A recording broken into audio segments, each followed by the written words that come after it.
Zombies. There are zombies behind us. Run, run. If they catch us, we're done. In the room, Li Mu, who had just woken up, patted his own head. What's going on outside? Why is it suddenly so noisy? Li Mu threw off the blanket, put on his slippers, and walked out of the bedroom. The moment he stepped out of the bedroom, he heard the security door being slammed violently from outside. A sharp female voice rang out. Open the door. Open up. Is anyone in there? Please open the door. Those monsters are about to break through. Li Mu had no idea what was happening, but hearing the desperate pleas from outside, he too grew tense. He walked over and opened the security door. A tall woman rushed in from outside, then slammed the security door shut behind her with great force. The woman locked the security door, then collapsed on the floor, gasping for air in huge gulps. Huh. Li Mu, still unaware of what was happening outside, asked a question. What's going on? What happened outside? Who are you? The woman sat on the floor, her eyes filled with terror. Monsters, well, zombies. The zombie crisis just broke out. So many people outside have turned into zombies, biting people randomly. If I hadn't run fast enough, I'd probably have been bitten and turned into a zombie by now. Don't you know? Li Mu spread his hands. I just woke up. I was woken up by the noise outside. Then Li Mu muttered to himself, I didn't expect that voice's warning to actually come true. The zombie crisis arrived so fast. Li Mu was no ordinary person. Half a month ago, a voice had begun echoing in his mind, saying that today the zombie crisis would erupt and the whole world would lose order. At first, Li Mu didn't believe it, but the voice rang in his mind every day. After hearing it for so long, Li Mu became half convinced. So to prepare for the apocalypse, he made some preparations. He had stockpiled a room full of food at home. But even hearing the news of the zombie crisis breaking out, Li Mu was still a little scared. After all, he knew from movies how terrifying those zombies could be. No pain, no awareness, biting any living creature they see. How could such monsters not be terrifying? The woman stood up from the floor, looking at Li Mu with puzzlement. You don't seem scared. Aren't you shocked by this news? Li Mu shrugged. Since the apocalypse has already broken out, what's the use of being shocked or panicked? Better to think about what to do next. The woman thought it made sense after hearing it. Since they were already in the apocalypse, fear and worry were useless. Since the zombie crisis had broken out, it definitely couldn't pass easily. So now she looked at Li Mu with a bit of new respect. After all, there weren't many people who could stay calm in such a situation. Thank you for opening the door just now. Otherwise, I might already be dead today. Thank you for saving my life. Li Mu waved his hand. No need for thanks. Once the zombies are gone, you should leave quickly. This is my home. Li Mu quickly asserted ownership. After all, this was now the apocalypse, and the first rule of the apocalypse was to kill the saints first. The self-sacrificing do-gooders must die first. And clearly Li Mu was no such saint. So of course, he wouldn't casually let a woman of unknown origin stay in his home. Although the woman before him was indeed quite beautiful. Even without makeup, she was still very pretty and had a great temperament. It didn't matter. In the apocalypse, the first thing to consider was naturally how to survive, not how to be a gentleman. Even though Li Mu had stockpiled a room full of food that could last several months, he was still unwilling to share with others. After all, food was something you could never have too much of. Hearing Li Mu's words, the woman's expression clearly dimmed. After all, she had just come in from outside, and she knew the situation out there all too well. Outside right now, zombies were everywhere. Going out meant only one thing: being bitten to death by the zombies. But this place wasn't her home either. Coming here could only be considered taking refuge. If Li Mu told her to leave, she truly had no way to resist. The woman gave a small nod. All right. Then she carefully made her way to the living room and asked timidly, may I sit for a while? Li Mu said, you may. Then he prepared to head to the kitchen to find some breakfast. But at that moment, the voice in his mind sounded, and he froze on the spot. Apocalypse detected. Now initializing the system for the host. Apocalypse Cultivation System successfully bound to host. Hearing the system's voice in his mind, Li Mu quickly walked to his bedroom. System, was that voice I heard in my mind all along your voice? That's right, it is this system's voice. Li Mu sat on the bed, feeling it was somewhat incredible. I didn't expect I could get a golden finger too. Since I have a golden finger, why would I need to fear the apocalypse? I don't need to fear it at all. System, introduce your functions. This system is called the Apocalypse Cultivation System. The meaning is very simple. As long as the host cultivates, they can become stronger and can also obtain generous rewards. Hearing this introduction, Li Mu was stunned. Cultivation to become stronger. This system really suits me well. My journey to dominate the apocalypse is about to begin. Li Mu was 22 years old. Today was his university internship period. His parents had left him an inheritance, so his family was fairly well off. He had been staying home this whole time. But he didn't expect that today the zombie crisis would break out. However, with the system's help, even in the apocalypse, Li Mu was no longer afraid. Then Li Mu asked again, System, is there a newbie gift pack? Newbie rewards should be standard, right? The system quickly responded. Now distributing the newbie gift pack for the host. Congratulations to the host for obtaining the cultivation technique, Yu Yin Yang art.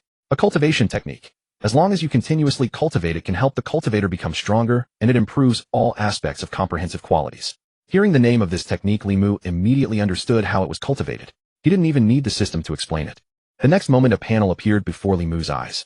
Only Li Mu could see this panel. Host Li Mu Strength 1, Constitution 1, Speed 1, Items Yu Yin Yang Art. Seeing this panel, Li Mu sighed. The stats are so low all once. That should be the normal person's stats, I guess. But it doesn't matter. As long as I have the golden finger, becoming stronger is only a matter of time. System, keep giving out rewards. There can't be just this one, right? Congratulations, host, you have received a portable storage space. Li Mu immediately checked his storage space and found it was not very large, only about 5 meters by 5 meters. But seeing the level displayed behind it was 1, he was certain it could be upgraded and would only grow larger in the future. Newbie gift pack has been distributed. After collecting the newbie gift pack, Li Mu walked out of his bedroom. The moment he stepped out, he saw a woman sitting on the sofa scrolling through her phone. Li Mu casually glanced at the woman, then walked into the kitchen. Upon entering the kitchen, Li Mu went into the storage room. This was where he had stockpiled food.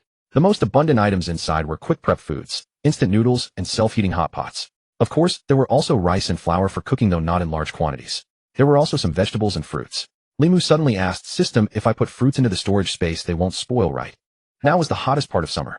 These vegetables and fruits had all been bought yesterday, and in such hot conditions they would not keep for long before spoiling. So it was best to store them perfectly, otherwise it would be too much of a shame if they spoiled. Li Mu did not want to live without vegetables and fruits. After all, living on self-heating hot pots and instant noodles alone was not feasible either. The body would not be able to take it if eaten like that. Vegetables and fruits were a must. Of course they won't spoil. The flow of time within the storage space is completely frozen, so there's no need to worry about food going bad. Whatever you put in, that's exactly what you'll take out. Reassured by this answer, Li Mu took out the vegetables and fruits separately. Because of the system's prompts, Li Mu had stockpiled nearly 10,000 yuan worth of food.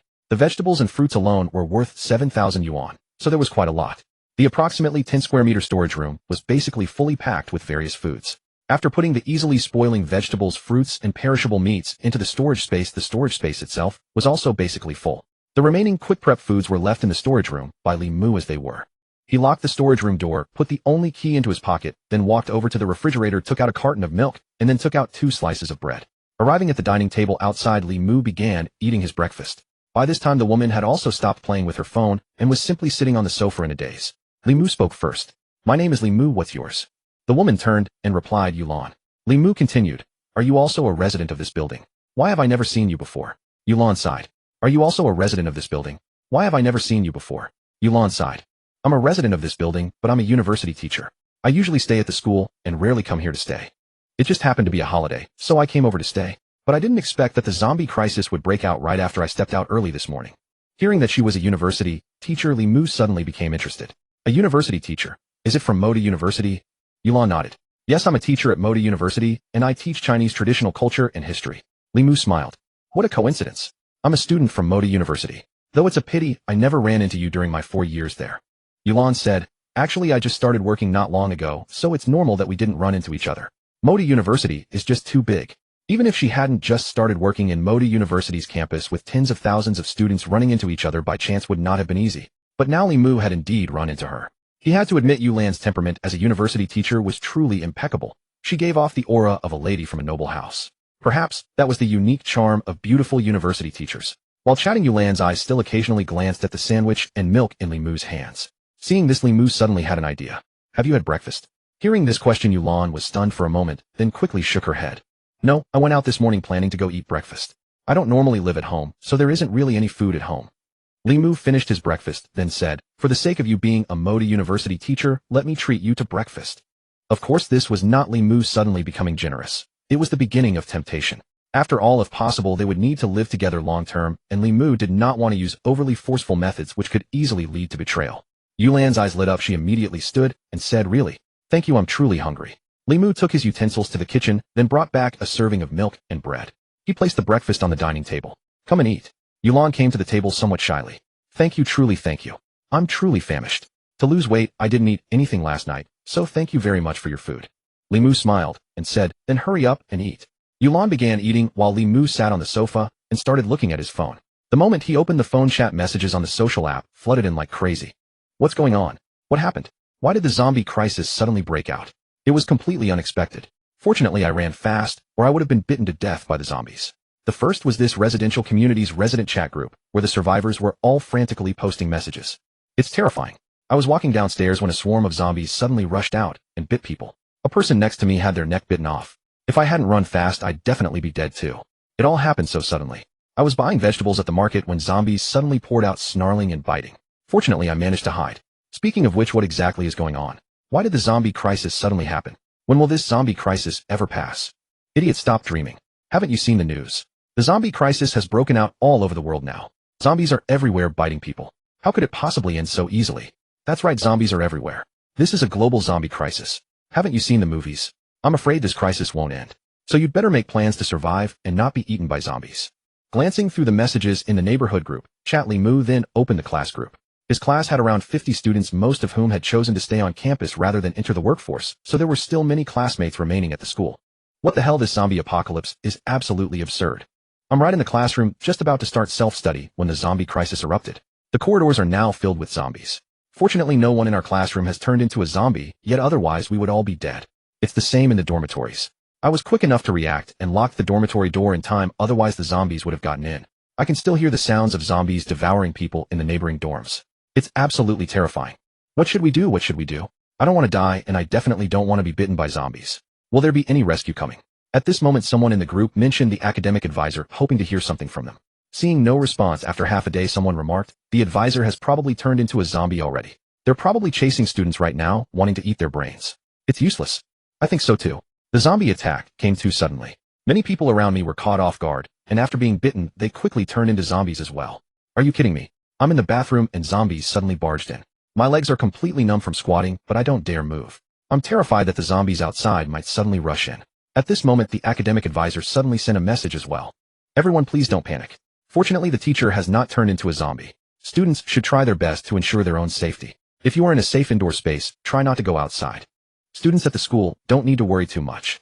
Modu has already begun assembling rescue teams. Everyone, please hold on a bit longer. Help will arrive very soon. The guy who said he was in the bathroom spoke up. Advisor, could you possibly come to the boys' dormitory bathroom and rescue me single-handedly? I really can't hold this position any longer. I'll call you father if you save me, please. But in the end, the advisor only said one thing. Everyone must hold on. You absolutely must hold on. After reading for a while, Limu put down his phone. Nothing but nonsense. At a time like this, everyone is looking out for themselves. Rescue efforts can be forgotten about. Even if there is any help coming, it certainly won't reach us. If you want to survive, you have to rely on your own abilities. Then Limu looked at Yulan and noticed she had finished her breakfast. Limu said to Yulan, since you've finished eating, we should have a conversation now. We're all adults here, sensible people. I'll be straightforward with you. Yulan nodded. Limu continued speaking. I just opened the door and saved your life. Don't worry, I don't need any repayment from you. Right now you have two paths to choose from. The first path is that there's no movement outside anymore. You should leave my place. After saying this, Limu paused. Then Yulan spoke up. What is the second path? Obviously, Yulan was clever. She knew that leaving this place would most likely mean being bitten by zombies. Relying on her own abilities, she probably wouldn't survive out there. So she wanted to know about the second path. After all, as long as she could survive, that would be better than being bitten to death by zombies outside. Limu studied Yulan and smiled slightly. I can also let you stay. You're a smart person and should understand the situation outside. You should be able to figure out what things will be like in the days ahead. You can remain here, but I don't support idle people. After all, one more person means one more mouth to feed. If you want to stay, you'll have to contribute something. You understand what I mean, don't you? Yulan naturally understood what Limu meant. She was someone who had been tempered by the harsh realities of society, and she knew exactly what Limu was implying. She understood that while what Limu said was brutal, it was also reality. Harsh, naked reality. Earlier, she had also received some news and understood one truth. If she wanted to survive in this apocalypse, she could only rely on herself. Rescue was never coming. Seeing that Yulan hadn't refused, Limu continued. You also mentioned earlier that there's no food in your room. So even if you somehow made it back to your room through 9 deaths, you'd only end up starving to death. Or you'd be bitten by zombies while searching for food outside. To be practical about it, my place has plenty of food. The two of us could eat for 2 months without any problem. You have 10 seconds to consider. Either you leave now, or you stay and pay the price. And actually, you're not at a disadvantage if you think about it. After all, you get to survive, and the person you're surviving alongside is a handsome young man, not some old codger. Yulan raised her head and studied Limu's appearance. Indeed, Limu's looks were quite handsome. A tall 185 centimeters with very attractive features. And judging from Limu's composure in that earlier situation, following this man could at least allow her to survive longer in this apocalypse. Moreover, when she thought about it, she was right. Sleeping with a handsome man didn't seem to carry much of a psychological burden after all. Yulan stood up and said, I'm willing to stay. I think you're right. Limu was completely unsurprised by this outcome. As long as it was a sensible person, they would know how to make this choice. Yulan's large eyes gazed at Limu. Do you want it now, eh? Limu replied, there's no need to be in such a hurry. Let's wait a bit. It wasn't that Limu couldn't control himself, but he hadn't practiced the red jade yin yang art yet. If he wanted to grow stronger, he had to cultivate the red jade yin yang art. After all, without getting stronger, none of this would matter. It was all going to happen eventually anyway, so Li Mu wasn't in a rush. There was still plenty of time. Entering the bedroom alone, Li Mu sat cross-legged on the bed. System cultivate the red jade yin yang art. Soon Li Mu felt a warm current surge into his body, beginning to flow through his meridians. While the warm current circulated within his body, impurities within Li Mu's body began to be expelled, causing him to sweat profusely. This warm current felt extremely comfortable to Li Mu. After 10 minutes, Li Mu woke up. Smelling the foul odor on his body, he quickly walked into the bathroom to remove his clothes and shower. In the living room, Yulan was also somewhat anxious. After all, it was her first time, and under these circumstances nervousness was only natural. But recalling the messages she had seen on her phone earlier, she felt quite fortunate. After all, not only had she not been bitten by zombies, but she had also found a safe place. A place with ample food supplies. This way she could at least live somewhat better, not being bitten to death or starving to death. That would truly be too miserable. Thinking of all this, Yulan suddenly felt that compared to being bitten to death or starving, she was already extremely fortunate. Not knowing how much time had passed, Yulan had fallen asleep in Li Mu's embrace. In contrast, Li Mu felt light and at ease, and he could sense that his constitution had grown stronger than before. Li Mu gazed at Yulan, studying her carefully, and discovering that she was truly a natural beauty, radiant and enchanting without a trace of makeup on her face. She was the kind of beauty that only grew more captivating with each glance, never growing tiresome to look at. Gazing at Yulan in his arms, Li Mu spoke softly. "Rest assured, I will never do you wrong." Then Li Mu began to examine his status panel in his mind. Host Li Mu. Age 22. Strength 3. Constitution 3. Speed 3. Item red jade Yin Yang Technique. After reviewing it, he discovered that all his attributes had increased by 2 points, and everyone's attributes had changed as well. No wonder he felt so light and different from before. Observing his attribute growth, Li Mu mused within his mind. Is this red jade Yin Yang Technique cultivation really this fast? That's terrifying. Just then the system's voice echoed. The host's physical constitution is now 3 times that of an ordinary person, with strength far beyond the norm. Then the voice that excited Li Mu rang out again. Congratulations, host, on receiving a reward. Congratulations, host, on obtaining an apocalyptic divine weapon, 1 bronze sword. This sword is razor sharp and can slice through iron like mud. Congratulations, host, your portable storage space has doubled. Hearing the system's voice, Li Mu made his way outside the bedroom. Standing in the living room, Li Mu extended his hand, and a bronze sword materialized within his grasp. The moment the bronze sword appeared in Li Mu's hand, a cold gleam flickered forth. Li Mu ran his fingers along the blade, then with a flick of his wrist executed a graceful flourish through the air. What a fine sword. Truly worthy of a system-crafted weapon. If I strike a zombie's head with this, wouldn't it be torn to pieces? With this weapon and my current physical strength, as long as I'm not surrounded by zombies, I basically won't be in any danger. After all, his enhanced physical constitution was evident, not to mention the bronze sword in his hand. Li Mu moved to the window to observe the situation outside. Looking down below, he saw at least 100 zombies wandering in the residential park. But from their appearance, they were all zombies transformed from elderly uncles and aunts. After all, many young people wouldn't go for a walk so early. Looking further into the distance, the city had already descended into chaos. The already congested roads had become a tangled mess, and many vehicles had caught fire from collisions. In the distance, numerous high-rise buildings were ablaze with raging flames, and the sky was filled with billowing smoke everywhere. Although the zombie crisis had only erupted a few hours ago, the destruction it had inflicted upon the entire city was already immeasurable. Such was the terror of an apocalyptic catastrophe.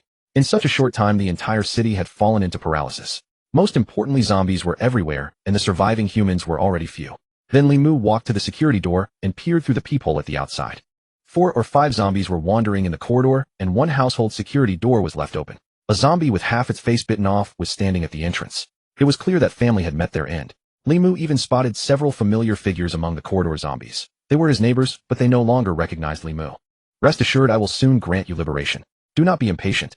Clearing the zombies in the corridor was something that had to be done. After all, Li Mu couldn't stay home forever. Even though Li Mu had ample food supplies now, he would eventually need to venture out to search for more. Food would run out eventually, so he had to plan for the long term. If the zombies in the corridor weren't cleared, Li Mu wouldn't be able to go out to search for supplies. But Li Mu wasn't in a hurry. The situation outside was still unstable, so there was no harm in waiting until tomorrow when things stabilized a bit before going out to search for supplies. Afterward, Li Mu walked back into the bedroom to catch some more sleep. It was evening when Yulan finally woke up. She lay in bed and rubbed her eyes. After walking out of the bedroom, Li Mu had already placed 2 self-heating hot pots on the dining table. You're awake. Come eat. Upon seeing Li Mu, Yulan couldn't help but blush. She walked to the dining table. I'm sorry, I was too tired and slept in. Li Mu smiled. No worries. Sit down and eat. You've been hungry for a whole day, so you should have something. The two sat at the dining table and picked up their chopsticks. I never expected to have self-heating hot pot. Being able to eat one in these circumstances should be considered quite luxurious, shouldn't it?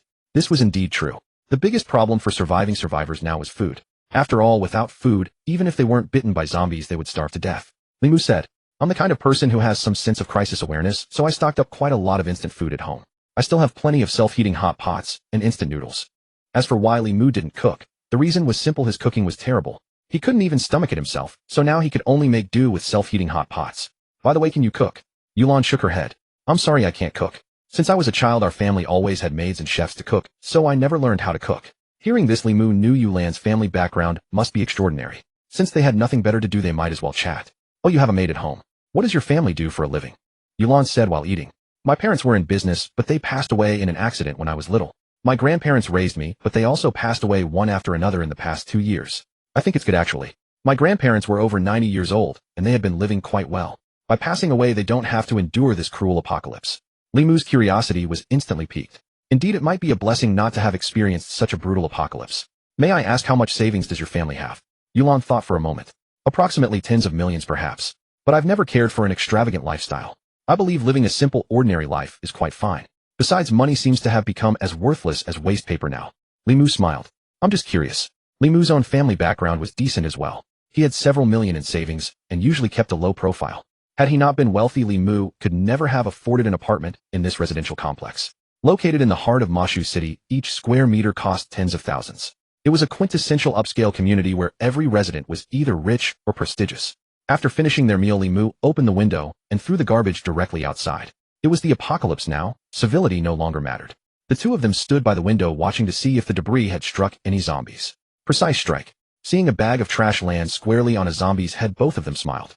The zombie, however, showed no reaction and remained standing motionless.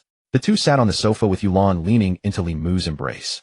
It must be said, having a man to rely on during the apocalypse was truly a blessing. At the very least, Yulan now felt a profound sense of security. Tomorrow I plan to clear out the zombies in the hallway. After all, I will eventually have to venture out for food, and the zombies outside remain a constant threat.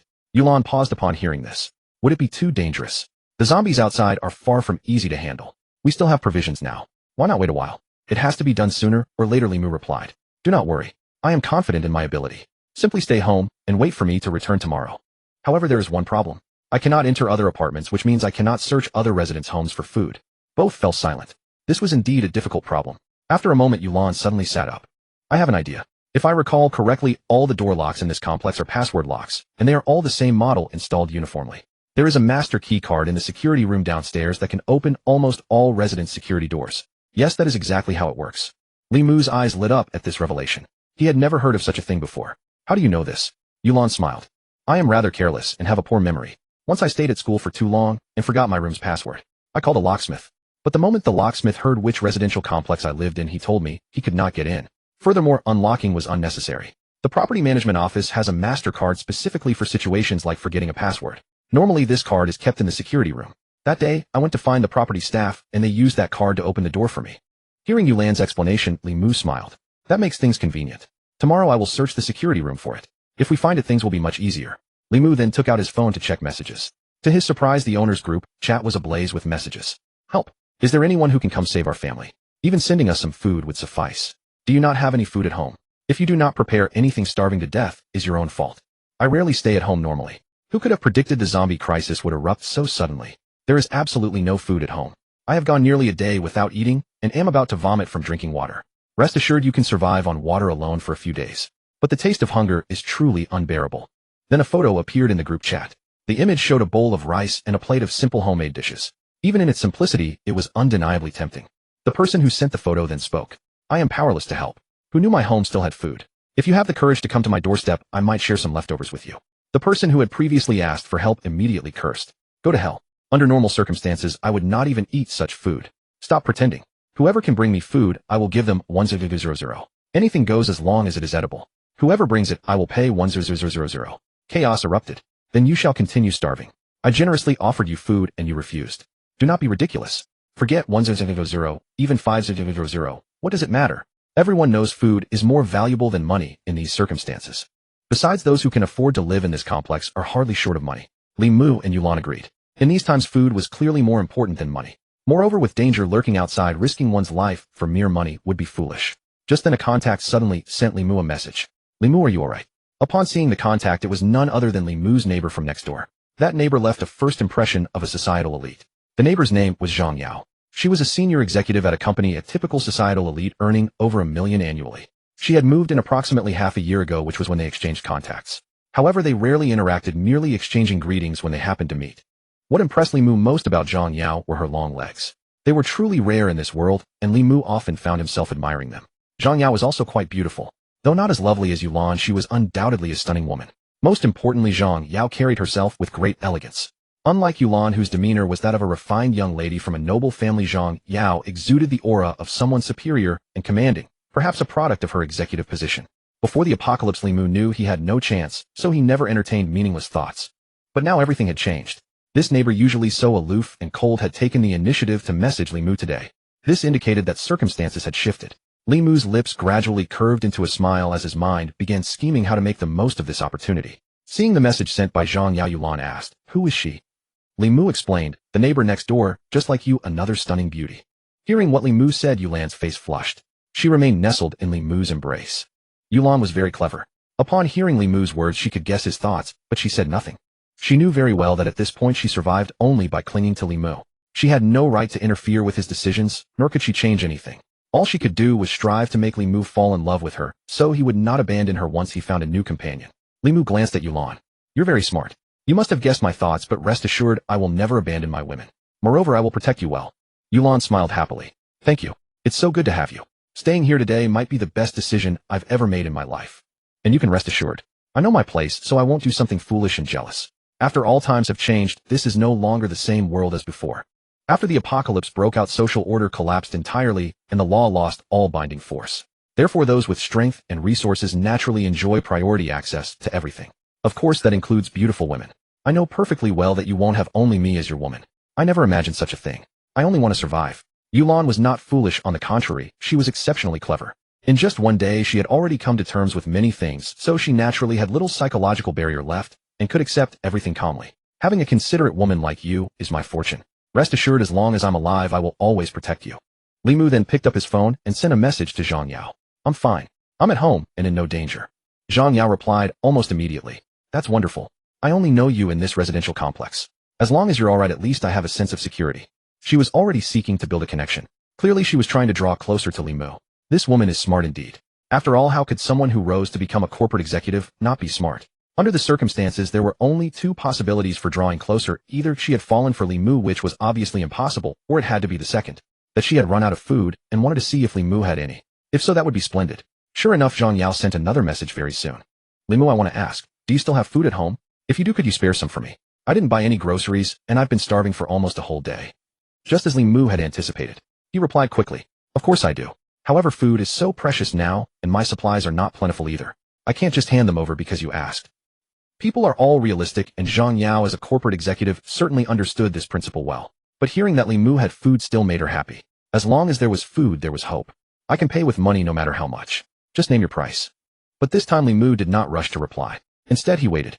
Seeing no response after a long while, Zhang Yao grew anxious and messaged again. 100,000. I'll give you 100,000 for any food. 200,000. No, 500,000. I'll give you 500,000 as long as I get a little food. Yulan, lying in Li Mu's embrace, was also watching the messages on the screen, but said nothing, merely watching quietly. Li Mu's 2 fingers moved, tapping away on his phone screen. "Do you think I lack this amount of money? Food is obviously far more valuable than cash now. Why on earth would I trade food for mere money? I understand. Your way of thinking is still that of a businessman. You believe everything can be bought with money. But that was before the apocalypse. Please wake up and realize that the apocalypse has arrived. In the apocalypse, money is practically useless. At least in my case, it might as well be scrap paper. So don't even think about buying food with money." Zhang Yao was not willing to give up and continued messaging. "I currently have 3 million yuan in savings.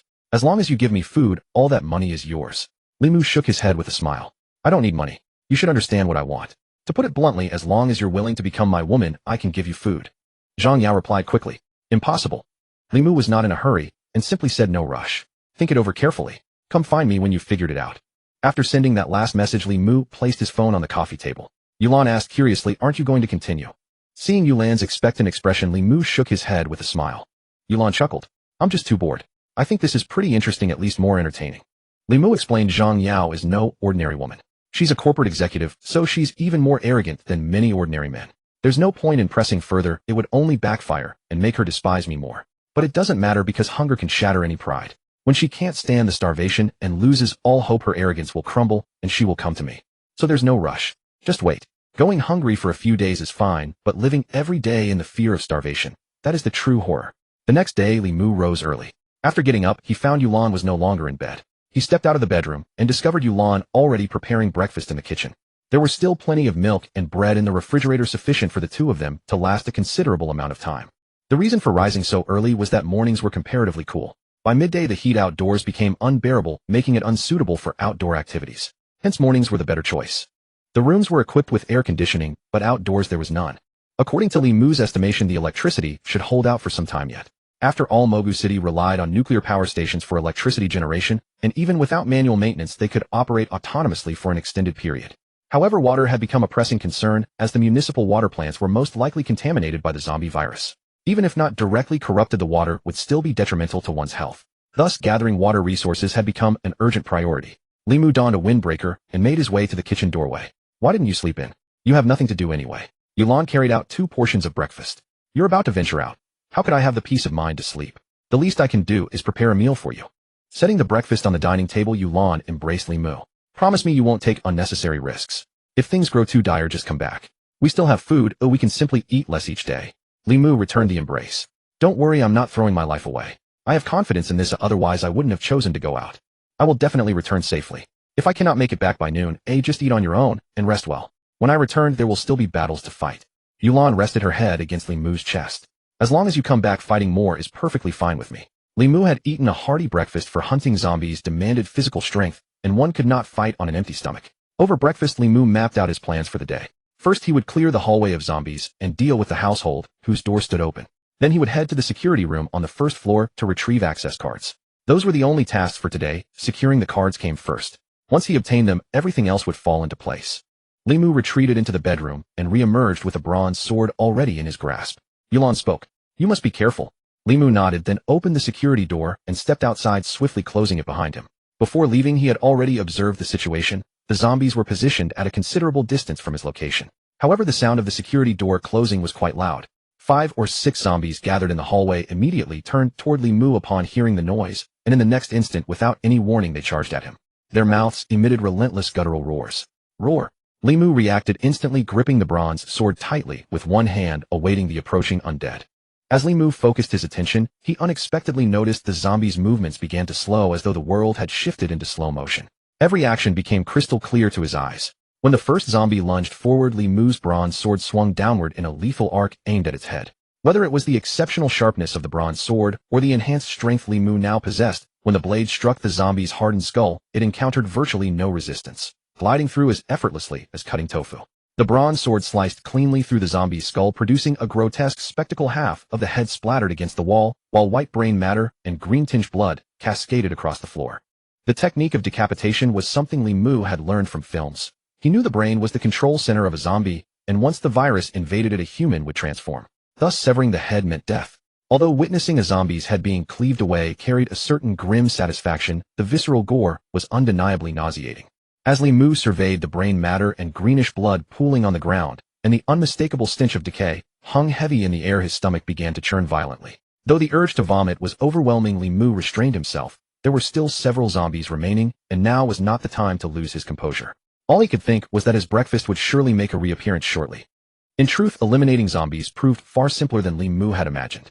His current speed was 3 points, while the speed of ordinary humans and zombies was merely 1 point. This meant that by focusing his attention, his perceived speed would accelerate, causing the zombies' movements to appear as if replayed in slow motion, granting him ample reaction time. His strength had also surpassed that of an average person, along with his agility. Rapid responses and complex maneuvers that would have been impossible in his former life now came effortlessly. Thus, when the second zombie charged, Li Mu's bronze sword descended once more. There was no difference, only fluid grace, pure elegance. The second zombie's head was partially severed, and Li Mu immediately advanced toward the third. The bronze sword in Li Mu's hand was of considerable length, providing ample attack range. Before the third zombie's claws could graze him, Li Mu had already amputated both its arms, followed by a decisive strike to the head. Once the first fell, the remainder posed little challenge. For the zombies, it was nothing short of a massacre. When the final zombie, with half its face gnawed away, had its head cleaved by Li Mu's sword, he could endure no longer. He retched violently. Bracing himself against the wall with one hand, Li Mu expelled the entirety of his breakfast, nearly bringing up bile before he managed to suppress it. God, this is too disgusting. I can't handle it, he thought. Even though these are zombies, they were once human. This is my first time killing one, and it's truly unsettling. After wiping his mouth, Li Mu rose to his feet, steeling himself as if nothing had occurred. I must adapt quickly. This is the new normal, and if I cannot acclimate, I will surely falter in the future. Li Mu understood all too clearly in this post-apocalyptic world survival demanded that he kill or be killed. Taking a few deep breaths to steady himself, Li Mu approached the neighboring household with the security door left ajar. After all, they were old neighbors, so a casual visit was only natural. Moreover, this neighbor had to be dealt with. Should any zombies remain hidden inside, they would become a lurking threat, an ambush waiting to happen. Thus, Li Mu proceeded cautiously toward the neighboring apartment. Stepping inside, a corpse devoured by a zombie lay at the entrance, its face unrecognizable from the mauling. A large cavity had been gouged into its abdomen, intestines spilled out, and its neck was completely severed. Witnessing such a gruesome and horrifying scene, Li Mu felt nauseous again, but he swallowed it down. He could not afford to let his guard slip now. Glancing at the clothes on the corpse, it seemed to be a middle-aged couple who lived here. The zombie that had devoured half of a man's face was likely the husband, while this one lying on the ground was the wife. As he ventured further inside, a figure suddenly materialized and lunged toward him with alarming speed. I knew there'd be one that slipped through the net. This time, due to the narrow space, Li Mu opted not to swing, but instead thrust straight ahead. The sharp blade easily pierced the zombie's skull, exiting from the back of its head without any resistance. Li Mu withdrew his sword, and the zombie collapsed to the ground. The one he had just killed was the teenage son of that middle-aged couple, and Li Mu could sense that compared to the parents, this zombie was significantly faster. Li Mu knew that this high school student loved playing basketball and was very athletic, so his physical condition was stronger and his speed was faster. Gradually, Li Mu also came to understand that from what he could see, a person's physical attributes before becoming a zombie were not substantially different from after. They simply lost all sensation of pain and fear of death, becoming even more bloodthirsty. Knowing this, Li Mu suddenly felt that zombies were not so terrifying after all. He only needed to be cautious of ambushes. After all, Li Mu's current physical attributes had reached level 3, far surpassing that of an ordinary person, so killing zombies was not particularly arduous. Moreover, he had the bronze sword sharp enough to cut through iron in hand. Looking at the corpses on the ground, Li Mu knew this family consisted of only 3 members, but to prevent any surprises, he still checked each room. After confirming no one was left in the rooms, Li Mu entered the kitchen. Middle-aged people have the characteristic of preferring to cook for themselves, and since the wife of this household was a housewife, there would surely be surplus grain and vegetables at home. As expected, upon entering the kitchen and opening the refrigerator, it was filled with various vegetables. The double-door refrigerator was packed with fruits, vegetables, as well as plenty of chilled beer and beverages. Opening the freezer compartment revealed rows of various meats. It was evident that quite a bit of food had been stockpiled here, approximately enough for a family of 3 for about 3 days. Still, it was quite a substantial amount, and Li Mu was very satisfied with this harvest. With a wave of his hand, he stored all the food into his storage dimension. After claiming his reward, his storage space had doubled in size, so there was still considerable space remaining. After storing the food, Li Mu walked toward the storage room. The storage room contained relatively fewer items, only a bag of rice and some fruits and the like. He packed everything up and moved on. Even a fly, however small, is still meat. After leaving the apartment, Li Mu casually closed the security door behind him. He did not want any zombies hiding inside to ambush him. Meanwhile, back at Li Mu's residence, Yulan had been continuously watching through the peephole, her hand always resting on the door handle, ready to open it and let Li Mu in at any moment. She had been tense with anxiety watching Li Mu fight, and now her palms were drenched in sweat. But seeing Li Mu emerge, she finally breathed a sigh of relief. Good thing he's alright. I never expected Li Mu to be this formidable. He seemed completely unpressured when killing zombies. He's definitely not an ordinary person. Following Li Mu was truly the most correct decision I've ever made. Where could one find a man this excellent? Li Mu, you must stay careful. But Yulan was not the only one watching Li Mu through the peephole. Zhang Yao, who had been awakened by the zombies earlier, was also observing. Having already gone a day and night without food, she had been roused from hunger several times the previous night, existing in a semi-conscious state. So today Zhang Yao was not only weak from starvation, but also sporting dark circles under her eyes. Her condition was terrible. She feared she might suddenly collapse and die. The sight of Li Mu effortlessly slaughtering 5 or 6 zombies outside had been fully witnessed by Zhang Yao. Of course, after seeing Li Mu casually eliminate all the zombies, Chun Yao's expression was one of utter disbelief. In her understanding, Li Mu was merely a fragile college student. How could he possibly have such combat strength? This is almost too unbelievable. Li Mu is actually this powerful, killing so many zombies so easily. When she saw Li Mu taking the elevator downstairs, her expression turned to astonishment once more. What is he going to do? Why did he take the elevator down? After thinking for a moment, Zhang Yao suddenly thought of a possibility. He's looking for food. Li Mu is definitely going out to find something to eat. How dare he? With so many zombies outside, he actually has the courage to venture out for provisions. Zhang Yao sat down heavily on the floor and sighed. Am I really going to starve to death? I refuse to accept this. I don't want to die yet. Perhaps the conditions Li Mu proposed are not entirely unworthy of consideration. Meanwhile, Li Mu was inside the elevator, the floor numbers steadily descending. Li Mu did not live on a particularly high floor. He resided on the 9th, but he was unwilling to run downstairs, so he chose to take the elevator. However, Li Mu was well aware that reaching the first floor would undoubtedly involve a tough battle, as there would certainly be many zombies on that level. Moreover, if Li Mu remembered correctly, this upscale residential complex, to improve security quality, had hired many retired military personnel as security guards with high salaries. Therefore, these guards would be the most troublesome. If those security guards had turned into zombies, it would have been fine, but if they had not, Li Mu would need to be extremely careful. In the apocalypse, the most terrifying thing is not zombies but the human heart. The bronze sword in Li Mu's hand was obviously a fine weapon, and naturally someone would covet it. Soon the elevator arrived at the first floor, and the bell chimed. Ding!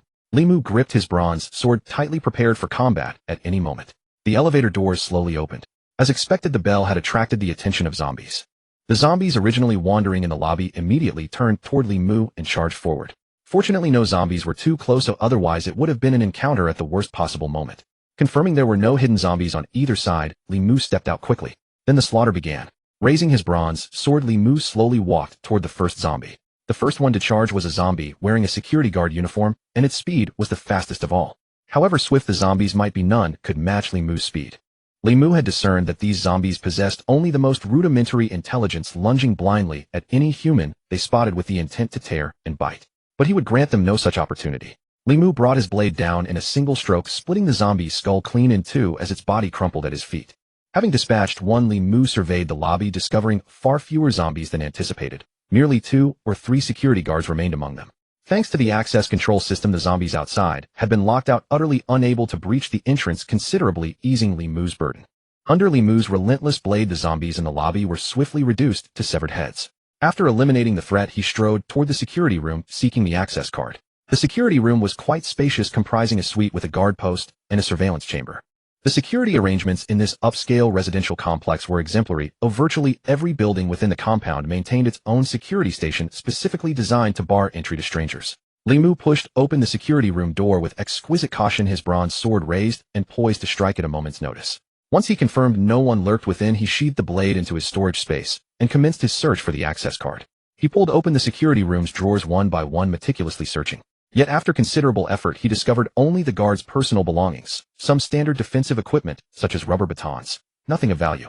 At that precise moment, the surveillance room door creaked open softly, revealing a guard clutching a rubber baton, carefully easing it open, evidently intending to ambush Li Mu. The guard was a veteran soldier, a capture specialist during his military service, excelling most in covertly approaching enemies before subduing them in a single decisive strike. He possessed considerable confidence in his own abilities, yet despite his extreme caution, he still emitted a faint sound.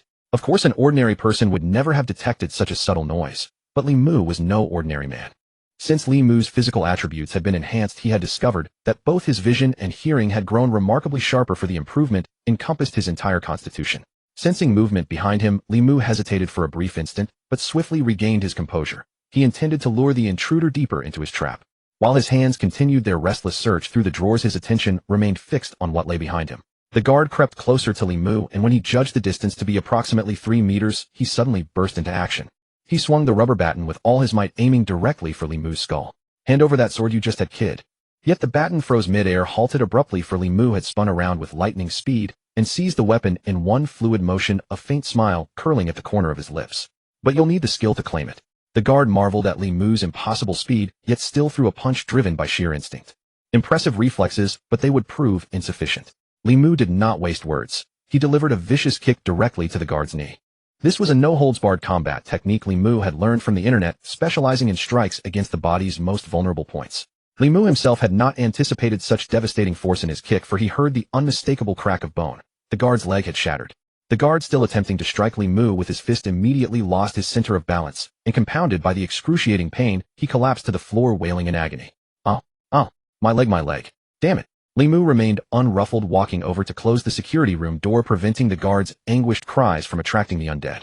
In the next instant, Li Mu's bronze sword materialized in his grasp. The guard's eyes widened in terror at the sight, as though beholding a specter. "How is this possible? You're not human. What manner of monster are you?" Li Mu approached the guard, mimicking the gestures of assassins he had seen in films, pressing his index finger to his lips in a silencing gesture. Silence. The guard's fear took hold, and he promptly sealed his lips. Li Mu smiled and said, Tell me, where is the access card that can open all the apartment doors? The guard clutched his shattered leg. If I tell you, will you spare me? Li Mu shook his head. No, I can grant you a swift death rather than letting you suffer in agony. Consider it liberation, for with a broken leg you would never survive in this wasteland. You have exactly 3 seconds to decide. If you refuse to speak, I shall shatter all your limbs and leave you here to perish. Do not doubt my capability. Upon hearing these words, the guard's pupils dilated in abject terror. Yet he was also a man of resolve, and without hesitation he spoke. I'll tell you, the access card is inside the safe in the surveillance room. The code is 997,654. Li Mu nodded. You've made the wise choice. I trust you haven't deceived me. It was not cruelty that motivated Li Mu, but rather that mercy had been discarded long ago in this apocalyptic world. For mercy toward one's enemies is cruelty unto oneself. Furthermore, it was the guard who had initiated hostilities by attempting to ambush Li Mu. He simply proved inadequate to the task, and failure demands consequences. Nor would he permit any latent threats to persist. Li Mu was a man of meticulous caution, and he would eliminate even the most insignificant dangers without hesitation. Leaving no future troubles behind was an unwritten law for survival in the apocalypse. Granting the guard a swift death was already an act of extraordinary magnanimity. Upon entering the surveillance room, Li Mu noticed an open filing cabinet. The guard must have been concealing himself within, which explained why he had not been discovered. Standing before the safe, Li Mu entered the code. Upon opening it, a black card lay within. This must be the master access card. Having secured the access card, Li Mu returned to the outer security room. The guard lay sprawled upon the floor. Now you will honor your promise. The guard accepted his fate with composure. Li Mu raised his sword and severed his head with a single stroke. Then he departed the security room without backward glance, heading toward the ground floor apartments. He intended to test the access card's effectiveness, determining whether it could truly unlock the resident's security doors. Approaching a ground floor apartment, Li Mu confirmed the corridor was free of zombies before producing the black card. He pressed the black card against the apartment's electronic lock, and true enough, the indicator light glowed green, signaling that the door had been unlocked. Amidst his exhilaration, Li Mu tucked the black card away and gripped his bronze sword, preparing to sweep through the residence. He carefully turned the door handle and gradually swung the door open, his eyes fixed intently upon the widening gap, his bronze sword aimed at the threshold, poised to strike at the slightest sign of danger. Li Mu slowly pushed the door open. Indeed, being cautious was always the right call. Just moments ago, a zombie's head had smashed against the blade of his bronze sword. With a forceful thrust, Li Mu drove the sword clean through the creature's skull. After opening the door, another zombie lunged at him. Li Mu struck again, without any difficulty. Glimpsing its features, it appeared to be an elderly couple, now lifeless. Li Mu didn't venture inside, surveying the utter devastation. Within, he abandoned his plan to search for food. The stench inside was simply unbearable. After shutting the door, Li Mu walked away. His thoughts of continuing the search for food were dispelled. As long as the door card proved functional, that was all that mattered. There would be plenty of opportunities to scavenge for food later. There was no rush. He could rest for a few days before heading out again. Since this was his first time killing zombies, in such a large number, Li Mu was in poor spirits today. Though he had grown accustomed to the gruesome scenes, his stomach simply could not handle it. The moment the rotten stench of zombie corpses hit his nose, Li Mu felt like vomiting. He could suppress it, but the discomfort was relentless. Li Mu decided to head straight back. Upon reaching the 9th floor, he did not go directly to his own apartment. Instead, he went to the unit he had previously cleared, intending to take a shower. During the fight with the zombies, his clothes had been splattered with blood and brain matter. Now he reeked of decay, a scent he detested. He had no desire to bring that stench back to his own home. Better to clean up thoroughly first. Inside the unit, Li Mu suppressed his nausea and hauled the 2 corpses out through the window. The putrid smell within eased somewhat as a result. Li Mu then walked directly into the bathroom and tossed his windbreaker and pants into the washing machine. The reason he wore the windbreaker was to prevent blood from seeping through to his inner clothes. Otherwise, Li Mu would never choose to wear one on such a sweltering day. By the time Li Mu finished his shower, his clothes had already been washed. After hanging them on the balcony, he considered the matter settled. He would need to wear this outfit again next time he went out. Li Mu's only purpose in doing all this was to avoid bringing the stench of decay home. He arrived at his own apartment door, entered the code, and opened it. Upon entering, he found Yulan already waiting at the door. Li Mu smiled. See, I told you it would be fine. I've returned safely. Yulan smiled in return. Good to have you back. Sit and rest a while. Li Mu was indeed exhausted, though the cold shower had relaxed him considerably. After collapsing onto the sofa, Li Mu had no desire to get up again. The constant mental strain was truly draining. At that moment, all he wanted to do was lie down. Yulan brought him a glass of water. Indeed, a household cannot do without a woman. This is comfortable. After a nap, Li Mu caught the aroma of cooking. Clearly someone had prepared a meal. Stepping out, he saw 2 steaming dishes on the dining table. Yulan had also brought out 2 bowls of rice. Didn't you say you couldn't cook? It smells incredible. Yulan laughed. Just because I can't cook doesn't mean I can't learn. I looked up tutorials online and gave it a try. I noticed you were exhausted today, so I took the liberty of stir-frying a meat dish. Watching Yulan's guilty expression, Li Mu smiled. It's alright. Today we should celebrate with some meat. You're very considerate. Thank you. As the owner of this apartment, Li Mu held absolute authority over all food supplies. Yulan was well aware of her position, and therefore slightly fearful that Li Mu might be displeased. However, Li Mu didn't mind. This was far better than eating instant noodles and self-heating meals every day. Any improvement in their diet was welcome. The two sat at the dining table and began eating. Li Mu took a bite and nodded. Yulan hurriedly asked, "How is it? What does it taste like?" Li Mu replied with a serious expression. "You're indeed just like me, not suited for cooking. When the opportunity arises, we must find someone who can cook. Eating instant food every day won't do." Despite being a wealthy family's daughter, her cooking was neither terrible nor particularly good. Yet Li Mu ate heartily, for he was genuinely starving. After waking from his nap, Li Mu felt much better. At least his stomach was no longer in revolt. He had recovered. Though it was his first time killing zombies, Li Mu's adaptability was quite strong. The more he killed, the less disgusted he would feel. While eating, Li Mu noticed a message on his phone. Opening it, he found it was from his neighbor Zhang Yao. "Li Mu, are you cooking? It smells so good." Li Mu replied, "Yes, I know. It does smell wonderful. A meat dish, a vegetable dish, and white rice. Today's lunch is quite decent. What's up?" He then raised his phone and took a photo of the food, sending it to Zhang Yao. Though the meal was only half-eaten, Li Mu believed the image still held an irresistible allure for her. After all, a person could endure hunger until starvation. But when temptation appeared, hunger became a form of torment. Li Mu certainly could not bear it. He wondered whether Zhang Yao could withstand it. After sending the photo, Li Mu put his phone down and continued eating. Yulan asked curiously, "What's going on?" Li Mu smiled. "The fish has taken the bait. Now I just need to slowly reel it in." Yulan chuckled at this and said nothing further. Meanwhile, Zhang Yao nearly lost her composure upon seeing the photo. "Oh, that really is the aroma from next door." Li Mu actually survived. She had messaged only to test whether Li Mu had returned alive. To her surprise, not only was he alive, but he was also eating meat dishes. This proves how capable Li Mu is. He ventured out and returned unharmed. That demonstrates his strength. And he must have brought back food, otherwise what would have been the point of going out? As Zhang Yao looked at the photo, her stomach growled. When you're starving, watching someone else feast is indeed a form of torture. With no other choice, Zhang Yao tightened her belt once more. Her already slender waist was nearly compressed to the thickness of a rope. Yet unwilling to give up, she decided to negotiate with Li Mu one more time. To survive, she was prepared to offer everything she owned. Otherwise, no matter how wealthy she was, it would be useless if she starved to death. "Li Mu, I'll give you 5 million and 2 apartments. Please sell me some food. I'm starving to death. This is all I have left. I'm begging you." Li Mu merely glanced at the message and set his phone down. He couldn't be bothered to respond to such meaningless pleas. Seeing that Li Mu hadn't replied for a long time, Zhang Yao stared blankly at her phone, finally understanding his attitude. Although reality was cruel, she still couldn't accept it. But Li Mu wasn't in a hurry. After all, it wasn't him who was hungry. Only the hungry truly understood. Although Yulan's cooking wasn't particularly good, at least it was hot food. Both dishes were completely finished, not a single bite left behind. After eating his fill, Li Mu felt his strength recovering. After today's battle, he had gained a rough understanding of his own capabilities. He knew exactly how powerful he was. He wouldn't say he was ridiculously strong, but Li Mu was certain that ordinary people were no match for him, and ordinary zombies were definitely not his equals either. So the plan was simple: continue cultivating to strengthen himself, then systematically clear the buildings while searching for food and eliminating zombies.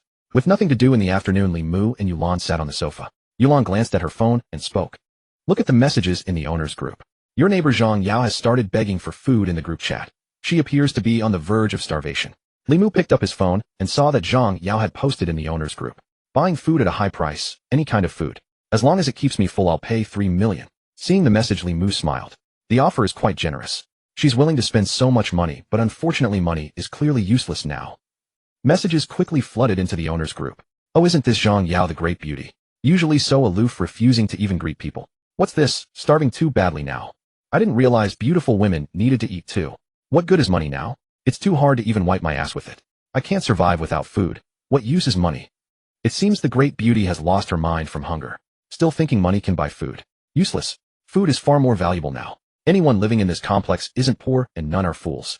Zhang Yao's appearance and figure were exceptionally outstanding, so naturally someone in the building would notice such a beauty. The moment she posted, the group erupted. But despite all the chatter, no one showed any compassion or offered to share their food with the beautiful Zhang Yao. After all, everyone knew food was far more important than beauty. Finally, someone spoke up. "I have food, quite a lot actually, but I don't want money. As long as you're willing to live with me, I'll give you food. How about that?" Li Mu recognized the person who sent the message, a fat man about 1.6 meters tall, weighing over 200 kg, walking like a water bucket. Li Mu had chatted with him before and knew the man loved eating, so he always kept a substantial food supply at home. Meanwhile, Zhang Yao, seeing this message, felt completely hopeless. She lay motionless on her bed. Not only would she not spend a night with that fat man, just looking at him made her nauseous. She knew him well. The most disgusting part was that he had once tried to pay to keep her as his mistress, wanting her to stay with him. But as a strong career woman, Zhang Yao had naturally refused. The mere sight of that fat man filled her with revulsion. The fat man continued sending messages. Beautiful Miss Zhang, actually I've liked you for a very long time. As long as you're willing to accept me, you can eat whatever food I have at home. Eat as much as you want. I like you so much. Please consider it. I have plenty of food at home, enough for both of us. Zhang Yao was speechless. After glancing at the message, she threw her phone aside. It's over. Am I really going to starve to death? Li Mu was right. At this point, obviously no one is willing to sell their food. What should I do? Do I really have to sell my body just to get food? After considering for a long time, Zhang Yao let out a long sigh and said helplessly, as long as I can survive, nothing else matters. Perhaps following Li Mu really is a good choice. At least he's powerful and handsome. Thinking of this, Zhang Yao suddenly sat up, nearly fainting. Right? If I'm not mistaken, Li Mu is a very handsome man, tall and handsome. In that case, apparently the one who's losing out isn't me. Zhang Yao was already not young. She was 28 years old this year. Otherwise, she wouldn't have reached the position of corporate executive, which required certain experience. What woman doesn't like handsome men? Chen Yao was no exception, so thinking about it this way, it didn't seem like such a bad thing. And compared to that huge fat man, Li Mu's advantages became even more prominent. Youthful and handsome, and more importantly, he was truly powerful. He had killed many zombies today. As long as Zhang Yao wasn't blind or stupid, she definitely knew what choice to make. Her last psychological barrier had completely disappeared. After clearing her thoughts, Zhang Yao even felt a bit foolish. If she had figured this out earlier, would she really have had to suffer hunger here? After resolving her doubts, Zhang Yao immediately picked up her phone and sent a message to Li Mu. The message she sent was very straightforward. Li Mu, I've made up my mind. I agree to your conditions. As long as you give me food, I'm willing to accept your terms. Li Mu, receiving the message, smiled. Done. Yulan, lying in Li Mu's embrace, also smiled. You're so bad. Li Mu said, bad. I think I'm a great philanthropist. After all, I'm saving a human life. After speaking, Li Mu picked up his phone and sent a message. Since you've made up your mind, come over yourself. The zombies in the hallway have been cleared. There's no danger. Soon they heard knocking at the door. When Li Mu opened it, he saw Zhang Yao. Seeing Li Mu, Zhang Yao appeared somewhat constrained and nervous. Sorry, I'm terribly hungry. Could I eat something first? Zhang Yao, a corporate executive, naturally knew which clothes were the most alluring and appealing to men. Since she had come to Li Mu, she was fully aware of what she would have to sacrifice, which was why she had spoken those words. Li Mu merely offered a faint smile. It's all right. Come in and eat first. There will be plenty of time later. Zhang Yao stepped into the room and immediately spotted Yulan standing to the side. Upon seeing Yulan, her mind began to race, wondering about the woman's identity and what her relationship to Li Mu might be. At this point, Li Mu spoke. Sit down first. After such a long period of starvation, heavy or greasy food isn't advisable. Have some milk and bread to settle your stomach first, then we'll have something more substantial. He then retreated to the kitchen. Noticing Zhang Yao's visible tension, Yulan stepped forward, took her hand, and guided her to the sofa. Don't be nervous, sister, Yulan reassured her. Zhang Yao probed cautiously, what are you? Yulan didn't hide it, stating directly. Just like you, I stayed to survive to secure food. I just arrived a bit earlier. Hearing this, Zhang Yao felt a wave of relief. As long as she wasn't a girlfriend. After all, women understood women best. If Yulan were Li Mu's girlfriend, Zhang Yao would be the mistress. Even if Li Mu agreed to let her stay, Yulan would make her life miserable. Since Zhang Yao would be sharing a boyfriend with Yulan, the primary girlfriend would naturally be filled with jealousy, and a woman's envy once unleashed could be terrifying. But upon hearing Yulan say she was in the same situation, Zhang Yao also breathed a sigh of relief. It would be easier to get along if they shared the same status. Moreover, Zhang Yao, who had read many people over the years, could see that Yulan had a decent personality, easily someone to get along with. At this moment, Yulan continued in a low voice. Zhang Yao smiled and replied, thank you. I feel much at ease now. Just then Li Mu emerged from the kitchen, carrying bread and milk. The moment the milk and bread were placed before her, Zhang Yao discarded any notion of feminine grace and leaned over the table, eating ravenously. Watching Zhang Yao devour her food, Li Mu couldn't help but smile. I'm a straightforward person. As I said, agree to my terms, and I'll ensure you have your fill. No need to rush. Finish eating and rest a bit. If you're still hungry afterward, there'll be another meal. I can easily feed 2 women. Having finished the bread and milk in short order, Zhang Yao sank comfortably onto the sofa, her expression one of utter relief. I could feel it. If there hadn't been any food, I would have starved to death tonight. Thank you, Li Mu. Li Mu replied. You're welcome. Now that you're my woman, I won't let you go without 3 meals a day. Zhang Yao carefully examined Li Mu's appearance and found him indeed handsome. Being with such a handsome man, she felt no psychological burden whatsoever. At this point, Zhang Yao said with an apologetic expression, I still feel too weak. I just want to rest properly. It's not that I intend to break my word, but I'm truly too weak right now. Li Mu stood up. It's all right. There will be plenty of time later. Rest well now. We'll talk when you've recovered. Meanwhile, in an apartment on the 12th floor, a portly man lay on his sofa scrolling through his phone. He was the same obese man who had posted in the neighborhood group chat earlier. Now he lay on the sofa, his fatty body spread out like a pile of mud. Damn it, why hasn't Zhang Yao replied? Has that bitch already starved to death? If Zhang Yao had no food, she would have certainly starved by now. There was no reason she could resist the temptation of food.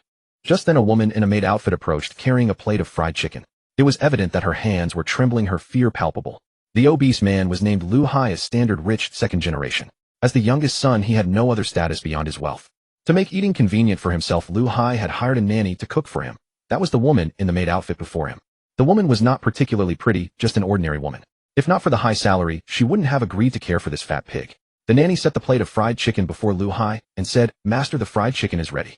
Lu Hai didn't look at the chicken, but instead stared at the nanny. The nanny's eyes were filled with contempt and disgust.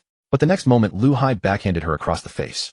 "You bitch had better obey me, or I'll let you starve to death or throw you out to feed the zombies." He then picked up his phone and began searching through the neighborhood group. Finally, the screen settled on a contact. The contact page read, "Resident 903, meaning the 3rd unit on the 9th floor. Lu Hai then dialed directly. After the call connected, Lu Hai spoke. "Hey Wang Yong, you still alive, kid?" A voice quickly came from the other end. "Oh, isn't this brother Lu? Of course I'm alive. Just running a bit low on food. Do you have any surplus? Could you spare me a little?" The two were old acquaintances, often drinking and playing cards together. Wang Yong was also a good-for-nothing rich second generation, but not as wealthy as Lu Hai.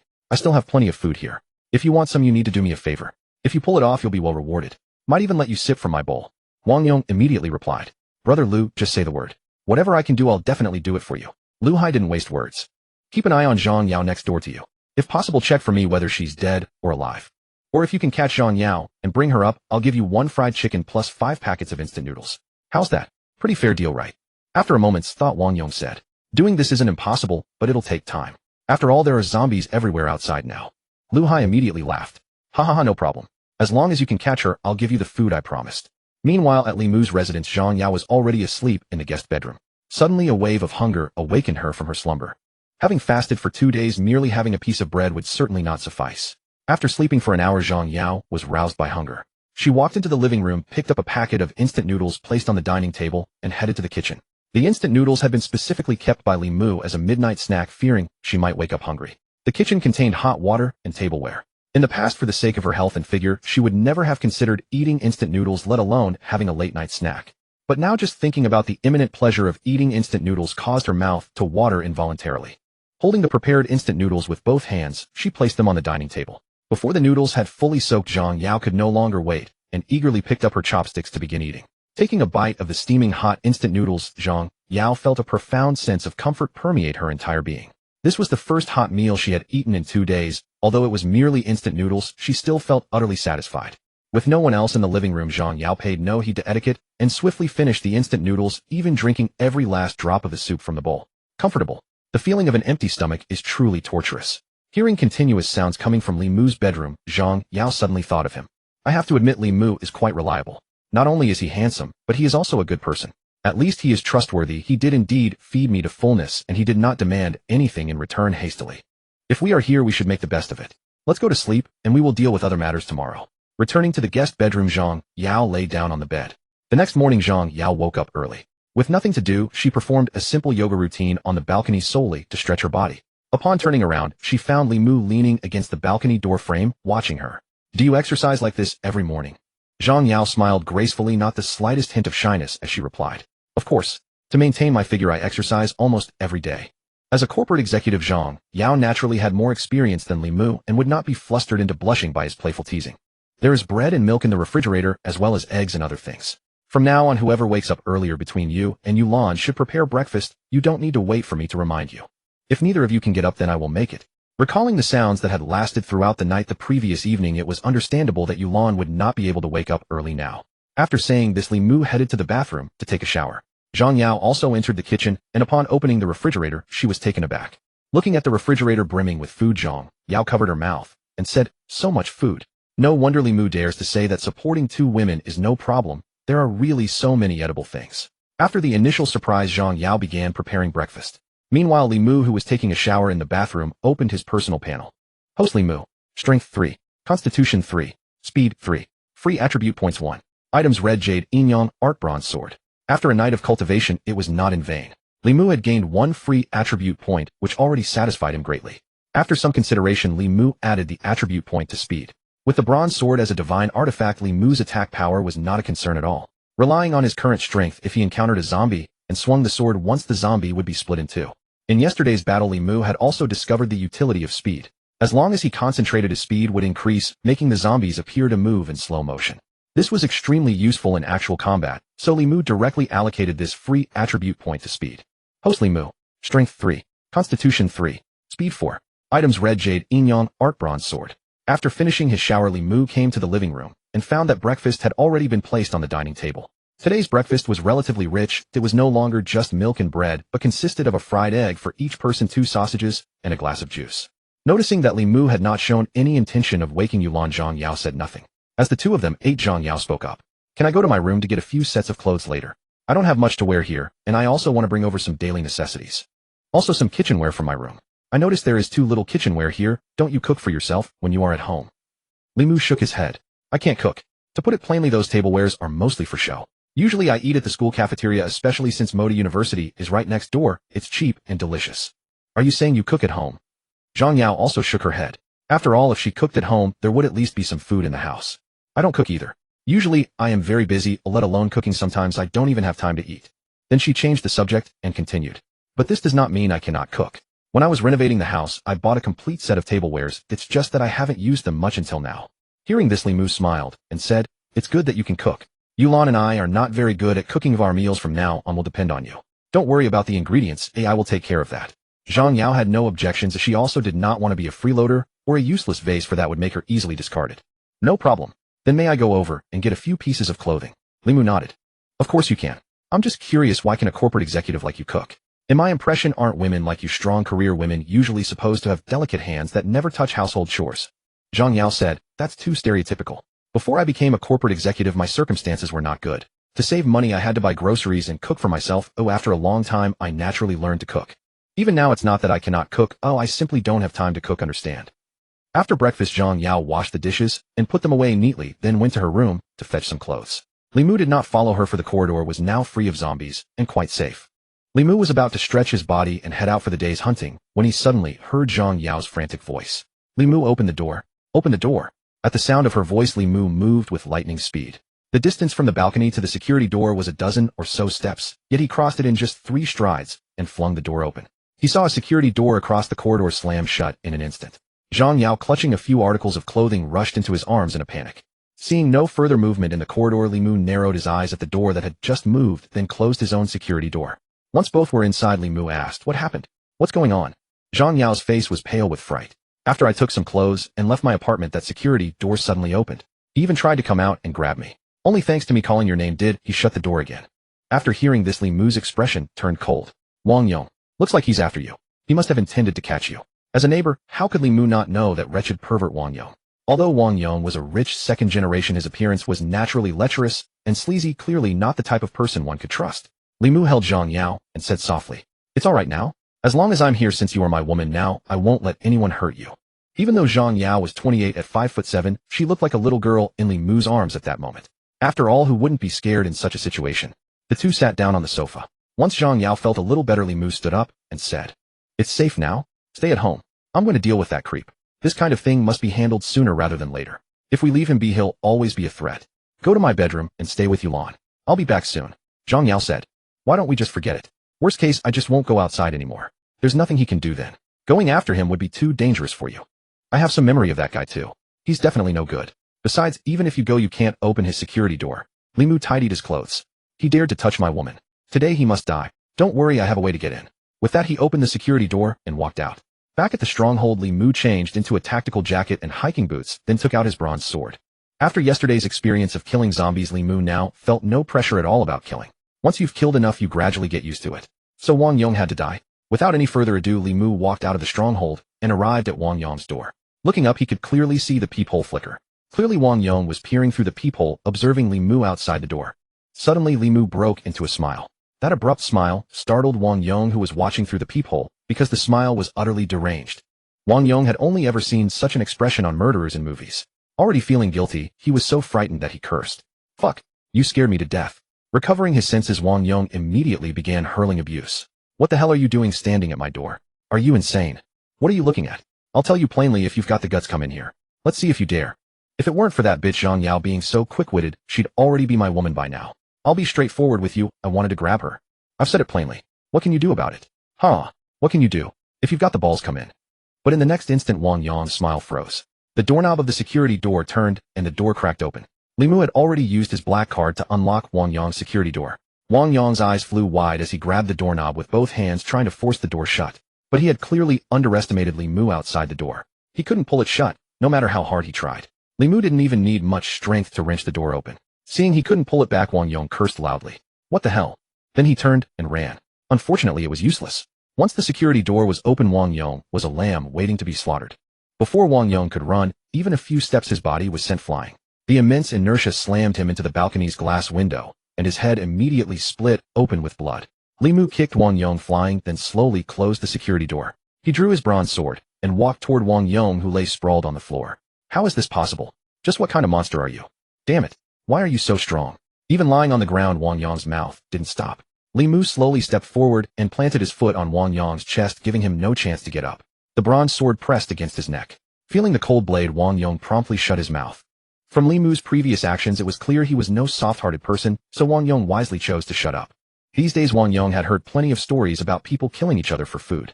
After all, the times had changed. This was the apocalypse, and killing was no longer punished by law. Go on, keep talking. Put on that arrogant look again and keep howling.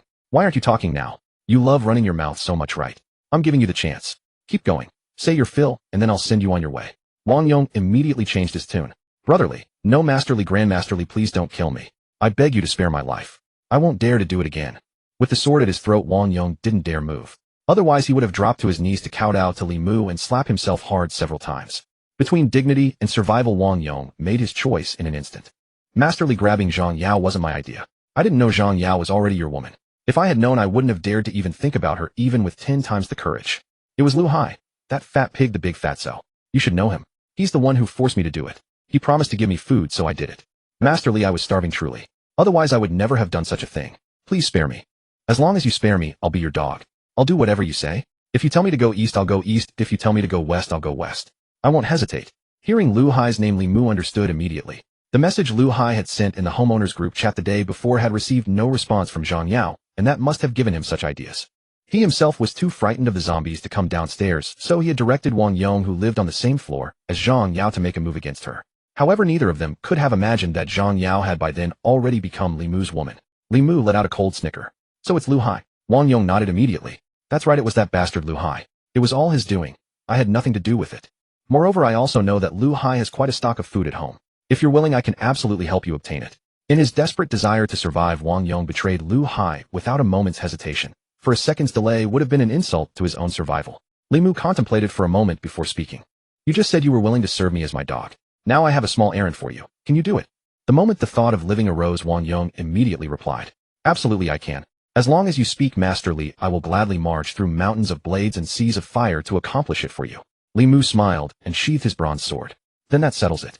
Follow me. The two of them entered the hallway, where Li Mu pointed at the zombie corpses and said, throw all these zombie corpses out through the windows.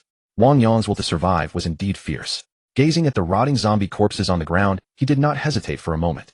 Swallowing his nausea, he reached down, grabbed the corpse by its clothing, and dragged it toward the hallway window.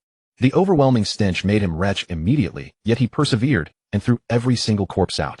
The instant he had tossed the last zombie body down, Wang Yong hurriedly said, Masterly, they're all gone. Li Mu advanced toward Wang Yong with his sword in hand, each step deliberate. Remember one thing: if you ever find yourself living through an apocalypse in your next life, never trust anyone, not even my words. And don't forget, I never said I would spare you. Before Wang Yong could utter another word, the bronze sword pierced straight through his skull. Then with a gentle push, Li Mu sent Wang Yong's corpse tumbling out through the hallway window. The hallway was now thoroughly clean. If those zombie corpses had remained in the hallway, Li Mu's apartment would have been uninhabitable. The stench alone would have been unbearable. That was precisely why Li Mu had ordered Wang Yong to throw the bodies away, or at least the odor would be significantly reduced. After disposing of Wang Yong, Li Mu had no intention of returning to his room, yet for he needed to clear out all the remaining households on the 9th floor. In truth, only one household remained. The residential community where Li Mu resided featured spacious apartment layouts, 5 units per floor, meaning 5 households total.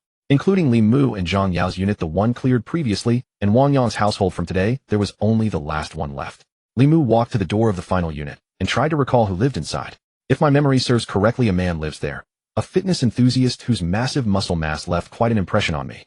Before the apocalypse, Li Mu had certainly hoped to possess such a burly physique himself, but now he could not care less. His strength now far exceeded that of even a powerhouse. Li Mu swiped his black card at the door and slowly pushed open the security door. As expected, at the sound of the door opening, a muscular zombie immediately lunged toward him. It was that fitness enthusiast. Without any hesitation, Li Mu stepped forward and thrust his sword. The burly zombie possessed not the slightest ability to resist and was instantly pierced through the skull, but the enormous momentum of its charge carried its body forward. Li Mu delivered a kick, sending the zombie flying. Seeing that the creature on the ground had gone still, Li Mu calmly stepped inside. After searching the apartment, Li Mu found no other living beings, so he proceeded directly to the kitchen to look for some food. A thorough search of the kitchen revealed nothing of particular value. Li Mu found only a large supply of whole wheat bread with chicken breast. As for the protein powder, Li Mu had absolutely no interest. After placing the chicken breast and whole wheat bread into a box, Li Mu picked it up and left. Before departing, he made sure to close the security door behind him to prevent anyone from hiding inside. After taking a cool shower at the safe house, Li Mu returned to his room with the food. At the sound of the door opening, the two women emerged from their room. Seeing that Li Mu was unharmed, the two of them sighed in relief. "You're finally back? As long as you're safe, that's all that matters." After placing the food on the table, Li Mu smiled and said lightly, "Don't worry, I'm fine." Wang Yong was nothing, no different from an ant. Zhang Yao said in astonishment. "He's dead. That's good news. At least we won't have to live in fear when going out anymore. Actually, it's probably best that I just stay indoors from now on." Terrorized by Wang Yong today, Zhang Yao had been thoroughly scared and likely would not dare to go out for quite some time. Li Mu comforted her and said, "I have just cleared all the apartments on this floor. I can confirm there are no people or zombies left inside. But this is the apocalypse now. I would advise you both to stay indoors as much as possible. Let's go to your apartment now and fetch the things you haven't brought over. Don't worry, I'll be with you this time. Nothing will happen. And bring your kitchenware along as well, show us your cooking skills for lunch today." The three of them arrived at Zhang Yao's home and gathered various daily necessities and clothing items. Of course, the most important thing was the black stockings that Li Mu had been longing for. After collecting some kitchen utensils as well, the task was finally complete. Li Mu then began considering how to also retrieve Yulan's clothes from her apartment. After all, he was quite fond of her uniform as well. Li Mu looked at Yulan and asked, "Yulan, which floor is your apartment on? When I have time, I'll go get your clothes for you." Hearing this, Yulan appeared quite delighted. After all, which woman would wish to wear the same set of clothes indefinitely? Yulan naturally wanted to retrieve her own clothes as well. "My floor is rather high up. It's on the 15th floor. The reason I ended up on the 9th floor was that someone took the elevator down from the 9th level, and then I saw a zombie in the hallway, so I ran." Knowing the floor number was sufficient, Li Mu would inevitably have to go to the upper floors eventually in search of food, so it made little difference whether he went early or late. He would simply find an opportunity to go up. However, there was one more danger that Li Mu needed to deal with at present: the fat man, Lu Hai, who lived on the 12th floor. He had dared to lay hands on Li Mu's woman. A person like that absolutely could not be spared. After lunch, just as Li Mu prepared to take an afternoon nap, his phone rang. Picking up the device, he saw it was a call from Lu Hai, who lived on the 12th floor. Li Mu answered without hesitation. "Hello, is this Li Mu, my old brother?" An imperious voice came through the phone. "It's me. What do you want?" Lu Hai burst into laughter. "Huh. It seems brotherly is in poor spirits. Perhaps having a beauty like Zhang Yao by your side these past few days has left you worn out, eh?" "Ha." Li Mu replied coldly. "That's none of your concern. After all, the beauty isn't by your side. She's by mine." Lu Hai continued, "Don't be upset, brotherly. It was merely a jest. I'm calling because I wish to propose a transaction. Don't be so hasty to refuse. You should know that I've always coveted Zhang Yao, and now that she belongs to you, I understand I have no chance of taking her. So I'm willing to make a deal with you. I can offer you food, or I can tell you some rather dire news. News that would be highly unfavorable to you. This information is certainly not in your favor. But if you're willing, I could share it with you, and perhaps you might survive because of it." Li Mu let out a cold laugh. "No need. I lack no food, and your news can wait. Perhaps after some time passes, you'll be inclined to speak of your own accord." Having said this, Li Mu hung up the phone. On the 12th floor, Lu Hai sprawled on the sofa, furiously slammed his fist into the coffee table at the sound of the disconnection. "Damn Li Mu. That beast doesn't even regard me with any respect. I'll make him understand the consequences. Rejecting my goodwill, I will make his death utterly miserable. But I must proceed with caution. Wang Yong hasn't been answering his calls. He must have already fallen to Li Mu's hands. This proves the boy has some ability after all." Immediately after, Lu Hai dialed a number. "Brother Wang, I've gathered the information. That Li Mu is currently residing on the 9th floor. Zhang Yao is also in Li Mu's room, and his quarters are stocked with plenty of food." A rough voice came through the phone. "Ha ha ha, excellent. Once I've captured Zhang Yao and had my fun with her for a few days, I'll send that wretch your way. The looted provisions will naturally include your share." Lu Hai was overjoyed. "Wonderful, wonderful. My thanks to Brother Wang. I'll keep you informed of any developments." Meanwhile, Li Mu had already lost all desire to nap. Gazing at the sweltering heat outside, Li Mu entered the living room. The air conditioning kept the temperature bearable. "I'm heading out. Stay home and stay safe." The two women nodded in unison. "Be extremely careful." After stepping outside, Li Mu changed into different attire. From Lu Hai's arrogant tone, it wasn't difficult to discern that he genuinely possessed some piece of information.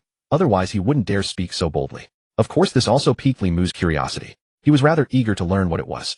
However, rather than negotiating a deal, it would be better for Li Mu to simply go upstairs and inquire directly. He believed that faced with death, Lu Hai wouldn't have much spine left.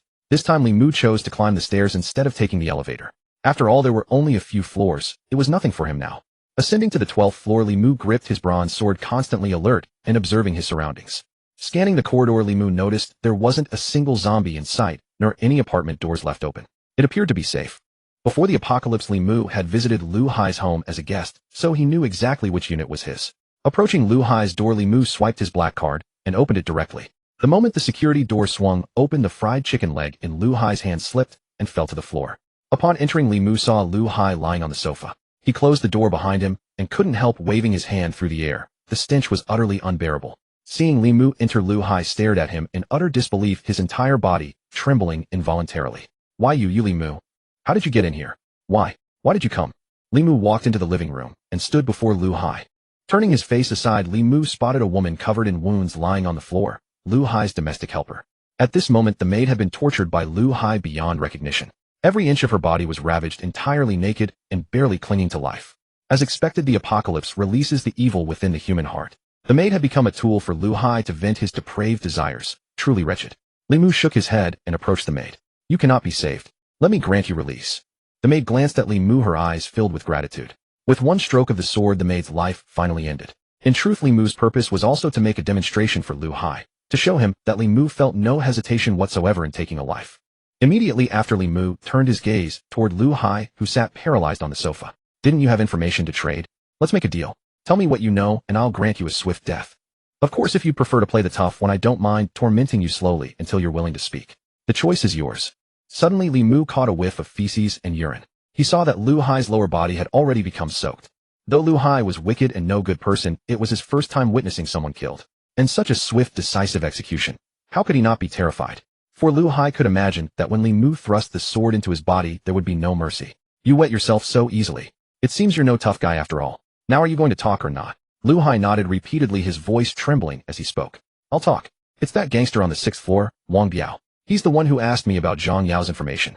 He also wants to get his hands on Zhang Yao. And just now I already told Wang Biao that you live on the 9th floor. Moreover, I know that Wang Biao commands a group of desperate outlaws. Men who've served time in prison, each more ruthless than the last. They're not afraid of killing. Just in these past few days, they've already robbed all the residents on the 5th and 6th floors, burning many, seizing food and women. Right now, everyone in this building who knows the news is avoiding Wang Biao, like the plague, terrified of being targeted by him. Li Mu had never heard of this Wang Biao character. This was the first time he learned such a formidable figure existed within his building. Moreover, it appeared Wang Biao harbored ambitions to rule this apartment complex like a king. Do you know how they broke into the residents' homes? Lu Hai immediately asked. Yes, there are quite a lot of them. They have fire axes, electric drills, crowbars, and more. Once they set their sights on a household, they rotate in shifts to break down the doors, forcing their way in through brute demolition. A friend of mine on the 6th floor told me this. It's absolutely true. They're ruthlessly vicious. From the beginning until now, not a single person who fell into their hands has survived. They've killed everyone. Terror-stricken, Lu Hai spilled everything he knew, fearing that Li Mu might torture him. Sometimes what people fear isn't death itself, but rather a fate worse than dying. Having extracted the information he needed, Li Mu thrust his sword forward and ended Lu Hai's life. Not daring to linger, he immediately began rushing downstairs. After all, he wasn't sure when Wang Biao and his gang would make their move. If they acted quickly, Yulan and Zhang Yao, who were still in the apartment, would be in grave danger. After sprinting to the 9th floor, Li Mu saw no one. His apartment's security door showed no signs of damage. Only then did he finally breathe a sigh of relief. Li Mu changed into fresh clothes and walked inside. Confirming that everything in the apartment was undisturbed, he sat down on the sofa. The two women seated themselves on either side of Li Mu. Well, is everything safe? Li Mu shook his head.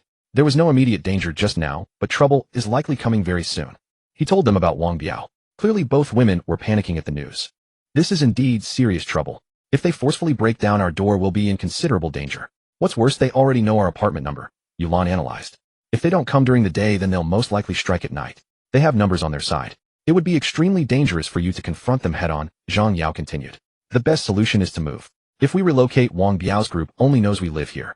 Once we change locations, they won't be able to find us. Listening to the two women play good cop and bad cop, what Li Mu contemplated wasn't whether he could defeat Wang Biao and his men. His concern was for Yulan and Zhang Yao's safety. Li Mu's current strength was undeniably formidable. Even in a direct confrontation with Wang Biao's crew, it would be like slicing vegetables. Absolutely no problem at all. But if something happened to Zhang Yao or Yulan, that wouldn't be so easily resolved. Thus he absolutely had to get them to safety first. After some consideration, Li Mu spoke in a grave tone. Alright, we'll move. Where should we go? Any good places in mind? Zhang Yao immediately nodded, pointing upward. There's a place. I've already thought it through, on the 10th floor. A large penthouse about 800 square meters. Absolutely spacious and incredibly luxurious. I went to look at that apartment just last month. No one was living there, but all the furniture was complete and brand new. The place was purchased and renovated by some wealthy person. The real estate agent told me that since the renovation was completed, no one has ever lived there. The wealthy owner seems to have gone abroad, so it's been vacant this whole time. The only question is whether we can actually get in. If we can, it would definitely be better than where we're living now. Hearing this, Li Mu was tempted. His current apartment was relatively small, barely over 130 square meters. While it wasn't cramped for the three of them, now more people might move in later. Then the space would feel crowded. After all, they were living in the apocalypse. How could one not know how to enjoy life? They had to find a way to move into a bigger place. Ready for action, Li Mu stood up. No time to waste. I'll go check it out now. See if the door opens and verify there's no one inside. Yulan said nothing, clearly giving her silent approval to the plan. Alright, let's pack our things now and move as quickly as possible. Arriving on the 10th floor, as soon as Li Mu stepped out of the stairwell, he spotted a security door. However, compared to the doors on other floors, this one was notably thicker and heavier, clearly a specially reinforced model. After confirming the hallway was safe, Li Mu approached the heavy security door. He was worried the original owner might have changed the electronic lock, which would render his black card useless. But such concerns proved unnecessary. The black card swiped, and the door opened with ease.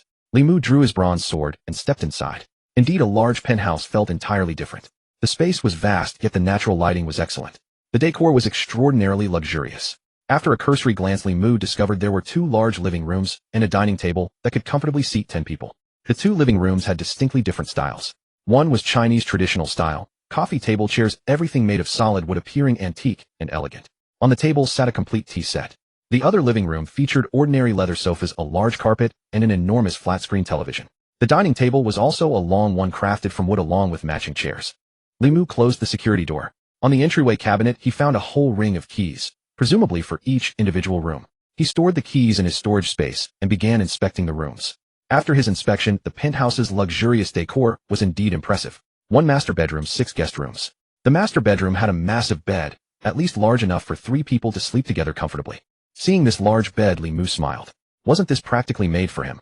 This time Li Mu's inspection was extremely thorough. He didn't miss a single corner. Even the wardrobes were opened and checked. Only after confirming there was no danger did he finally relax. Afterward, Li Mu went to the storage room and transferred the items from his storage space into it. This penthouse's storage room alone was twice the size of his current homes. But that was fine because this place was now Li Mu's. In the apocalypse, for places like this, whoever had the ability to move and owned it. After emptying his storage space, Li Mu left the apartment and returned to his own home. Truly, these 2 women worked fast. By the time he arrived, they had already almost finished packing everything inside. There was still quite a lot of stuff, but that wasn't a problem. Li Mu had a storage space. Moving all this required no effort at all. Just pack it in and take it away. A life with cheats was just that simple and carefree. Li Mu no longer wished to keep his storage space a secret. After all, they would be living together for the long term, and sooner or later they would discover it. There was no point in hiding it anymore. Moreover, Li Mu believed that in this post-apocalyptic era where the strong ruled and power was supreme, as long as he demonstrated his strength, the 2 women would undoubtedly follow him even more devotedly. After all, they knew well who could provide them with sufficient security. Li Mu went to the storage room and placed all the instant noodles and self-heating pots inside into his storage space, then moved on to the food in the refrigerator. He then came to the living room and saw Zhang Yao and Yulan each carrying a large bundle wrapped in a bedsheet, clearly struggling under the weight. Seeing their predicament, Li Mu couldn't help but laugh. Zhang Yao said, "Stop laughing, let's head up first. There's no time to waste on this." Li Mu waved his hand dismissively. "Put your things down for now. Settle them." He then approached them. "Remember, whatever happens, do not shout or reveal what you've seen, or I won't forgive you." Then Li Mu waved his hand, and everything on the ground vanished instantly. Witnessing this miraculous scene, both women immediately covered their mouths with their hands, terrified they might cry out in surprise. After the initial shock, Zhang Yao spoke in a whisper. "How incredible! Is this your superpower? I always knew you were extraordinary. You fought off so many zombies alone. Clearly not an ordinary person." Amidst their astonishment, the 2 women also felt grateful that they had chosen to follow Li Mu and become his women, for someone with such miraculous abilities was certainly no ordinary person. They didn't care how Li Mu obtained his superpower. They only knew that as long as they stayed with him, they wouldn't have to endure starvation in this apocalyptic world. They might even live better than before. Li Mu nodded. "You could call it a superpower. It's my secret, and since you saw it today you must never speak of it. If you do, don't blame me for being ruthless. This was a threat, and its deterrent power was more than sufficient. As I said, once you become my women, I will never mistreat you. You should believe me now. The two women nodded. Enough talk. Let's hurry upstairs and find a safer place first. Stay close to me, and don't run around. Without incident, the three quickly reached the spacious flat on the 10th floor. After closing the security door, the three had officially made this their home. Let's start packing. Once we're settled, it'll be time for dinner. Good. Li Mu naturally took the master bedroom, but Zhang Yao and Yulan showed no intention of staying in the guest room. They followed him into the master bedroom together. The bedroom was spacious enough for all three, without any feeling of crowding, and Li Mu certainly had no reason to refuse. Zhang Yao had her own plans. After witnessing Li Mu's overwhelming strength, she felt she needed to deepen their bond as soon as possible. Though she'd been with Li Mu for a day and her body had mostly recovered, he had no time to nurture their relationship. So she decided to take the initiative, silently resolving to get things done tonight. She couldn't wait any longer. There wasn't much to unpack. The beds were brand new and everything was already in place. They simply needed to put their clothes in the wardrobe. Once they finished tidying up, Zhang Yao and Yulan headed to the kitchen, while a bored Li Mu turned on the television. Though he appeared to be watching TV, Li Mu's thoughts were elsewhere. He was strategizing how to deal with Wang Biao and his crew. As long as those people were around, Li Mu wouldn't know peace. If they plotted something like a sneak attack, he couldn't afford to let his guard down. He needed to eliminate them as quickly as possible, the sooner the better. Li Mu preferred to act decisively rather than let matters drag on, so he decided to handle this with the simplest approach. After dinner, Li Mu went downstairs, checked that the area was secure, and entered his apartment. All he had to do now was wait for Wang Biao and his men to arrive. As darkness fell, a group of burly men gathered in Wang Biao's apartment on the 6th floor. Cigarette smoke filled the room thick enough to sting their eyes. There were 7 men in total, and the one seated in the center with a scar running down his left face was Wang Biao, their leader. Wang Biao had always been cunning, and when the apocalypse struck, he led the charge to clear out zombies and plunder food from others. Their ruthless tactics had netted them plenty of provisions, so they hadn't gone hungry in days. Brother Biao, let's make our move. We've grown tired of those women. They're mostly dead by now anyway. Exactly. Since you've been after that Zhang Yao woman, we should strike tonight. Kill that Li Mu guy and take her for ourselves. Right? And we'll seize everything in his home too. All the food supplies. Wang Biao traced the scar on his face with his fingers. Alright, let's do it. Tonight we take Zhang Yao, and every brother gets a turn. You'll all have your fill. The moment they heard this, the group erupted in excitement, grabbed their weapons, and headed upstairs. Despite their numbers, Wang Biao and his men moved cautiously, each carrying a machete and keeping a watchful eye on their surroundings as they ascended. At the forefront was a massive man, nearly 6 feet tall, built like a bear, whose immense strength made him the primary breacher. Soon the 7 reached the 9th floor. Brother Biao, the stairwell is clear. No zombies, safe to proceed. The group worked with clear division of labor. Upon reaching Li Mu's security door, one man retrieved all their tools from the backpack. A sledgehammer, a fire axe, and a cordless drill. Though few in number, their experience with forced entry meant they could breach the door given enough time. Li Mu, resting on the sofa and conserving his energy, opened his eyes at the sound. Finally here. Li Mu didn't rise from the sofa. He simply closed his eyes again, waiting. He wasn't in a hurry. Breaching the door would drain their energy, and he preferred to let them exhaust themselves first. They wouldn't break through anytime soon. While Wang Biao and his men could force their way in, it would be a laborious process, requiring them to completely smash through the lock and door frame. A painstaking physical effort. In the corridor, the bulliest of the men raised a fire axe high above his head and brought it crashing down on the door lock. The sound of hammering continued relentlessly without pause. Soon the burly man was drenched in sweat, and the security door had already suffered considerable damage. Another man immediately took over the fire axe and continued the assault in a relay. Wang Biao stood aside for a moment and said, "Why hasn't a sound come from inside for so long?" The man beside him replied, "That kid is just a good-for-nothing college student. He's probably hiding under his bed crying right now. What else can he possibly do?" Wang Biao nodded with a smile. "You're right. I nearly forgot. That's just a baby-faced youth. What kind of situations has he ever seen? He's probably terrified out of his wits. Brothers, push hard. Each of you gets 2 cans of ice-cold beer when we're done tonight." Hearing the promise of ice-cold beer, Wang Biao's men redoubled their efforts. After all, in the apocalyptic world, a cold beer was an absolute luxury. Sparks flew as the fire axe and sledgehammer struck the security door. The pounding never ceased, and under Wang Biao's gang, the sturdy door was already battered and broken, on the verge of giving way at any moment. "Boss Biao, the door's open, it's open." A henchman excitedly wrenched the security door wide. Wang Biao grinned and shouted, "Brothers, charge in. Kill that college student, and bring me Zhang Yao." But the moment those words left his mouth, the burly man about to enter suddenly shuddered and froze where he stood. The next instant, a horrifying sight made everyone's hair stand on end. A sword had pierced through the back of the man's skull, emerging from the front of his head. Li Mu revealed his face and offered the stunned crowd a faint smile. "Well, hello there. Coming over so late at night. Though I must say I'm not fond of your method of knocking." With that, he added coldly, "So you'd best just die where you stand." Upon seeing one of his trusted men killed in an instant, Wang Biao flew into a rage and screamed, "Chop him to pieces." The rest of the men immediately raised their machetes and swung at Li Mu inside the room. "Kill him."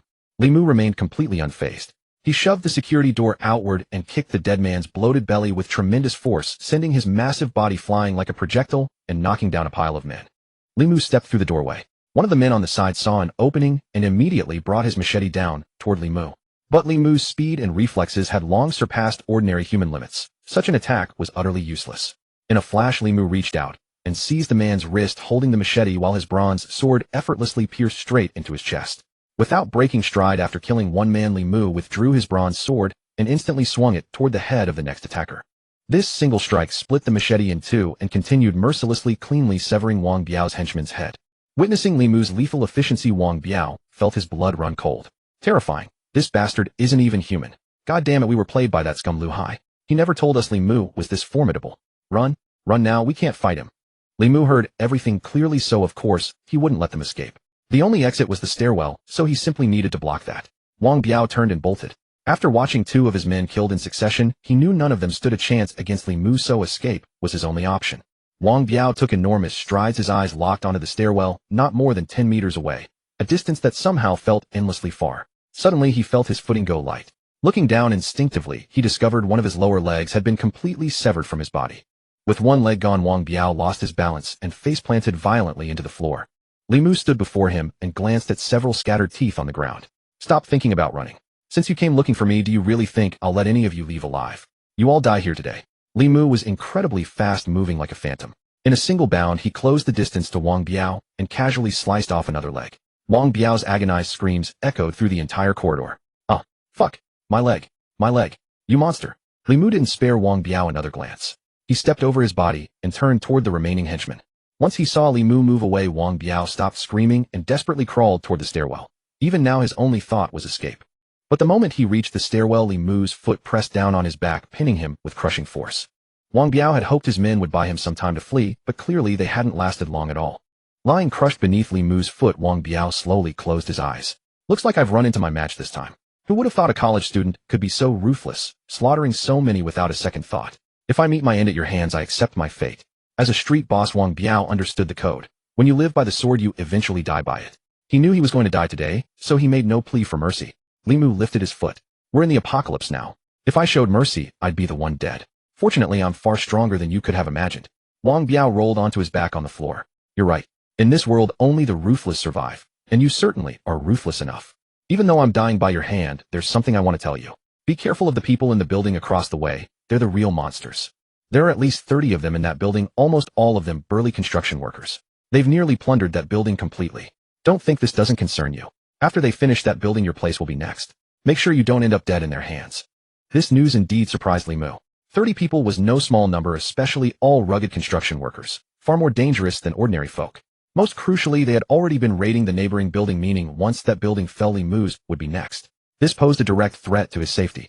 As the saying went, how could one tolerate others lurking at the doorstep? This group would have to be eliminated sooner or later. Li Mu looked down at Wang Biao and said, "Thank you." Then his sword fell and Wang Biao died.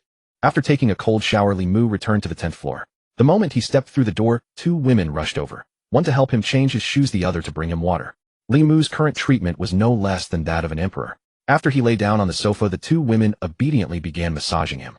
"No danger tonight, right?" Yulan asked in a hushed voice. Li Mu shook his head. "No danger. Handling a few people like that is more than enough." After massaging for a while, Yulan glanced at Zhang Yao, seemingly conveying some silent message. Zhang Yao looked back at Yulan. Yulan then rose to her feet. "I'm a bit tired. I'll go rest first." Li Mu noticed this exchange. He knew Yulan was clearing the way for Zhang Yao. Li Mu said nothing. After Yulan left, Zhang Yao continued massaging him, finally bringing some relief to Li Mu after his exhausting day. Though tonight's battle hadn't been intense, he still felt weary. "You've been tired all night. You must be hungry. Shall I make you some porridge?" Li Mu waved his hand dismissively. "No need. I'm not really hungry, just tired." Li Mu stood up from the sofa. "Let's rest early. There's still things to handle tomorrow." The next morning arrived. Upon waking, Li Mu discovered Yulan had already prepared breakfast. After his bath, he began eating. As for Zhang Yao, she had been too exhausted last night. There was no way she'd be waking before noon. During breakfast, Li Mu pulled out his phone. It was the 4th day of the apocalypse. Li Mu guessed that even those who had food stored at home must be running low by now. For these people, the true apocalypse was only just beginning. As for Li Mu, he didn't need to worry about food yet. His provisions were merely becoming less varied. Checking his phone, he saw nothing but messages desperately asking for food, filling the entire screen. The trading currency for food, however, was quite singular, essentially one thing: women.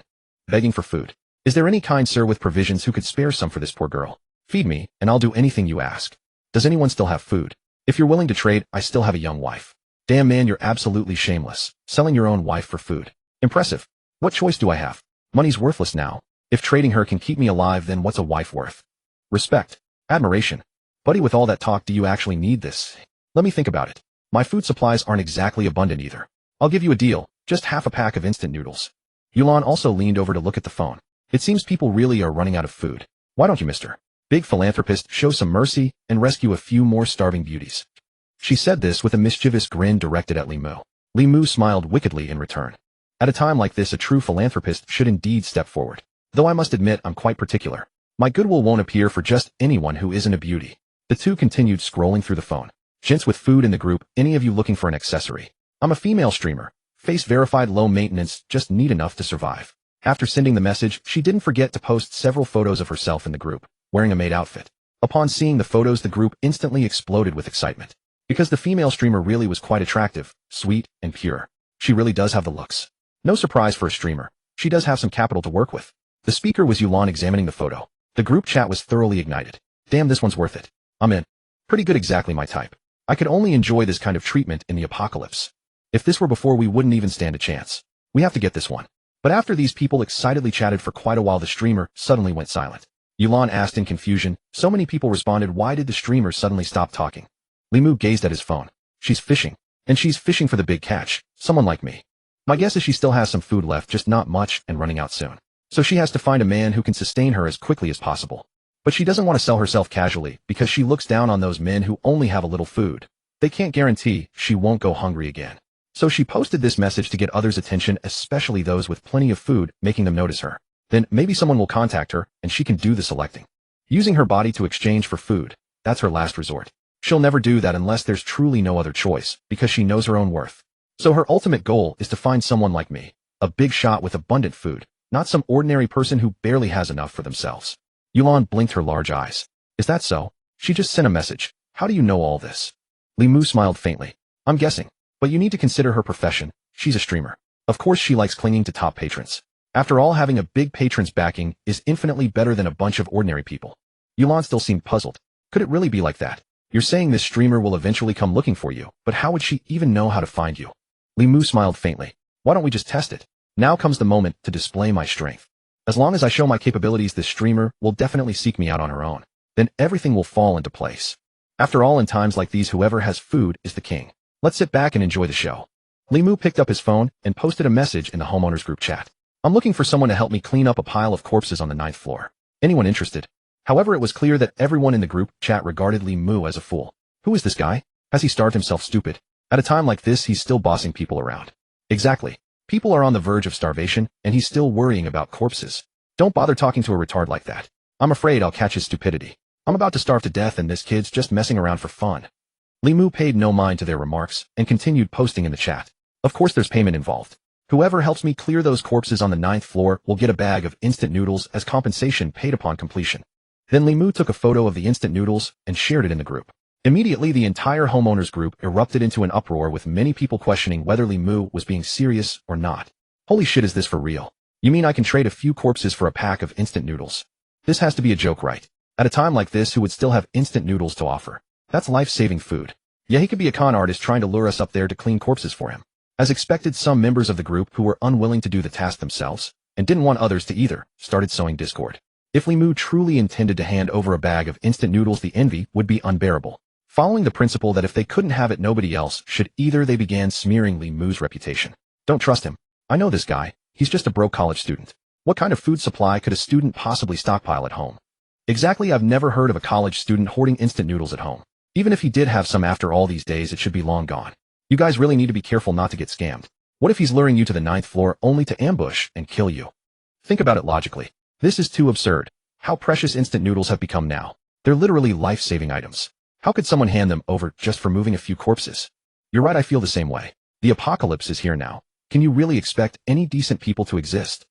If you end up dying because of him later, don't come crying to us for warning you. Consider this carefully. Even if he does have instant noodles, why would he give them to you? Wouldn't he prefer to eat them himself? Why would he hand them over so easily? Li Mu smirked dismissively at the messages, but paid them no mind. At that moment Yulan asked, was what you said earlier really true? If someone actually cleans up the zombies on the 9th floor, are you really going to give them a bag of instant noodles? Li Mu shrugged. Why not? It's just a pack of noodles. I'm not short on them anyway, and those corpses on the 9th floor really do need to be dealt with. The weather's so hot right now. If we don't clean up those bodies, the stench will reach us soon enough. I can't stand the smell of rotting flesh. Yulan still seemed puzzled, but that doesn't seem worth it. Food is too precious these days. Li Mu pinched her cheek. Don't worry about food. I'll handle it. Besides, I don't want to survive on instant noodles forever. That'd be miserable. So just rest assured. Yulan gradually felt reassured and said, all right then, I'll leave everything to you. Li Mu continued posting in the group chat. Those interested can message me privately. But there's only one spot available. First come, first served. This opportunity won't last long. This time the man who had bought a wife chimed in. Fuck, I'm about to starve to death. I think I might as well give it a shot. It's better than wasting away in my room. Meanwhile, the female streamer who had remained silent for so long suddenly posted as well. I also think it's worth trying if you genuinely have no food. After all, it's just a bit of physical effort. But if this is legitimate, you'd get a life-saving bag of instant noodles. However, others soon joined the conversation. A woman typed out, what a bunch of idiots. This is definitely a trap. You'll die if you go. That man reeks of trouble. Don't let him deceive you. Li Mu glanced at the woman's profile picture and suddenly remembered her. He'd crossed paths with her a few times. She was a young married woman in her early 30s with a full-figured frame. The best part was she was quite beautiful. Unfortunately, her sharp tongue was her only flaw. Her husband's infidelity had soured her completely. She despised men now and made it her mission to shoot down anyone she saw. Her name was Chun Yurong, and her family had wealth. After marrying, her husband lost interest in someone like her, eventually taking up with a college student and filing for divorce. They hadn't even had children together, so Chun Yurong had been living alone in this complex for over 2 years. Her initial grief had gradually hardened into a deep-seated resentment toward men. The outbreak of the apocalypse only intensified her bitterness, and she'd taken to berating any man she encountered in the group chat. There was no way Li Mu hadn't heard about her by now. Although several men had tried to pursue her over the years, none succeeded. From the look of her, that flushed, desperate expression, Li Mu could tell she kept herself well stocked with toys behind closed doors. She dares to insult me. Just wait. I'll pay her a visit sooner or later. Chun Yurong was exactly his type, and he was determined to claim her, though patience would serve him better than rushing. Shortly after, Li Mu's phone buzzed with a friend request. The sender was the man who had claimed to have bought a wife. Judging by how desperate he sounded, food supplies must have run out completely. Bro, I live on the 8th floor. Was that commotion last night you're doing? I'm ready to move those bodies anytime. I'll bring my wife along. We can work faster that way. And hey, once I finish cleaning up those corpses, will you really hand over the instant noodles? I'm really on the brink of starvation here. Li Mu replied promptly. Don't worry, I've got plenty of noodles. Once you're done, I'll give you a bag without fail. Li Mu had 2 reasons for posting this message in the group chat. First, the corpses on the 9th floor truly needed to be cleared away. The weather was already hot, and before long the bodies would begin to rot, unleashing a stench that Li Mu could scarcely endure. However, he was unwilling to do it himself, so he could only seek someone in the group willing to lend a hand. There was also a second purpose: to showcase his strength. By letting the attractive women in this building, those who had run out of food, know of a capable man like himself, he was certain that starving women would eventually come seeking him out. After all, when confronted with death, people were capable of anything, and offering up their bodies was the simplest of compromises, requiring no second thought whatsoever. Meanwhile, the female streamer was in her own room, deeply pondering Li Mu's message. Her name was Su Ro, a college graduate who had been out of school for only a year. Due to her family's poverty growing up, she had turned to streaming after graduation, unable to secure well-paying employment. With her pure and adorable looks, as well as a standard figure of youthful face and generous curves, she had quickly gone viral, wearing JK uniforms, gathering a substantial fanbase. Just as she was preparing to monetize her online fame, the zombie crisis suddenly erupted, and her career was utterly finished. After all, in this apocalyptic world, every person was focused on survival. Who would still care to watch a pretty female streamer? Su-Ro set down her phone and lay back on her distinctly girlish bed. It seems there truly are people in this building with ample food supplies. And fortunately, he is a man, a college student no less. Though she did not know Li Mu personally, from the earlier messages in the group chat, Su-Ro already knew he was a college student. Judging by how casually he produced a pack of instant noodles, he must have quite a bit of food at home. Otherwise, he wouldn't be so careless with wasting an entire pack. I spoke up for him just now, he must have noticed me. Whether what I said was true or not, establishing good relations ahead of time can do no harm. But if he truly gave away a pack of instant noodles, that would prove he has plenty of food at home. In that case, I must take the initiative. I absolutely cannot wait any longer. Su-Ro had always preferred staying indoors, so her home was generally stocked with food, and this habit had just saved her life. Though her food supply was not abundant, it was infinitely better than having nothing. Over the past few days, Su-Ro had been eating only a small amount each day, as she naturally consumed rather little. But the already meager food was now nearly gone. Su-ro let out a gentle sigh. Sigh. Even becoming some big shot's companion would still be better than starving to death here. I truly do not want to die of hunger. Meanwhile, on the other side, Chen Yurong was also in her room, glaring angrily at the messages on her phone. What a bunch of fools. Where is there any truth in a man's mouth? That Li Mu is nothing but a grand fraud. If you refuse to believe my words, go ahead and walk to your deaths. Can a single pack of instant noodles make you this frantic? Absolutely unsophisticated. Saying this, Chen Yurong opened her refrigerator and took out a small piece of bread to eat. Chen Yurong was undoubtedly one of the residents in this building with a relatively large food supply, though her refrigerator was still well stocked. Chen Yurong prided herself on cleanliness and rarely ate out, preferring to buy groceries and cook for herself, so she still had plenty of rice and flour at home. After finishing the bread, Chen Yurong said with an air of superiority, Li Mu, is it? Let us see how much food you actually have. You love showing off, don't you? When you are on the verge of starvation, I will make you beg me. At that moment, Li Mu had also arrived at the 9th floor, still holding a pack of instant noodles. As soon as he entered the 9th floor hallway, he saw a married couple in their 30s struggling together to carry a corpse, preparing to throw it out the window. The man also noticed Li Mu, but both he and his wife kept their eyes firmly fixed on the pack of instant noodles in Li Mu's hand. They could not stop themselves from swallowing at the sight of it. It was not that they were gluttonous, it was simply that they had not eaten for nearly 2 days and could barely endure it. Li Mu also surveyed the couple. The man was tall and thin, and the woman was of ordinary appearance, nowhere near the caliber of someone like Yulan. The man smiled at Li Mu and said, Brother, we will be finished moving these shortly. Sorry to keep you waiting. Li Mu nodded slightly. No rush. There were only 7 corpses on the floor in total, and now only 2 remained. They would finish clearing them shortly. Only then did the man approach Li Mu with a grin. Upon reaching Li Mu, he pulled out a pack of Zhonghua cigarettes and offered them toward him. Have one. Li Mu shook his head with a smile. I do not smoke. Since you have finished the job, your payment is ready. This pack of instant noodles belongs to you. Take it. The man accepted the noodles with trembling hands and stammered, Thank you. Thank you so much. I did not expect you to actually give it to us. Thank you so much. The couple had approached this merely as a last resort. If Li Mu had refused, they would have had no choice. But they never expected him to truly follow through. And it was a life-saving pack of instant noodles. Though modest in quantity, perhaps insufficient to fully satisfy the couple, it was still something.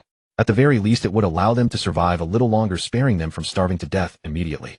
At that moment, the man suddenly spoke to Li Mu. A man standing beside Li Mu spoke in a low voice, observing their unfriendly demeanor. These people don't seem to have good intentions. They must be here to cause trouble. He then addressed those people. The bodies have already been cleaned up. You're too late. Go back. The group ignored him and continued speaking to Li Mu. Brother Li Mu, all my brothers have come up here. We can't possibly leave empty-handed, can we? That wouldn't be right. After all, we all want to help. Though we arrived late, we still made it. We know you have plenty of food. My brothers aren't greedy. Just 2 packets of instant noodles each will do. That shouldn't be a problem for you, right? Li Mu sneered dismissively. I have to say, you people are truly contemptible. I've already said it. First come, first served. Yet you insist on coming up here to make trouble. Was it really necessary? Li Mu was in a good mood today, so he wasn't particularly inclined to kill anyone. However, this didn't mean he couldn't kill. The middle-aged leader stopped pretending and drew a kitchen knife from his waist. Let me be frank. We know you have plenty of food. I'm giving you 2 choices. Either hand over all the food and we'll spare your life, or we kill you and take the food from your home ourselves. Choose one. Li Mu sighed helplessly. Why do you all think you can kill me? You have quite the confidence. The others also drew their weapons, mostly kitchen knives and 1 axe. Cut the crap and hand over the food quickly. Li Mu turned to the couple beside him. Go back first. I'll contact you later. Then he spoke to the man. Let them leave. I'll give you the food. The leader burst into laughter.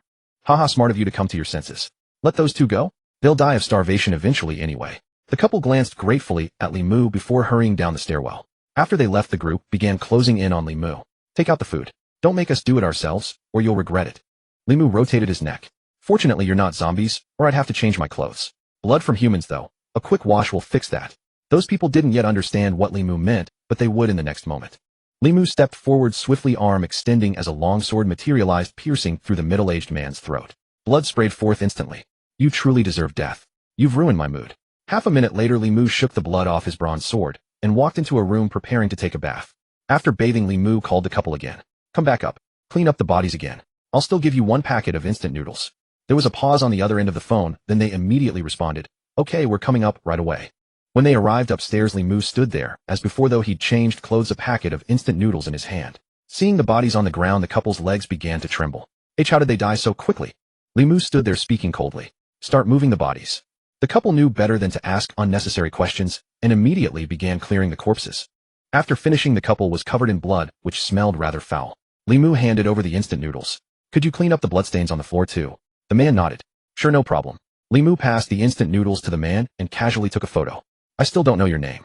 The man quickly responded, Wang Tai. I'm called Wang Tai. Li Mu nodded, then continued.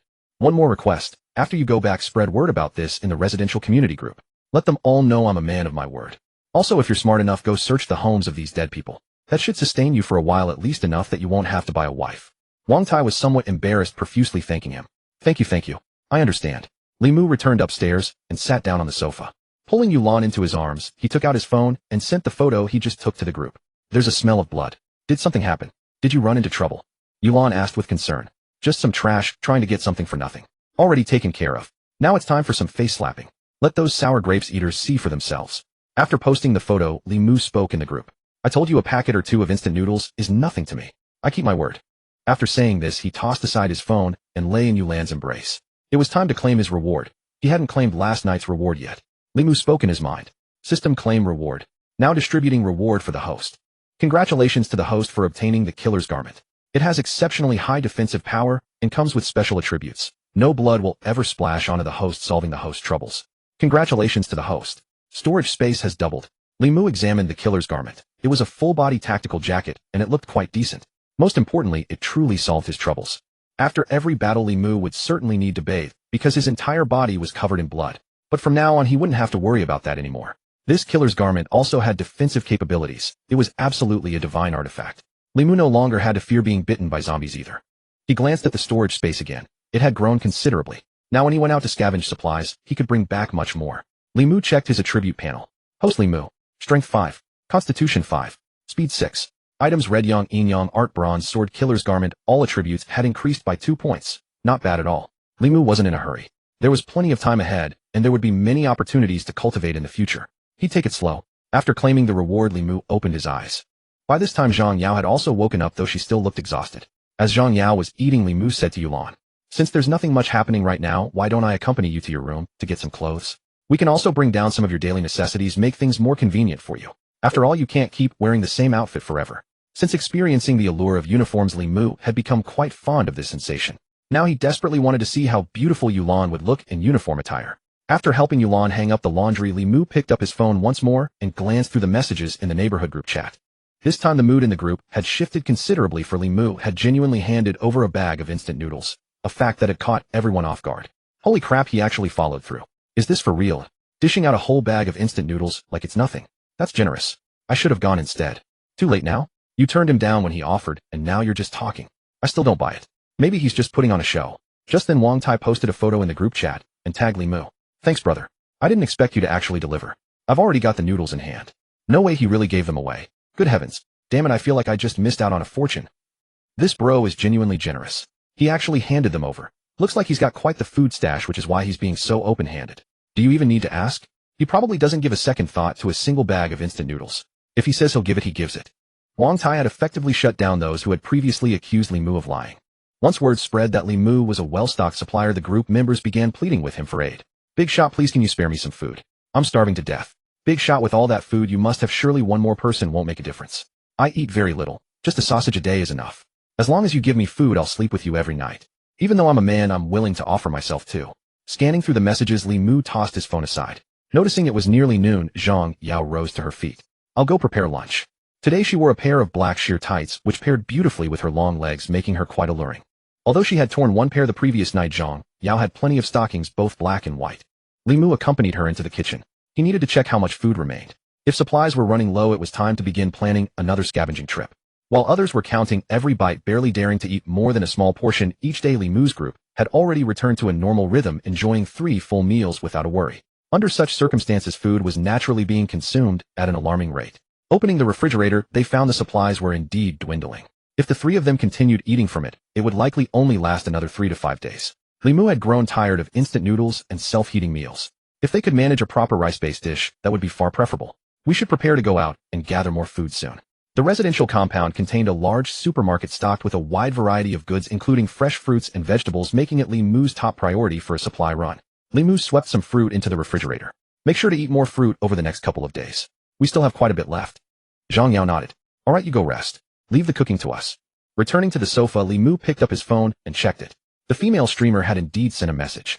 A smile tugged at Li Mu's lips as he looked at the screen. After accepting her friend request, she quickly messaged, direct and to the point. Hello Li Mu. I'm really hungry. Do you have any food left? I can trade for it, anything at all. Li Mu smiled faintly. We have some.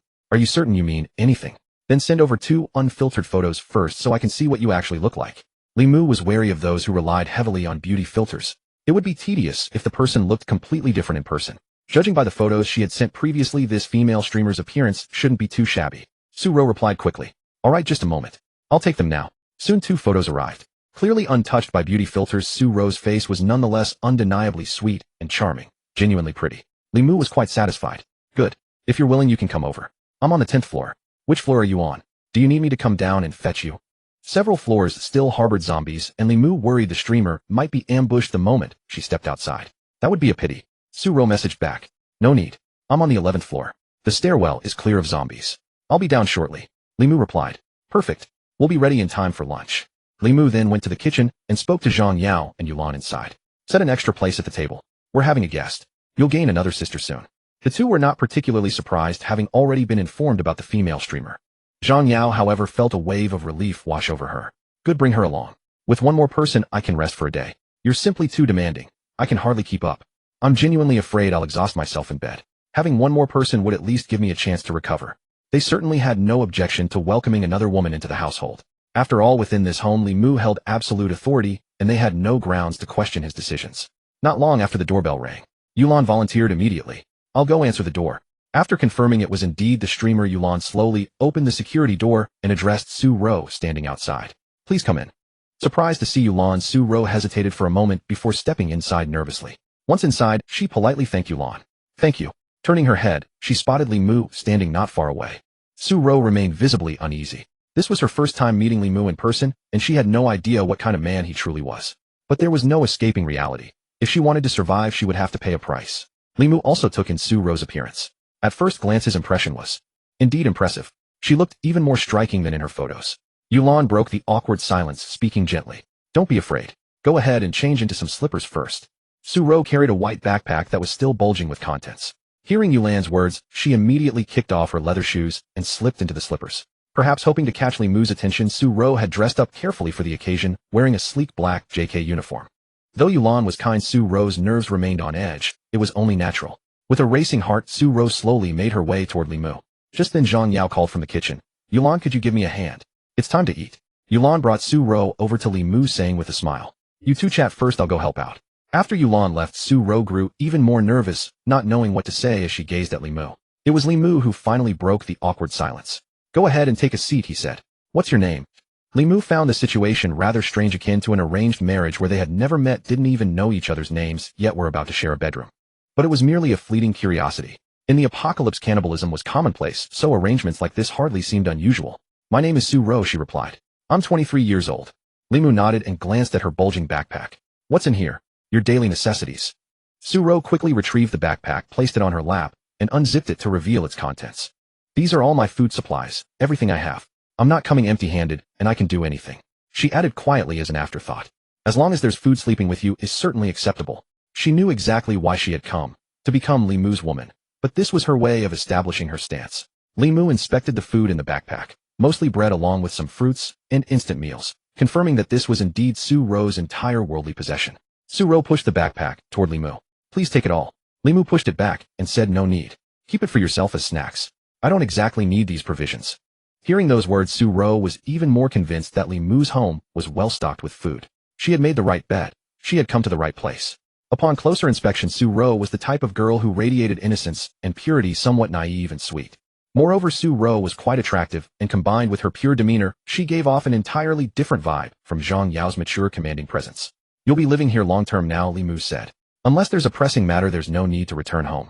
After we finish eating, I'll take you back to collect your belongings. Su-ro obediently nodded. Yes, I'll follow your lead. At that moment, the kitchen door opened, and an irresistible aroma of freshly cooked food drifted through the air. Su-ro inhaled deeply, feeling instantly revitalized, and unfortunately her traitorous stomach gave a loud rumble. It had been years since Su-ro had smelled hot food, so her body's reaction was only natural. Flustered, she quickly pressed a hand against her stomach, too shy to even lift her gaze. Yulan and Zhang Yao chuckled upon hearing the sound. Starved, aren't you? Don't worry, from now on you'll never go hungry again. There will always be hot meals waiting for you. Soon the dishes were brought to the table. Upon seeing the spread, Su Ro's eyes began to glow. Today's meal wasn't particularly lavish. A plate of stir-fried garlic scapes with pork, a plate of simple vegetable dish, and a bowl of egg drop soup. A modest homely dinner. But the portions were generous, more than enough for 4 people to eat their fill plus steamed rice to boot. Su Ro swallowed hard and said shyly, "There really was no need to go to such trouble. I barely eat much. Just 1 meal a day is enough." Su Ro assumed this elaborate feast had been prepared especially to host her, which made her feel rather embarrassed. Yulan and Zhang Yao exchanged glances, and then Zhang Yao smiled. "You silly girl, this isn't some special treatment for you. This is what we eat every day, so don't feel awkward." Su Ro wished she could sink into the floor. She felt she had been reading too much into things, assuming this was a grand gesture of hospitality, when in reality, it was simply their everyday routine. But beneath her embarrassment lay sheer astonishment, for she could hardly believe that 2 dishes soup and steamed rice with every meal was Li Mu and the others' daily life. Ever since the zombie outbreak, she had considered herself fortunate to have even a bit of bread and milk each day, knowing there were many others with nothing at all. Yet Li Mu and his companions enjoyed hot meals daily. Compared to others, they were living a life of gods in this wretched world. It was impossible to compare. It was like everyone else was still struggling to escape poverty, while Li Mu's group had already become millionaires. Indeed, people could not be compared. Li Mu picked up his bowl and chopsticks. "Enough talking, let's eat. We haven't had a proper hot meal in days. Tonight we feast. And don't be afraid," he added. "As I said, I will never let you go hungry if you are my woman." Su Ro nodded slightly, then set aside her reserves and picked up her chopsticks, eagerly shoveling rice into her mouth. After just a few bites, Su Ro felt that even plain white rice alone could fill an entire bowl. This was without question the most delicious rice she had ever tasted in her life. Eat the vegetables too, don't just stuff yourself with rice. Watching Su Ro devour her meal at a breathtaking pace, the 3 women did not mock her. In the apocalypse, survival mattered far more than dignity. Halfway through the meal, Zhang Yao teasingly said to Su Ro, "Little sister, I have to admit you're remarkably bold. Fortunately, our husband is a decent man, a genuinely good one. Otherwise, you'd be in serious trouble." The term husband had been something Zhang Yao and Yulan discussed and agreed upon as a way to address Li Mu, designed to subtly draw closer and foster a sense of family. They had grown accustomed to using it. Su Ro responded helplessly, "I had no other choice. My food supply at home was nearly depleted and running out fast. Even if I rationed myself to a single bite a day, it would still run out eventually. So I had no choice but to find a man I could rely on." With those final words, Su Ro's face flushed crimson like a ripe apple. This was reality. Everyone eventually bowed before it. Zhang Yao and Yulan had done the same. After finishing his meal, Li Mu set down his chopsticks and spoke. "Although you'll be living here now, you should understand that we do not keep idle hands. Zhang Yao and Yulan handle the cooking, so from now on household cleaning duties will fall to you." Su Ro quickly nodded. Such a straightforward condition was one she would not refuse. "Understood. I'll take care of the housekeeping from now on." Yulan smiled warmly at Su Ro and said, "Don't worry, I'll help you adjust." After finishing her meal, Li Mu retired to his room to take a nap. After the 3 women finished eating, they carried the dishes to the kitchen. There was no need for manual washing. A fully automatic dishwasher handled everything. After tidying up the kitchen, the 3 women settled into the living room. Zhang Yao ground the coffee beans and served cups to Yulan and Su Ro. There were some fruits remaining on the table, and their afternoon tea began. The coffee was Zhang Yao's own blend. As a corporate executive, she kept a coffee machine and a selection of premium beans at home for those late nights at the office. Su Ro took a sip of coffee and exhaled deeply. "Thank you, sisters." Watching Su Ro's innocent expression, Zhang Yao leaned back against the sofa. "Sweet girl, no need to thank us. If anything, thank our husband Li Mu. Without him, we wouldn't even have the luxury of drinking coffee and eating fruit right now. So there are some things we need to make clear. Yulan, you explain it to her." Yulan glanced at Zhang Yao. "You should be the one to say it, it's fine." Yulan and Zhang Yao had already reached a consensus. They had no intention of playing petty rivalry games, for they did not wish to weary Li Mu with such drama. They simply wanted to offer Su Ro some advice. Zhang Yao nodded, flicked her long hair over her shoulder, and spoke. "Sweet girl, we're all here for survival. Li Mu has given us everything, so you must keep that firmly in mind. And if you truly are a harmless, naive girl, then all is well. But if you are not, you must still play that role here." Zhang Yao was no ordinary woman. A 6-figure executive at a listed company managing hundreds of employees, her very presence carried an inexplicable authority. In the realm of subtle scheming and intrigue, Su Ro, merely a small-time streamer, would stand no chance against her, not even 10 combined. Fortunately, Su Ro truly was naively innocent. Though a streamer, she remained remarkably unworldly, her heart still as pure as that of a recent college graduate. This was due to her homebody nature. She rarely ventured out, seldom met new people, and possessed no deeply calculating mind. Su Ro obediently nodded. "I understand. I will behave." It was not threats from Yulan and Zhang Yao that drove them to speak, nor was there any need for such tactics. They were simply 2 intelligent women seeking to maintain the stability of their shared home. After all, 3 women make a drama, and wherever many women gather, conflict is inevitable. Should a foolish one arrive and turn their household into chaos, the consequences would be dire. Li Mu had also considered this. Dealing with disobedience was straightforward, for he would never show leniency. After the noon rest, Li Mu brought Su Ro home. She led him to the bedroom. I'll clean up quickly. I just need to grab some clothes and go downstairs. Opening a large wardrobe, Su Ro's clothes filled every shelf, all of them JK uniforms. Li Mu counted roughly and found at least 50 different styles, none repeated. He then studied Su Ro carefully and realized she was naturally suited to wearing JK skirts. The outfit gave her an effortless youthfulness and purity, while also accentuating her figure beautifully. In the corner, Li Mu discovered another cabinet filled with an assortment of stockings, over-the-knee socks, calf-length pairs, black and white tights, a surprisingly large collection. I have rather too many clothes. I'll pick 2 outfits, and that's all I can manage. There's far too much to carry. Li Mu raised his eyebrows and spoke. Take everything. The wardrobe downstairs is spacious enough for all your clothes. Leave the carrying to me. In the next moment, Li Mu waved his hand and packaged everything at once. Soon it was time for the afternoon meal. That evening, Zhang Yao had prepared congee and 2 cold dishes. As usual, Li Mu took out his phone to check the neighborhood WeChat group. The moment he opened the group, he saw a wall of 60-second voice messages, all sent by Chun Yurong alone. Li Mu didn't need to listen to guess that Chun Yurong was cursing at someone again. Yulong glanced at his phone screen and said, no need to listen. It's all Chun Yurong swearing at people. Li Mu put down his phone and asked, oh, tell me what happened. Who is she scolding this time? Yulong smiled. It's that couple who cleaned the hallway today, the man named Wang Tai. Today Wang Tai posted a photo in the group showing you giving him 2 bags of instant noodles, correct? Chun Yurong suspected you and Wang Tai were colluding to scam people, so she went off on Li Tai in the group chat. That set Wang Tai's wife off, and they've been trading insults all afternoon. They've probably exhausted themselves by now, which is why it finally stopped. Li Mu couldn't help but laugh. This Chun Yurong is truly restless. Scolding me will come at a cost. After the meal, Li Mu called Wang Tai. Brother Li Mu, what's up? Is something the matter? Li Mu got straight to the point. I need a favor, paid of course. Find out where Chun Yurong lives. Once you have the information, send it to me. I'll give you 2 packs of instant noodles as thanks.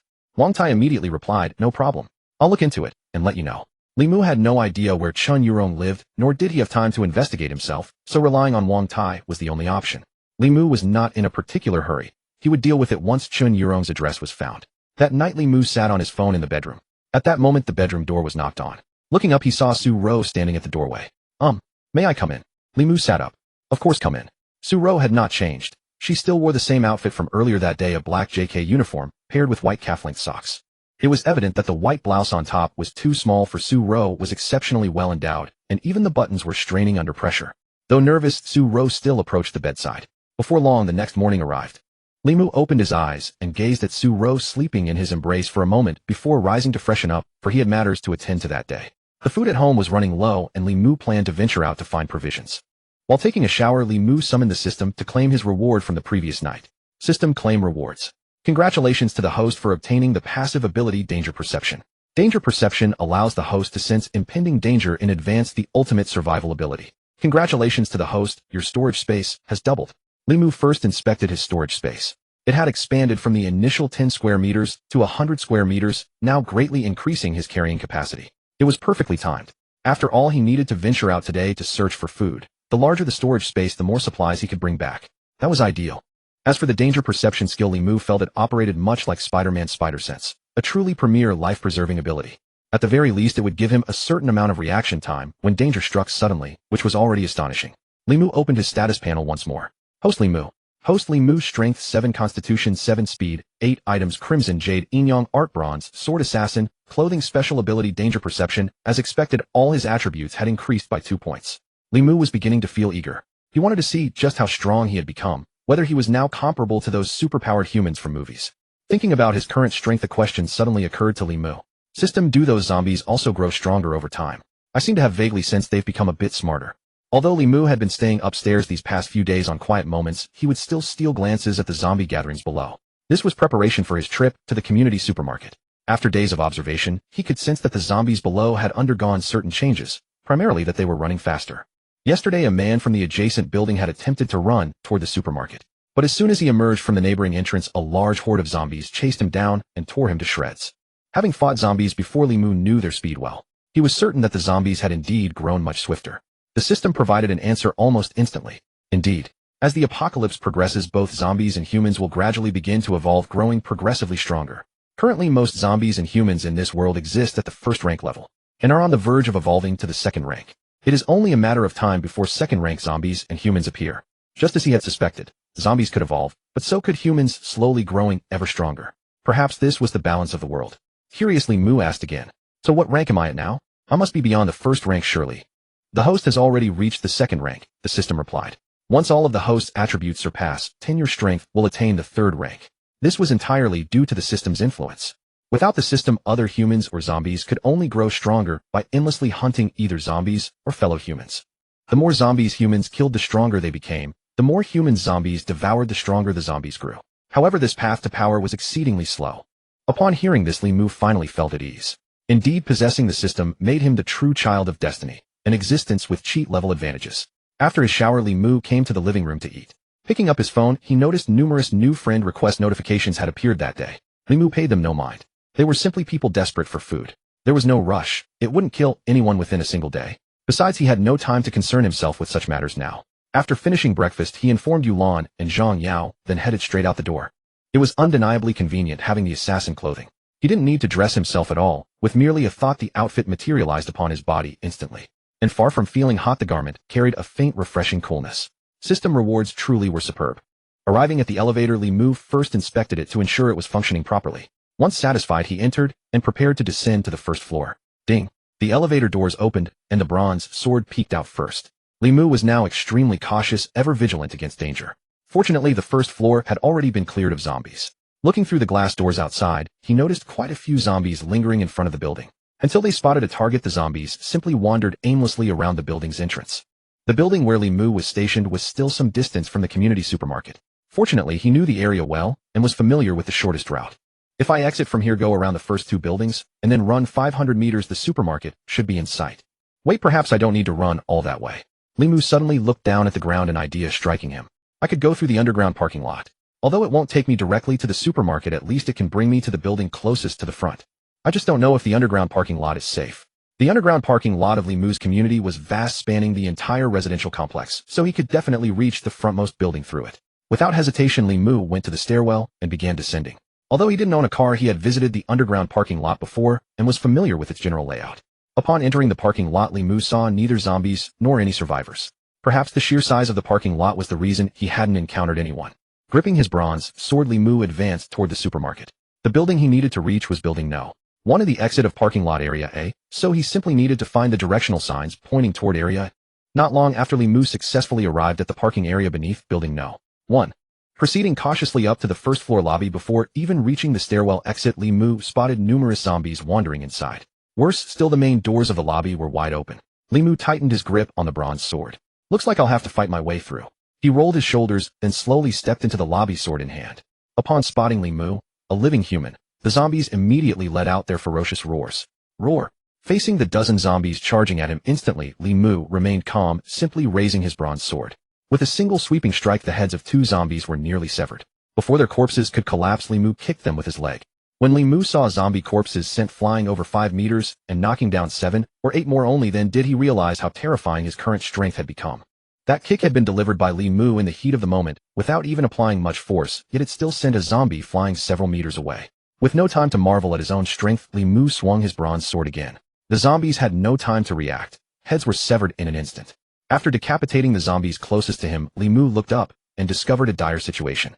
The commotion had drawn the zombies wandering outside the first floor, rushing toward them. Confronted with this, Li Mu swiftly responded, cutting his way toward the first floor lobby. Every zombie blocking his path was beheaded, and the hall was left littered with corpses.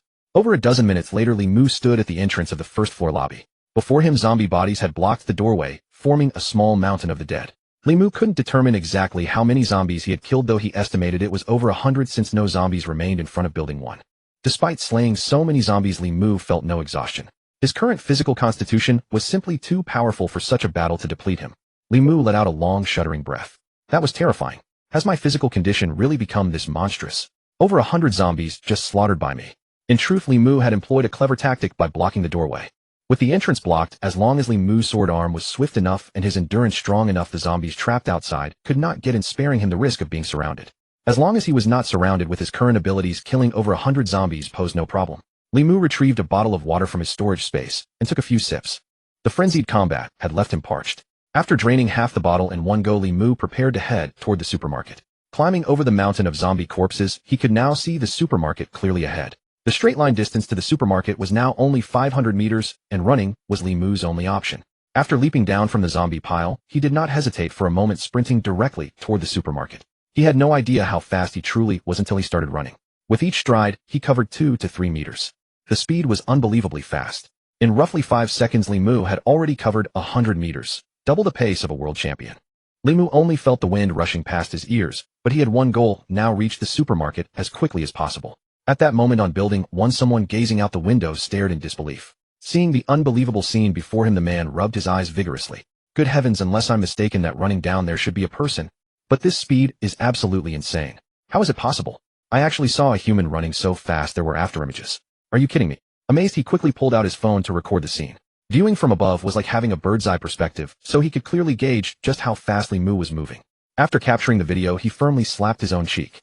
I still can't quite believe it. Have I been eating too little lately? Has hunger made me hallucinate? Whether it was real or illusion, Li Mu had sprinted all the way to the supermarket entrance. However, what Li Mu did not expect was that the supermarket doors were closed. A rolling shutter gate blocked his way. To make matters worse, zombies in the surrounding area had already begun sprinting toward Li Mu.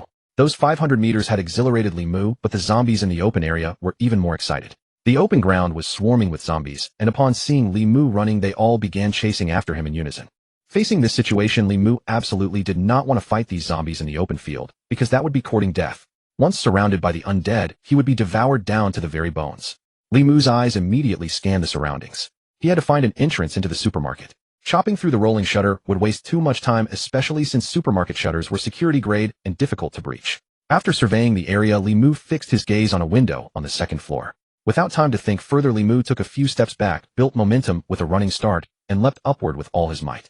In the next instant, Li Mu's right hand firmly gripped the security bars of the second floor window. Everything went smoother than Li Mu had imagined. He had grasped the security bars of the second floor with barely any effort, temporarily escaping the danger. Li Mu glanced downward. A large group of zombies had already gathered beneath him. He was grateful he had climbed up in time, otherwise he would now be running for his life desperately. He estimated the height, at least 4 meters from the ground. He couldn't believe he had jumped up in one go. A normal second floor was about 3 meters high, but supermarkets typically built their upper floors higher for aesthetic purposes. Li Mu was grateful his physical constitution had been enhanced, otherwise he would have met his end today. After calming himself, Li Mu looked up at the window. Through the glass he observed the interior and determined it should be an office. The window was open, though the security bars posed a bit of trouble. But for Li Mu this was not an issue. He gripped the window frame with one hand and the security bars with the other, then pulled outward with force. Li Mu had intended to pull off a few bars from the security gate so he could climb in, but he unexpectedly tore off the entire security gate instead. However, that was fine too. After carefully lowering the security gate down, Li Mu then hurled it violently at the zombies below. 2 zombies had their skulls crushed by the corner of the security gate, crashing to the ground, where other zombies immediately began tearing into them savagely. Li Mu did not spare another glance at the situation below, directly climbing through the window into the office.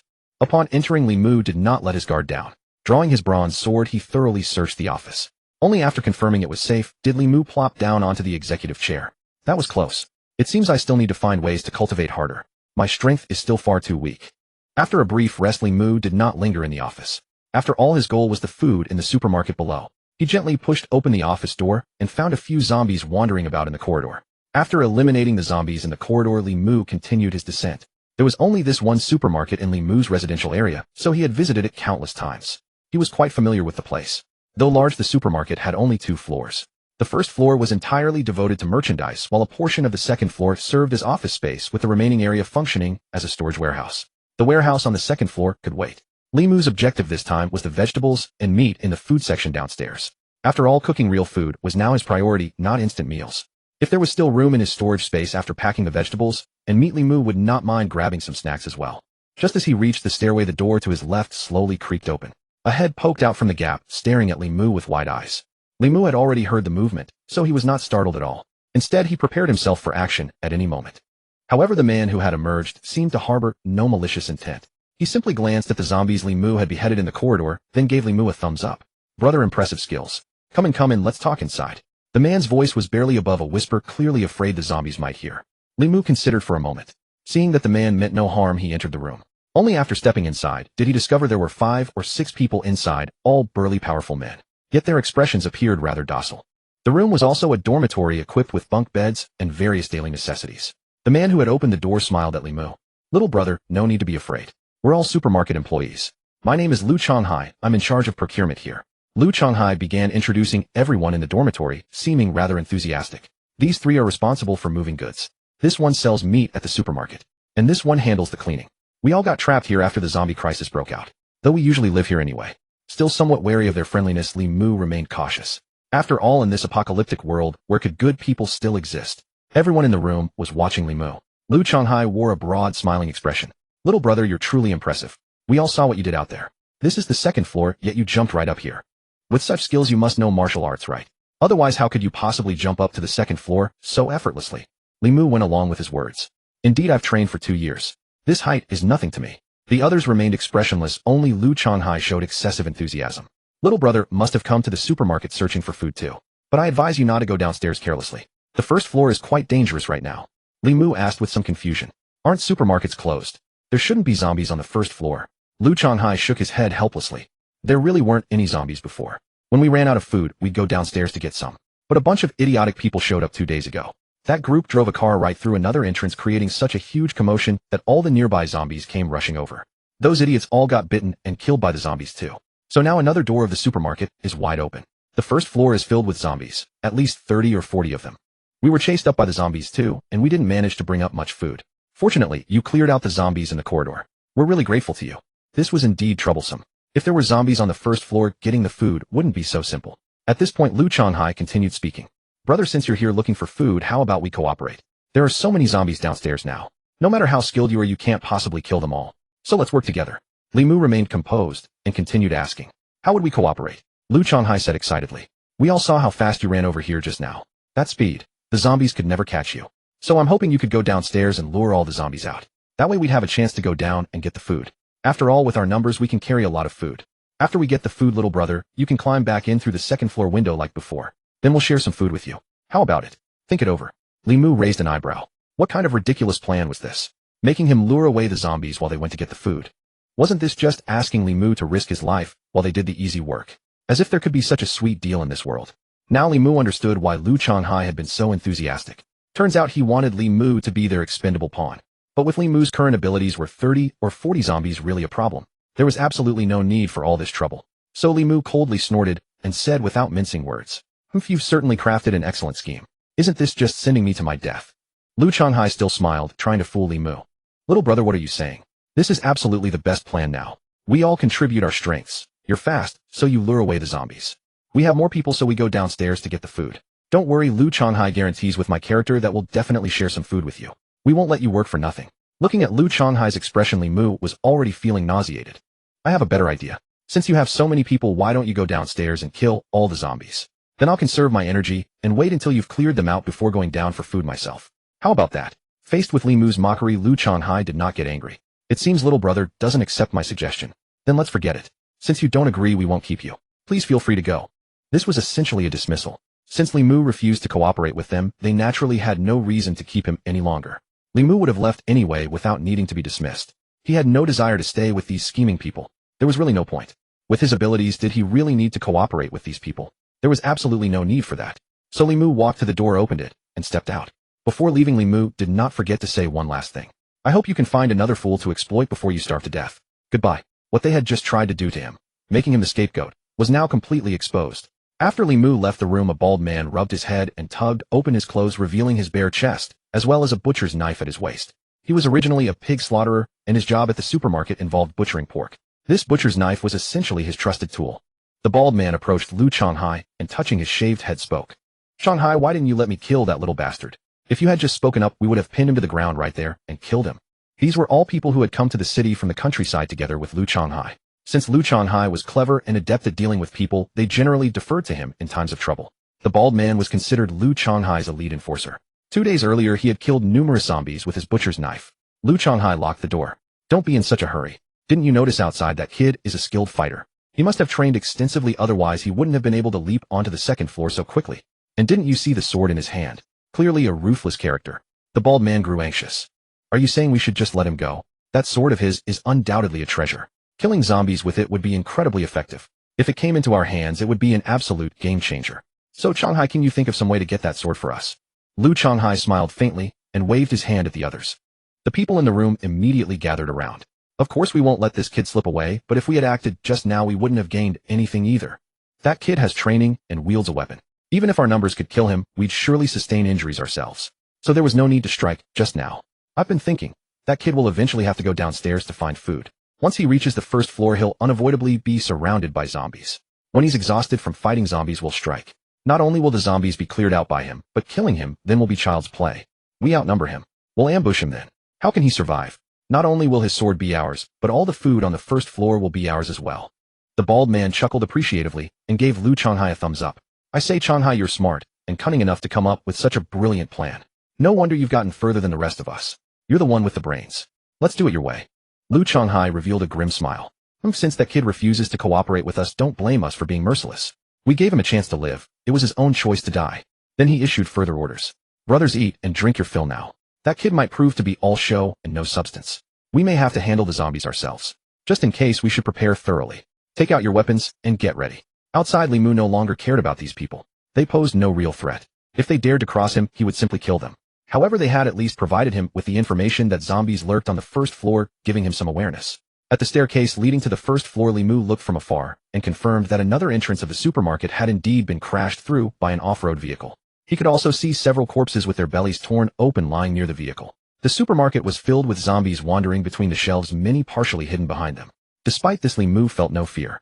He twisted his neck and descended the stairs, directly entering the first floor marketplace.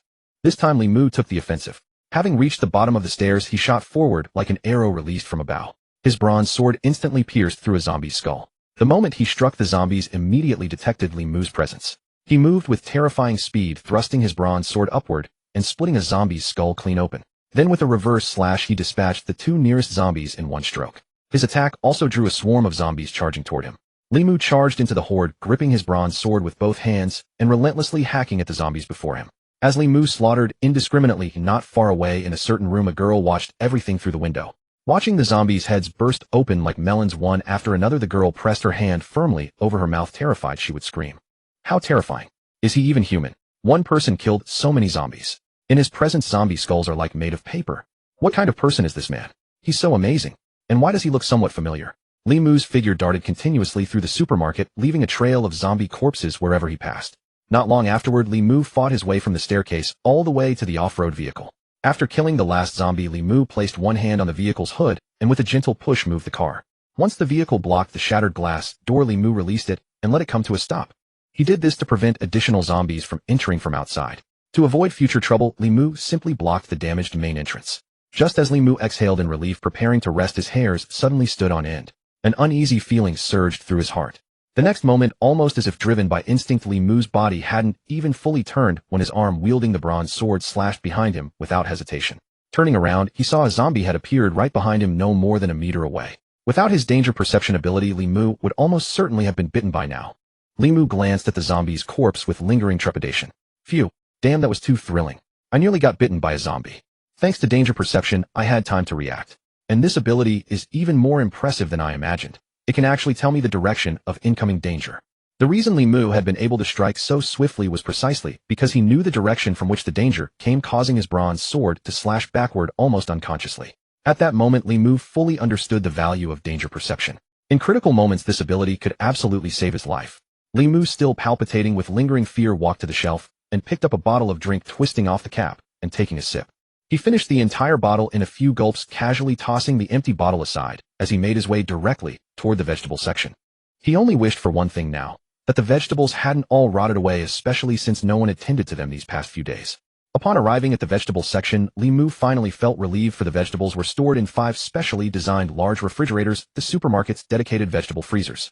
The zombie outbreak had occurred early in the morning when the supermarket hadn't yet opened, so these vegetables had remained inside the refrigerators, never taken out.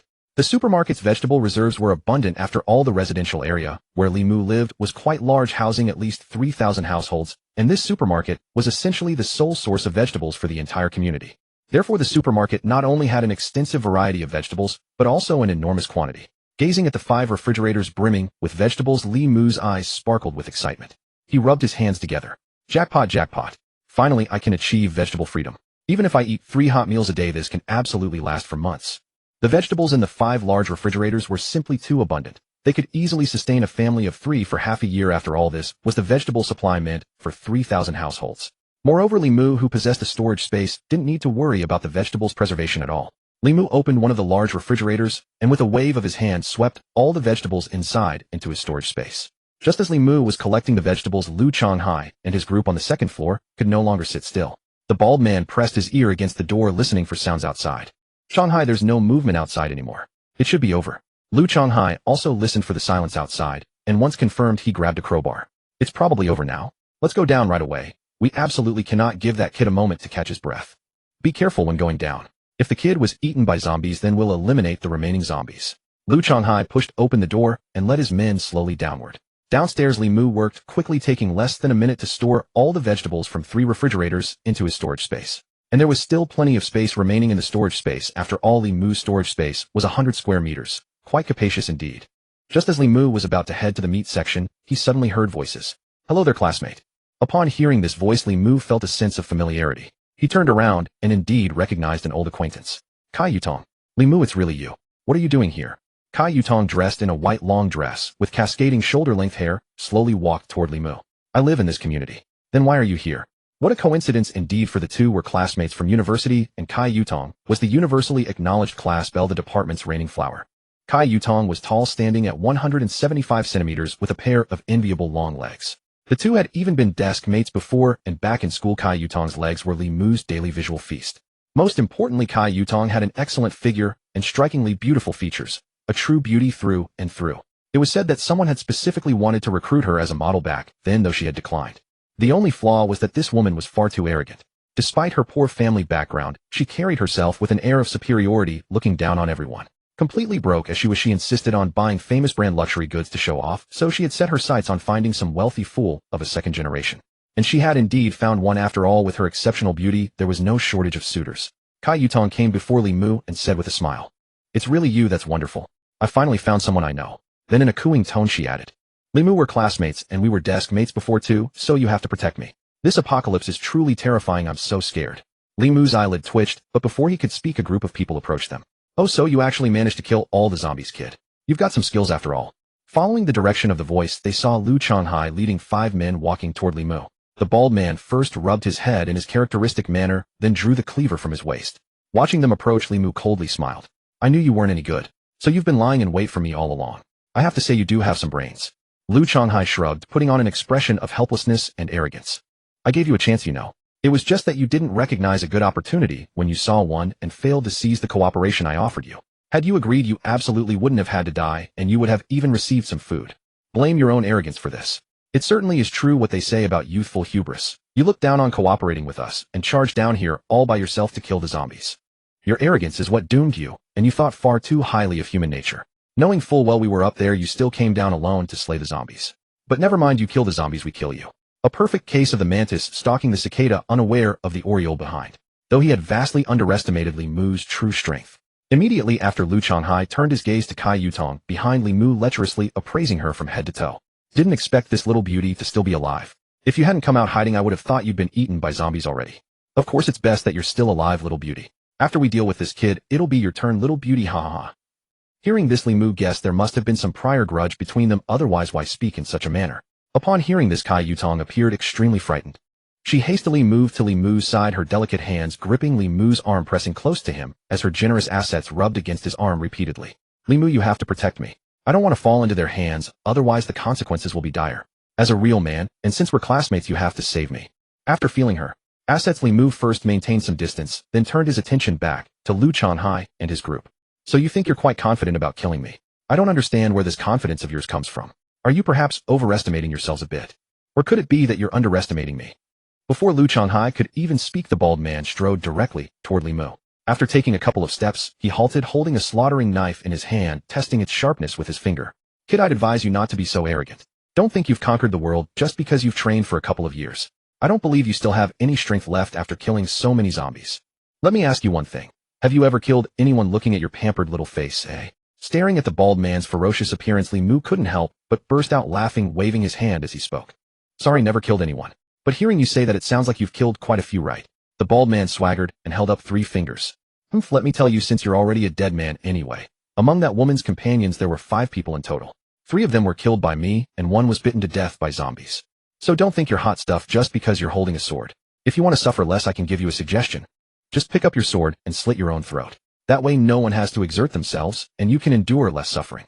Looking at his serious expression, Li Mu couldn't help but shake his head with a smile. It seems you still overestimate yourselves way too much. In the next moment, the bronze sword in Li Mu's hand vanished.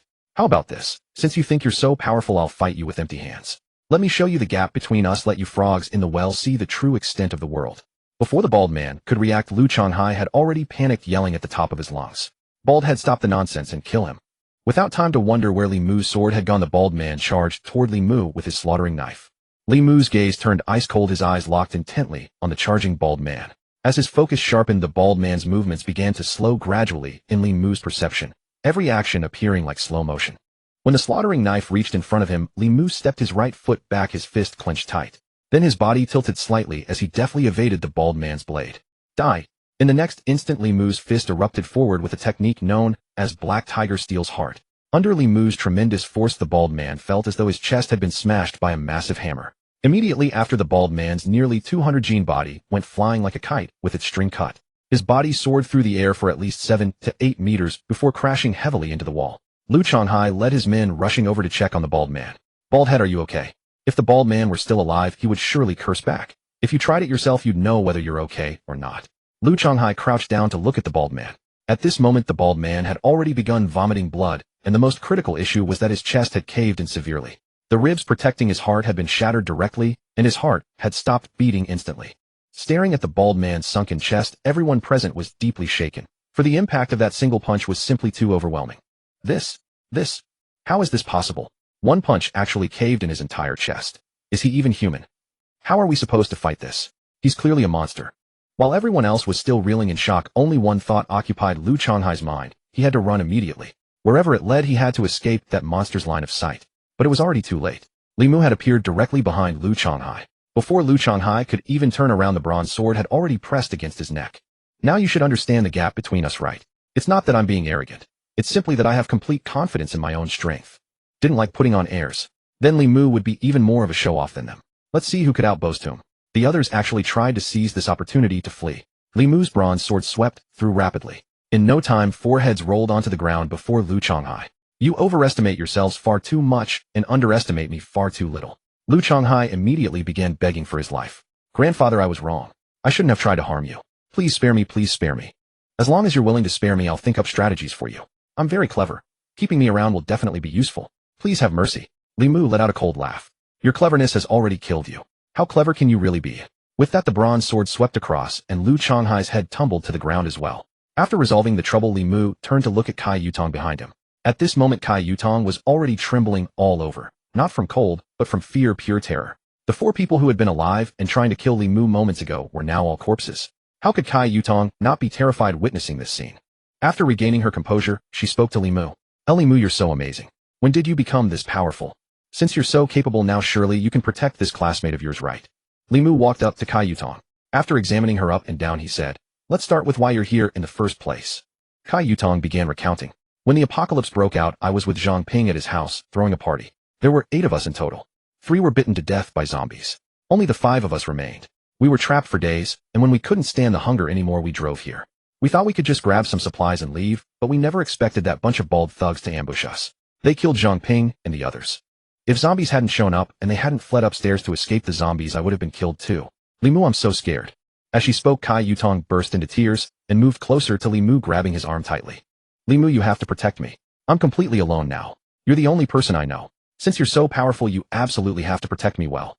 But in the next moment, Li Mu's words sent her plummeting into an icy abyss. I can protect you, but why would I? Kai Yutong shamelessly insisted, because we're classmates. And we even sat together as desk partners. Besides, having a beauty like me by your side, shouldn't you feel honored? Her old habits were acting up again. That sense of superiority came right back. Li Mu couldn't fathom where this woman's superiority complex came from. How had this woman who never seemed to use her brain managed to survive until now? Li Mu pulled Kai Yutong's hands away. Such coquettish behavior held no power over him. After all, every woman surrounding him now was a stunning beauty, and he had no shortage of options. I'm genuinely curious how you've managed to survive this long, my dear. The apocalypse has arrived, so why should I protect you merely on the grounds of being former classmates? You're far too naive. Even now your mind is still consumed by designer handbags and luxury goods. Kai Yutong was not truly foolish. She was simply attempting to employ her usual tactic of feigned weakness to compel Li Mu's protection, as it was the lowest cost approach, requiring minimal effort on her part. How could you be so cruel? What do you want in exchange for protecting me? I'll give you money. I can hand over all of Zhang Ping's savings as long as you agree to protect me. Zhang Ping was Kai Yutong's wealthy boyfriend from a rich family. But would Li Mu now be swayed by mere money? Save it. Money is worthless now, no different from scrap paper. Keep it for yourself, Kai Yutong said helplessly. Then what do you want? Me to be your girlfriend? Li Mu smiled wickedly and reached out, gripping Kai Yutong's chin. Exactly, that's the condition. But Kai Yutong ungratefully slapped his hand away. What are you thinking? I would never be your girlfriend. Li Mu had rarely encountered such an ungrateful woman, but it did not trouble him. In fact, he preferred women with such untamed spirit. He gave a cold smile. It's fine. I dislike forcing others to do what they will not. With that, Li Mu turned and walked away. Only watching him grow distant did Kai Yutong begin to panic. Hey Li Mu, where are you going?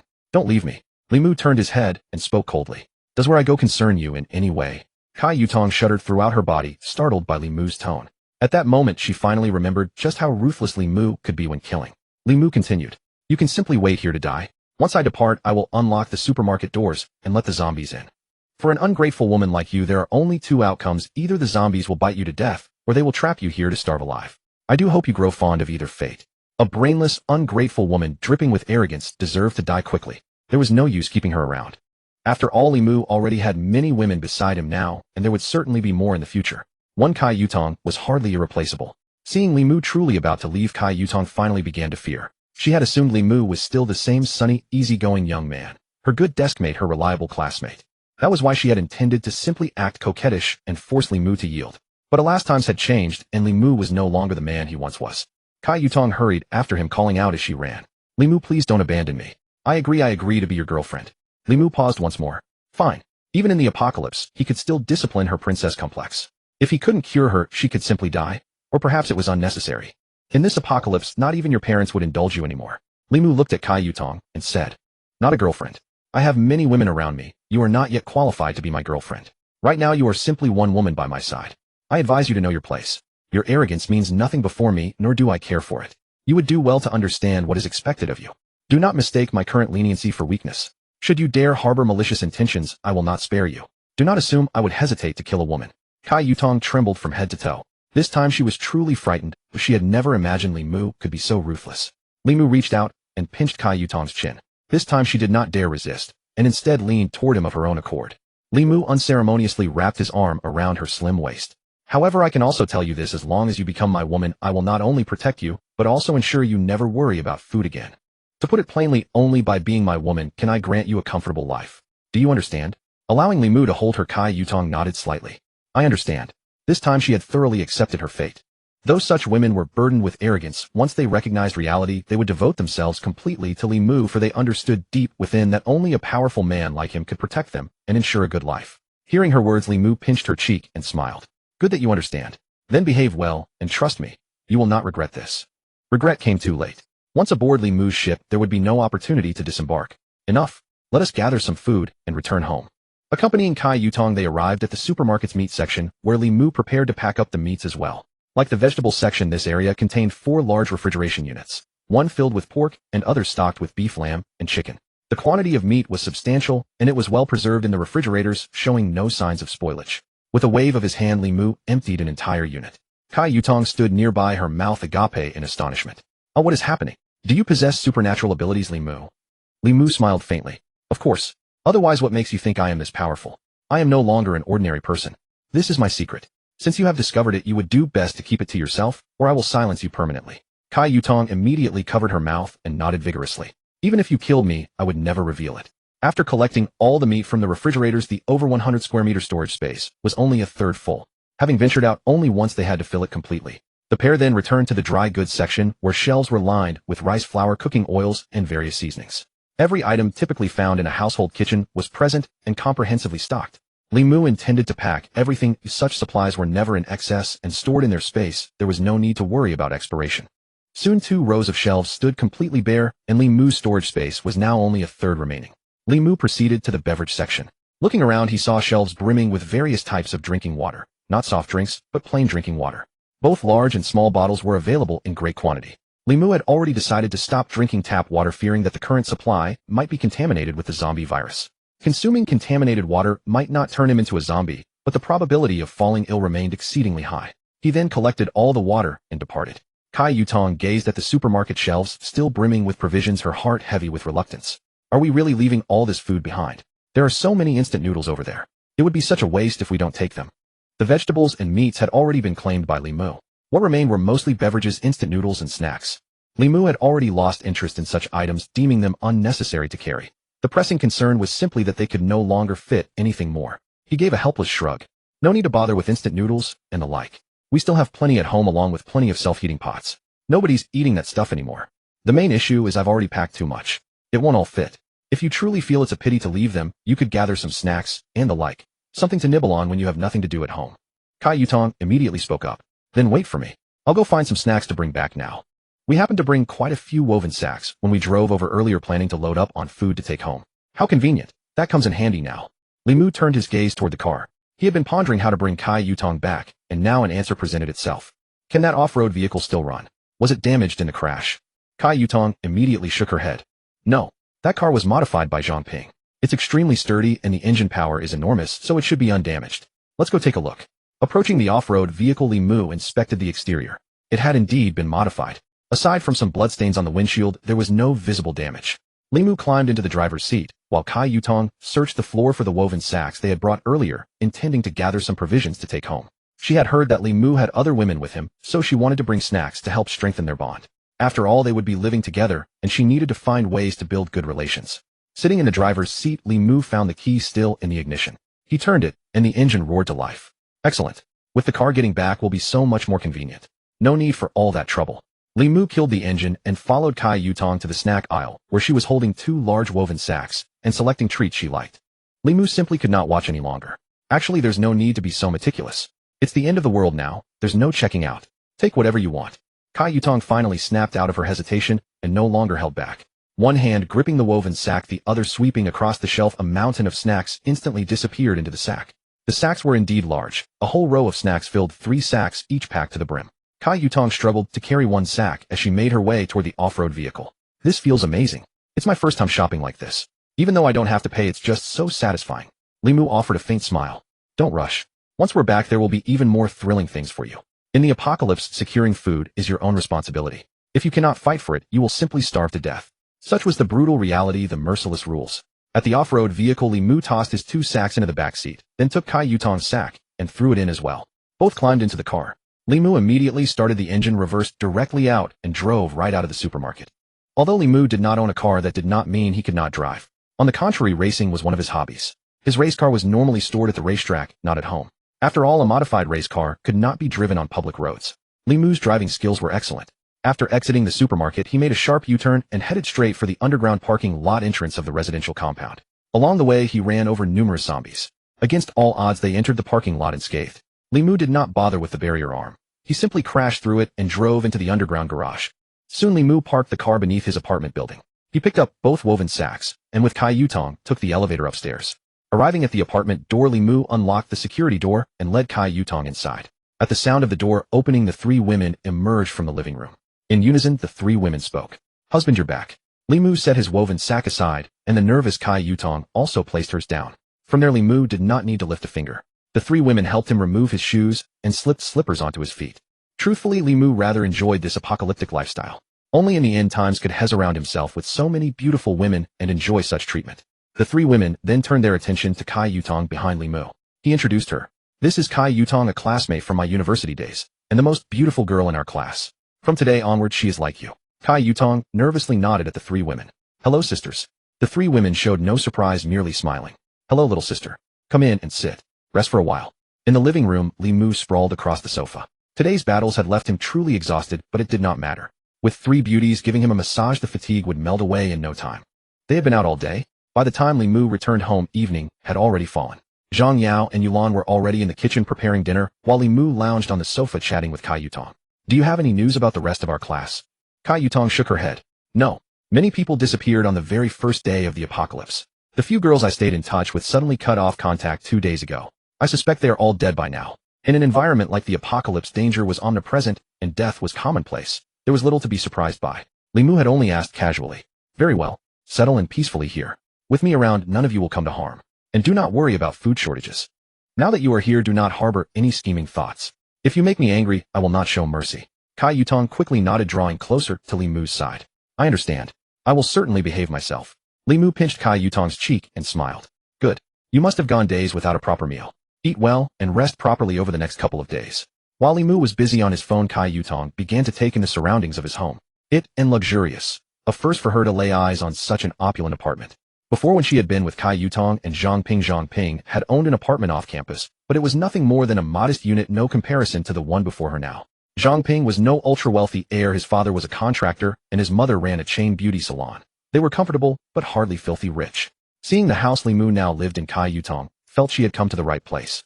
After all, this was a premium large-floor apartment in an upscale residential compound worth at least 10 million. Today, Kai Yutong had truly indulged herself, finally sleeping under the roof of a grand apartment. Simply living in such a residence made Kai Yutong feel profoundly happy. Before the apocalypse, she had never once had the opportunity to stay in a place like this. Who could have imagined that after joining Li Mu, she would end up here? Compared to Zhang Ping's home, Kai Yutong felt her past living conditions had been nothing short of a pigsty. After the meal, Li Mu and his 4 women sat in the living room watching television. The 4 women were thoroughly engrossed, but Li Mu found it dull. He would rather sleep earlier. He rose and headed toward the bathroom. I'm going to take a shower and sleep. Who's joining me tonight? At that moment, Zhang Yao also stood up and linked her arm through Li Mu's. Let's bathe first, and you'll find out after, Li Mu said helplessly. All right then. I'll go take a shower. You should rest early as well. The living room was left with only Kai Yutong and Su Ro. Kai Yutong walked over to Su Ro. Sister, can you stay with me tonight? I'm still a little scared. Su Ro smiled upon hearing this. Of course. There's really no need to be afraid. This place is quite safe. But Kai Yutong had not yet composed herself. So many zombies and corpses today. Just thinking about it makes me tremble. Su Ro chuckled. It's all right. You'll grow accustomed to it in a few days. The next morning, Li Mu woke up early. At noon, Li Mu's phone rang. He picked it up and saw it was Wang Tai calling. After answering, Wang Tai spoke. Brother Li Mu, the matter you asked me to investigate has turned up results. I found out where Chen Yurong lives. Li Mu was somewhat surprised. He had not expected such swift results. So fast. I didn't realize your efficiency was quite remarkable. Wang Tai replied with a laugh. Before the apocalypse, I worked as a private investigator for a time. This is a trivial matter, nothing to it. If anything like this comes up again, you may continue to rely on me. Li Mu had never imagined that the plain-looking Wang Tai was actually a private detective, truly someone of substance. Good. Now that you've found her, do not worry. I will not forget my promise. Wang Tai replied somewhat embarrassingly. No harm done. After you eliminated those people earlier, I went and gathered supplies from their homes. I owe much of that to your reminder. I have plenty of food now. This was merely a small favor. Brother Li Mu need not be so formal. Consider it free of charge this time. Li Mu said. No 2 packets of instant noodles are no trouble for me. Please come to the 9th floor to collect them. Food is something none can ever have too much of these days. Wang Tai was exceptionally courteous. Very well then, I thank you, Brother Li Mu. There is one more matter. I wonder if you have seen the message in the group chat. Someone in this building has organized a food scavenging team, primarily to counter the group of construction workers from the neighboring building. I'd like to know your thoughts on the matter, Brother Li Mu. Li Mu had not heard of the food scavenging team. He had risen too late that morning and had not checked his phone, so the news had completely evaded him. I was unaware of this. How about this? You come to the 9th floor and we can discuss it in person. Wang Tai did not hesitate and readily agreed. Excellent. I'll head to the 9th floor now, and we shall talk face to face. After hanging up, Li Mu glanced at the leftover dishes on the table. With fresh vegetables now available, the living standards of Li Mu and his women had improved. That noon, Zhang Yao had prepared 3 dishes and a soup. However, the women's appetites were modest. Not starving anymore, they had returned to their regular 3 meals a day. No longer worried about finding food, they began watching their diet and maintaining their figures. Among the 4 women, competition still existed. Each made a conscious effort to keep her figure, fearing that gaining weight might cause her to lose Li Mu's favor. After all, every woman desires to be admired for her allure. They feared that overeating would cause their figures to sag, costing them Li Mu's affection. There was no escaping competition regardless of the era. Observing the leftovers on the table, Li Mu pondered for a moment and said, pack these remaining dishes and pack 2 boxes of rice as well. I'll deliver them to someone. Naturally meant for Wang Tai and his wife. In the current circumstances, Wang Tai still proved useful to Li Mu.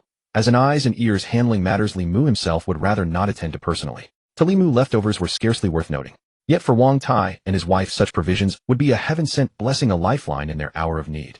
Though Wang Tai would not starve, hot meals remained a luxury. Full bellies were an aspiration beyond reach. His sole concern was staying alive each day. Soon the food was packed.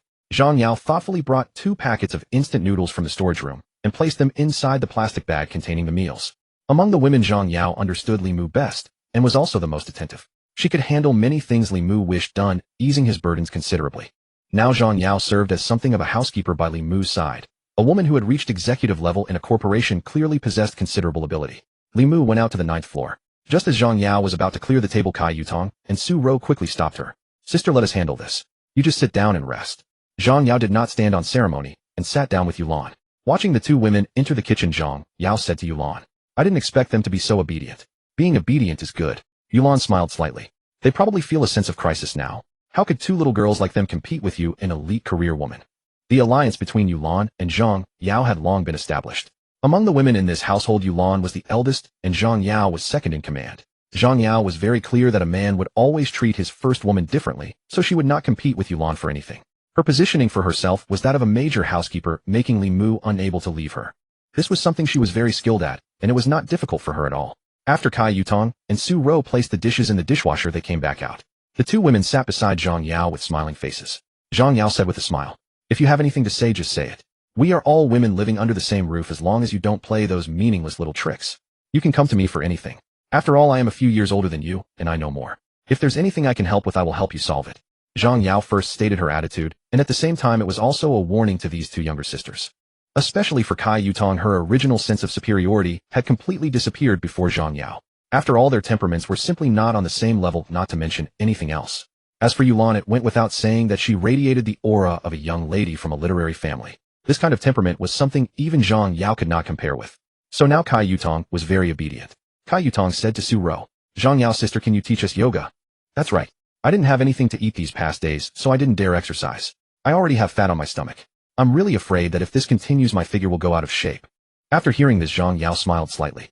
So that's the case. It's a small matter. Your idea is also good. It's good to have a good figure too. After all, men all like women with good figures. Zhang Yao made both of them stand up and first examined Su Ro. Su Ro, you have a natural advantage. You have good assets. You are suitable for yoga to maintain your figure. I'll teach you later, and we can practice together. Then she examined Kai Yutong. Yutong, you're not suitable for yoga right now. You're already very thin, and your assets are too small. If you practice yoga, you will lose your sense of beauty. It's like a skeleton horse, understand? Kai Yutong nodded. What should I do then? Zhang Yao snapped her fingers. Breast enhancement. During this time, don't deliberately maintain your figure. You can eat a little more. First nourish your body, while then eat more papaya and drink more milk every day. Don't worry, I will prepare these for you. Take it slow. As long as I'm here, I won't let your figures go out of shape. Su Ro and Kai Yutong happily hugged Zhang Yao's arm. Thank you, Zhang Yao, sister. You're so nice. When Li Mu came to the 9th floor, he found Wang Tai waiting alone in the hallway. When he saw Li Mu arrive, Wang Tai walked over with a smile to greet him. Brother Li Mu. Li Mu smiled slightly and led Wang Tai to his previous home. The two sat on the sofa. Li Mu pointed to the takeout boxes on the coffee table and said, these are some leftovers. Take them back to improve your wife's meal, and here are your 2 bags of instant noodles as payment. Although the takeout boxes were closed, the aroma of the food still escaped out. After so many days without a decent meal, Wang Tai's mouth was already watering at the scent. Wang Tai swallowed his saliva. Good, thank you, Brother Li Mu. Thank you so much. Then Wang Tai took out a small steel tube from his pocket. After opening it, he took out a cigar and handed it to Li Mu with both hands. I see Brother Li Mu doesn't smoke cigarettes. You can try this cigar. This is my private collection of high-quality goods. This one costs 1,000 yuan and should be worthy of Brother Li Mu's status. This time Li Mu did not refuse. He picked up the cigar and examined it. At this moment, Wang Tai took out a lighter from his pocket and lit the cigar for Li Mu. Li Mu had smoked cigars before, just not this expensive. Then Wang Tai also took one out from his pocket and lit one for himself. I'm not a man who likes drinking, but I just can't quit this smoking habit. After all, it's the apocalypse now. Who knows how many days we can still live? Might as well smoke while I can. After listening to Wang Tai's self-deprecating remark, Li Mu said, let's talk about Chen Yurong. Where does she live now? Wang Tai immediately said, 16th floor, unit 1603. I asked Chen Yurong's neighbor. I gave him a ham sausage as payment. He was very certain that Chen Yurong is at home and hasn't gone out since the apocalypse. Li Mu nodded. Having news was good enough. This matter was not urgent. Then what about this search for supplies squad? Who started it? Wang Tai said. A guy named Su Wei started it first. This Su Wei used to be a company president. He knows how to handle people very well. He posted a message in the group chat asking the men in our building to unite and search for food. And he also said that all the food found would be distributed fairly. Most importantly, he revealed a piece of information in the group chat. There's a group of construction workers in the building next door. This group has at least 30 people, and they are extremely brutal. That building has already been completely plundered by them. Su Wei said that if the men in our building don't unite to deal with that group of construction workers, we will eventually be killed by them. Many people in the group chat got scared after seeing this news. At that time, many people were willing to join the squad. After all, no one wants their food taken away by others, so they chose to unite and fight back. I just checked. and there are already at least 15 people willing to join this squad. Wang Tai paused, and then said, I just want to ask Brotherly Mu what your attitude is. I want to follow Brotherly Mu on this. If Brotherly Mu is willing to join, I'll join too. If Brotherly Mu doesn't want to join, then I'll forget about it. After all, with my build, joining would just be sending myself to death. And if Brotherly Mu is willing to join, I can try to do something about it, and make Brotherly Mu the leader of the squad. After all, Brotherly Mu does have the capability for it. But Li Mu directly waved his hand. I'm not interested in joining a squad like this that has no meaning. Even if I joined, it wouldn't be useful to me. It would only add to my burdens, so I won't be joining. As for those construction workers next door, I'm not worried at all. As long as they dare to come to our building, I'll make sure they never return. Li Mu continued, besides, this isn't something that can be resolved by simply forming a small squad. The construction workers in the neighboring building are all laborers who rely on physical strength to make a living. Every one of them is robust and strong. And as for our building, everyone here is either a boss or a wealthy merchant. How many of us could possibly fight? So even if we did form a group, we would most likely not stand a chance against those construction workers. After all, asking a bunch of soft privileged bosses to fight against a group of migrant workers, what's the difference between that and signing your own death warrant? Wang Tai, decisive as ever, immediately spoke up. Fine, I won't join either. With my frail physique, I'd just be going to my death. But if we don't deal with those migrant workers, we're not safe either. With the discussion concluded, Li Mu stood up. Don't worry. I'll handle it when the time comes. Seeing Li Mu's confident demeanor, Wang Tai felt somewhat reassured. He believed he had latched onto the right strong ally. After Li Mu left, Wang Tai cradled the steaming food in both hands. Good heavens, these are hot dishes. Has Li Mu's life become so comfortable now? He just handed over so many hot meals without hesitation. If not for Brother Li Mu's kindness in giving me these leftover dishes, I might never have eaten hot food again in my life. Saying this, Wang Tai wrapped the hot dishes in his clothes, afraid someone might snatch them away. He hurried back home. His wife noticed his furtive behavior and was about to say something, but the next moment her nose twitched involuntarily. The aroma of stir-fried food. Am I hallucinating? At a time like this, how could anyone still have access to hot dishes? Wang Tai closed the security door and approached his wife. Why is it impossible? There are indeed people who can still eat hot dishes now, and today our family gets to enjoy them too. He then took out the lunchbox, and the fragrance of the food instantly filled the air. His wife quickly covered her mouth and whispered, It really is hot food. Where on earth did you get this? Wang Tai slowly opened the lunchbox. Stop babbling. Go fetch the chopsticks and bowls. Today we'll eat 1/3 of this. We'll save the rest for a couple of days. This is precious stuff. We need to ration it. Soon Wang Tai and his wife began savoring the leftover food, chewing slowly. Neither dared to wolf it down, fearing they wouldn't properly taste the stir-fried flavor, and also afraid of finishing it too quickly. By the way, where exactly did these dishes come from? Wang Tai asked with a smile. Brother Li Mu gave them to me. Just now he not only gave me 2 packs of instant noodles, but also these dishes. Li Mu is our savior. His wife nodded in agreement. That's right. Li Mu has a good heart. If not for him, we'd long be dead. He's giving us food again. We must not let him down. Wang Tai also nodded. Absolutely. Brother Li Mu is formidable, and he's shown interest in using me. I must not disappoint him. If I do a good job, I might just get to rely on Brother Li Mu's protection. Back home, Li Mu lay on the sofa scrolling through messages in the homeowners group chat. After reading them, he found nothing different from what Wang Tai had said. As for joining a survivor squad, forming one, or establishing a survivor base, Li Mu had absolutely no interest in such matters. All he wanted now was to live a peaceful life with his wives. After all, if he couldn't even enjoy his own comfortable days, what spare energy would he have to organize some squad? As for joining a squad, it was completely unnecessary for Li Mu. He possessed absolute strength and had no need to rely on a group to obtain food. In the afternoon, Li Mu was watching TV at home when his phone rang again. It was Wang Tai calling. Brother Li Mu, have you seen the message Su Wei posted? He's currently gathering all the men from our building to assemble in the first floor lobby. He's sending messages in the group chat telling everyone to come down. Should we go? Li Mu thought for a moment.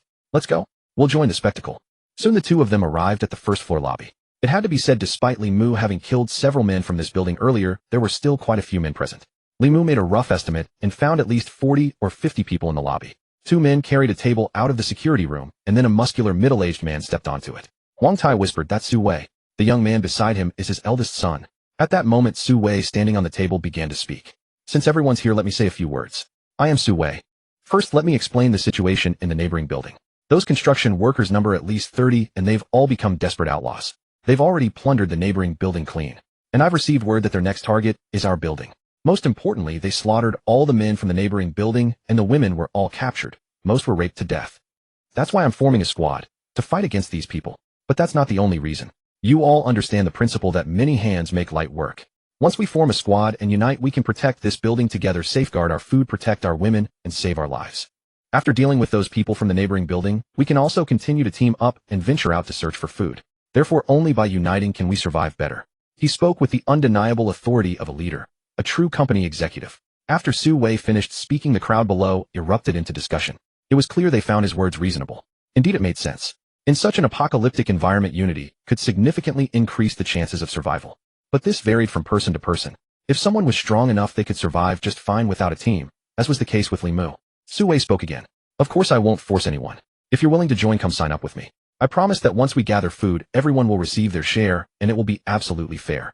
However, those who refuse to join are free to leave. I won't force you, but I need to make something clear in advance.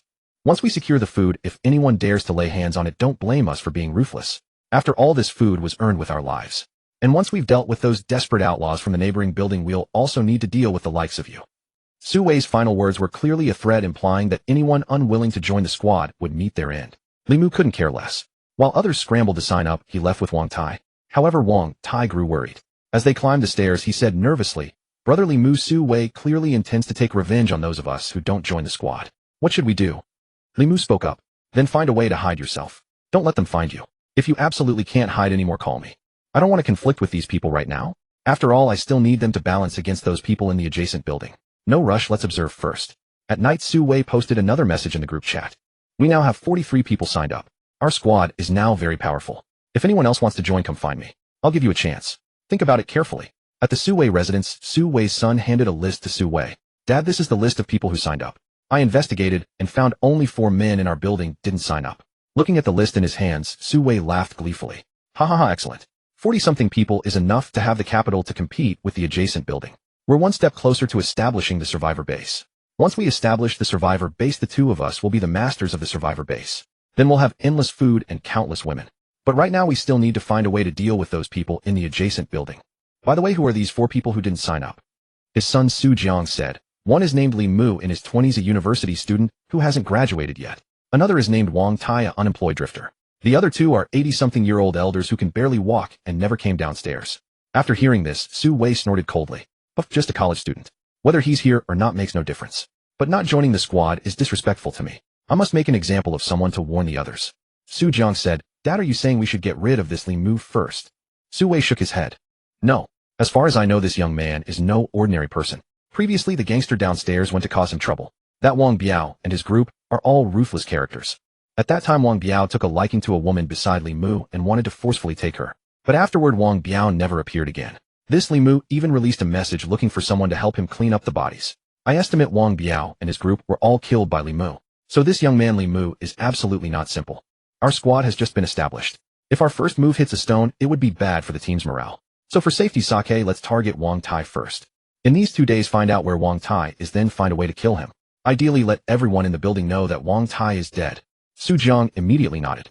"Alright, I'll have people handle this right away." Meanwhile, Li Mu was still at home enjoying a massage. When he felt it was about time, Li Mu said, "Alright, let's rest. I still have something to do tonight, so let's sleep early." The several women got up one by one. At this moment, Li Mu looked at Kai Yutong. "Tonight, let's let us 2 old classmates deepen our feelings." Kai Yutong was also very cooperative and immediately said, "Okay, I'll go take a shower." Li Mu checked the time, then got up and left the room to make himself a cup of tea in the living room. Ever since Li Mu's constitution was enhanced, he felt boundless energy. Even if he didn't sleep for 3 days and 3 nights, he wouldn't feel tired. Tonight, of course, he still planned to visit Chinyuro. After all, he already knew her apartment number. Not visiting would seem quite impolite. After taking a sip of tea, Li Mu called the system to claim his reward. System claim reward. After the night with Kai Yutong, the system's rewards naturally wouldn't be few. Congratulations to the host for obtaining the special ability Night Vision Eye. Night Vision Eye, as the name suggests, the host can see clearly even at night. Moreover, during nighttime, it greatly enhances the host's vision and hearing, making the host's perception more acute. Another special ability. Overall, it was still quite good. After all, the probability of being ambushed or attacked from behind at night was greater. But with this skill, things would be different.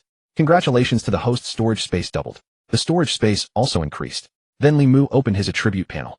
Host Li Mu, Strength 9, Constitution 9, Speed 10, Free Attribute Points 2 items, Red Jade, Yin Yang, Art Bronze, Sword Assassin's Garb Skills, Danger Sense, Night Vision Eye.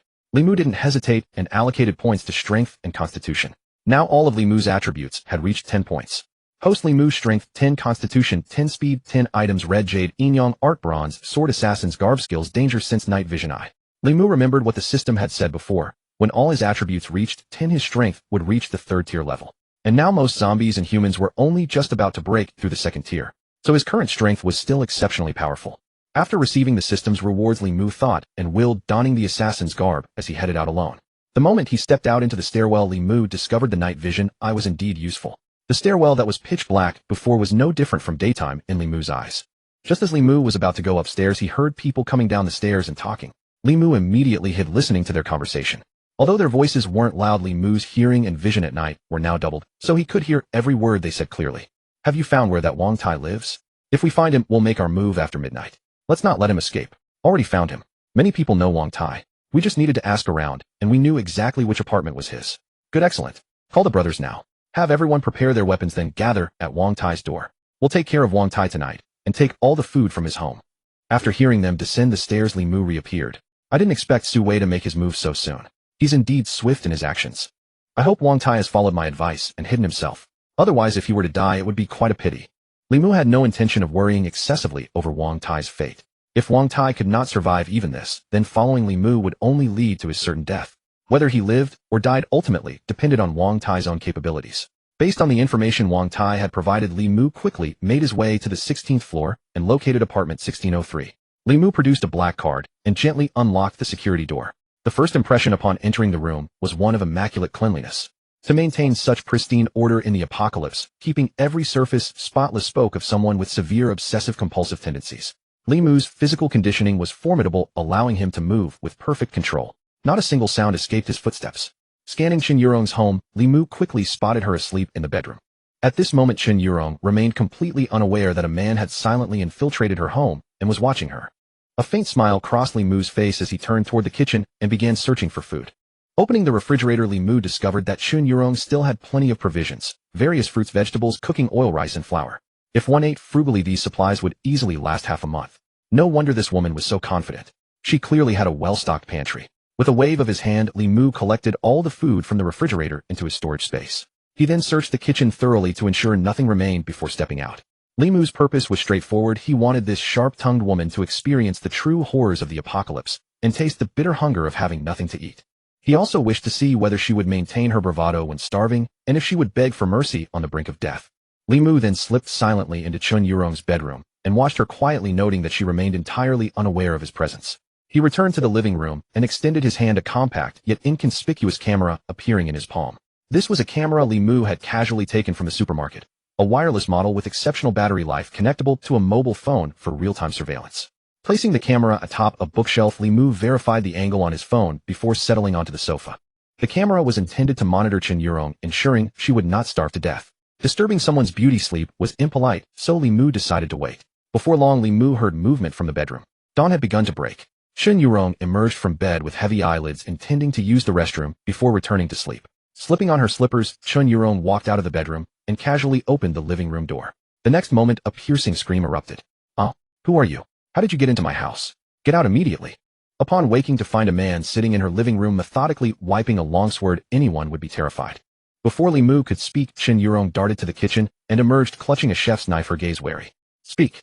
Who are you? Get out of my house now. Li Mu picked at his ear and replied coldly. Madam Chen, there's no need for such alarm.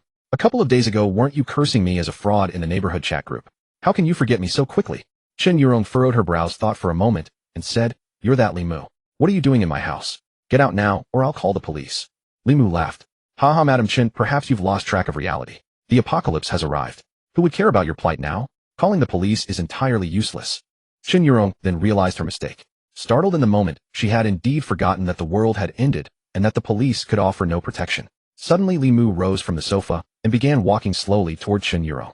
Panic seized her, and she hastily stepped backward, gripping the knife tightly. But after only a few steps, her back pressed against the wall. There was no escape.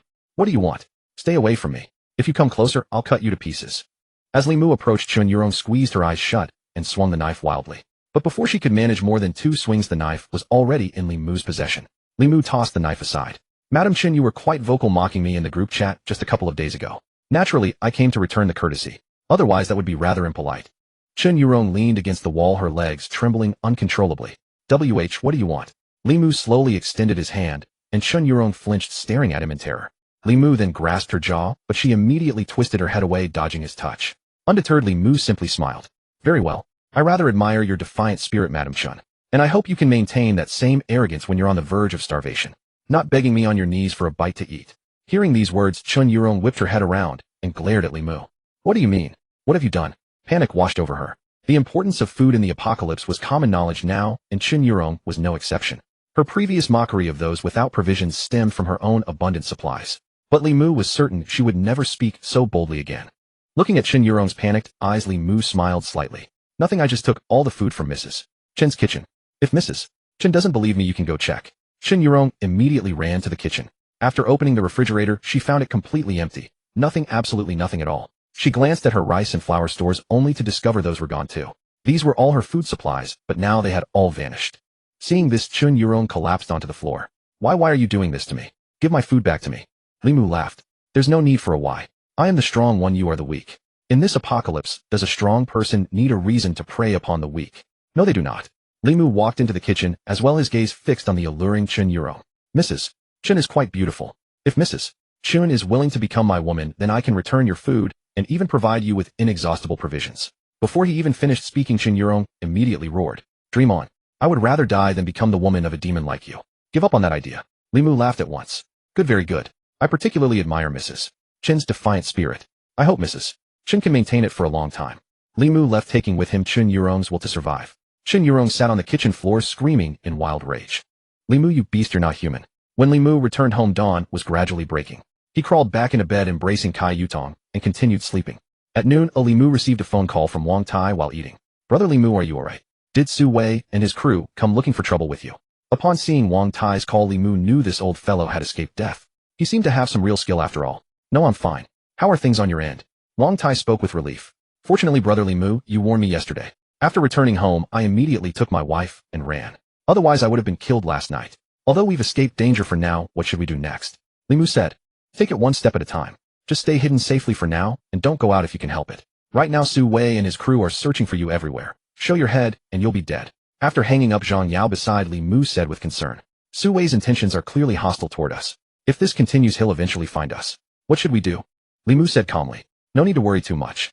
As long as I'm here, anyone from Su Wei's group who comes will die. Besides, Su Wei should be worried about the situation at the neighboring building. I estimate they'll come knocking very soon. You don't need to be afraid. Even if those people from the neighboring building come, my strength is more than enough to slaughter them all. So right now we just need to eat, drink, and enjoy life. That's all. In the evening, Su Jiang was drinking with a group of young men in a room. Ever since the squad was established yesterday, these young people had begun gathering around Su Jiang. After all, Su Jiang's father was now the squad leader, commanding dozens of men. These young men were roughly the same age as the Su family, around 27 or 28. And this room wasn't one of theirs. At this moment, a person emerged from the bedroom, pulling up his pants as he walked out. Inside the bedroom lay a corpse. Brother Jiang, how did this woman die so quickly? I was thinking we could have kept her for a few more days. I didn't expect her to be killed already. The dead woman was the owner of this house. It was only that afternoon when Su Jiang brought people and forcibly broke in, leading to this tragic outcome. Su Jiang took a sip of cold beer. Nonsense. She hadn't eaten for several days, and after the brothers took turns with her, she'd be dead if she wasn't. Come, let's drink. There were 6 people in total, each with only 1 can of beer, so no one was willing to drink too freely. Brother Jiang's life is comfortable now. Not only do you have beer to drink, but you're also bringing the brothers some fun. Brother Jiang is a true man. That's right, from now on we'll follow Brother Jiang. Absolutely, Brother Jiang points where we fight. Su Jiang was savoring this feeling. He propped his legs up on the sofa and leaned back, saying, Glad you understand. But let me be clear. When the time comes to fight the people from the neighboring building, if anyone dares to hold back or act like a coward, don't blame me for being ruthless. My father said that once we eliminate those people from the neighboring building, the women in this building will be ours. At that time, I'll let you all choose freely. 1 each for each of you, no problem. I'll let you guys enjoy them to your heart's content. The few men immediately became excited. In the past, they wouldn't have even dared to imagine such things, but now everything was different. Rest assured, Brother Jiang. When the time comes, we'll definitely give those people from the neighboring building a hard beating. No matter how many of them come, we'll kill how many. We'll make sure none of them escape. Absolutely. When that time comes, the brothers absolutely cannot show cowardice. The conversation shifted as someone said, Brother Jiang, can you find another plaything for the brothers tonight? We didn't get enough fun just now. That's right, we didn't even get to enjoy it properly. Brother Jiang, you probably didn't feel satisfied either, right? You're so capable. Can you think of a way for the brothers? With that said, Su Jiang also felt it was rather unfulfilling. After all, it was his first time doing something like this after so many days, so he couldn't help but feel a bit nervous. And now with the bottle of wine going down, his desires were swelling even more. Su Jiang smiled faintly. That may be so, but finding another one isn't easy. If my father finds out about this, it would be troublesome. Let me think. A moment later, Su Jiang slapped his thigh. I got it. Do you all remember there's an executive on our building? That Zhang Yao. always wearing black stockings and walking with such presence. Someone immediately responded. I remember her. I've seen her too. That woman is beautiful as a celestial being. Just thinking about her gets me all worked up. I know that woman too. I heard she makes over $1 million a year. If we could have some fun with her, the brothers would not have lived in vain. What do you say, Brother Jiang? Do you have a way to get that Zhang Yao? Ensu Jiang wore an extremely lecherous smile. Last night my father told me that Zhang Yao is currently at a university student's place. This information is absolutely reliable, no mistake about it. That university student didn't join the squad yesterday. My father is thinking of using those who didn't join the squad as an example to intimidate others. Since we couldn't find Wang Tai, we'll start with this university student. I'm telling you, as long as we do this right, my father will definitely reward us handsomely. After saying this, Su Jiang hesitated slightly. This isn't easy to handle. The main issue is that Li Mu is a bit troublesome. My father says this guy must be a formidable character. A blonde-haired youth scoffed arrogantly. In my opinion, what kind of formidable character could a college student be? Today's college students are nothing but weaklings, each more fragile than the last. They can't possibly pose any real threat. Setting that aside, let me tell you about Magic University next door. I've beaten up plenty of college students there, slapped them across the face, and they didn't dare make a sound. Brother Jiang, I have some impression of the Li Mu you mentioned. He's just tall but skinny as a monkey. Absolutely no combat capability. Exactly. With so many strong men here, how could we possibly fail to kill a single college student? That's right. When the time comes, Brother Jiang, you can bring Li Mu's head before your father. That'll give you great face. You'll speak with more authority in front of your dad from then on. Hearing this, Su Jiang could almost see the dawn of victory. He could already picture placing Li Mu's head before his father and seeing the look of astonishment on his father's face. Su Jiang took a deep swig of liquor and slammed his hand on the table. All right, let's do this. Once we succeed, I'll make sure you all get your share. How should we go about it? Do any of you have a plan? After a moment of silence, a man with glasses, who looked like trouble from the start, spoke up. We'll use the simplest approach first. Let's test Li Mu's stance. Brother Jiang, just call Li Mu directly and threaten him into bringing Zhang Yao to us. If he actually complies and brings her over, then we kill him here. If he refuses, we'll find another way to track him down and eliminate him. Either way, Zhang Yao ends up ours. But I'm confident that given your current position, Brother Jiang, a college student like Li Mu wouldn't dare refuse you. He knows he's crossed a crew, so he'll likely try to quell your father's anger. Su Jiang burst into laughter upon hearing this. Good, that's the plan. Let's find Li Mu's number right now. I'll call him. At this moment, Li Mu was still lounging on the sofa watching television. Zhang Yao and the others sat closely around Li Mu, surrounding him completely. Just as the movie reached its most exciting moment, Li Mu's phone began ringing.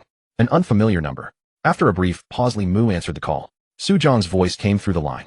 Li Mu, is that you? My name is Su Jiang. Li Mu, his enjoyment thoroughly disrupted, showed no courtesy. Who you are means nothing to me. State your business or get lost.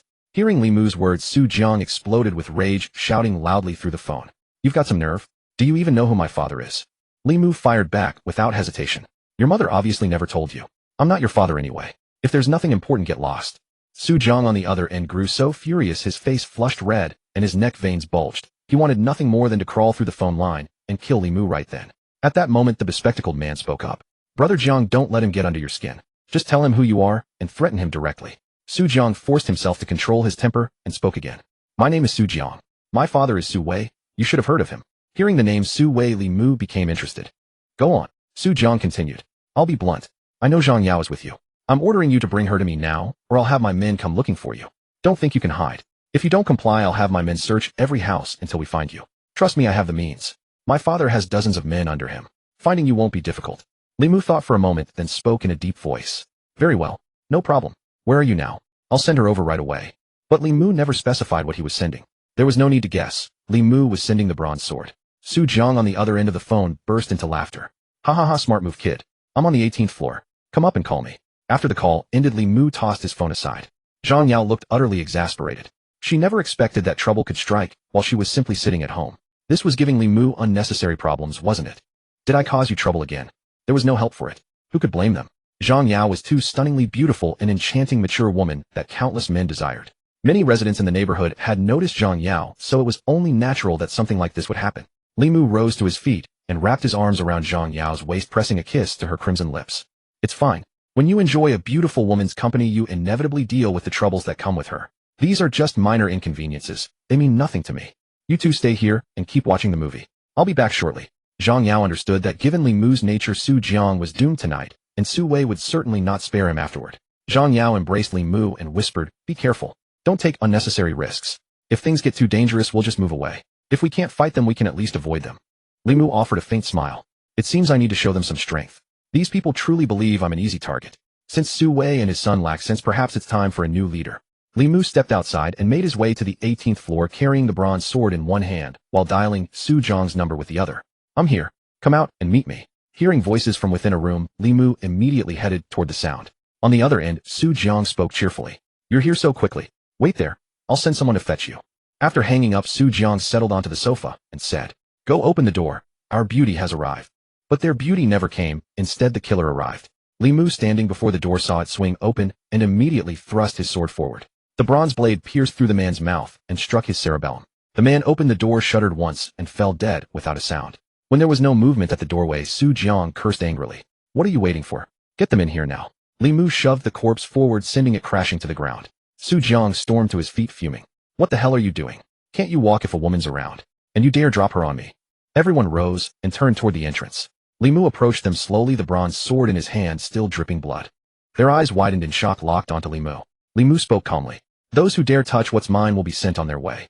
After a brief moment of stun, Su Jiang quickly snapped back to reality and drew the machete at his waist. Kill him. The rest of the crowd immediately drew their weapons and charged at Li Mu. Li Mu narrowed his eyes, killing intent radiating from his gaze. He swung his sword once, and a man's arm was cleanly severed, falling to the ground. Li Mu's sword was incredibly fast, but he held back his lethal force. Each strike targeted arms and legs. He did not yet wish to grant these people the mercy of a quick death.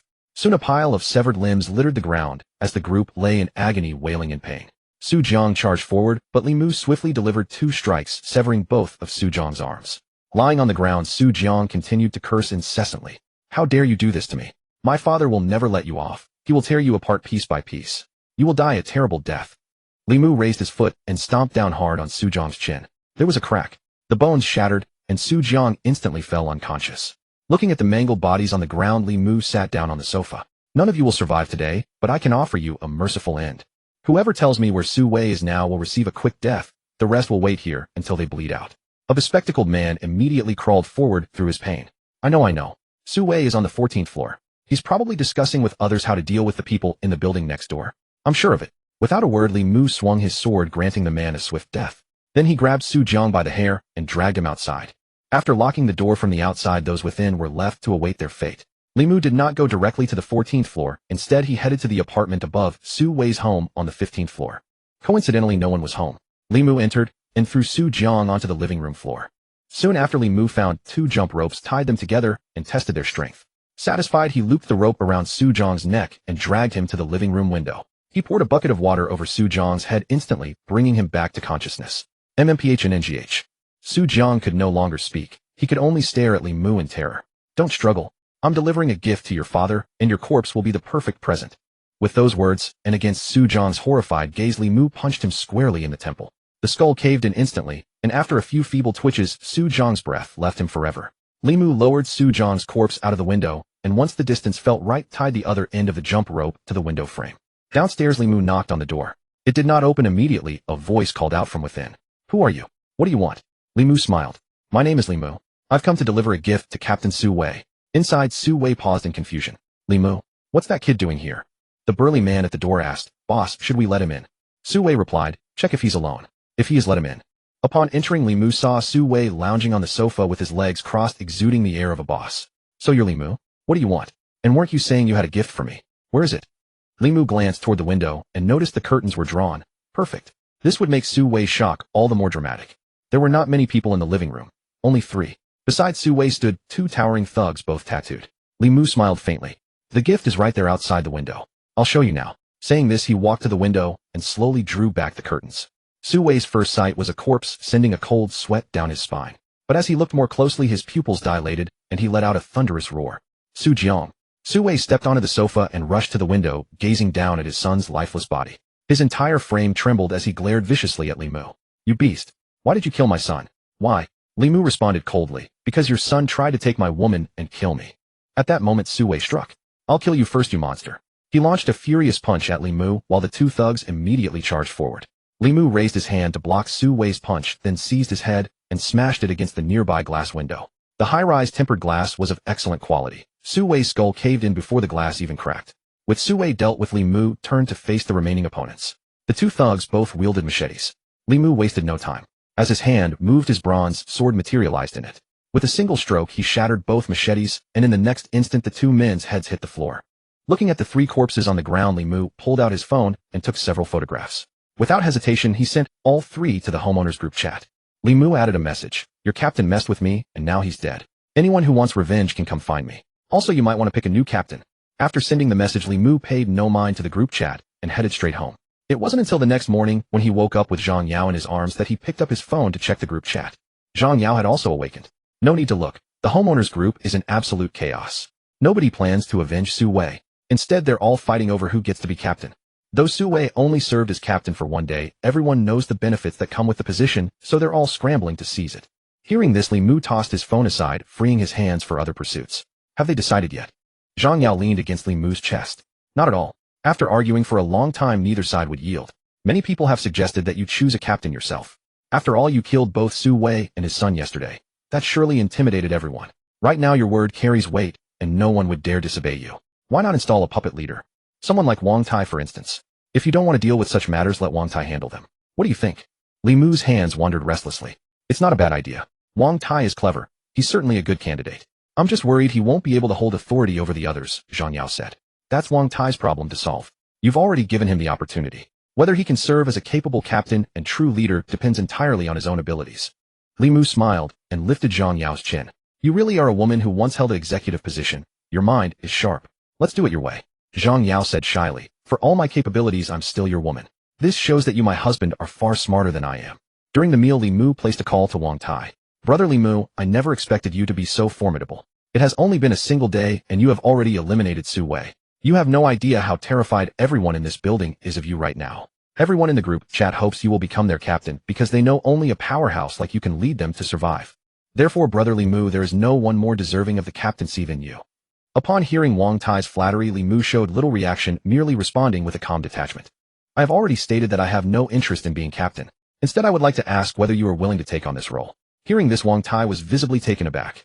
Me, I am afraid I am not up to it. Even if I were to become captain, I would not be able to command their respect. Li Mu said impatiently. Stop beating around the bush. Just give me a straight answer. Will you do it or not? After a pause, a voice finally came through from the other end. Fine, I will do it. As expected, no one could resist the temptation of power. Li Mu remarked. Good. I will announce it in the group chat that you are the captain. The rest is your responsibility. I do not care whether you perform well, but you must report any significant information to me immediately.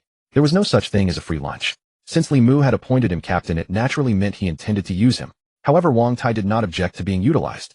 To be useful to someone meant one still had value. And as long as one had value, one would not be easily abandoned. Moreover, Wang Tai owed his position entirely to Li Mu. Without him, he could never have become captain. Therefore, Wang Tai quickly made his stance clear. Brother Li Mu, rest assured. I will definitely inform you of any news immediately, and I will never allow anyone to disturb you. Hearing this, Li Mu felt reassured. Good. Keep a close watch on the situation in the building next door, and report to me at once. After hanging up the phone, Wang Tai eagerly embraced his wife beside him. Ha, wife, I knew all along that aligning myself with Brother Li Mu was the right choice. Look, this opportunity has already arrived. Brother Li Mu is willing to let me serve as captain, which means from now on we will never again live in fear of being hunted down. From this day forward, these dozens of people in this building are under my command. The two embraced each other in joy, and amid their excitement, the wife asked, although Brother Li Mu is willing to let you be captain, do you truly have confidence in managing them? Those people are all at odds with one another. Do not end up consumed by the very position you seek. Wang Tai stroked his chin. Regardless, this opportunity cannot be missed. It is merely a matter of dozens of people. With my abilities, leading them should pose no problem. Meanwhile, Li Mu also picked up his phone and sent a message to the group. From today onward, Wang Tai is your captain. Who approves? Who objects? The group chat fell silent for a moment before messages began to appear one after another. I approve. I approve. The photograph of Su Wei's corpse from the previous day still lingered in the residential group chat. Daunted by Li Mu's intimidation, not a single voice of opposition dared to emerge. Everyone concurred. Seeing these messages, Li Mu sent another. Very well. From this moment on, Wang Tai is the squad leader. The rest was Wang Tai's affair, and Li Mu no longer cared to concern himself with such matters. After finishing his meal, Li Mu opened his phone again. He intended to check on Chun Yurong's current condition. Opening the monitoring software, he discovered Chun Yurong lying on the sofa, lost in thought, showing no signs of movement whatsoever. Only a single day had passed, and the absence of any dramatic developments was to be expected. The moment when Chun Yurong would truly reach despair had not yet arrived. Li Mu did not lose sleep over it. After all, almost the entire building was now under his control, and Chun Yurong would eventually submit. In the dead of night, Li Mu, who had been asleep, was suddenly awakened by a phone call. Seeing the caller was Wang Tai, Li Mu instantly became fully alert, for Wang Tai would never casually disturb him, especially while he was sleeping. He answered the call. "What is it?" On the other end, Wang Tai spoke in a breathless, anxious tone. "The people in the neighboring building seem to have learned of Su Wei's death. Just now they launched a sudden attack on our building. Dozens of them struck simultaneously. Our people were caught completely off guard, and many brothers were killed on the spot. However, the situation has now been brought under control. We are currently in a standoff with them in the underground parking garage." Then in a lowered voice, Wang Tai continued. "Nevertheless, the circumstances remain unfavorable. Their assault tonight has been fierce, and as you predicted, these people are exceptionally brutal. I fear our forces will not be able to hold out much longer. Therefore, Brother Li Mu, you should make your plans soon. I suspect tonight will bring grave danger." These words carried a clear implication. The reason Wang Tai had spoken so quietly was to avoid shaking morale. If the others learned that even Wang Tai himself felt afraid, then no one would retain the courage to fight. Furthermore, Wang Tai's earlier remarks suggested that their forces were on the verge of collapse, urging Li Mu to find a swift escape route. Li Mu could easily anticipate this outcome. After all, Wang Tai's group had only just been assembled with hearts and loyalties not yet united. What combat effectiveness could they possibly possess? Moreover, these people had lived lives of comfort and luxury. What fighting spirit could they muster now? The people from the neighboring building were a different matter entirely. They had formed combat groups long ago, and most were laborers accustomed to hard physical work. Their fighting prowess was simply on another level altogether. Li Mu now faced a critical decision: should he intervene personally, or should he flee? If he did not act, Wang Tai and his people would certainly not be able to withstand the neighbors' assault, and this building would fall completely. Even if Li Mu could protect himself, he would face endless sneak attacks and scheming thereafter. After all, once the territory belonged to others, everything would be subject to their whims. As the saying goes, open spears are easy to dodge, but hidden arrows are difficult to defend against. Li Mu had no desire for such circumstances to unfold. Therefore, after careful consideration, Li Mu made his decision. He said to Wang Tai, "Hold firm. I will come down and see what is happening." After hanging up, Li Mu turned over and rose from bed. Su Ro, who had been lying beside him, immediately sat up as well. "Are you going out?" Li Mu nodded. "Wake the others. I have something to discuss." Li Mu was still unfamiliar with the enemy's full strength. Thus, even though he had decided to intervene personally, he intended to keep an escape plan in reserve. Even if he could not prevail in battle, Li Mu trusted that he possessed sufficient means to ensure his own survival. Worst case, he would simply flee with his women. He had provisions, and relocating was nothing more than finding a new shelter. With this intention in mind, Li Mu prepared to make the necessary arrangements, ensuring that he would not be caught unawares. After hanging up the phone, Wang Tai walked back toward the group. In his hand, he gripped a kitchen knife, and there was a wound on his arm. He had also sustained injuries in the earlier fighting. Both sides were now facing each other in the underground garage. They weren't fighting. This was merely a rest period, preparing for the next round of confrontation. Upon returning to the group, Wang Tai immediately said, "Brothers, rest assured. I've already called Li Mu. He'll be down right away. What we need to do now is hold the line until Li Mu comes down." On the opposite side, a square-faced man in camouflage, drenched in blood with a long scar running across his chest, sat atop a car, watching Wang Tai and his companions. On the 10th floor, Li Mu had finished dressing and walked out. Zhang Yao and the others had also stepped out of their rooms. "Zhang Yao, the people from the neighboring building have already attacked. I need to go check what's happening. They came in force, and Wang Tai and the others probably can't hold them off. Start packing up the things in the room now. If the situation becomes uncontrollable, I'll come back. Then I'll take all of you away from here and find a new place to stay." Zhang Yao showed no panic, nodding immediately. "All right, I'll get them to pack right away." The reason he spoke to Zhang Yao specifically was because Zhang Yao was composed and steady. Having weathered life's great storms, he wouldn't panic or lose his head in a situation like this. After making the arrangements, Li Mu left the room. Zhang Yao looked at the women and said to Yulan, "Stay calm, now quickly start packing." Yulan Yu and Kai Yutong gather all the food from the kitchen together. It'll be easier for Li Mu to take it later. Su Ro, you come with me to pack daily necessities. Don't bother with useless things. Food is what matters most. Everyone put on clothes now, preferably sportswear. It'll be easier to run in. Zhang Yao grasped their hands, his gaze firm and unwavering. "Don't be afraid, don't panic. Li Mu is just having us prepare ahead of time. As long as Li Mu is here, we won't be in danger. We must trust Li Mu." Li Mu took the elevator down to the underground parking garage. Upon hearing the elevator chime, both factions of the standoff turned to look simultaneously. Coincidentally, the elevator stopped right between the two groups. Everyone watched as Li Mu slowly stepped out, a bronze sword in hand. Before Wang Tai could speak, the man sitting on the car roof stood up and said, "So you're Li Mu. I heard you were the one who killed Su Wei. Didn't expect you to be so young." Li Mu stopped in the center between the two groups, gazing at the man on the car roof. Square-faced, crew cut, and a long scar across his chest. Just by looking at him, Li Mu could tell this was a dangerous individual. "That's right. You're their leader." The square-faced man jumped down from the car roof, approaching the center not far from Li Mu. "Allow me to introduce myself. I'm Zhang Yahu, the big brother of this group." Then Zhang Yahu's tone shifted, and he said to Li Mu with a smile, "I've already confirmed that you and I are the same kind of person. Your strength should have reached the second stage as well. I'm quite fortunate. I broke through to the second stage just 2 days ago." Hearing this, Li Mu was somewhat surprised. He hadn't expected Zhang Yahu to know about the power rankings either. "Oh, I didn't expect you to know this much. Actually know about the second stage." Zhang Yahu smiled faintly. "I'm no provincial bumpkin. I know some things about the outside world. The undead are getting stronger continuously, and we survivors are also gradually growing stronger. So a ranking system for strength gradually emerged. And I can sense it myself. I've definitely gotten stronger. My power has reached the second stage." Li Mu said, "So you think that automatically qualifies you to kill me? If you think you have what it takes to kill me, go ahead and give it a try." But Zhang Yahu shook his head. "Honestly, before I saw you, I really did want to kill everyone in this building, including you. But after seeing you, I've abandoned that idea. Because both of us were among the first to break through to the second stage, which proves we're both the strongest of the strong. Instead of fighting to the death, why don't the two of us, these second stage powerhouses, join forces? If we unite, we can definitely control this entire residential area. Then we'll be the kings here." The most important reason Zhang Yahu said all this was that he didn't have absolute certainty of victory. After all, as fellow second stage experts, he had no idea how powerful Li Mu truly was. He was equally afraid of the consequences of mutual destruction, because if that happened, the real winners would be someone else entirely. "What do you say? You can consider this. It's a win-win situation." But Li Mu had no intention whatsoever of cooperating. He didn't want to establish any survivor base. That was far too much trouble.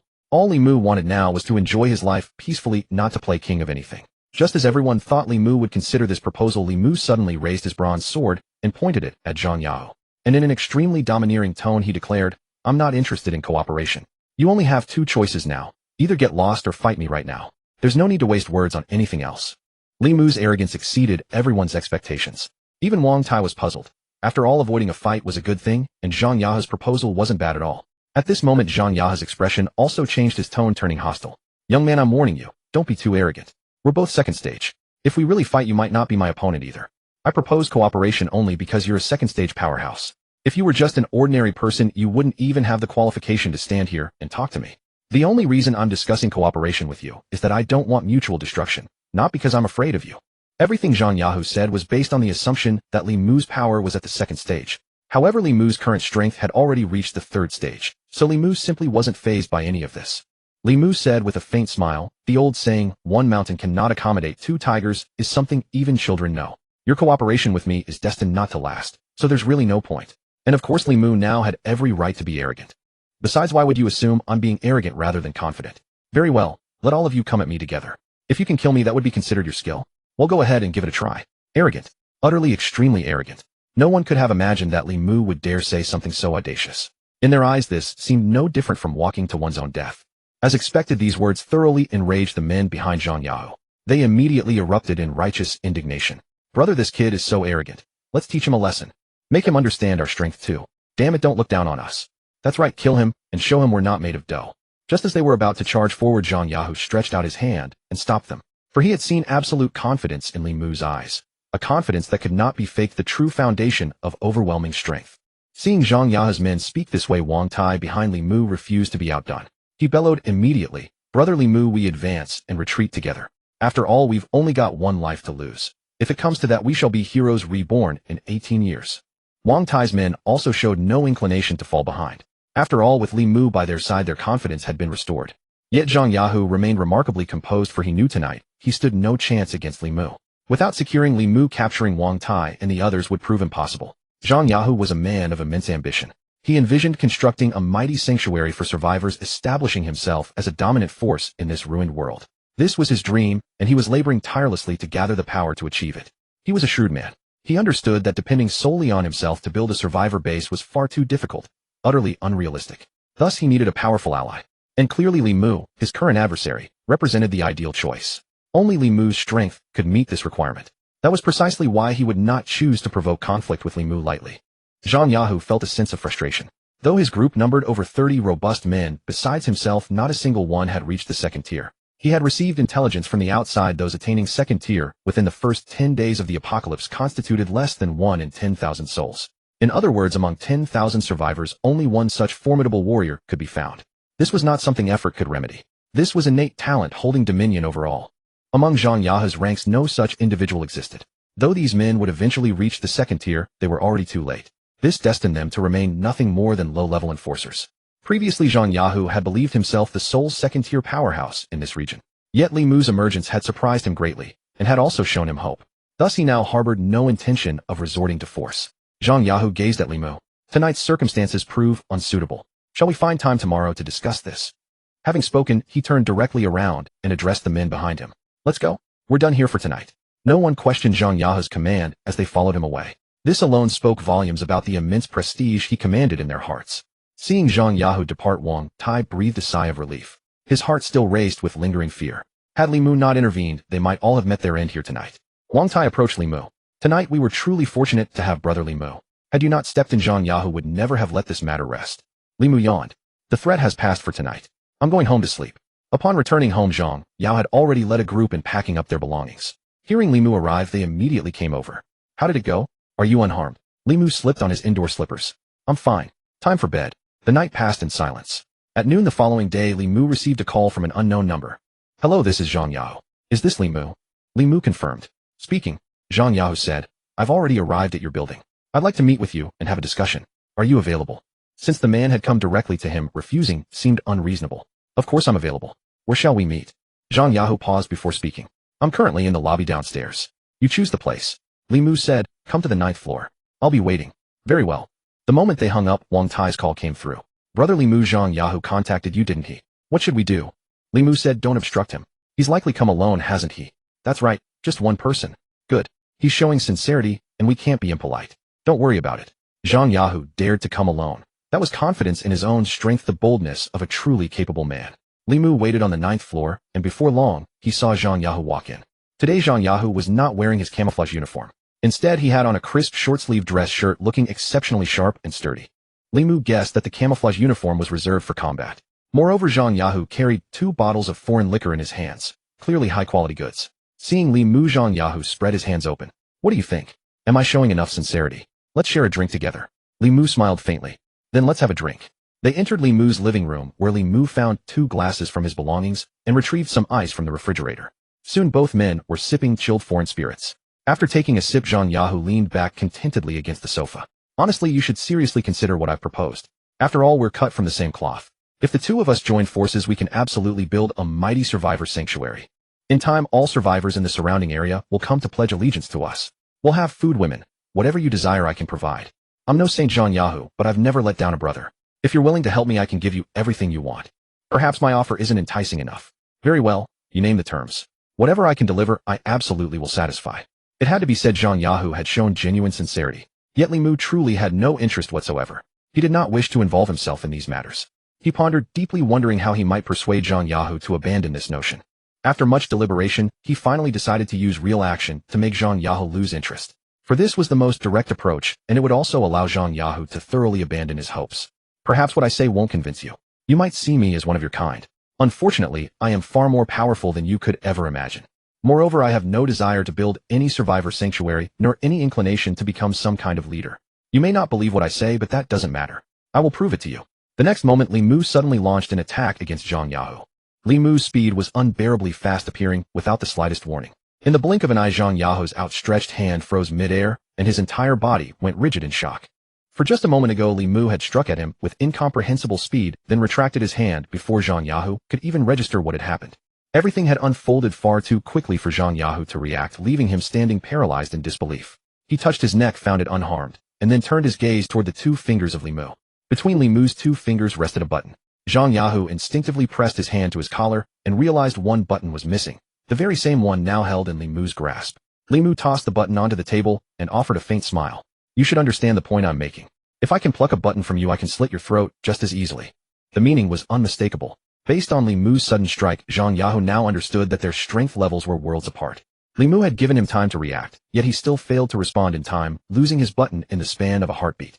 Li Mu had demonstrated his capability using a cinematic move, and though it was merely a simple gesture, it sufficiently illustrated the vast gulf between them. Zhang Yao glanced at the button on the table. Thank you for showing mercy, I understand now. Li Mu offered a slight smile. Glad you understand. If you had attacked me last night, it wouldn't have been your button that was taken. Hearing these words, Zhang Yao shivered and touched his neck uneasily, his back already drenched in cold sweat. He felt immensely relieved. Last night Li Mu had only come to recruit him rather than strike directly, otherwise he would have been dead long ago. Now that he fully grasped the gap in their abilities, Zhang Yahu abandoned any thought of recruiting Li Mu, knowing he was neither worthy nor qualified. Li Mu took a sip of his wine. Honestly, with your capabilities, you could absolutely establish your own survivor base. I know you value talent, but I'm not someone you should be trying to recruit. Zhang Yahu downed his drink in one gulp to steady his nerves. I was blind. I never imagined you were so far beyond what I expected. So you're not concerned about me building a survivor base? Li Mu spread his hands. Why would I care? As long as you don't come looking for trouble, what difference does it make to me what you do? So if you want to establish a survivor base, go ahead and do it. In Zhang Yahu's view, since Li Mu's strength was so overwhelming, this territory naturally fell under his dominion. He had expected Li Mu to demand he relocate, but was surprised that Li Mu showed no objection. Relieved, Zhang Yahu grinned. Thank you. I now believe you truly only wish to enjoy life in peace. I won't disturb you again. Li Mu smiled slightly, raising his glass as he looked at Zhang Yahu. But if anything comes up, you can always seek me out. After all, more friends mean more options. Zhang Yahu laughed and clinked his glass against Li Mu's. Well said. More friends mean more options. Don't hesitate to call on me in the future. The two had reached a mutual understanding.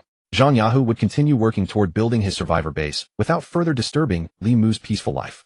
Furthermore, Li Mu clearly understood that someone ambitious and capable like Zhang Yahu would inevitably carve out a name for himself someday, which was why he chose to consider him a friend. With nothing urgent to attend to, Zhang Yahu began recounting his past. My father was a gangster, one of the most notorious triad bosses in our area, commanding at least 100 men. Growing up in that environment, I had my first knife fight at 16. When I was 23, my father was ambushed and killed. My mother remarried, and with no other choice, I had to support myself and started working on construction sites. I was clever enough and had a sense of loyalty, so I quickly rose through the ranks. After 2 years, I formed my own construction crew. These are the men I built alongside. We had just started taking on projects when the zombie outbreak struck the neighboring building. Seeing that my brothers could barely survive, I led them to take from other residents. It wasn't by choice, we were driven to it. When survival is at stake, you find a way. Hearing this, Li Mu nodded in agreement. In the apocalypse, the weak are destined to be eliminated. It's simply the law of the jungle. There is no right or wrong about such things. Zhang Yahu continued. I had no choice. Having been immersed in that world since childhood, I decided to build a survivor base so that my brothers and I could at least live a bit more comfortably. In this apocalyptic world where the strong dominated, only someone as ruthless and ambitious as Zhang Yahu could truly thrive. Zhang Yahu paused before continuing. Since you, Brother Li Mu, have no intention of stepping back into power, I wanted to ask, do you have any objections to my absorbing the people from this building? After all, they're technically under your command. Li Mu waved his hand dismissively. That's between them and you. As long as they don't come bothering me, I have no concern either way.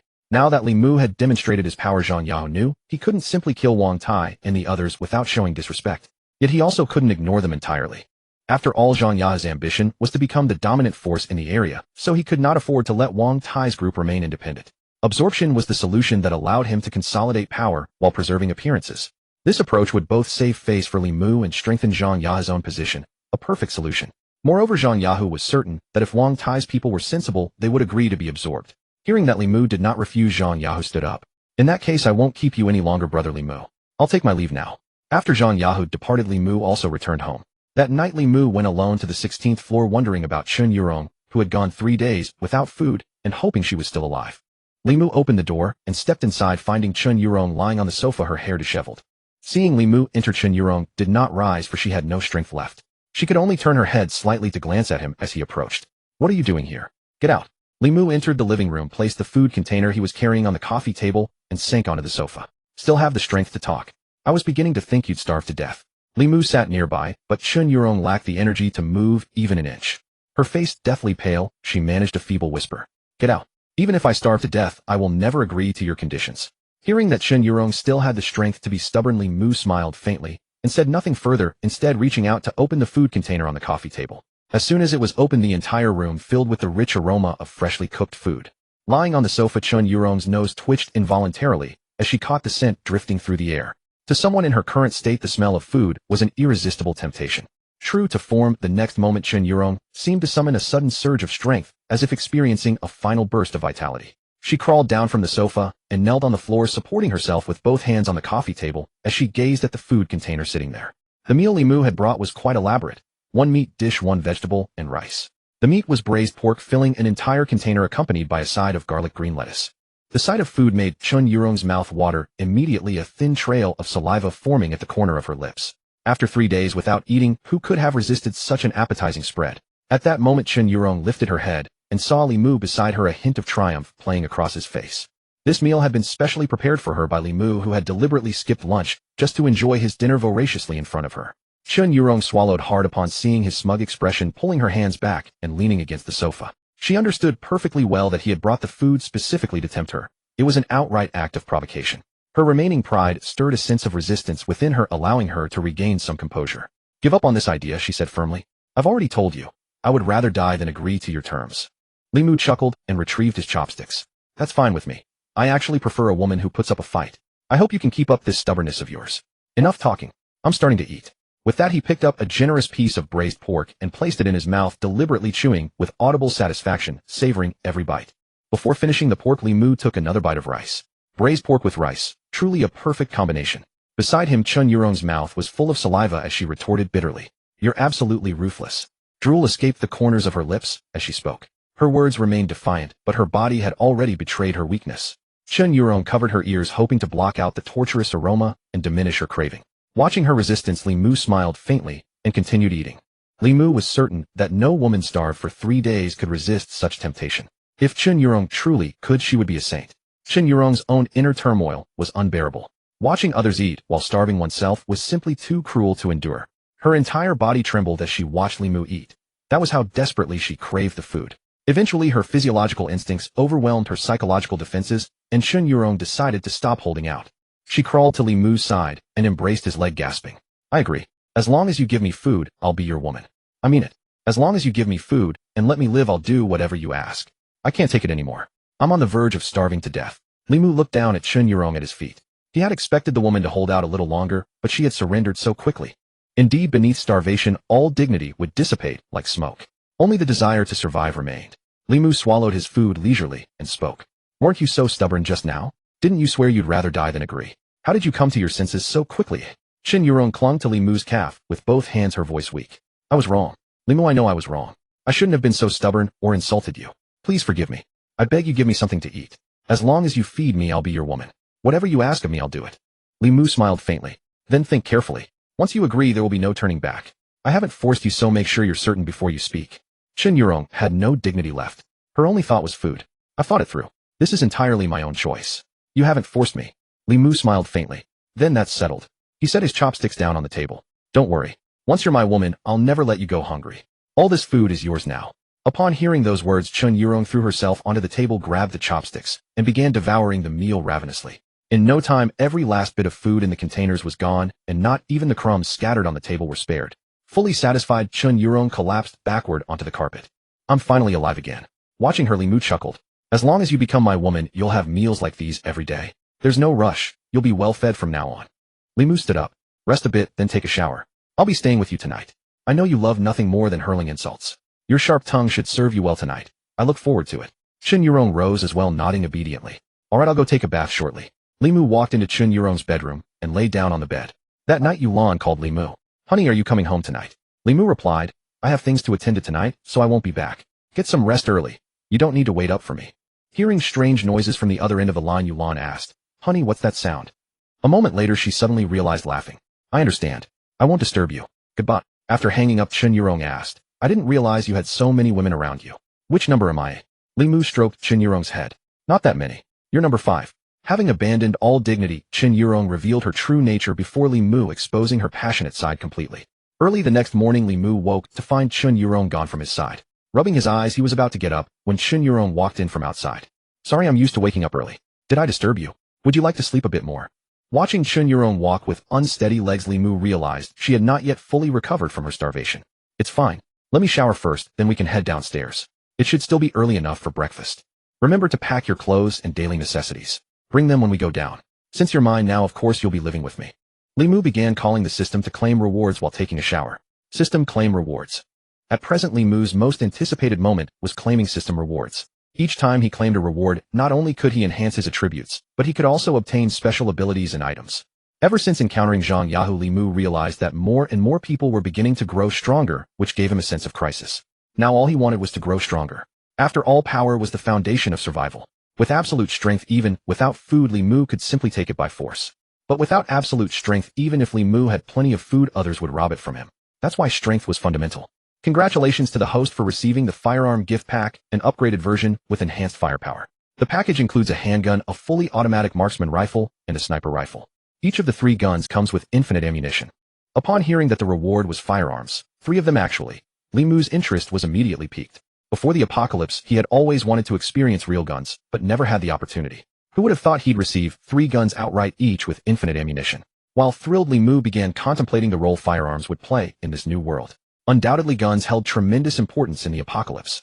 Whether confronting survivors or zombies, a precise shot to the head meant certain death. More crucially, these were upgraded weapons with enhanced power, making them invaluable assets. Congratulations to the host. Your storage space has doubled. Over 400 square meters of storage space. The capacity was already very large. Li Mu opened the skill panel again. Host Li Mu. Strength 12. Constitution 12. Speed 12. Items: Crimson Jade, Yin Yang Art, Bronze Sword, Assassin's Garb, Firearm Gift Pack. Skills: Danger Perception, Night Vision, Eye. Another 2 points across all attributes. Last night's efforts hadn't been in vain. After finishing his shower, Li Mu reached out in the bathroom, and a pitch-black pistol materialized in his hand. It felt heavy and solid in his palm, with excellent handling. This was Li Mu's first time holding a real firearm in his life. He took aim for a moment, and found the feel quite satisfactory. After stowing the gun, Li Mu stepped out of the bathroom, stored Chun Yuron's belongings in his storage space, and led her upstairs. The moment they stepped out, Chun Yuron linked her arm through Li Mu's. Could you walk a bit slower? My legs feel weak. It's been too long since. Last night was unbearable. Li Mu slowed his pace. Undeniably, this woman was enchanting. But the thought that she now belonged to him made Li Mu very happy. Arriving at the 10th floor, Li Mu opened the door and found Zhang Yao and the others sitting at the dining table eating. Seeing Li Mu enter, the group immediately approached. Chun Yuron looked at the women, feeling somewhat embarrassed, but still managed a greeting. Hello. Li Mu changed into slippers and said, let me introduce Chun Yuron, who will be my woman from now on. Zhang Yao offered a faint smile. You haven't had breakfast yet, have you? I made some for you too. Let me go fetch it. After breakfast, Li Mu went out, preparing to head to the rooftop to test fire the 3 guns he had just obtained. Chun Yuron sat with the other women chatting. Hello everyone. Since we'll be living together from now on, and I'm the newest arrival, I'll address you all as sisters. Zhang Yao smiled and said, no need to be so formal. To put it plainly, we're all suffering people. Living together, we should simply look out for one another. Chun Yuron and Zhang Yao were roughly the same age, but from the moment Chun Yuron saw her, she knew this woman was no pushover. She had come here to fill her stomach, and the only person she cared about was Li Mu. How about this? From now on, let me handle the cooking. I've been cooking for myself all these years at home, and it wouldn't feel right to sit idle here. Before her divorce, Chun Yuron was undoubtedly the epitome of a virtuous housewife. Whether cooking or doing housework, it had all been Chun Yuron's responsibility. She didn't want to remain idle either. Zhang Yao didn't refuse. Great. In the past, Yulan and I did the cooking, but I'm not much of a cook. My food tastes mediocre. If you know how to cook, that would be wonderful. From now on, we'll help you prep while you handle the cooking. How about that? Chun Yuron nodded. No problem. Li Mu took the elevator to the rooftop. After walking a short distance, he spotted a door. Finding the door locked, Li Mu raised his leg and kicked it hard. The heavy door fell flat. With the obstruction gone, Li Mu stepped onto the rooftop. Fortunately, the sun had just risen and the weather wasn't too hot yet. Otherwise, once it got hot, Li Mu wouldn't have been in the mood to test fire. Li Mu first pulled out his pistol, racked the slide, and aimed at a wooden board. Bang! The shot struck the edge of the board. After all, it was his first time using a gun, so hitting anything at all was impressive enough. Li Mu didn't stop. Since the ammunition was infinite, he wasn't worried about running dry. Of course, he needed to find his feel. As Li Mu's strength increased, the recoil of the gun had little effect on him, so gradually, he found his rhythm. Then Li Mu switched to the marksman rifle. Isn't this an SKS? So cool. Li Mu shouldered the rifle and tried firing 2 shots. Although it was a rifle, there was virtually no recoil in Li Mu's hands, making it quite easy to shoot. Next came the sniper rifle Li Mu had been most eager to try. Upon seeing it, Li Mu was stunned. A Barrett. This is too cool. Li Mu hoisted the Barrett with one hand, moved to the railing, deployed the bipod, and rested it against the wall. Then he racked the bolt and began aiming at the zombies below. Li Mu was currently on approximately the 20th floor, looking down at a distance of roughly 70 to 80 meters. Using a sniper rifle to shoot zombies was more than sufficient. Through the scope, Li Mu aimed at a zombie and gently squeezed the trigger. With a deafening report, the zombie he had targeted instantly exploded into a pool of flesh and blood. Damn, if that hit a person, they'd be covered in bruises. This is a good thing. Aside from the noise, both the power and range were absolutely sufficient. Those few gunshots satisfied Li Mu, but Zhang Yao in the neighboring building was nearly frightened to death. While practicing knife techniques in his room, he lost his composure the moment he heard the gunfire. After a few more gunshots, 2 people hurried into the room. Boss, are you okay? I just heard gunfire. Zhang Yao tossed the machete in his hand onto the sofa. I'm not deaf, of course I heard it was gunfire. Stop standing around like idiots. Have the boys figure out where that gunfire is coming from. Zhang Yao picked up a towel and wiped the sweat from his body, muttering to himself. Hearing the gunshots, it should be somewhere not far from us. He angrily tossed the towel in his hand. Damn it, why would there be guns here? If there are guns in this area, things are going to get complicated. A gun is a deadly weapon no matter the era. Although Zhang Ya's power had broken through to the second tier, he was still terrified of guns. A shot to the head would kill even a second-tier powerhouse. Zhang Yahu had intended to dominate this residential complex, but now he faced a major problem. As long as that gun remained in the area, neither he nor his men would be safe. What if someone took a potshot at him one day? He wouldn't be able to defend against it at all. He would just wait for death. That gun was a sword hanging over Zhang Yahu's head, ready to fall at any moment. Just as Zhang Yahu sat on pins and needles, he suddenly thought of someone. Li Mu. Could that be Li Mu's gun? This young man conceals his true depths. If it's really his gun, the situation might be better. At least Li Mu doesn't intend to kill me. But if it belongs to someone else, we must find that person as soon as possible. Right then one of his men rushed over in a hurry. Boss, I found it. The gunshot came from the building next door, from the one where Wang Tai's group is staying. Should I take the brothers to find them? None of us will be able to sleep until that gun is found. Zhang Yahu waved his hand. Find them. You want to go get ourselves killed? That's a gun, not a toy. But tell the brothers not to worry. I'll handle this. After the man left, Zhang Yahu let out a relieved breath. It should be Li Mu. If Wang Tai had the gun, they would have used it the night before last. After some contemplation, Zhang Yahu pulled out his phone and called Li Mu. On the rooftop, Li Mu put away his Barrett and took out his phone. Hello, what's up? Zhang Yahu didn't beat around the bush and asked directly. Brother Li Mu, I heard gunshots from the building next door. I wanted to ask if they came from you. Li Mu said with a smile. That's right, I was just bored, so I went up to the rooftop to fire off a few shots. Did I scare you? From his tone, it was clear that Zhang Yahu let out a long relieved sigh on the other end, then laughed as well. Haha, I have to say, Brother Li Mu, those 2 shots did startle me. But knowing it's your gun puts me at ease. If it were someone else, I wouldn't be able to sleep at night. Li Mu laughed too. Haha, don't worry, I was just bored, so I came up here to practice my shooting. Just killing time. Although Li Mu spoke as if it were nothing, it sounded very different to Zhang Ya's ears, firing off a few shots casually, having nothing better to do to pass the time. But this was a gun. After getting over his astonishment, Zhang Yahu felt somewhat relieved. Li Mu had no intention of attacking him for now. If he did, he would have done so long ago. So at this moment, Zhang Yahu made his decision. He must get on Li Mu's good side and build a friendly relationship with him. Li Mu's displayed strength was becoming more and more formidable. With someone of such power, Zhang Yahu could only try to build a good relationship, not provoke such a person. Brother Li Mu, what refined taste you have. When you have time, come visit my place. I'll be sure to treat you well. Li Mu smiled. Alright, I'll drop by when I have time. After hanging up, Zhang Yahu couldn't help but laugh. Fortunately, I didn't make a move against Li Mu back then, or my head would have been gone long ago. No, I must find a way to build a good relationship with Li Mu. I absolutely cannot become his enemy, otherwise forget about establishing a survivor base. Even keeping my head attached would be impossible. To build a good relationship, I need to give gifts. But what should I give? I need to think carefully about what would be appropriate. After finishing his target practice, Li Mu returned home. After working up a sweat, he first took a shower. When he went outside, he saw a group of women doing yoga on the balcony. Only Yulan and Chun Yurong, who hadn't yet recovered, sat on the sofa. Zhang Yao was leading Su Ro and Kai Yutong in yoga practice on the balcony, and all 3 were wearing yoga pants and form-fitting clothes. Li Mu sat down between Yulan and Chun Yurong. Yulan, why don't you go practice yoga too? It's a good way to pass the time. Yulan shook her head. I don't like it. But sitting around like this really is boring. How could it not be boring? Although the penthouse was spacious enough that 6 people living together wasn't the least bit cramped with just this much space, and no way to go outside, of course it would get boring after a few days. Just sitting around like this for days would definitely be boring. At this moment, Chun Yurong, beside them, spoke up. Why don't we play mahjong? We have enough people anyway. We might as well find a mahjong set to pass the time. Hearing this suggestion, Yulan immediately smiled. That's right, playing mahjong would work. We're not doing anything anyway. Too bad we don't have mahjong at home. With things so chaotic outside, finding a set probably won't be easy. Li Mu also thought the mahjong suggestion was good. They were just killing time anyway, and he couldn't let his women get too bored. No problem, I'll have someone look for one. Finding just a mahjong set would be too troublesome. Let's just find a mahjong table. Yulan hugged Li Mu.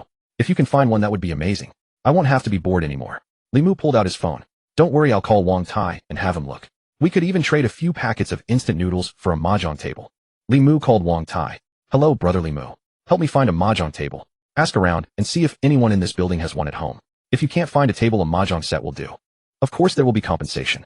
Whoever has one can trade it for 5 packets of instant noodles and 1 self-heating hot pot from me. And I won't let you help for nothing. I'll give you 2 self-heating hot pots as well. With compensation offered, there would naturally be motivation. Wang Tai never expected Li Mu to be so generous these days. 5 packets of instant noodles plus 1 self-heating hot pot in exchange for a mahjong table that was now useless. This was a deal only a fool wouldn't take. And not only that, he would get paid on top of it. For the sake of just those 2 self-heating hot pots, Wang Tai was determined to get this done properly. I'll go ask around right now. This is a great deal. A mahjong table definitely exists in this building. Don't worry, I'll find you the best one. Let me search first. I'll give you a call once I find it. Li Mu said. Alright, call me when you find one. I'll inspect the goods before we make the exchange. After lunch, Li Mu received word about the mahjong table. He took the elevator to the 3rd floor, and as soon as the doors opened, he spotted Wang Tai standing there with a broad smile. Brother Li Mu, this family's mahjong table was purchased just before the apocalypse broke out. I've examined it myself. It's absolutely brand new. Following Wang Tai into the room, Li Mu beheld an almost pristine mahjong table. Wang Tai thoughtfully plugged in the mahjong table and switched it on.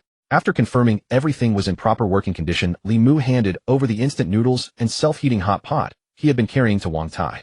Well done, it's yours now. You may go. Wang Tai grabbed the bag of instant noodles, grinning from ear to ear. Alright, I'll be on my way. Just let me know if you need anything else, Brother Li Mu. After Wang Tai departed, Li Mu waved his hand and stowed the mahjong table into his storage space, then headed upstairs to return home. Several days passed. Li Mu had just woken from his afternoon nap when he heard voices in the living room. 10,000. 5 bamboo. Ha ha ha, I won again. Pay up. No wait, give me face masks. Ever since obtaining the mahjong table, these women finally had something to occupy their time. Whenever they grew bored, they would gather around for a game of mahjong, and sometimes Li Mu would join in for a round or two. Kai Yutong, who had just won the round, happily swayed her hips in celebration. Zhang Yao and the others reluctantly grabbed a bag of face masks from nearby and handed them to Kai Yutong. What good is playing mahjong without any stakes? However, money held no appeal nowadays. It was practically worthless, like discarded paper.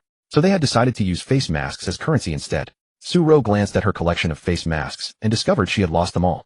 Yutong, how is your luck so incredible? I've lost every single face mask I had. Clutching 3 face masks in her hands, Kai Yutong replied triumphantly, can't help it. I'm just naturally lucky. Su Ro spotted Li Mu and walked over to where he was standing. Hubby, could you give me a few more face masks? I've lost all of mine. This time I'm definitely going to win them back. Li Mu pinched Su Ro's chubby cheek affectionately. Look at you now. There's no difference between you and a reckless spendthrift. He produced several bags of face masks from his storage space and handed them to Su Ro. Here, take these. This time try to actually win instead of losing everything again. Su Ro clenched her fists determinedly. Alright, I'll give it my all this time. At that moment, Zhang Yao, who was seated at the mahjong table, spoke up. Hubby, come join us for a couple rounds. Help us crush Yutong's winning streak. She's been impossibly lucky today, and we're almost completely out of face masks too. Li Mu smiled and walked over alongside Su Ro. Alright, let me see just how lucky Yutong really is today. Before he could sit down, his phone began to ring. Li Mu took out his phone and saw that Zhang Yao was calling. It was probably something important. You ladies go ahead and play, I'll take this call. Li Mu answered the phone and casually walked over to the refrigerator to grab a cold beverage. Hello, Brother Li Mu, been a while. Been a while indeed. What's the occasion? Zhang Yao spoke up. Well, of course there's something. Let me give you a gift, though more accurately, it's a piece of news. It's information you're absolutely going to love. Li Mu took a sip of his drink. Don't keep me waiting, just tell me. What news? Zhang Yao said. You know the villa district right next to our residential compound, don't you? This morning my men captured someone who had escaped from that villa district. From her I obtained some excellent news. A major celebrity is currently living in our neighboring villa district. And not just any celebrity, but a trending star. Right now she's all alone in one of those villas. That person originally intended to use information about this female celebrity as a bargaining chip to gain entry into my group, but I have no plans to expand into the villa district just yet. So I thought I'd pass this information along to you instead. After hearing Zhang Yao out, a smile played at the corners of Li Mu's lips.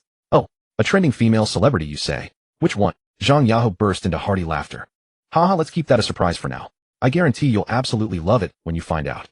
The real prize here is the flagship villa in that district, the largest property in the entire villa area. That's your actual gift. As for the female celebrity, consider that just a bonus. Zhang Yao paused, then decided to come clean with the truth. To be honest, I've been planning a major operation within this residential compound these past few days. I knew it would inevitably disturb you, so I decided to find you a larger, more luxurious place to live instead. Li Mu had already discerned Zhang Yao's true intentions. As long as Li Mu remained in this residential compound, Zhang Yao would inevitably find himself constrained in his actions. Yet Zhang Yao's ambitions could not be stalled. After much deliberation, he had resolved to secure a new residence for Li Mu instead. The past several days of searching had finally yielded a suitable option. I appreciate your straightforwardness. My current living situation is indeed a bit cramped, and staying cooped up in an upstairs apartment has grown tiresome. A villa would be much better. I like your gift. Zhang Yao breathed a sigh of relief. Li Mu's acceptance was all he needed. Acceptance meant everything could proceed smoothly. Glad you like it. If you need assistance, I can have my men clear out the zombies in the villa district for you. I've heard there are quite a few of them lurking around there. Li Mu replied, that won't be necessary. The information alone is enough. I'll find a time to scout out the villa district myself. Thank you again for the gift. Zhang Yao said, don't mention it. Just let me know if you need any help. Goodbye. After hanging up, Li Mu contemplated his next move. A villa would indeed be a much better choice compared to an apartment. After all, villas offer considerably more space, and they typically come with a courtyard as well, providing more room for movement and activities. He was growing weary of being confined to the upstairs apartment day after day. Moreover, Li Mu had begun to feel some anticipation about the female celebrity. He certainly couldn't allow the celebrity to continue suffering all alone. Finishing his drink, Li Mu stretched lazily. I've been resting for several days now. It's about time to go out and stretch my legs. Let's head to the villa district to assess the situation. The residence would certainly need to be changed. Regardless of whether it was for stability or comfort, the living situation absolutely required an upgrade. However, everything would have to wait until Li Mu had personally surveyed the villa district. No time like the present. Li Mu could hardly contain his eagerness to venture outside. After all, he had been stuck at home for so many days and had grown rather bored. This would serve as a pleasant stroll as well. Walking over to the mahjong table, Li Mu announced, I'm going out for a bit. You ladies can continue your game here. The women hastily rose and gathered around Li Mu, urging him to be careful. After stepping outside, Li Mu took the elevator down to the underground parking garage. Driving would certainly be the safer option to reach the villa district. Though it was right next door, there was still quite a bit of distance to cover. Moreover, the weather outside was unbearably scorching. Li Mu, who had no desire to bask in the scorching sun, naturally chose to drive instead. While riding the elevator, Li Mu had also taken a moment to check his status panel. Host Li Mu. Strength 15. Constitution 15. Speed 15. Items: Red Jade, Yin Yang Technique, Bronze Sword, Assassin's Attire, Firearms Gift Pack. Skills: Danger Perception, Night Vision, Eye. After several days of diligent cultivation, Li Mu's attributes had improved significantly. There was no way around it. He possessed a golden finger, something others could never match. After arriving at the underground garage, Li Mu made his way to the off-road vehicle, produced the keys, started the engine, and drove out. The villa district was merely a kilometer away from Li Mu's residential compound, yet the environment was worlds apart. Since this villa district was built around the largest park in all of Modu, the surroundings were exceptionally beautiful with trees and lakes lining the area. Li Mu had visited the villa district before. The entire area was incredibly luxurious, boasting an absolutely top-tier environment unmatched anywhere else in Modu. Moreover, each villa in the district commanded prices of tens of millions, and several exceeded 100 million. In his past life, Li Mu could only admire such estates from afar. He could never have afforded them. But now things were different. The apocalypse had arrived, and whoever possessed the power to claim a villa made it their own. Driving out of the garage, Li Mu tore down the road in reckless fashion. The off-road vehicle's horsepower was formidable, and any zombies blocking his path were simply run over without hesitation.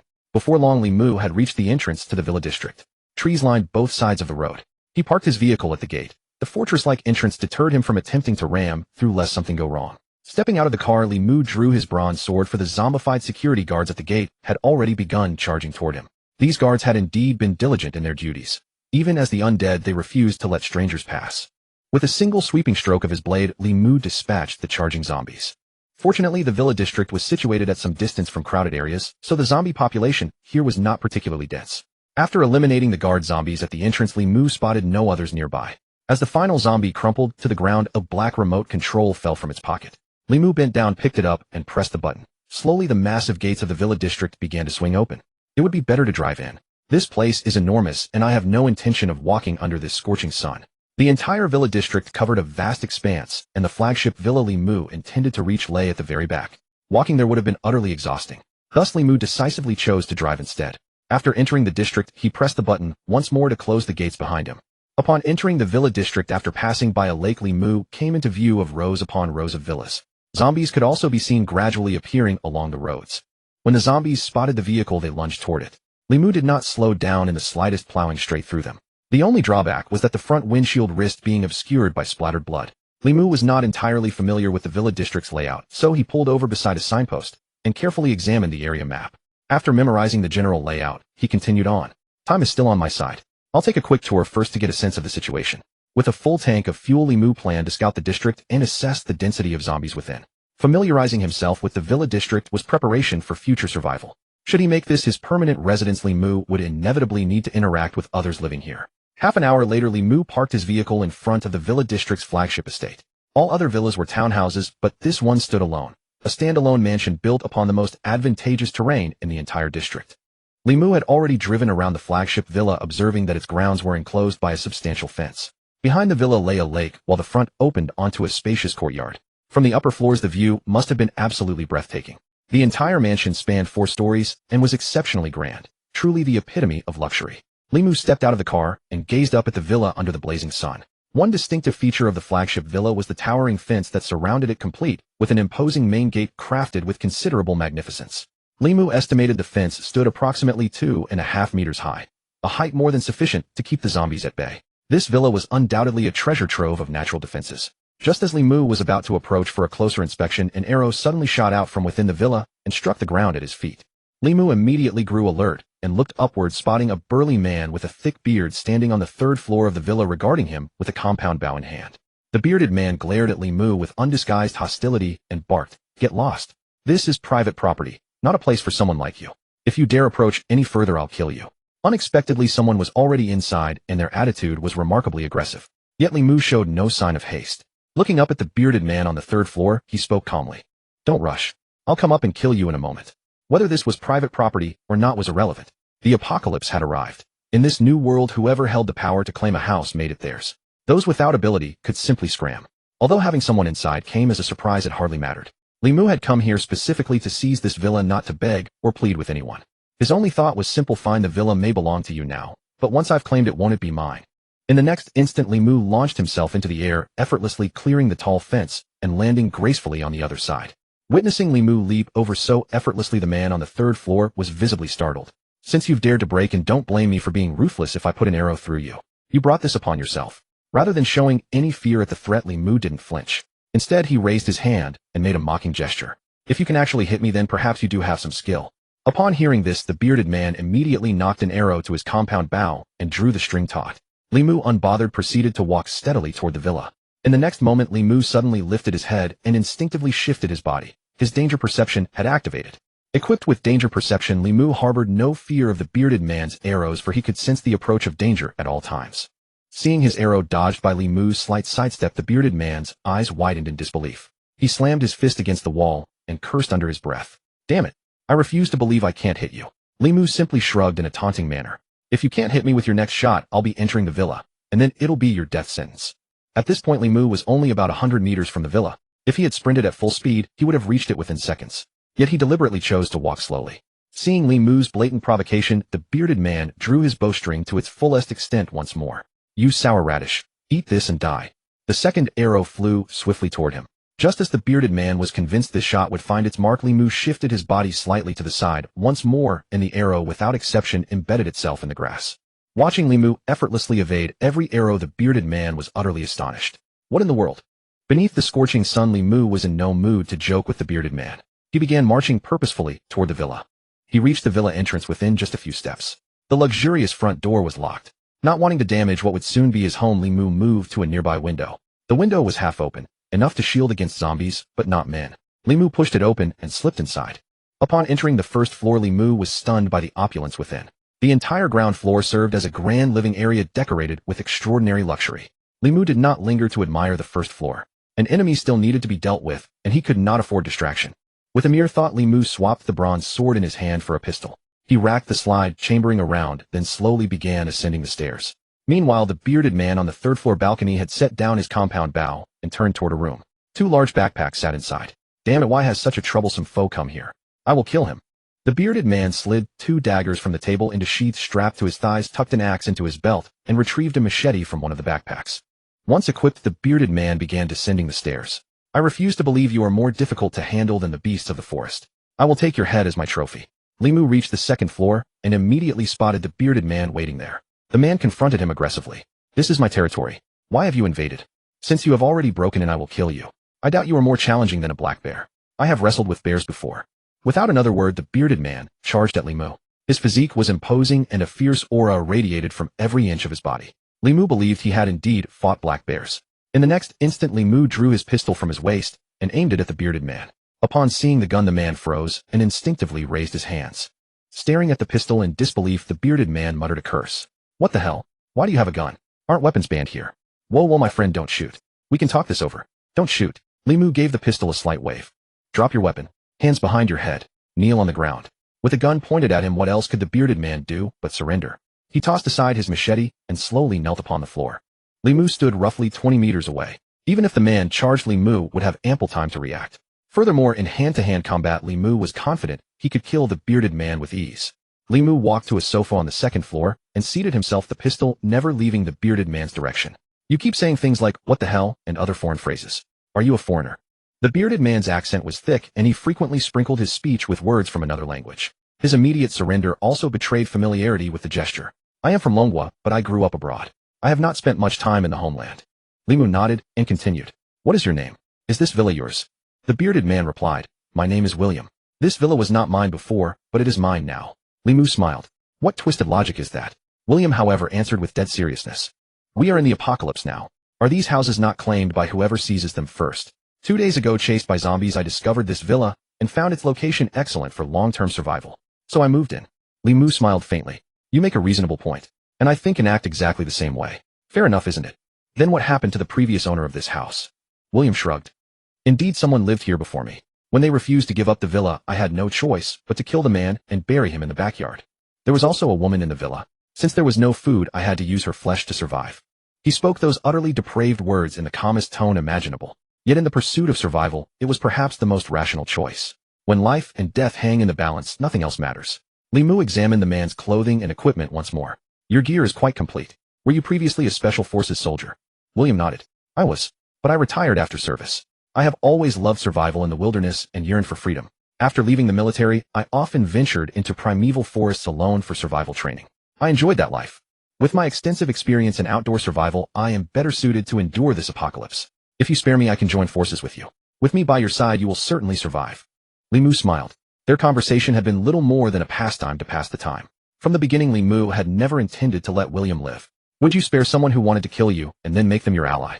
Besides, even without you, I can survive just fine. William spoke helplessly. So be it. I do not spare my enemies, nor will I ever let an enemy become my friend. Resigned to his fate, William cursed under his breath and prepared to meet his end.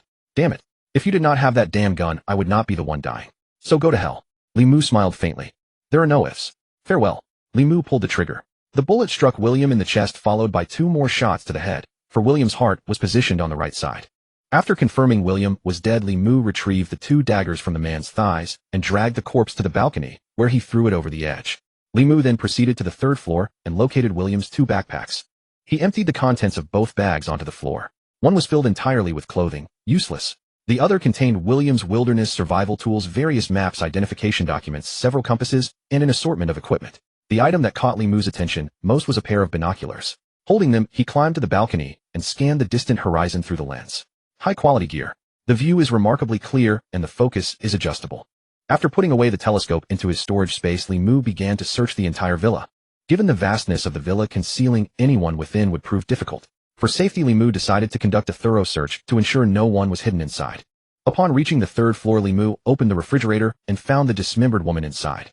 Li Mu immediately closed the refrigerator door and stored the entire appliance in his storage space, intending to dispose of it later. This refrigerator could never be used again. Half an hour later, after completing the search of the 3rd floor, Li Mu proceeded to the 4th floor. Standing before the floor-to-ceiling windows on the 4th floor, Li Mu gazed at the scenery outside. This villa truly deserved its reputation as the finest in the residential area. The view alone was unmatched by any other property. After admiring the view, Li Mu continued his search and discovered something valuable in a small room. The modest room was filled with multiple monitors displaying surveillance footage from around the property. Upon closer inspection, Li Mu realized cameras were installed throughout every room of the villa. Li Mu then noticed a manual on the desk in front of the monitors. He sat down and began flipping through it. After reviewing the manual, Li Mu realized the villa was far more complex than it appeared. The previous owner had installed a state-of-the-art security system throughout for personal protection. The security system encompassed numerous features, beginning with cameras positioned at every angle within the villa. Any intruder entering the surveillance range would trigger an alarm. This explained why William had so easily detected Li Mu's presence earlier. Furthermore, the security system extended beyond mere surveillance. Most impressively, the villa's power and water systems operated independently, separate from neighboring properties. Beneath the villa lay a massive water purification system utilizing cutting-edge global technology, drawing water from the adjacent lake and purifying it. With this, Li Mu's greatest concern regarding water safety had been perfectly resolved.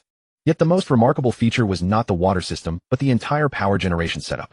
When the villa was originally constructed, the owner had built a hydroelectric facility in the nearby lake.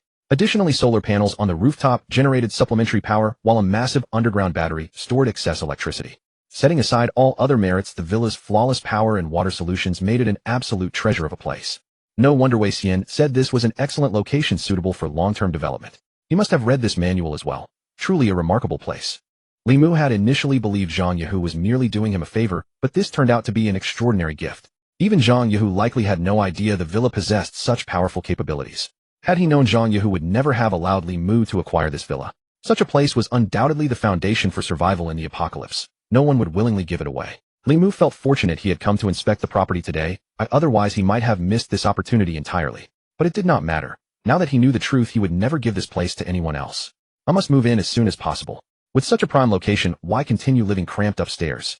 Li Mu stored the manual in his storage space. Let me see. The manual mentioned a phone connected to the alarm system. I'll take it. Searching through the drawers, Li Mu indeed found a large-screen phone, which he confirmed was the correct device. Very well, from this moment on I am the owner of this villa. The sooner the better. While it is still early, we shall move today and sleep here tonight. I cannot wait.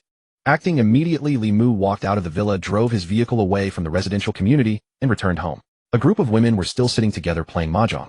As soon as Li Mu entered, the women immediately gathered around him. Hubby, you're back. Li Mu smiled and clapped his hands. Pack your things, and we shall move right now. Your husband will take you to live in a grand villa, a 4-story mansion with beautiful scenery and a large courtyard. This is the finest villa in all of Shanghai. Hurry and pack. We'll be moving in tonight. The women immediately cheered and rushed to embrace Li Mu. Hooray! Long life, hubby. Thank you for your hard work, dear. You're the best, hubby. Each one came forward to kiss Li Mu. Wiping the lipstick marks from his face, Li Mu said, All right, hurry up and pack. We should move before dark, otherwise the roads will become difficult to navigate at night, so let's be quick. Zhang Yao immediately clapped her hands and declared, Sisters, let's move. Following our relocation plan, we're heading to live in a magnificent villa. The relocation plan had been proposed by Zhang Yao specifically to handle emergency evacuations requiring swift action. The women had even practiced it once. Upon hearing they were moving to a grand villa, they immediately activated the plan. While the women packed, Li Mu did not idle. He made a phone call to Zhang Yahu. Brother Yahu, thank you for your gift. I absolutely love the villa. Zhang Yahu laughed loudly. Haha, no need for formalities. So brother Li Mu has already inspected the villa area. How many zombies are inside? Do you need my assistance? Li Mu replied, no assistance needed. The corner villa is situated at a distance from the townhouses with virtually no zombies nearby. Driving there poses little danger. I'll be moving this afternoon so brother Yahu can then operate freely within the community. I wish you success in establishing the survivor base soon. By the way, shouldn't you also share that female celebrity's address with me? Zhang Yahu asked. Of course. I'll send it to you shortly. Then I accept your auspicious words, brother Li Mu. Though you've moved to the villa district, our brotherhood must never waver. Therefore, let us stay in regular contact. If you ever need help, call me. By our bond, Zhang Yahu will always assist you. Li Mu also smiled. Haha, very well. Let us keep in touch often. After hanging up, Zhang Yahu sat on the sofa side with relief and said with a smile, Finally, that formidable figure has been sent away. Now I can boldly execute my plans. I shall begin action tomorrow. The zombies are growing increasingly powerful, and the establishment of a survivor base must be placed on the agenda. Li Mu did not have to wait long before a group of women piled their luggage in the living room. To be fair, their belongings were not excessive, roughly 2 suitcases and 1 backpack per person. Su Ro had the most belongings, filling 3 large suitcases with the main items being dozens of JK uniforms, all packed at Li Mu's request. Kai Yutong's luggage was pitifully minimal, her home was elsewhere, and she had no cosmetics or clothes of her own, relying entirely on the other women to share with her. They cleared out all the food from the room and stored it in their storage spaces. Zhang Yao pointed at the mahjong machine. Should we take this along? Li Mu waved his hand with a smile. No need, there's a mahjong machine at the villa. Once we're packed, let's set off.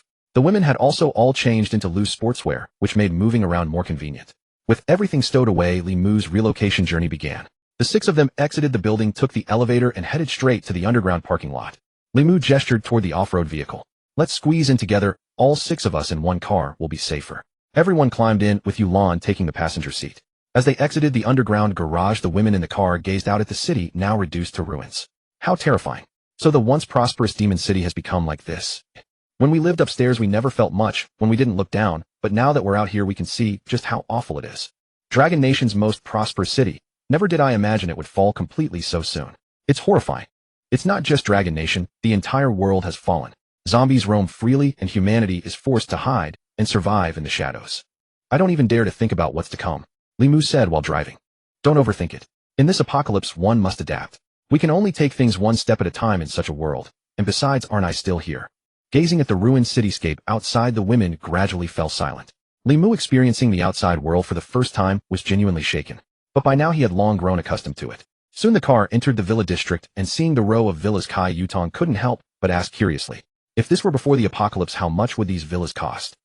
Zhang Yao said lightly, at least tens of millions, and money alone wouldn't guarantee a purchase. To buy a house here, you'd need a certain social status and asset verification. Hearing such a huge sum, Kai Yutong's expression turned wistful. Billions-dollar villas. Unthinkable that with the apocalypse nearly all have turned to ruins. That's true enough. Without occupancy over time, they naturally became ruins. What use is wealth? The people who lived here were all worth over 100 million. former tycoons, and financial titans.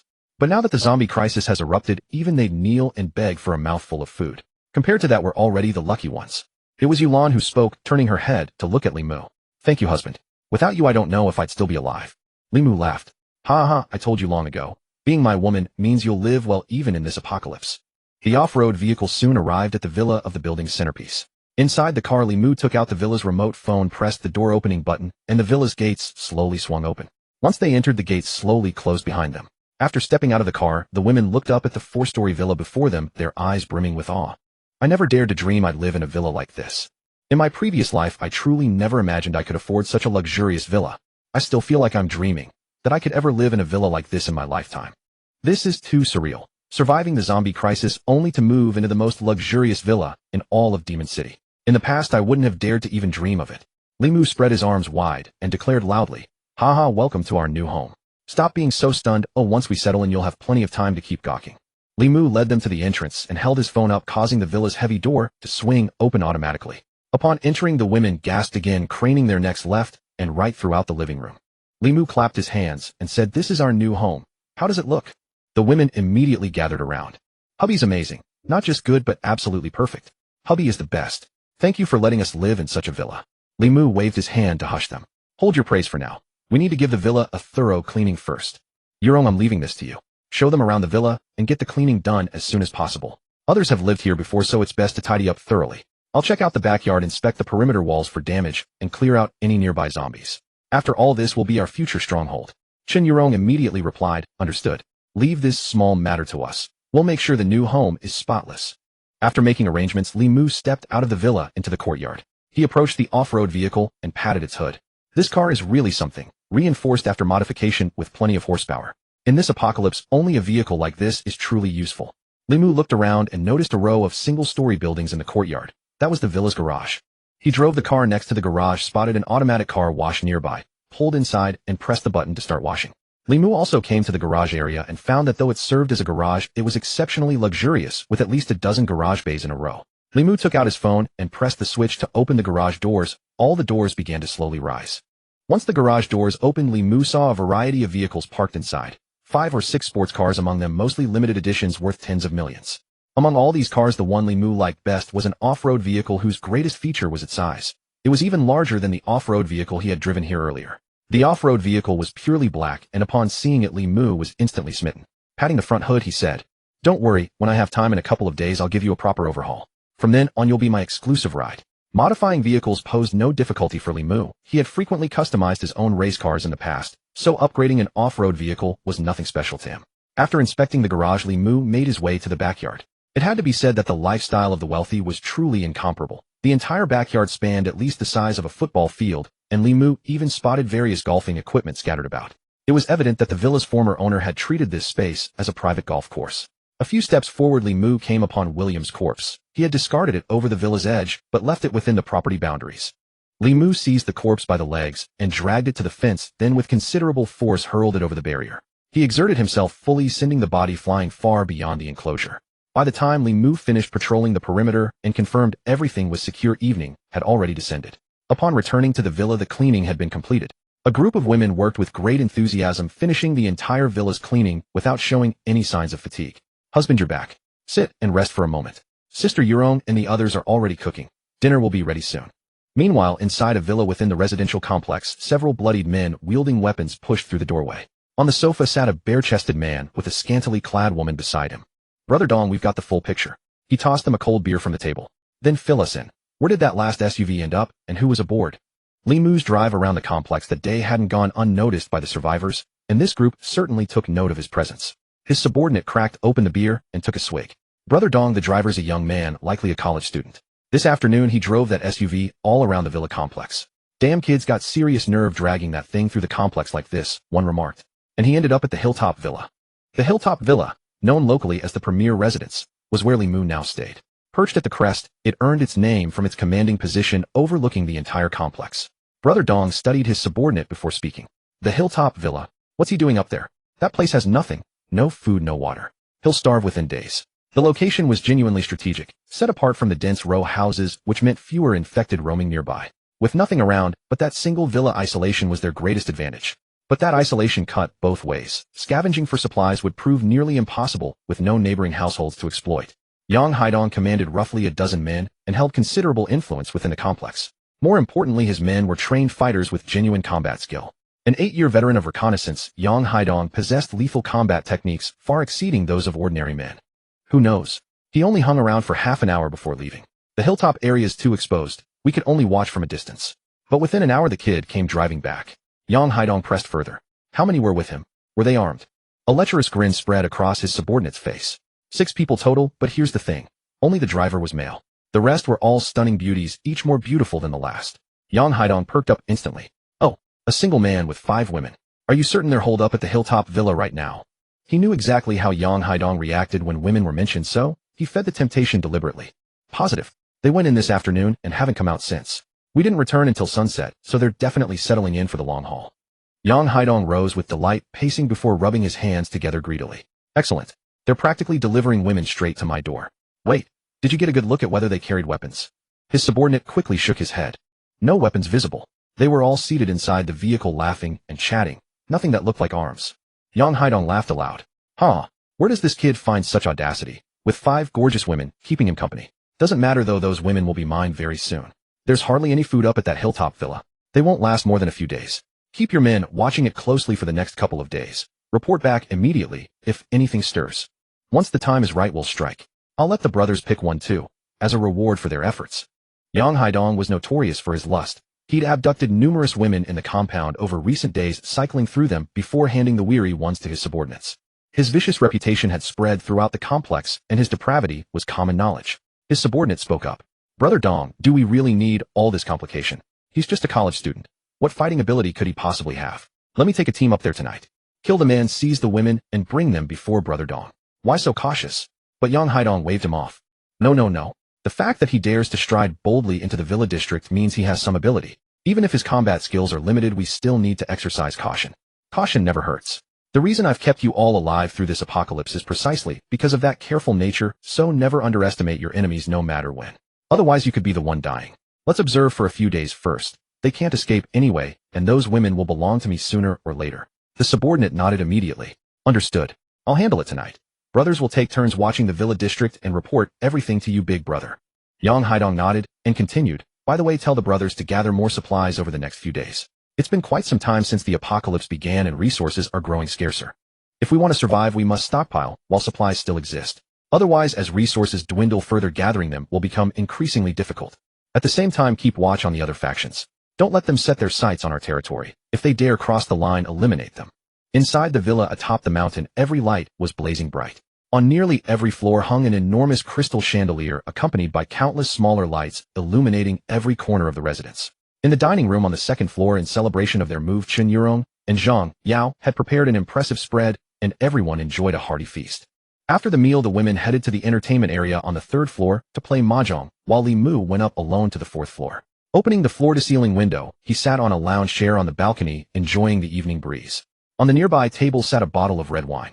The villa's 1st floor housed a magnificent wine cellar containing no less than 10,000 bottles of fine vintage. Li Mu held a cigar in his hand. In such an opulent villa, luxuries fit for the wealthy were never in short supply. The 1st floor even featured a dedicated room for storing cigars. As Li Mu gazed at the scenery and enjoyed the evening breeze, Yulan also came to the balcony. What are you thinking about all alone here? Yulan poured herself a glass of red wine and took a sip. The wine tastes wonderful. It seems the previous owner of this villa had excellent taste.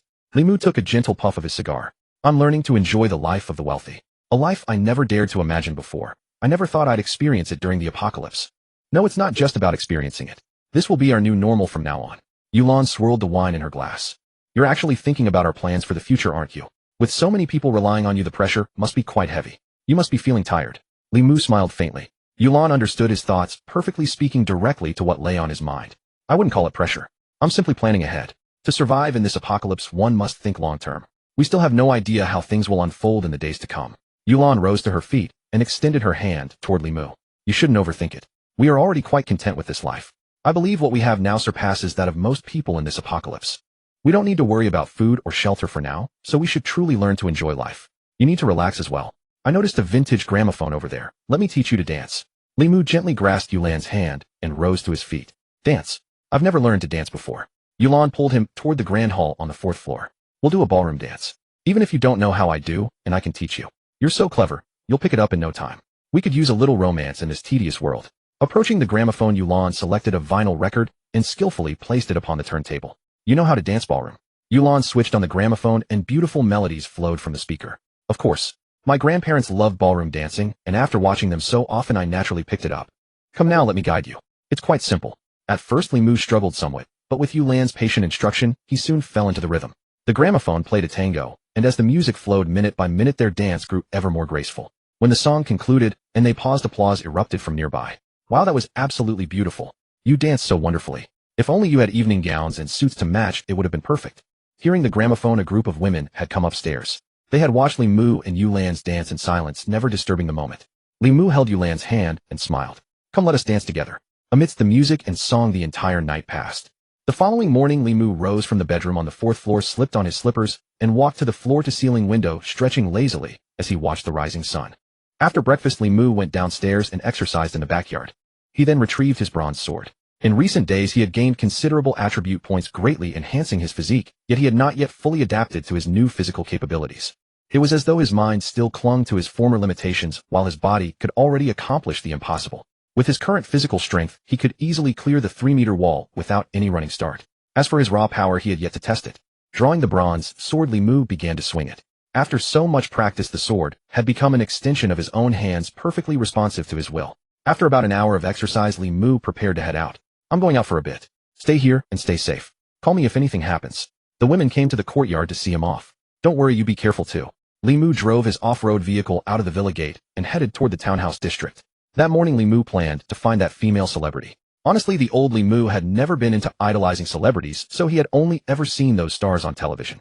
Zhang Yahu had deliberately left the identity of the top celebrity a mystery, which had only whetted Li Mu's curiosity. Now he was eager to discover who she was, perhaps even someone he admired. The day before, Zhang Yahu had sent the location of the female celebrity's residence, and Li Mu was now driving straight there. He worried that if he arrived too late the woman might have starved to death. The car quickly arrived at the address displayed on his phone. Confirming he had not gone to the wrong place, he brought the vehicle to a stop. However, as he looked toward the villa, Li Mu realized the situation was more complicated than expected. There were already people standing in front of the residence. 5 or 6 individuals were wielding axes and various tools, pounding at the villa's security door. 2 lookouts spotted Li Mu's car and approached brandishing baseball bats. The baseball bats were studded with steel nails, dramatically increasing their destructive power and ensuring devastating critical strikes. What are you looking at? This is no place for someone like you. Get the hell out of here right now, or do you want to die? The 2 men brandished their baseball bats and advanced, relentlessly spewing threats at Li Mu in an attempt to drive him away. Seeing no reaction from Li Mu in the car, the 2 grew even more enraged. I'm talking to you. Can't you hear me? Get the hell out of here now. This isn't a place for you to hang around. If you don't scram right now, I'll kill you. So you're not leaving. Then die. Seeing them draw closer, Li Mu opened the car door and stepped out, then retorted, "What are you doing here?" At Li Mu's audacity to speak back, the yellow-haired man charged forward 2 steps and swung his baseball bat in a wide arc, aiming directly at Li Mu. In the next instant, Li Mu stepped forward, gripped the bat where there were no nails, and with his other hand seized the yellow-haired man's wrist. With a flick of his wrist, a sickening crunch of bone splintering filled the air. "Ah, help me. Help me quick. He broke my arm." Li Mu wrenched the bat from the man's grip and raised it to block the second attacker's swing. Before the second man could bring his bat down again, Li Mu's stolen club connected squarely with his chest. The steel nails on the bat sank deep into the man's torso. His body went limp, and he collapsed to the ground, rolling in agony. The baseball bat was studded with steel nails. It might not kill outright, but the pain it inflicted would be excruciating. The yellow-haired man, his arm broken, tried to flee. But the moment he rose, Li Mu kicked him, sending him crashing face first into the ground. Li Mu placed his foot on the man's head and brought the bat down hard on his thigh, tearing through flesh and bone before yanking it free.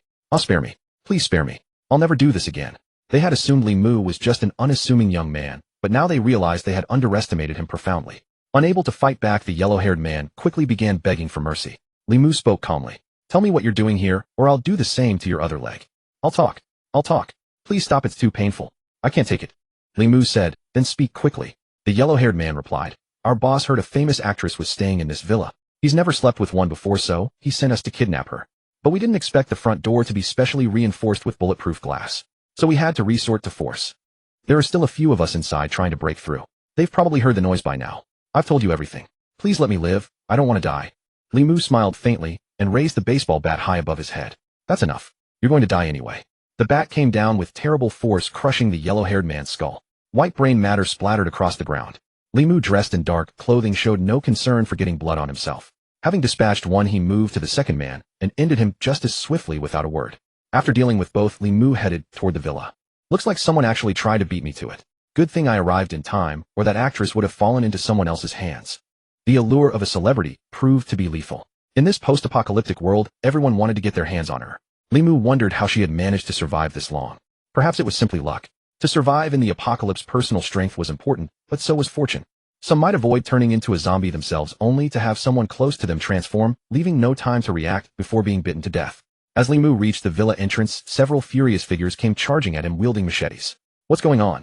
What happened? They had been attempting to breach the security door when the screams drew them outside. They glanced at Li Mu, then at the two decapitated corpses on the ground. You bastard.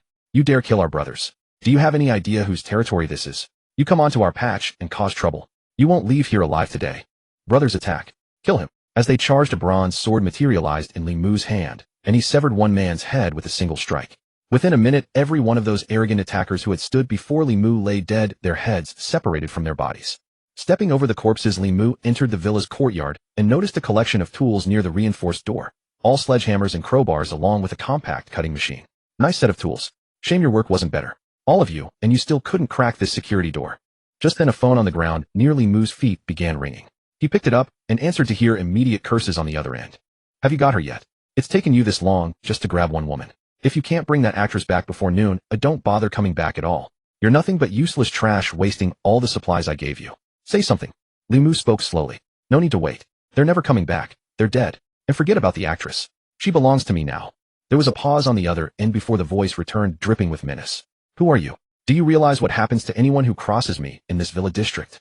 I suggest you hand over the actress immediately, or you'll regret it dearly. Li Mu smiled faintly, his tone laced with mockery. I'd love to see what you can actually do about it. All you can do right now is rage into your phone. How about this? If you've got the guts, come find me. I'm curious to see who dies horribly. My guess is it won't be me. The voice on the other end erupted into laughter. Ha ha ha, excellent. Bold and reckless. But listen carefully. You're trapped in this villa district, and sooner or later you'll fall into my hands. And when that happens, I'll make sure you suffer. Oh, and don't worry. I've got a special gift waiting for you. Try not to die too quickly. Ha ha. After hanging up the phone, Li Mu tossed it aside. He wasn't fond of empty threats. What truly mattered was whether one possessed the strength to back them up. That was why he never feared intimidation.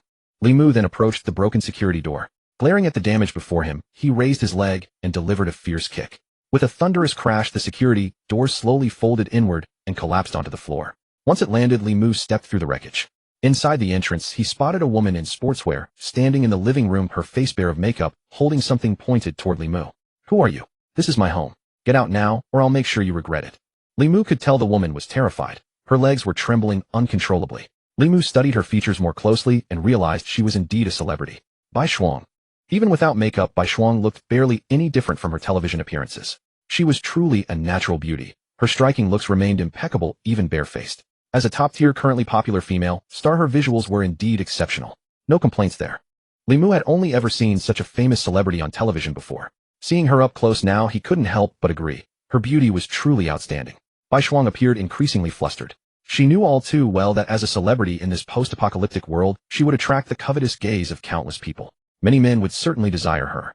That was why she had rarely ventured outside since the apocalypse erupted. She wanted to avoid being discovered by other survivors. But secrets have a way of leaking out. Eventually someone spotted her through the window. Ever since, many had set their sights on Bai Shuang. Just a couple of days ago, they had merely dangled food as bait, hoping to trade sustenance for a taste of her affection. However, with food supplies still available at her place, Bai Shuang had refused those advances back then. Even in this apocalyptic age, she refused to sell her body for provisions. After being rejected, those men had simply sent people to break down her door today. Bai Shuang stared at the Li Mu before her. I don't care who you are. This is my home. I advise you to leave immediately, or I won't hold back. As she spoke, she flipped on the electric baton in her hand. The tip crackled with electricity, emitting a sharp, buzzing sound. Li Mu was surprised she possessed such equipment, but it made sense. A celebrity would likely keep something for self-defense. An electric baton was a decent weapon in the apocalypse. Though useless once the power grid failed, when charged it could effectively disable anyone struck.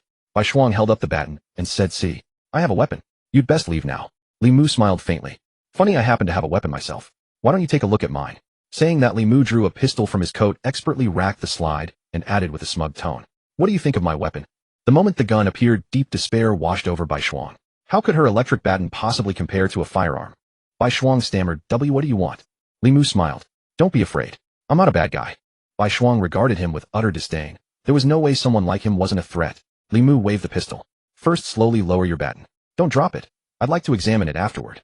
Pointed at by the menacing barrel, Bai Shuang had no choice but to comply. She slowly set the baton on the ground. What do you want? Just don't shoot, and we can talk about anything. Li Mu laughed. My dear celebrity, stop playing dumb.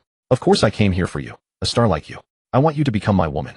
Just as Li Mu was feeling smug, a horrid roar echoed outside. The sound sent chills down his spine. He turned toward the doorway and froze at the sight before him. Down the street, a swarm of zombies was charging toward them. If Li Mu guessed correctly, the blood from the pile of corpses outside had drawn them in. There were at least 100 zombies, and more kept joining the horde with every passing moment. Damn it, I've stirred up a hornet's nest. Li Mu had no time for nonsense. He couldn't stay here. The security door was already destroyed and wouldn't hold back the zombies. Li Mu moved with incredible speed, covering the dozen meters to Bai Shuang in just 2 strides. Startled, she exclaimed, "What are you doing?" Without another word, Li Mu pocketed the electric baton into his storage space and hoisted Bai Shuang over his shoulder. Though unwilling, Bai Shuang couldn't resist. Li Mu's strength was overwhelming. "Let me go. Put me down right now." Carrying Bai Shuang, Li Mu sprinted out onto the street, cursing as he ran. "You foolish woman. If you don't want to be bitten to death, shut up. Keep screaming, and I'll drop you right here for the zombies." Before long, Li Mu had reached the street outside. Bai Shuang was still pounding on his back. "Let me go. Let me go." Li Mu finally relented. Since she had made her request clear, he set her down and walked toward the off-road vehicle. The zombies were now less than 50 meters away, moving surprisingly fast. Previously hidden by Li Mu's body, Bai Shuang could only hear the sounds, but hadn't seen the sheer number of zombies. When she finally saw the horde charging toward them, her legs turned to jelly. Good heavens, why are there so many zombies? Li Mu had already reached the off-road vehicle and climbed inside, shutting the door behind him. Hearing the door slam, Bai Shuang's overwhelming will to survive kicked in. She realized following this stranger was her only chance. Otherwise, once the zombies reached her, she would be torn apart and devoured until nothing remained but bones. Driven by raw survival instinct, Bai Shuang forced herself to her feet. Her legs steadied and she ran with surprising speed, reaching Li Mu's vehicle in just a few strides. She reached for the rear door handle, only to find it locked. Then she saw Li Mu's grinning face through the window. Bai Shuang frantically pounded on the glass and shouted through tear-filled eyes, "Please let me in. I beg you, just let me in. I'll do whatever you want." Upon hearing these words, Li Mu finally opened the car door with a smile. Shortly after, Bai Shuang climbed into the back seat at an incredibly fast pace and gave the door a firm pull to shut it. Having escaped certain death, Bai Shuang lay in the back seat, gasping for breath. Phew, phew. Bai Shuang instinctively tried to pull her leg away, but the next moment she froze. The engine was already running. Seeing the zombies closing in to within 10 meters, Li Mu immediately shifted into reverse and stepped on the accelerator. The off-road vehicle immediately began to reverse, putting more and more distance between itself and the horde. Li Mu called out a warning. "If you don't want to end up battered and bleeding, fasten your seatbelt now. I'm about to drive like a madman." This time, Bai Shuang didn't argue. She simply stretched out her long legs and leaped into the front passenger seat in one motion, her slender figure gliding over with hardly any effort. Thankfully, the off-road vehicle was spacious enough, and Bai Shuang made it to the passenger seat with ease before quickly buckling her seatbelt. Li Mu looked at her curiously. Bai Shuang glanced back at Li Mu and said, "Isn't the passenger seat considered the safest place in the car? I'm worried about your driving skills, and this way my chances of survival are higher." Quite the lifesaver. Seeing Bai Shuang buckle up, Li Mu immediately turned the steering wheel. The reversing off-road vehicle executed a sharp drift, turn, and faced forward. With the rear of the car facing the zombie horde, Li Mu shifted gears and sped away. Meanwhile, on the rooftop of a nearby villa, a man watched the scene through binoculars.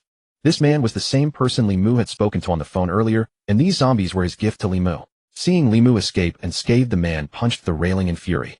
"Damn it. He got away, and he even took my female star with him. I raised those zombies with such effort, and they're all wasted. Next time I see him, I'll tear him apart piece by piece." All the zombies pursuing Li Mu had been bred and trained by the man.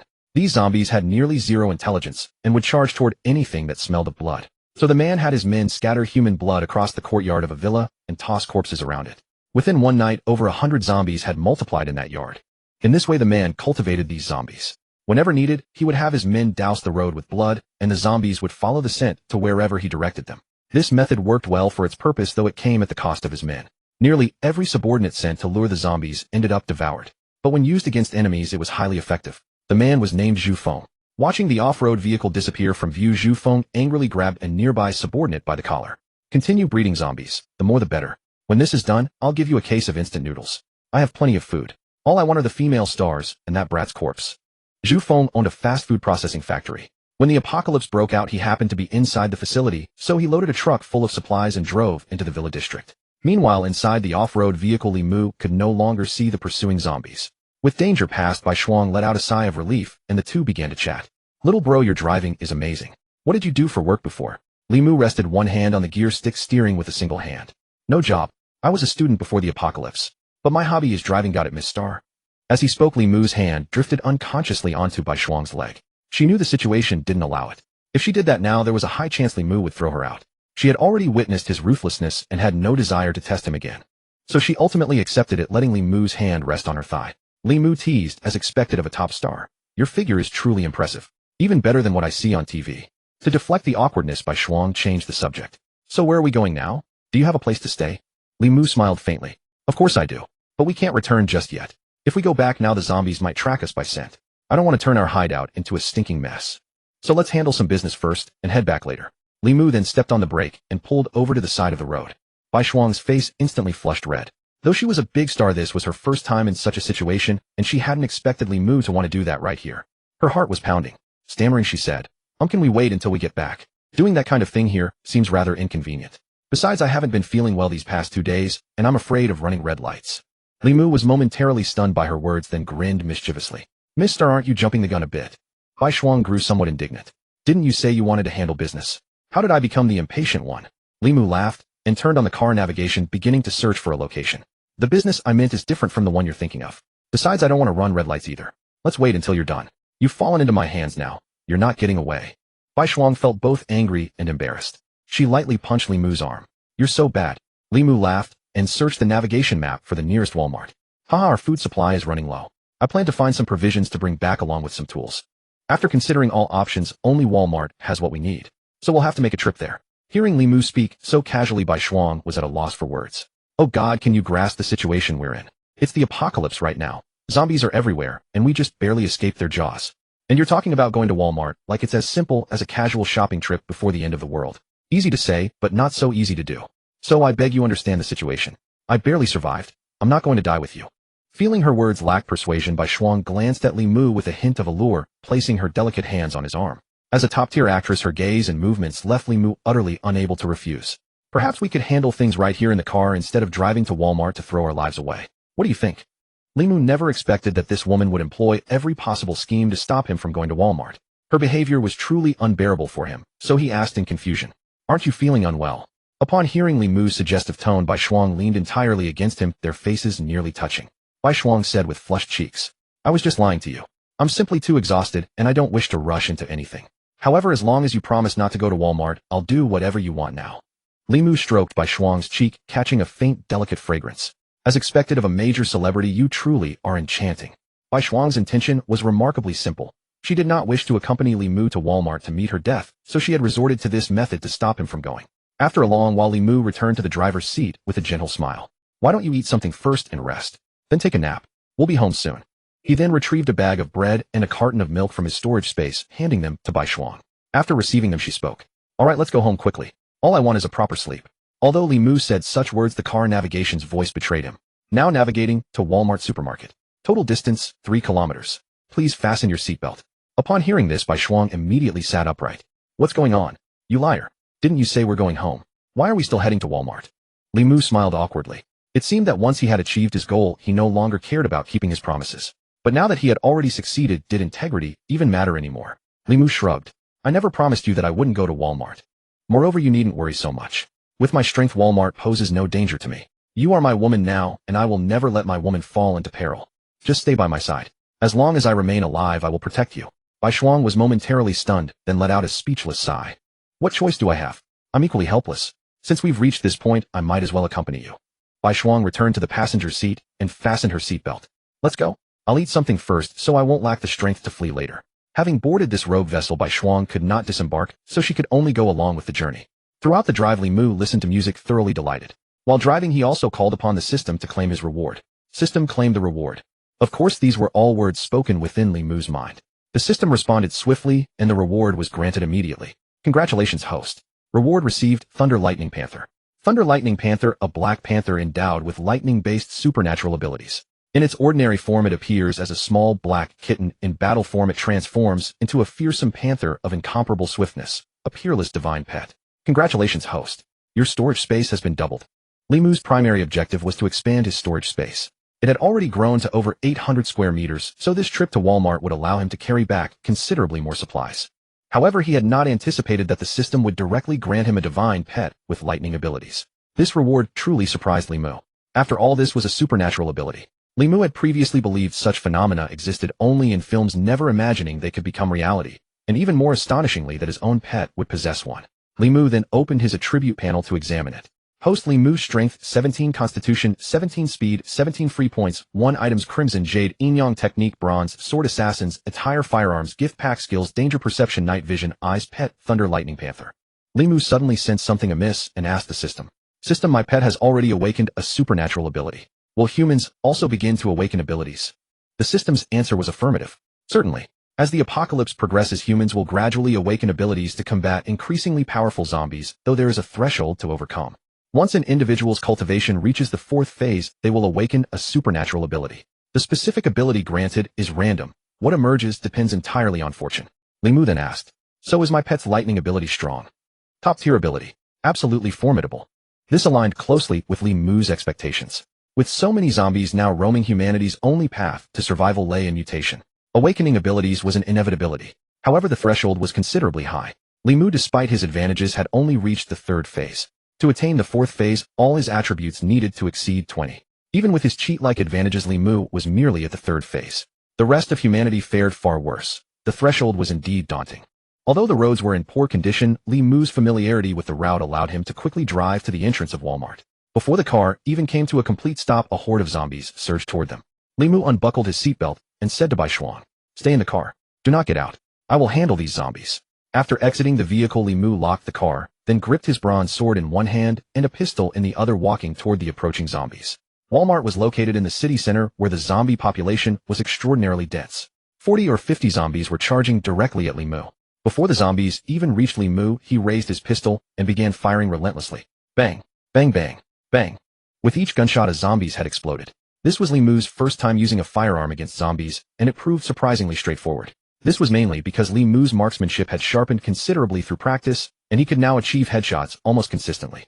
Furthermore, the system had enhanced the gun's firepower, causing bullets to detonate upon impact, with a zombie's head completely obliterating it.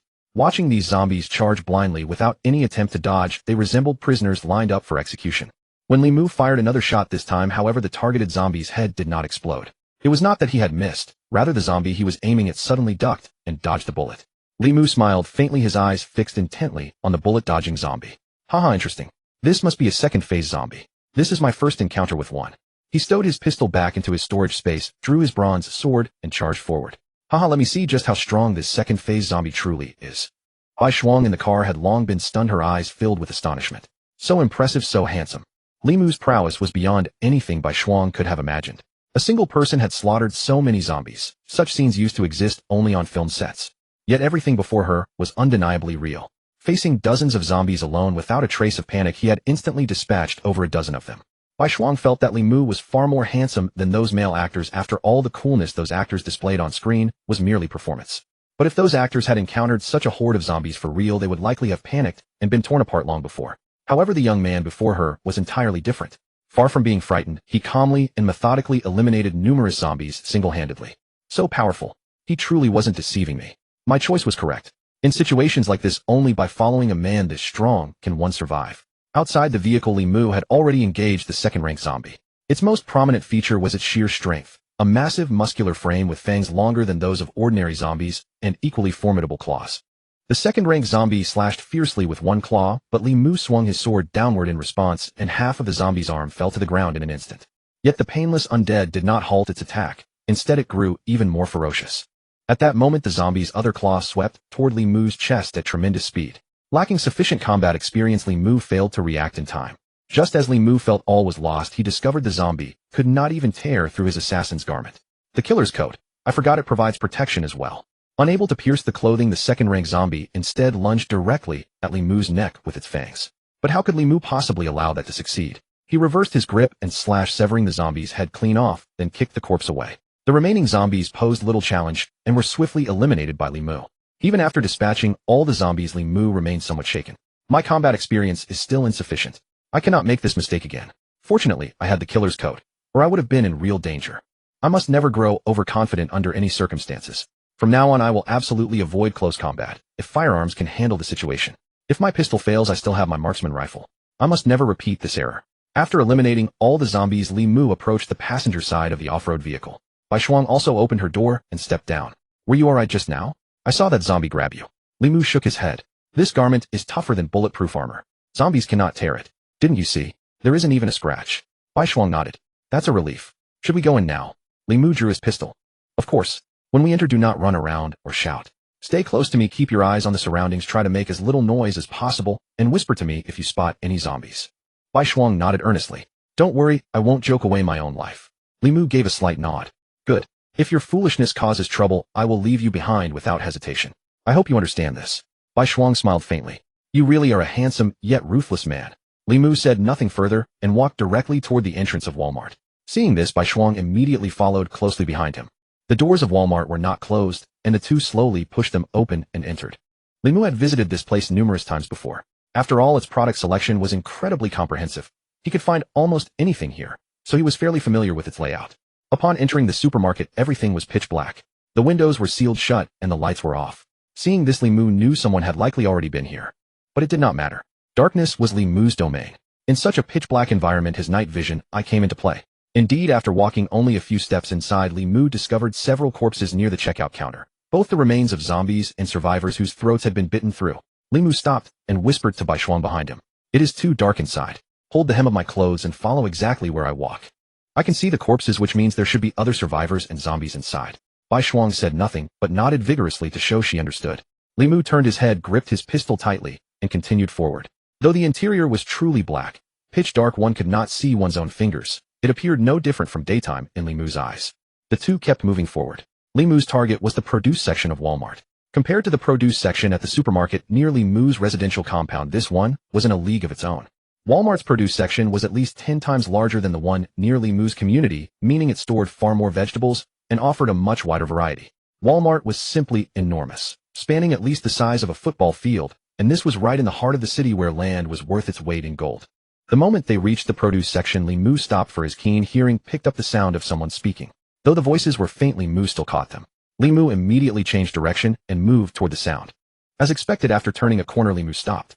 About 30 meters ahead, a flashlight beam appeared. Two people were frantically stuffing items into their bags. Li Mu racked the slide and slowly approached them. The two remained completely absorbed in packing vegetables into their bags, showing no sign of noticing Li Mu and Bai Shuang's arrival, continuing to stuff food into their packs.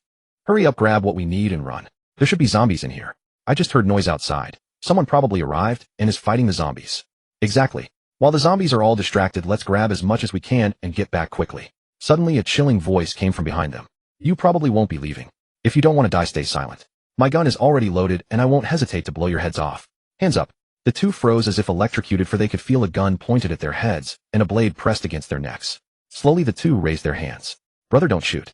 We mean no harm. We're just looking for food. Let's talk this through. The backpacks in their hands were also tossed onto the ground. Bro, don't do anything rash. We're just here looking for food. We'll leave everything behind and get out of here right now. Li Mu spoke up. Are there only two of you, or are there others too? One of them asked. There are others. There's a survivor squad here. They arrived a couple of days ago, and we've been living in the hotel across the street, so we can see everything clearly. That group had about a dozen people. After they went in, none of them came back out. I guess they're still inside. If it were me, I wouldn't leave either. There's food and water here, it's easy to hide, and most importantly, there's plenty of useful materials around. This would be the perfect base. That was a reasonable point. This place truly was ideal as a survivor stronghold. Whoever controlled it would never have to worry about food. Putting himself in Li Mu's shoes, if he didn't have his cheat ability and didn't have a group of reliable brothers under his command, Li Mu would have made the exact same choice. Li Mu continued. Are there many zombies around? The man immediately lowered his voice to reply. Not too many. We stumbled upon quite a few zombie corpses while searching for food. I'd say that group has already cleared out most of them. Li Mu continued. Take your things and go. Leave this place. If I run into you again, I won't be so merciful. The two men were overjoyed and slowly picked up the two backpacks on the ground. All right, we're leaving right now. Thank you for sparing our lives. They didn't even turn around, instead carefully navigating their way out of the produce section with flashlights. After watching them leave, Li Mu began walking through the produce area. The vegetables here were stored in special humidity control cabinets, so none had gone bad. Wherever Li Mu passed, every vegetable was swept into his storage space, and soon more than half the produce section was emptied. Bai Shuang, following close behind, Li Mu cautiously asked, why didn't you kill those two just now? Aren't you worried about revenge? Li Mu smiled faintly. If I hadn't let them go, how would they ever go back and warn their boss, bringing him right to me for revenge? Bai Shuang immediately caught on. You mean they're with the group that broke into the Walmart? But how did you know that? Li Mu explained as he continued collecting vegetables. You probably didn't notice. They were covered in blood from head to toe, and each had 2 machetes hanging at their waists, both caked with flesh and blood. The stench of fresh blood was overwhelming. They must have just finished fighting. And most tellingly, they both had walkie-talkies at their waists. If they really came here as just 2 people, would they need to carry radios? I suspect they're with that group, but I can't be certain, so I let them go as a test. If they are, we wipe them all out. If not, we let them go. Either way, in this pitch-black environment, they stand no chance against us. Bai Shuang was puzzled. Why do you say that? Li Mu pointed to his eyes. Because I've got the eyes of an owl. The night is my domain. After chatting for a while, the entire produce section had been emptied, every vegetable collected by Li Mu, leaving the area completely bare. Let's move on to the next place. Bai Shuang already knew about Li Mu's storage space, so she wasn't surprised. Li Mu, as usual, headed straight to the meat section beside the produce area. However, the meat section was empty. The meat must have been stored centrally somewhere. Li Mu remembered this well. He had once chatted with Walmart employees and learned that Walmart's management was extremely strict. All meat had to be stored in cold rooms overnight to maintain freshness at low temperatures. So Li Mu began searching the meat section for a cold room. Indeed, he soon spotted a large stainless steel door that looked like one. Li Mu walked up to the cold room door, didn't say a word, and hacked through the padlock hanging on it before pushing the heavy door open. As the cold room door slowly swung wide, an array of various meats appeared before their eyes. So much meat. No wonder it's a Walmart. Just look at the sheer volume of meat they store. Li Mu wasted no words, walked through once, and collected all the meat. With the storage space, collecting food was this simple. Food that others couldn't even carry away, Li Mu swept up with a single gesture. That was the gap between them. Next, Li Mu headed to the dry goods section and took all the rice and flour he could carry. Watching all this unfold, Bai Shuang couldn't help but exclaim. I can hardly believe it. You've stored enough food in just a few minutes to feed someone for nearly a year, and it's all sorts of variety. I really wonder if any of this is real. Li Mu smiled faintly. That's just our situation. Regardless of anything else, I can guarantee 3 hot meals a day with proper meat and vegetable balance. So now you understand your choice was correct, right? Still think about leaving me? Bai Shuang quickly shook her head and threw her arms around Li Mu. No, I could never leave you. I'd rather die than leave you. I can only survive by staying with you. As long as you don't abandon me, I'll do anything you ask. Before she could finish, Li Mu covered her mouth. She stopped talking. Someone's coming. He pulled Bai Shuang and hid. Soon after, a group of people stormed into the nearby produce section, flashing their flashlights with fierce determination. Brother Fei, be careful. That guy has a gun. Don't get ambushed. The leading boss slapped the speaking subordinate hard across the face. You useless idiot. If he really had a gun, would you two still be alive? Besides, does he have a gun? We do. Let's see how tough he really is. Reporter Brother Fei flicked his wrist. Everyone pair up, grab your flashlights and guns and search. I want that guy found. Daring to come to my territory and steal from me. I'll hang his corpse at the supermarket entrance for everyone to see. Then the group split into pairs, carrying air rifles and flashlights, and began searching the produce section. The air rifles had been cobbled together from tools in the Walmart store. Though not as powerful as real firearms, they still dealt considerable damage, and everyone had one. The leader of this group was named Han Fei, a desperate criminal who had just been released from prison. Not long after his release, the zombie outbreak occurred, and he began leading his brothers to loot everywhere. Moreover, he had learned gunsmithing from a life-sentence prisoner during his time behind bars, and these air rifles were all his handiwork. Such craftsmanship was nothing unusual for him. Given tools, time, and materials, he could produce even better firearms. He had come to the Walmart supermarket specifically to build weapons, and now that they were ready, he certainly would not let anyone encroach on his territory. Meanwhile, the hidden Bai Shuang spoke to Li Mu. I underestimated you. You were right. They are indeed working together. What should we do now? In the next moment, a long rifle appeared in Li Mu's hands. His marksman rifle. What should we do? Simply eliminate them all. We have gone to such trouble drawing them out. We must wipe them out in one stroke. Just stay silent. Wait here for me, hide well, and do not let them discover you. Li Mu then departed with his rifle, moving toward the vegetable section. The enemy is visible, I am hidden. This is a fight I can win. Li Mu intended to use his superior mobility and night vision to wage guerrilla warfare. Han Fei moved through the vegetable section with his weapon raised, searching carefully. One of his men reported, Brother Han, we have finished our sweep. There is no one here. We found nothing on our end either. Nor did we. Han Fei raised his air rifle, about to speak when gunfire suddenly erupted. Bang! Han Fei immediately spotted the muzzle flash and pointed in its direction, shouting, Where is he? Fire! Quick, shoot him down. The air rifles crackled in rapid succession, unleashing a storm of bullets toward the source of the flash. After the barrage, Han Fei roared, Cease fire, stop. All of you, damn it, hold your fire and conserve ammunition. The gunshots fell silent at once. Send 2 men to check if he is dead. The 2 men crept cautiously toward the direction of the gunfire. Before they had taken more than a few steps, Li Mu's marksman rifle barked again from a new position, firing twice. Bang! Bang! The two men who had advanced to search for Li Mu's body saw their heads explode, blood and brains splattering across Han Fei's face. This time Han Fei did not even need to give orders. His men immediately returned fire toward the muzzle flashes. Panicked Han Fei shouted, "Shut it down, you fools. Take cover, hide first. You dumb-brained idiots, have you never faced the police?"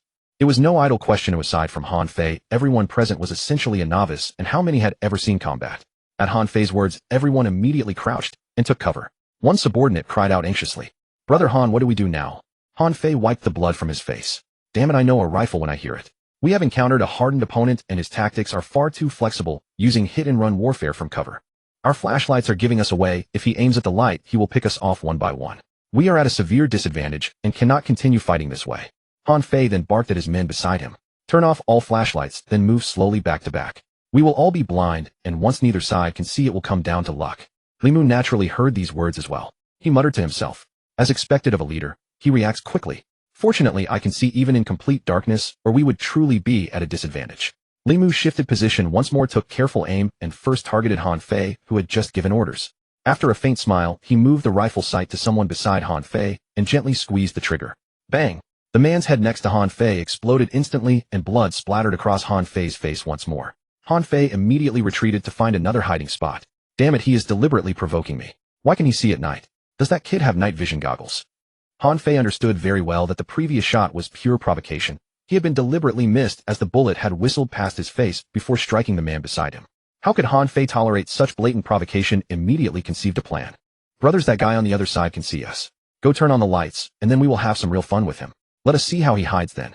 Send 2 men to flip the switch while we provide covering fire."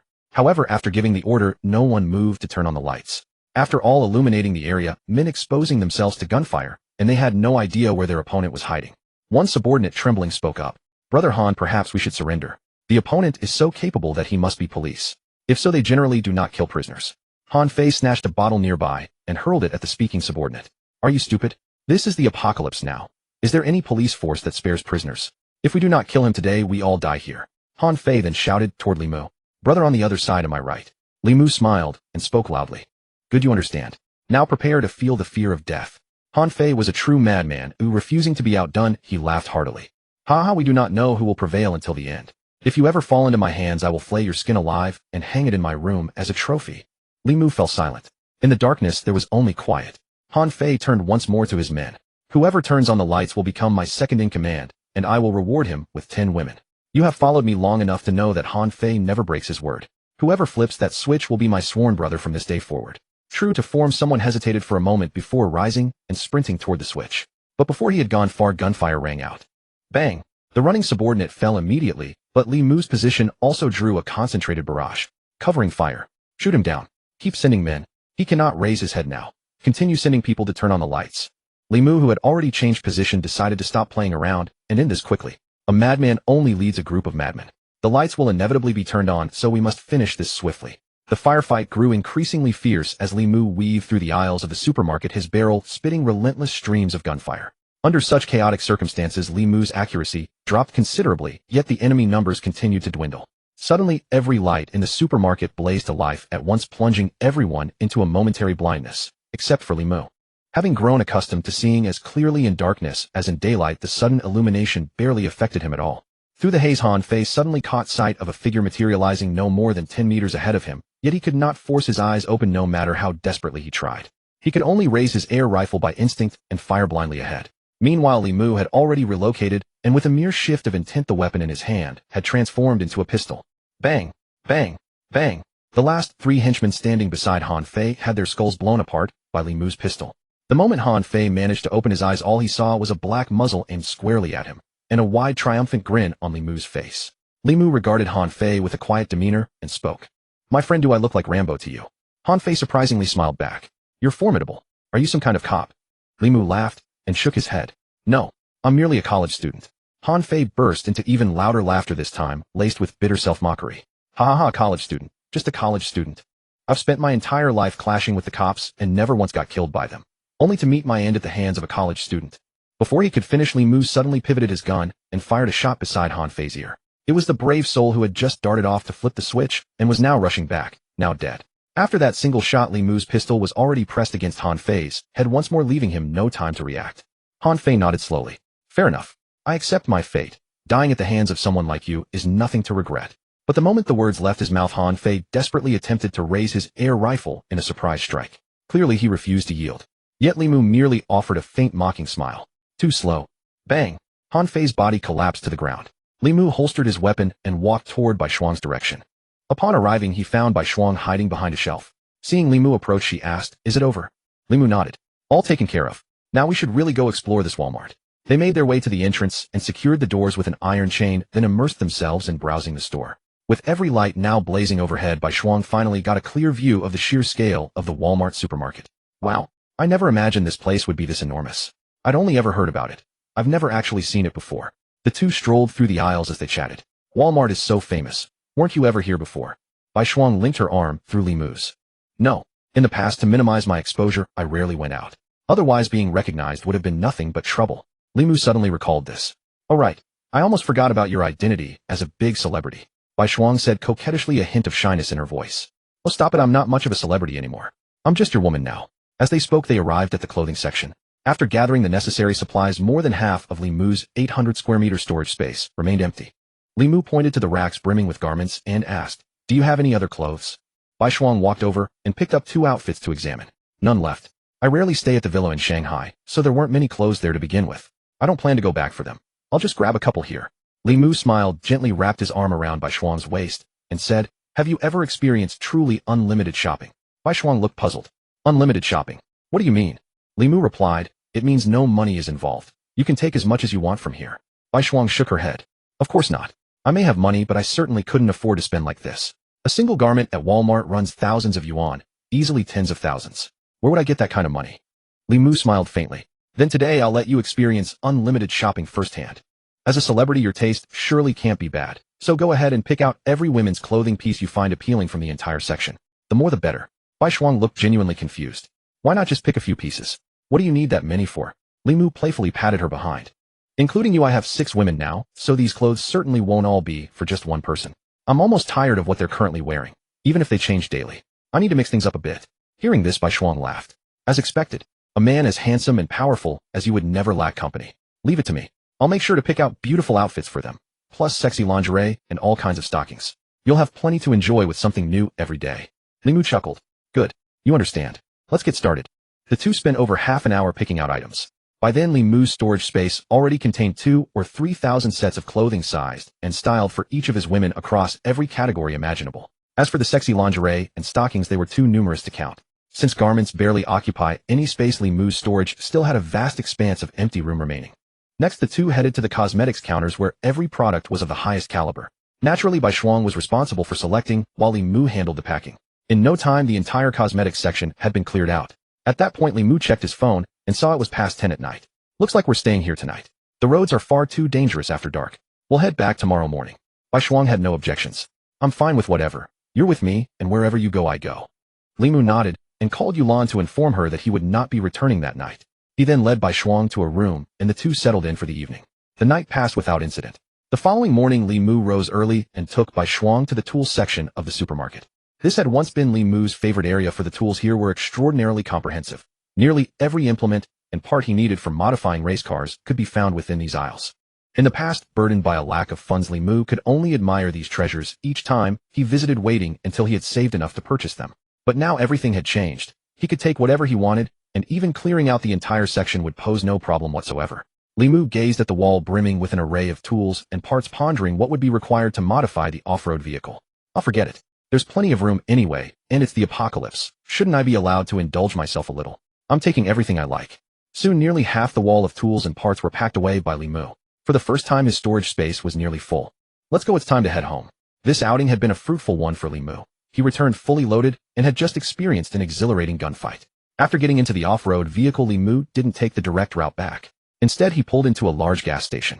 The fuel gauge was running low, and he intended to stock up on extra gasoline. The gas station was teeming with zombies. Li Mu didn't ease off the accelerator in the least, plowing through them and sending several flying through the air. Li Mu popped open the fuel tank cap and unbuckled his seatbelt. Stay in the car, don't get out. Stepping down, he drew his bronze sword and swiftly dispatched 2 zombies that lunged at him before moving toward the rear of the vehicle. Being inside a gas station, Li Mu chose not to use firearms for the sake of his own survival. After opening the fuel tank cap and inserting the nozzle to begin automatic refueling, he sprinted toward the station's warehouse. In his memory gas station, warehouses typically contained oil drums or small fuel tanks. Li Mu planned to fill them both and bring 2 back to the villa for backup. Kicking open the warehouse door, he found exactly what he expected: 2 fuel tanks and over a dozen oil drums. Though empty, Li Mu stored them all in his spatial inventory and took them along. Back at the pumps, Li Mu began pouring gasoline into the drums and tanks, working at a steady pace. With multiple nozzles running simultaneously, all the drums and tanks were filled in under 10 minutes. Li Mu stowed them away and sped off. A zombie wearing a gas station uniform shambled toward him, still apparently demanding payment. Li Mu slammed the accelerator and sent it crashing aside. The two made it back to the mountain villa shortly afterward. After disembarking, Bai Shuang gazed up at the 4-story villa. This is the largest and most luxurious residence in all of Medina. Only a handful of suburban estates could compare. This is a villa I could never have afforded before. I never imagined I'd actually get to live here. Li Mu wrapped his arm around Bai Shuang's waist. From now on, this is our home. At that moment, a group of women descended the stairs. The instant they stepped outside, they noticed Bai Shuang at Li Mu's side. They had grown accustomed to this. Every time Li Mu returned from an outing, there was a new sister among them. But this time, when they caught sight of Bai Shuang's face, they all covered their mouths in astonishment. Good heavens! If I'm not mistaken, the woman our Li Mu is holding must be the famous star Bai Shuang.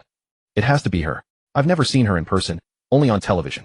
I can't believe our husband brought home a top celebrity in a single outing. The women buzzed with excitement as they gathered around the pair. Kai Yutong asked curiously, "Are you really Bai Shuang, the top-tier actress?" Bai Shuang offered a gentle smile. "Yes, it's me. Hello, everyone."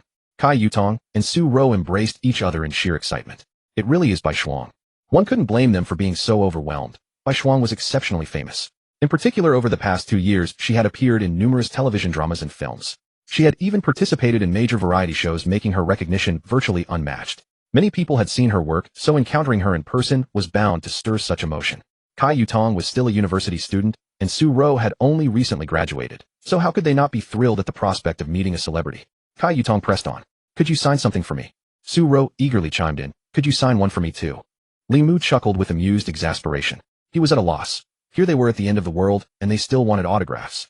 Everyone except Kai Yutong and Su Ro burst into laughter. Bai Shuang laughed and said, "There's no need for all that trouble. We'll be living together from now on. I wouldn't mind keeping you all company at night. A signature is hardly necessary. After all, if we count by age, you're all my elders." Kai Yutong suddenly snapped out of it. "Right? How could I forget that?" Li Mu, leaning nearby, stretched and spoke up. "Chat away, I'll head upstairs for a shower and a nap. I didn't rest well last night. Just wake me when it's time to eat." Meanwhile, inside Yang Haidong's villa, a subordinate hurried in only to find a bare-chested woman draped across Yang Haidong's body. At the sight, the subordinate immediately turned and slipped back out, calling from the doorway, "Brother Dong, we've got an update." He was well accustomed to such scenes by now. "Speak." That guy drove back. "We seem to have missed a golden opportunity. We should have raided the mountain villa last night and brought those women back." Yang Haidong showed no anger, merely responding calmly, "It doesn't matter. Those women will be mine sooner or later. But I've heard that yesterday noon something happened on Zhu Feng's turf. Quite a few of his men were killed." "Could it be that kid from the mountain villa?" the subordinate quickly responded. "Most likely. Yesterday our surveillance team saw his off-road vehicle heading toward Zhu Feng's territory. The disturbance was considerable. Rumor has it Zhu Feng is absolutely beside himself with rage." Yang Haidong's voice carried again. "Given Zhu Feng's temperament, he won't drop this.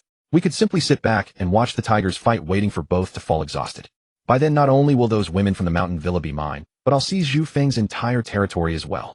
Just keep watching the mountain villa." After lunch, Li Mu made his way alone to the 4th-floor balcony, settling into a rattan chair with a cold beer. Below, the women continued their chatter as if they had an endless supply of things to discuss with Bai Shuang. "It's about time I checked on my spirit pet. Let me see how strong this thunder spirit leopard really is." With a mere thought, a tiny feline appeared on the table before Li Mu, its fur as black as ink with emerald green eyes.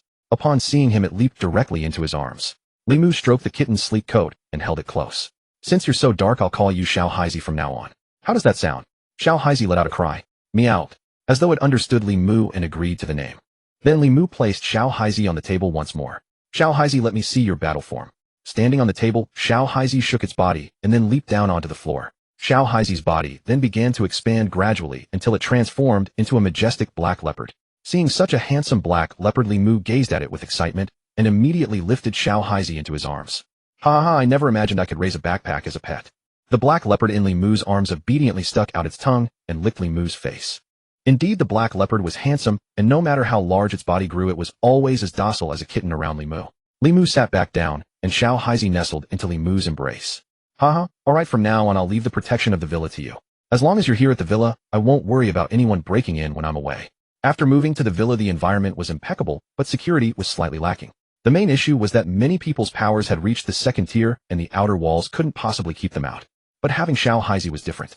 Though they hadn't tested how powerful Xiao Haizi's ability was, it had been certified by the system, so the lightning ability was definitely not weak. I'll take you out soon to test your ability and see how strong you are. Come on, let me take you downstairs to meet my wives. With that, Li Mu walked toward the lower floor, and Xiao Haizi followed closely behind him. When they arrived at the third floor, a group of women were chatting in the living room. Li Mu snapped his fingers. All the women turned to look. Wives, let me introduce my new pet. When I'm not around, my pet will protect you all. Then everyone watched as a massive black leopard slowly emerged from behind Li Mu. Xiao Haizi's appearance first startled everyone. After all, this was a beast of prey with tremendous destructive power. But they quickly came to their senses. Yulan was the first to step forward. A pet. May I touch it? Li Mu patted Xiao Haizi's head. Of course, the fur feels great. The other women gathered around as well. Yulan bravely reached out and placed her hand on the black leopard's head. The leopard showed no reaction and instead leaned toward Yulan. It won't bite us, will it? Li Mu waved his hand. Of course not. He's our pet from now on. I named him Xiao Haizi. The other women also tentatively reached out to stroke Xiao Haizi. The fur really does feel great.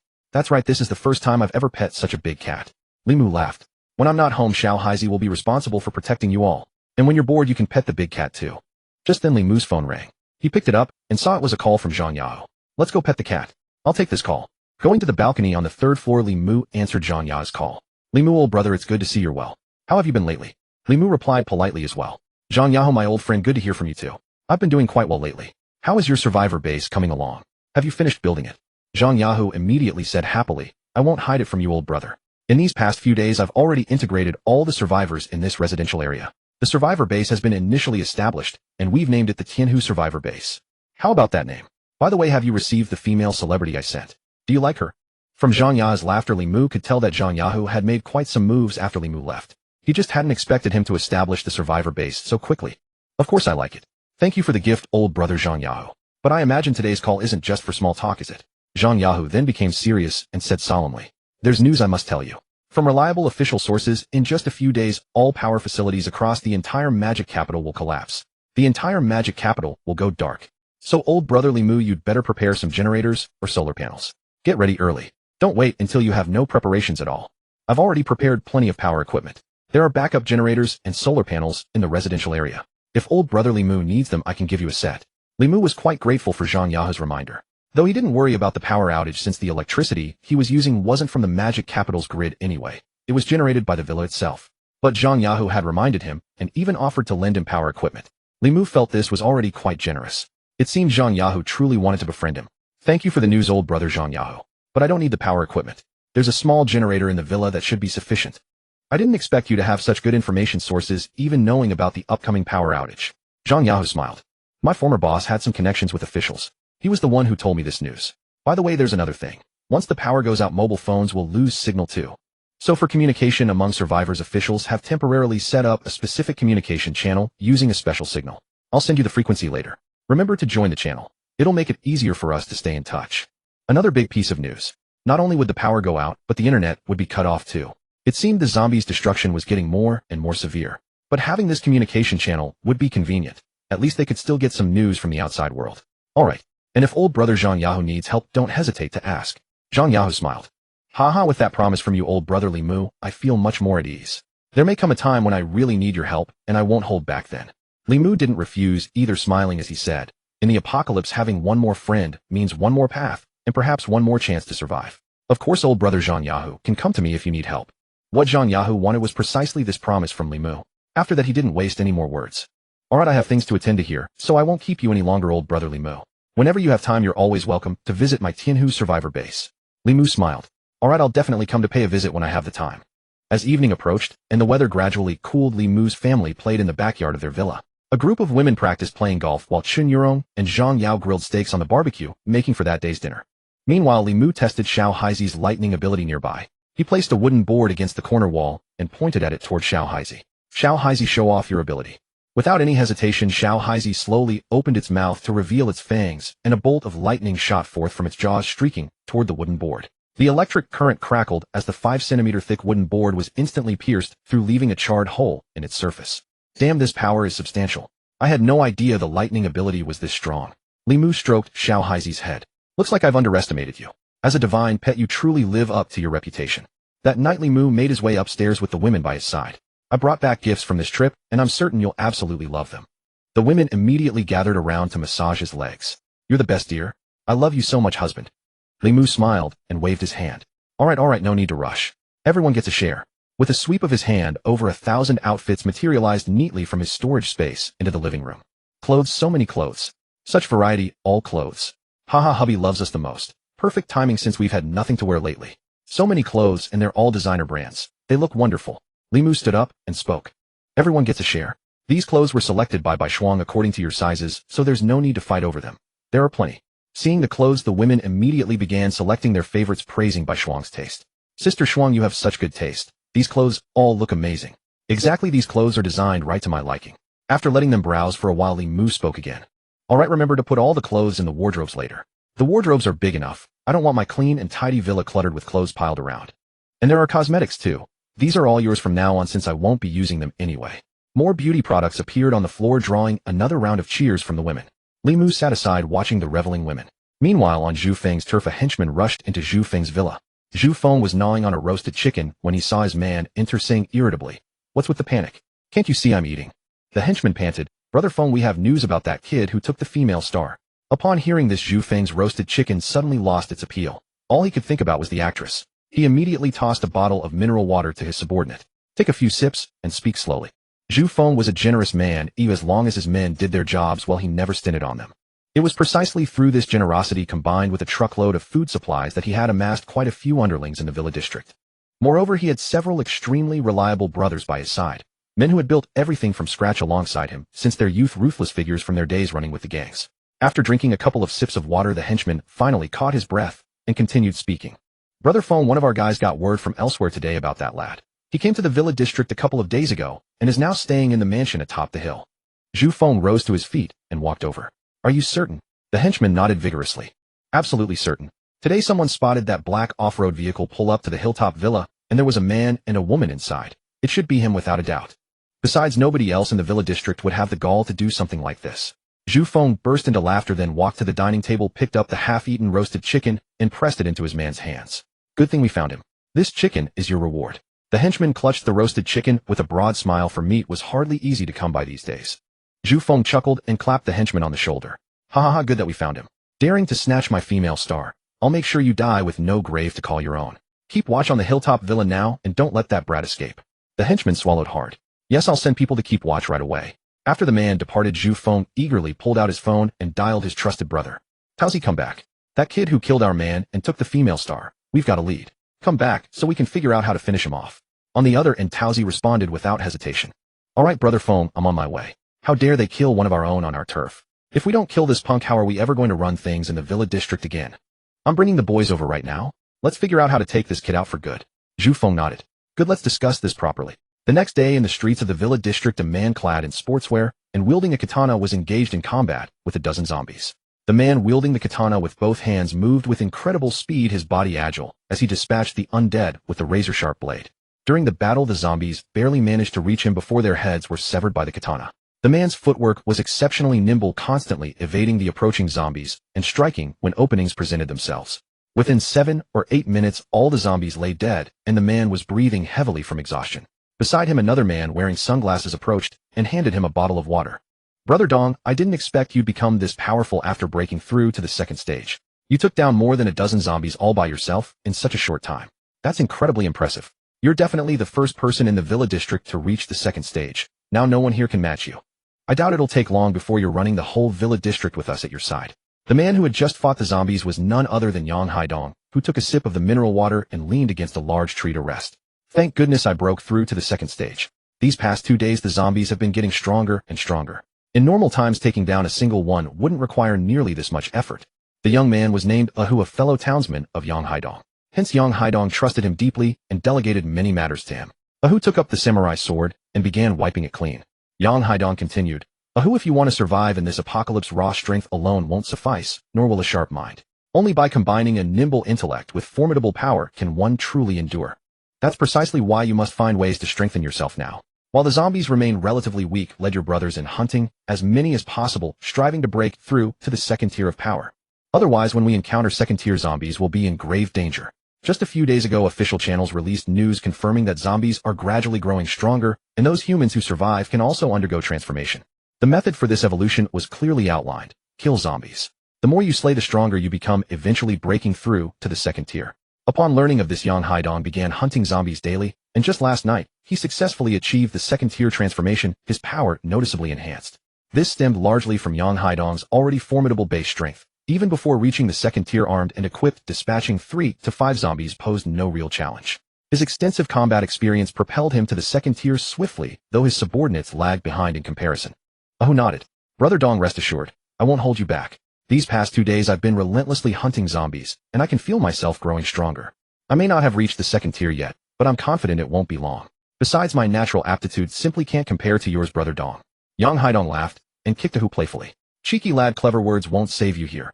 Only raw power will keep you alive in this wasteland. Feeling sufficiently rested, Yang Haidong made his way toward his villa. Along the path he asked, by the way, what's the situation with Zhu Feng? Has the information been released? Ahu nodded slightly. You were right to anticipate this, Brother Dong.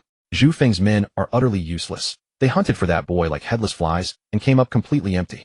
So I had my people spread the word, and as expected, Zhu Feng's villa stirred that very night. His top enforcer went there himself. I'd estimate no later than tonight Zhu Feng will make his move. Given his temper being pushed to that point, he simply won't be able to restrain himself. Yang Haidong waved his hand smugly and laughed. Haha, handling a mere Zhu Feng is quite straightforward. We can use this opportunity to absorb his territory as well. Not only will that kid in the hilltop villa be finished, but Zhu Feng himself will meet his end at my hands. It's truly killing 2 birds with 1 stone. Li Mu's whereabouts were deliberately leaked by Yang Haidong's people, a calculated move to lure Zhu Feng into confrontation while Yang Haidong watched from a distance. If Li Mu fell to Zhu Feng's men, Yang Haidong would strike at their weakened state and eliminate them all in one sweep. Even if Li Mu turned the tables and killed Zhu Feng, Yang Haidong still gained the advantage. He would seize Zhu Feng's territory while learning Li Mu's true capabilities, giving him the upper hand. Yang Haidong's scheme was brilliantly efficient. He needn't exert himself directly, only setting the information in motion to reap the rewards. Back at the villa, Yang Haidong retrieved chilled beer and shared a drink with Ahu. I'm likely the only one in this residential compound who's reached the second tier. With my current power, this entire area will be ours sooner or later. Stripped down to his underwear, Yang Haidong lit a cigarette and let it dangle from his lips. As for that kid in the hilltop villa, being able to kill Zhu Feng's men shows he has some capability, but I don't believe he's reached the second tier. Whether he dies at Zhu Feng's hands or not, I'll make sure he falls to me. Then I'll take all his women. Ha. Dusk fell over Zhu Feng's villa, where over 20 armed men stood in the courtyard. Before Zhu Feng stood a short-haired man named Taozi, his top enforcer. Having trained extensively in mixed martial arts and Sanda during his youth, Taozi was a brutal fighter known for his ferocity. Zhu Feng clapped Taozi on the shoulder. Brother, I ask only this. Bring me that boy's head and the female star. I'll await your triumphant return right here. But don't overextend yourselves. As the saying goes, he who preserves his life will never lack for resources. Return safely regardless of the outcome. Taozi nodded. Brother Feng, rest easy. He's just a green kid. I'll slice off his head and make certain every survivor in this compound knows we're not to be trifled with. Zhu Feng laughed. Haha, I have full confidence in your abilities. I'll await your return to celebrate with victory wine. News of Zhu Feng's 6 men killed by a mere youth had spread throughout the compound, permanently tarnishing his reputation as incompetence. Zhu Feng and his men were now marked as pariahs, their honor irreparably damaged. As the saying goes, good deeds go unnoticed, but misfortunes travel far. If Zhu Feng doesn't kill Li Mu now, he'll never regain his standing in this compound. This desperation explained their urgency, for to lead this compound one must demonstrate undeniable strength.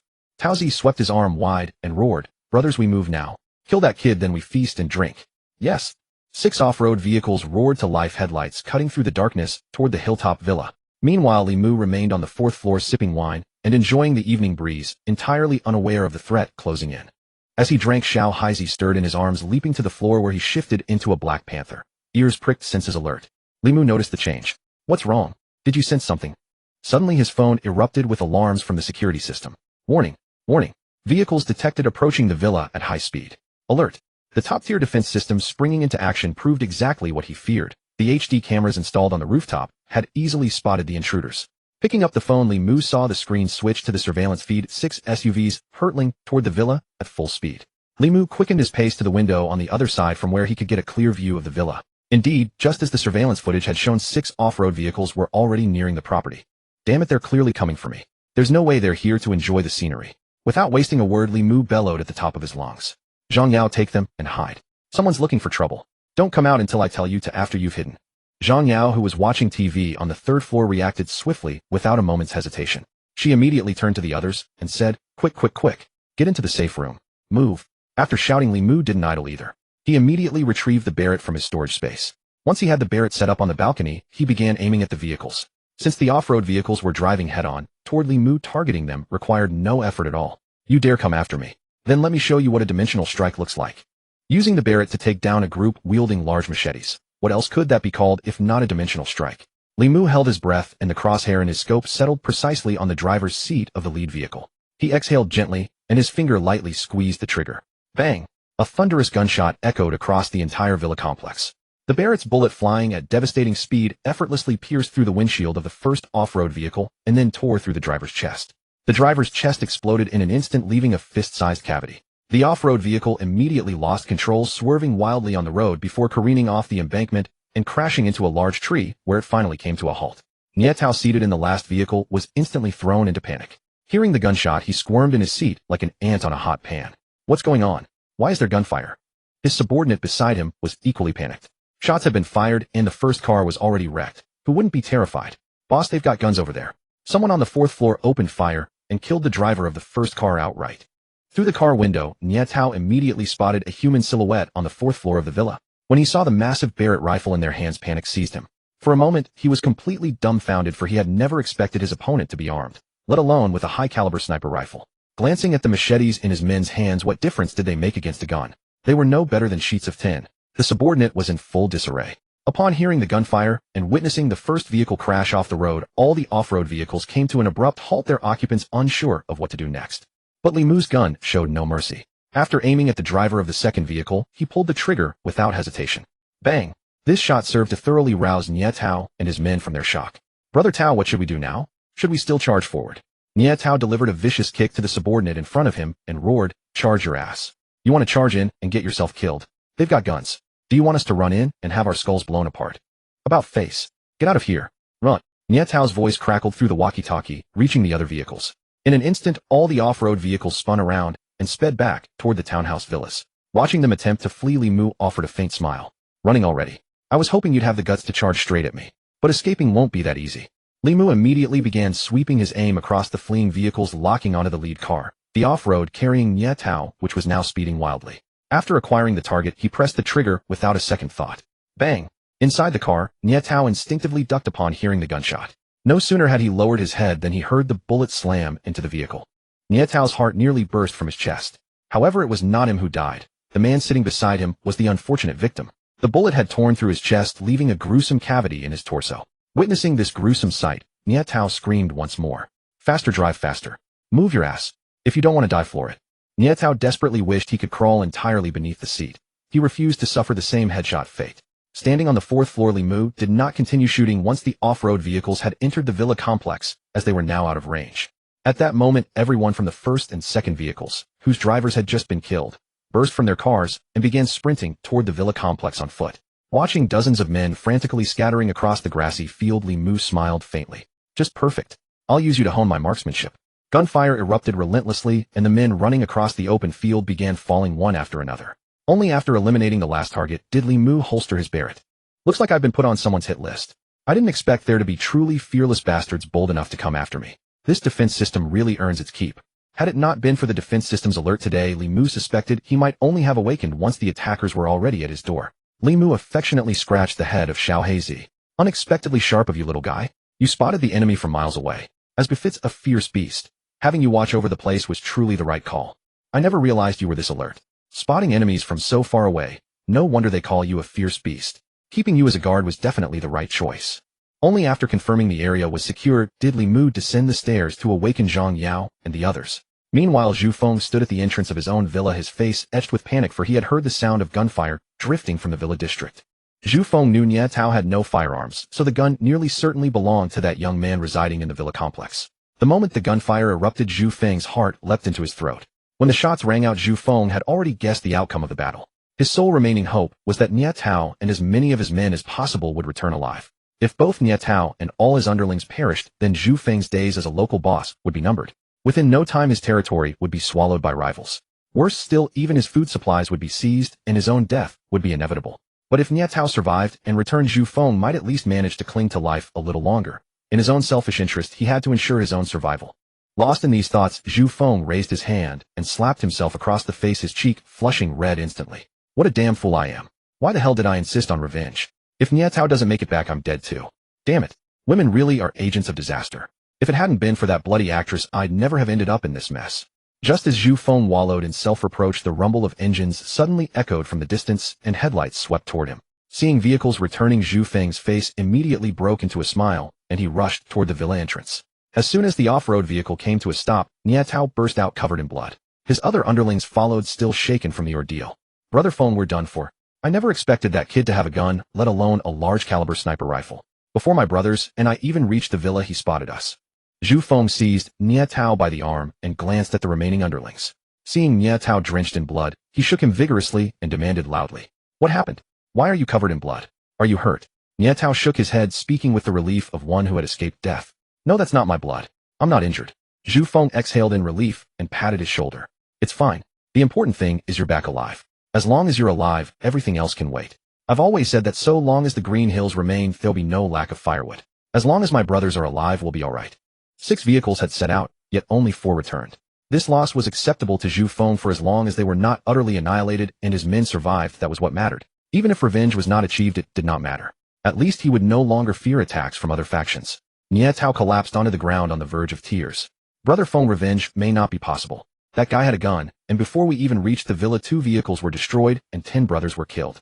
Brother Feng, listen to me. That kid isn't someone to provoke. If we force revenge, we'll only bring fire, and all our brothers will pay the price. It was terrifying. I barely escaped with my life. That man shot through the off-road vehicle, and the brother beside me was killed instantly. If he'd been slightly off target, I could have been the one who died. Zhu Feng sighed deeply. All right, I'll follow your advice. We won't seek revenge. The lives of my brothers matter more than anything else. He looked up at his defeated men, then bellowed. Brothers, you've worked hard today. Zhu Feng will treat you all to drinks tonight, to steady your nerves. To prevent morale from crumbling, Zhu Feng had no choice but to use this approach. At least it would keep his men united. Meanwhile, Ahu hurried to Zhang Haidong's villa.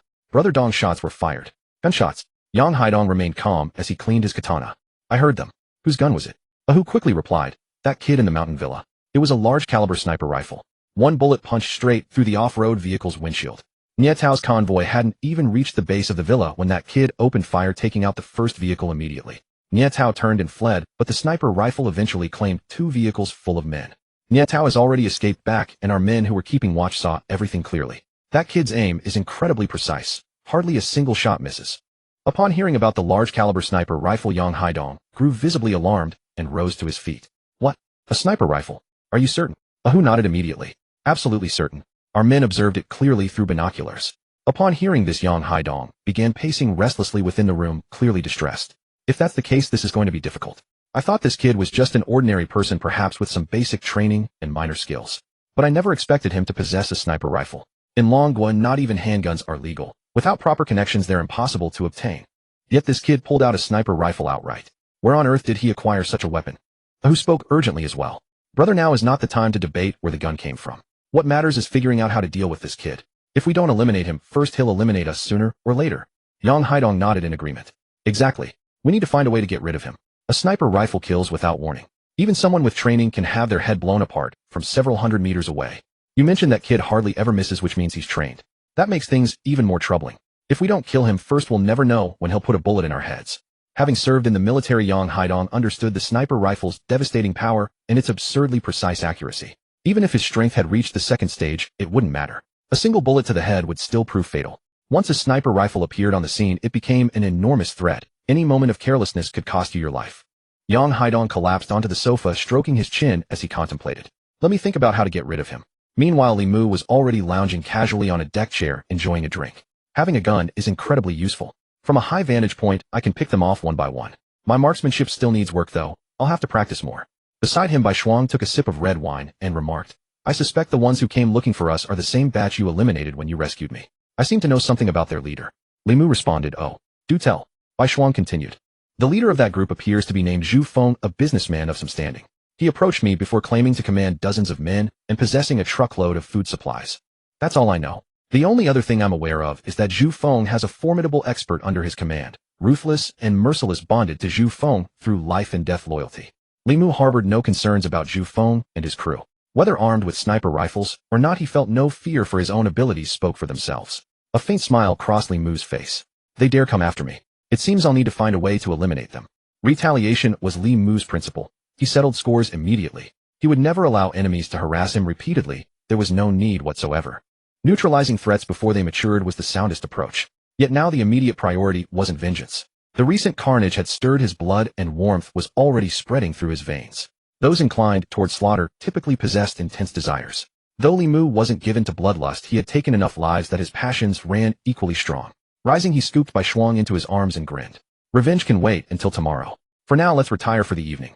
Bai Shuang murmured demurely. I doubt I could endure it alone. Wait for me. I'll go fetch Sister Yuron to join us. Li Mu acquiesced and set her down. Very well. I'll shower first. You can meet me in the bathroom shortly. The next morning, Li Mu opened his eyes in the bedroom on the 4th floor. He rose and began washing up, taking the opportunity to check on the fruits of his recent labors. Host Li Mu. Strength 17. Constitution 17. Speed 17. Free points 4. Items: Red Jade, Yin Yang Art, Bronze Sword, Assassin, Attire, Firearms Gift Pack. Skills: Danger Sense, Night Vision Eye. Pet: Thunder Leopard. 4 free attribute points, and I still don't know when I'll reach 4th order strength. It seems I'll have to work much harder from now on. Today I'll find time to practice my shooting. Although I didn't miss a single shot last night, my accuracy still left much to be desired. After all, last night's kills were all at close range. Once the distance increased, my accuracy dropped considerably. I'll also find time to deal with the trouble in the Villa district. Li Mu decided to save his attribute points. Once he had enough, he would directly rush to 4th order and unlock his special ability. Meanwhile, in the Villa district on the other side, Yang Haidong had brought Ahu out early in the morning, but today's destination was not to hunt zombies. Instead, they headed to Zhu Feng's territory. Yang Haidong and Ahu arrived silently at the entrance of Zhu Feng's villa. Ahu stepped forward and kicked the door open with one fierce blow. This startled Zhu Feng and Niatao badly. Who the hell are you, daring to kick down my door on my own turf? Yang Haidong walked in slowly, katana in hand, and spoke calmly. Old Zhu, your subordinate's alertness is truly lacking. I was already at your doorstep, yet your brothers didn't notice a thing. If someone had sneaked into your home at night and slit your throat, you probably wouldn't even know how you died. Zhu Feng and Niatao stood up, watching Yang Haidong warily. Yang Haidong, what are you here for? We haven't had any conflicts lately, so why are you barging into my territory? Niatao glanced at the katana in Yang Haidong's hand, then looked at the machete on his table. The next moment, Niatao suddenly lunged forward, trying to grab the machete to attack Yang Haidong. However, Yang Haidong was faster. Before Niatao's hand could even touch the machete, Yang Haidong had already rushed to his side in a flash, 1 foot stamping down on both Niatao's hand and the machete. Moreover, his katana was already pressed against Niatao's neck. At this moment, Niatao was drenched in cold sweat. He had wanted to strike first, but he never expected Yang Haidong's strength to have become so formidable. In an instant, he had been subdued. In the past, the two had crossed paths before. Back then, Yang Haidong was not this powerful, and they had fought to a draw. But now Yang Haidong was no longer the same person he used to be. Yang Haidong smiled faintly. Niatao, I know you have decent fighting skills, but striking at me, you're still far from enough. My current strength has reached 2nd order. You're no match for me anymore. I'm not here today to kill anyone. You're useful to me, so I won't kill you for now. But don't think I can't kill you. Then Yang Haidong kicked Niatao flying and stepped over the table to sit down on the sofa. Zhu Feng was also bathed in cold sweat at this point. He still had no idea why Yang Haidong had come. What do you want? Yang Haidong smiled. Haha, relax. I'm really afraid you die of fright from shock. Sit down and let's talk. After Zhu Feng sat down, Yang Haidong got straight to the point. I know what happened last night. Today I'm here for one purpose, to find a way to kill that young man with the gun. Zhu Feng immediately refused. If it's about this matter, you'd better find someone else. We've already decided not to seek revenge. That kid has a gun. There's no way we can handle him. Yang Haidong suddenly flew into a rage, bellowing. You fool. How did you even survive until now?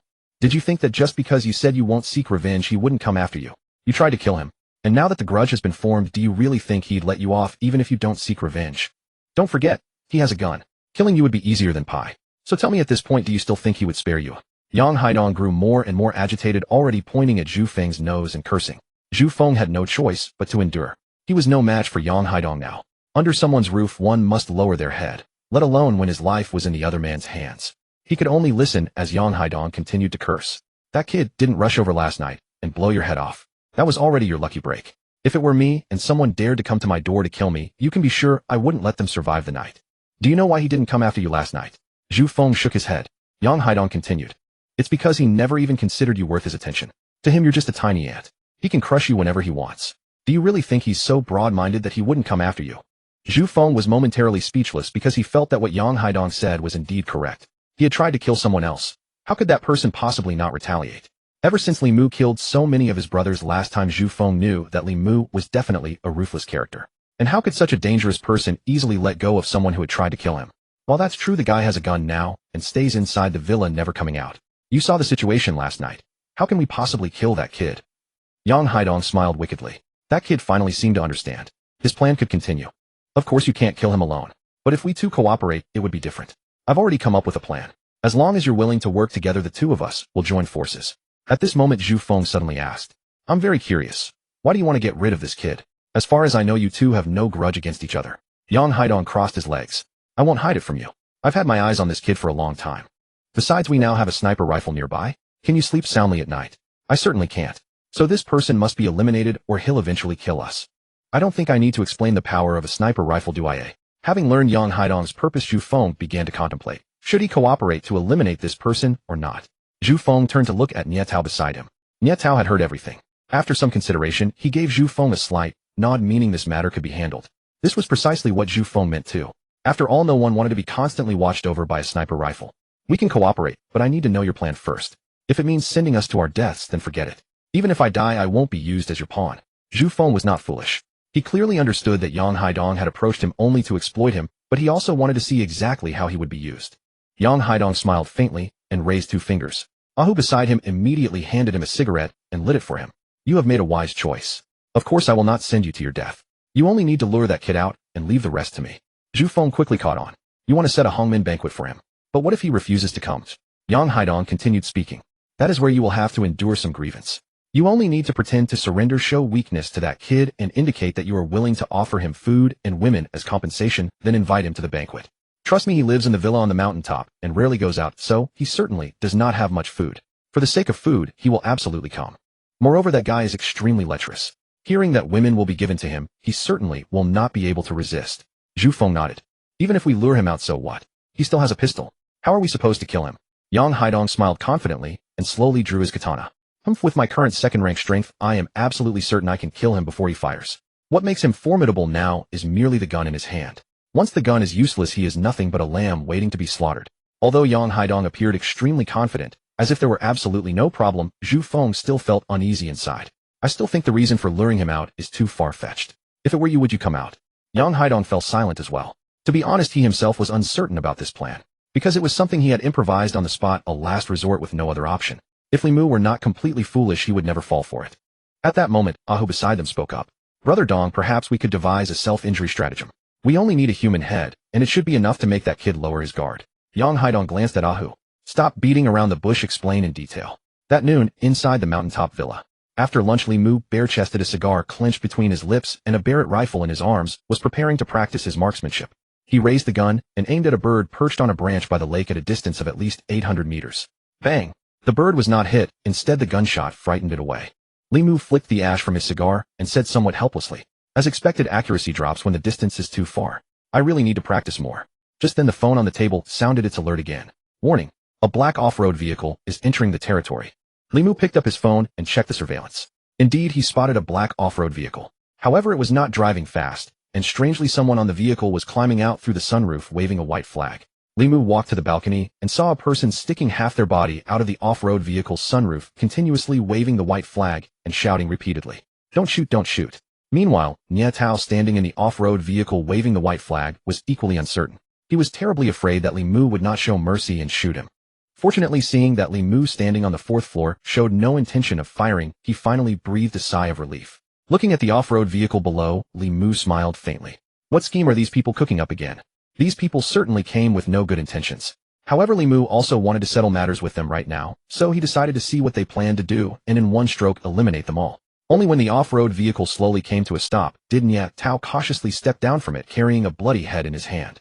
Bro above, don't shoot. I have come today to apologize. Li Mu set down the Barrett and took a sip of his chilled drink. Oh, apologize? Does that mean it was you who tried to ambush me last night? Nie Tao hastily raised the head in his hand. That is correct. Last night it was indeed our people, but our boss gave the order. We only wanted to snatch back that female celebrity. All of us were forced into this. If we had known you had a gun, we would never have dared to oppose you. It is all our boss Zhu Feng's fault. He is extremely lecherous. That day when you took away that female celebrity. So he wanted us to snatch her back. He has plenty of food, and he promised us that as long as we retrieve the female celebrity, he would give us food. However, he provoked everyone's anger last night. When we returned, he called us worthless. In a fit of rage, my brothers and I chopped off Zhu Feng's head. This is his head. Li Mu gazed at the head and smiled faintly. It seemed they were attempting a self-injury stratagem, using Zhu Feng's head to gain his trust. Although Li Mu had never met Zhu Feng, he suspected this head was most likely fake. After all, in the apocalypse, finding a human head was far too easy. However, Li Mu did not expose it. Instead, he said, continue. Under the scorching sun, Niatao swallowed hard. It was simply too hot. I have no other intention in coming here. I only ask that you show mercy and let us go. We are only trying to survive. From now on, we will never disturb you again. Moreover, Zhu Feng still has quite a bit of food. He has a truckload of provisions. As long as you are willing to spare us, we are happy to share half with you. The most important thing is that Zhu Feng has quite a few women beside him, and they can all belong to you as well. After a pause, seeing that Li Mu hesitated, Niatao immediately spoke again. If you do not believe me, you can come with me to take a look. The amount of food there will surely astonish you. As long as you spare us, you can take half. Seeing the expectant look in Niatao's eyes, Li Mu smiled faintly. Very well then, I will go take a look with you. Wait a moment, I am coming down now. At this moment, an imperceptible excitement surfaced on Niatao's face. He never expected Li Mu to agree so readily. Seeing Li Mu leave the balcony, Niatao immediately returned to the vehicle. Posing as if he were taking a drink, he picked up the walkie-talkie and said, "The fish has taken the bait. You can begin the operation now." Roger that. At this moment, Li Mu, descending the stairs, happened to encounter Yulan and the others. They stood at the stairway entrance watching him. "Hubby, this is obviously a trap. Are you still going?" Li Mu walked down the stairs and embraced Yulan and Zhang Yao. "Don't worry. Of course I know this is a trap, but I intend to turn their own scheme against them." Kissing each of the women goodbye, Li Mu said with a smile, "Don't worry. I will return after I deal with these troubles." Coming downstairs, Li Mu patted the head of the lightning thunder beast at his feet. "Guard our home well. I am leaving my women in your protection." Little Black nodded vigorously, showing he had understood. Li Mu then entered the villa courtyard. Upon seeing him emerge, Niatao eagerly approached and offered, "Brother, I am right here. Let me give you a ride. It is not far from here." Li Mu smiled. "Very well." He opened the gate and walked over to Niatao's side, looking down at the severed head in Niatao's hands. "Throw this somewhere far away. I do not want its presence defiling my doorway." Niatao nodded with a smile. "Very well, I will toss it far away." Once both were seated in the car, the driver started the engine, and Niatao began chatting with Li Mu. "Brother, my name is Niatao. I do not know yours, but we have gotten to know each other through a bit of roughness." Li Mu. Niatao could tell from the brevity of the reply that Li Mu had no desire to converse. Though wearing a cheerful smile on the surface, inside, he was seething with barely concealed rage toward Li Mu. Watching Li Mu's arrogant posture from the back seat, Niatao plotted in secret, "Let him flaunt himself now. Once he falls into my hands, I will grill him over the fire and strip his flesh from his bones." As the car was in motion, Yang Haidong had already made his arrangements. "Ahu, take a few brothers to the mountaintop villa. That kid has already left. The girl will be easy to grab. Go bring those women back to me." Ahu nodded. "Do not worry, Brother Dong. There is only one man in the villa area, that kid. With him gone, capturing those women will be child's play. I will handle it right now." Not long after Ahu departed, the off-road vehicle arrived at the villa entrance. They stepped out, and Niatao gestured toward the house with an inviting motion. "Brother Li Mu, please come in. Zhu Feng has been stockpiling some fine beer. We can enjoy a few drinks shortly. Let us check out the food first, though." They moved to the rear of the villa, where a large truck was indeed parked. Niatao smiled and said, "Brother Li Mu, feel free to open the cargo door yourself. The food inside will absolutely astonish you." But Li Mu made no move forward. Instead, he glanced at Niatao with amusement. "Enough with the act. You have been performing all this way. Must be exhausting by now." Niatao tried to maintain the facade, but his nervousness was plainly visible, his words stumbling. "Brother Li Mu, what do you mean by this?" A pistol was already pressed against Niatao's head. "What I am saying is your performance is terrible. There is no need to continue pretending. If I am not mistaken, your true weapon is hidden inside that cargo container, isn't it?" Suddenly, the cargo door was kicked open, and Yang Haidong burst out with a roar. "Damn it, what are we waiting for? Attack!" Instantly, the ambushers burst from their hiding spots, and Niatao, the closest to Li Mu, lunged forward. Li Mu smiled faintly. "Do you not think it is already too late?" Bang! A bullet pierced straight through Niatao's skull, and his head exploded. More attackers surged forward like a swarm of hornets. But charging at Li Mu was tantamount to suicide. His pistol never stopped firing as more of his men dropped to the ground. Zhu Feng, hidden nearby, went berserk and hurled a stone at Li Mu. "I am done living. Kill him, brothers. Throw stones at him. I do not believe anything can kill him." As the stone came flying toward Li Mu, he caught it midair and flung it back at Zhu Feng with devastating force. Li Mu's strength was on an entirely different level from Zhu Feng's. Li Mu was nearly at 4th stage intensity, while Zhu Feng had not even reached 1st stage. Thus Li Mu could catch Zhu Feng's thrown stone effortlessly, but Zhu Feng stood no chance of stopping the boulder hurled back at him. Before Zhu Feng could react, the stone struck his skull with crushing force, launching his body across the ground as brain matter splattered everywhere. Suddenly, Li Mu's danger sense activated. He spun around instantly and saw a man carrying the back door of a truck charging straight at him to knock him down. The man hauling the heavy truck door was Yang Haidong, a second-stage expert, the only one among them capable of moving with such weight. He used the door as a shield against bullets so he could close in for hand-to-hand combat. In his eyes, Li Mu was nothing but a defenseless lamb without his firearm. Yang Haidong's original plan had been to hide inside the truck and strike the moment Li Mu opened the cargo door. But he had not anticipated that Li Mu would see through the trap. Act. Die. Li Mu raised his foot and delivered a vicious kick. You think a second-stage fighter can challenge me? You are vastly overestimating yourself. With that single kick, Yang Haidong was sent flying along with the truck door, crashing into the vehicle itself. Collapsing to the ground, Yang Haidong spat blood and clutched his chest, wailing in agony. His remaining men who had been about to charge froze in stunned silence. How is this possible? In less than a minute, both Brother Feng and Brother Tao are dead. Yang Haidong is a second-stage expert. Why was he kicked aside so easily? What kind of person is this guy, and how is he this strong? He is too strong. Even a second-stage warrior cannot match him. What are we supposed to do? Are we really going to keep fighting? Are you foolish? Charging in would be suicide. Run, everyone run. He is beyond our capabilities. If you want to live, get out of here now. The group scattered in a panic, but Li Mu spoke coldly. Want to leave? Did you ask for my permission? In an instant, a sniper rifle materialized in Li Mu's hands as gunfire erupted throughout the villa courtyard. The last man barely reached the top of the wall before Li Mu's bullet caught him in the head. Watching the rifle appear and vanish in Li Mu's grasp, Yang Haidong asked from nearby. You possess supernatural abilities, do you not? Li Mu smiled faintly. You could put it that way. Then he looked at Yang Haidong. And are you Zhu Feng? Yang Haidong rose to his feet and wiped blood from his lips. I am not Zhu Feng. He is already dead by your hand. My name is Yang Haidong, and I have been plotting to kill you and take your women since the moment you entered this villa district. But I never calculated that your strength would be this formidable. Yang Haidong gripped his katana with both hands and let out a mighty roar. Come on, dare to put down your gun and face me as a true warrior. Show me just how powerful you truly are. Seeing Yang Haidong's face flushed with indignation, Li Mu helplessly shook his head. Raising his pistol, he fired a single shot into Yang Haidong's thigh. Bang! Yang Haidong, hit by the bullet, collapsed to the ground, clutching his leg. Are you too cowardly to fight me with real blades? Li Mu smiled and slowly walked forward.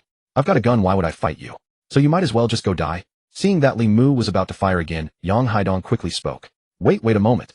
You can't kill me. All your women are in my hands right now. If you kill me, they all die too. Don't doubt it. The moment you arrived, I sent my brothers to the mountaintop villa specifically to capture those women of yours. Counting the time, my men should have already succeeded. Release me, and I'll release your women. How about that? It's a fair trade, isn't it? Li Mu smiled. Are you threatening me? Yang Haidong smiled, faintly, speaking with apparent confidence. It's not a threat, just business. You can kill me, but all your women will die. Li Mu shook his head. You look so confident, yet someone like you dares to scheme against me. A useless waste like you who can't even defeat Zhang Yahu dares to plot against me, eh? Zhang Yahu was one of the first to achieve second-tier power. Someone like that possessed top-tier talent and was absolutely beyond someone like Yang Haidong. Yang Haidong was also startled because he knew Zhang Yahu's name, and all this time, he had been currying favor with Zhang Yahu. So upon hearing Zhang Yahu's name, Yang Haidong clung to it, like a drowning man grasping at a lifeline. You know Zhang Yahu and I know him too. Perhaps we're on the same side. I'm about to join Zhang Yahu's survivor base. You're one of Zhang Yahu's people too, right? Let me go. Li Mu laughed, saying mockingly. What does it matter if you know Zhang Yahu? Even Zhang Yahu himself has to find ways to please me. What makes you think you count? As for your claim about capturing my women, let me make you die knowing the truth. Then Li Mu dialed Zhang Yao and connected a video call. With Xiahizi guarding the villa, Yang Haidong's men had gone to their deaths. After all, the gap between those with powers and those without was enormous. Moreover, Xiahizi's abilities had been verified by Li Mu, absolutely top tier. The call connected quickly. Are you all alright over there? Zhang Yao replied. Someone came to the villa district, but Xiahizi has already torn them all apart. Look, the camera panned over, showing Xiahizi biting a man's neck on the phone screen. Li Mu showed the phone to Yang Haidong. Is this your leverage against me? As it turns out, all the men you sent have been killed by my pet. Yang Haidong saw Ahu with his neck bitten through on the phone screen. He was completely despairing. The last hope for survival had been shattered. You truly are no ordinary person. Spare me. My current strength is second tier, absolutely not weak. I can help you rule over the entire villa district. Li Mu raised his pistol, the barrel pointed directly at Yang Haidong's head. Not needed. Bang! A hole of blood appeared on Yang Haidong's head. Then Li Mu turned his attention to the supplies in the car. Most of the supplies were instant food and beverages. Li Mu took it all without leaving anything behind. The villa district should be peaceful for a while now. Let's go home. Driving back to the mountaintop villa, before even reaching the gate, Li Mu saw several charred corpses from electrocution and a few bodies with their necks bitten open in the courtyard. Xia Heezy, patrolling the courtyard, ran over upon seeing Li Mu return. Li Mu surveyed the corpses in the yard. Let's clean up these bodies first. After clearing the bodies, Li Mu returned inside the villa and stroked Xia Heezy's head. Well done. With you around, I can feel at ease about the villa. Evening. In the second-floor dining room, everyone was having dinner. While eating, Yulan suddenly asked, "Hubby, when you go out next time, could you look for some seeds?" Li Mu chewed a piece of meat. Seeds? What seeds? What do you need seeds for? Yulan explained. Various vegetable seeds. The sisters and I discussed it. We want to plant some vegetables in the backyard. After all, we can't just keep eating into our reserves forever. Since we don't know when this apocalypse will end, we need to find ways to be self-sufficient. The food out there will eventually run out too. Besides, there's so much empty space in the backyard. It's a waste to leave it unused. Growing our own vegetables is healthier anyway. Shin Yurong immediately chimed in. That's right. We could also raise some chickens, ducks, and geese. That way we'd have eggs to eat, and it would keep us from being too bored. Zhang Yao also said, to survive long-term in this apocalypse, self-sufficiency is the most important thing. If we don't produce things ourselves, the food outside will eventually be depleted too. After listening to their proposals, Li Mu smiled. That really is a good idea. Growing our own vegetables is reassuring, and the vegetables in outside supermarkets aren't fresh anymore anyway. Vegetable seeds are easy to find, but the chickens, ducks, and fish are a bit trickier. Don't worry, let me think of something. After dinner, Li Mu and Yulan stood on the fourth-floor balcony, enjoying the evening breeze. If Zhang Yao's information is accurate, then tonight the entire magic capital will lose power. Once the electricity goes out, the city will plunge into a new wave of panic. Yulan held 2 wine glasses and a bottle of red wine. Have a drink. After pouring the wine, the two gently clinked glasses. The idea to plant vegetables in the backyard was yours, wasn't it? Yulan wore a silk nightgown, looking languid and relaxed. You could say that. These days with nothing to do are quite agonizing. I feel like I'm becoming depressed, so of course I need to find something to occupy myself. Besides, isn't this a great idea? Farming is encoded in Dragon Nation people's genes. Moreover, self-sufficiency really is the direction we should develop. Li Mu smiled faintly. The farming suggestion really is excellent. As long as it keeps you all occupied, we could even dig a pond and raise some fish. That would be even better. I'll try to bring back some seeds when I go out next time. As for chickens, ducks, and geese, let's wait for the right opportunity. As they chatted, the two brought up Zhang Yahu once more. Looking at it this way, Zhang Yahu is truly no ordinary man. He even foresaw the power outage in Shanghai. Li Mu shared what he knew about Zhang Yahu with Yulan, and the two fell into conversation. Of course, he is not simple. The fact that he reached Tier 2 merely 10 days before the apocalypse demonstrates his exceptional talent. Moreover, he has already established a survivor base. I observe this man, ambitious, calculating, and capable. Zhang Yahu will undoubtedly carve out a place for himself in Shanghai in the days to come. I think I should find time to visit his survivor base. Yulan also nodded. It appears this man is keen to forge a friendship with you, which is actually a good thing. He may prove useful in the future, especially since certain tasks would be more convenient for him to handle. Furthermore, we might ask him to help with finding chickens, ducks, and geese. He has many subordinates, so he could locate them faster. The only cost would be trading some food. The food Li Mu was willing to trade was nothing more than instant meals, which he now held in little regard. Trading such provisions for long-term sustenance was an excellent bargain. That is a fine plan. I will visit his survivor base in a couple of days and ask him to assist with this matter. Just as they were speaking, the villa community suddenly plunged into darkness. The once brilliantly lit neighborhood went black in an instant. The community had numerous streetlights, making the nights bright before. Now with the power cut, every light was extinguished. Only a sparse scattering of emergency lights and solar-charged street lamps remained illuminated. The two rose to their feet and gazed toward the distant villa area. Yulan's heart swelled with gratitude. Moving into this villa was the right decision. If we were still in the residential compound, the power outage would have severely impacted us. How long can this villa's power supply last? Li Mu offered a faint smile. I am unsure, but barring any accidents, it should hold for decades. At that moment, Zhang Yao came up with the others. Husband, the power is out outside. Li Mu smiled gently. It does not matter. It will not affect us. By the way, we should not keep this villa so brightly lit either. Turn off unnecessary lights. It draws too much attention. Otherwise, someone will eventually set their sights on us. Zhang Yao nodded. Very well, I will make the arrangements. They turned off the unnecessary lights inside the villa and drew all the curtains. From a distance, the villa's illumination was nearly invisible. The others continued watching television, while Li Mu and Yulan checked their phones. Zhang Yahu had previously given him a communication channel, and Li Mu had already joined. There were at least tens of thousands of people in it. It seems the authorities still have certain countermeasures. Otherwise, such a communication channel would not exist. By now, the channel was buzzing with discussion about the power outage. Why did the power go out suddenly? What should we do? The power outage was inevitable. Do not panic. Surviving is already fortunate enough. If there is no electricity, our phones will die soon too. I won't even be able to call for help. What difference is a dead phone from a brick? At that moment, someone posted a message in a different color, clearly from an official. Emergency notice: due to insufficient power supply, Shanghai can no longer provide round-the-clock electricity. From now on, power will be available for only 1 hour daily beginning at 12 o'clock noon. Please take note. Furthermore, please remain calm. Rescue will come in due time. This news brought relief to many. At least with charged phones they could contact the outside world, giving them a glimmer of hope for rescue. Someone then posted a message seeking teammates in the communication channel. Are there any survivors near Longshang building? We are looking to form a team. I am male and hope to find 2 strong companions to search for food together. After all, the chances of survival are greater when teaming up. As expected, responses came quickly. Yes, I am also near Longshang building. If the distance is manageable, I would be willing to team up.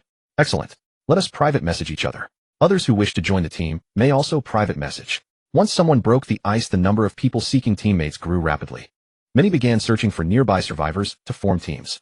At that moment, a message caught Li Mu and Yulan's attention. I am a doctor from Shanghai Hospital currently located in the Central Villa District. Are there any survivor teams nearby? I wish to join. I serve as a lead surgeon and can treat injuries. This message not only drew Li Mu and Yulan's attention, but also captivated many others in the channel. A doctor? That is a treasure. After all, injuries are bound to happen in the apocalypse. Having a doctor means an extra layer of security. The medical profession is indispensable at any time. It is far too important.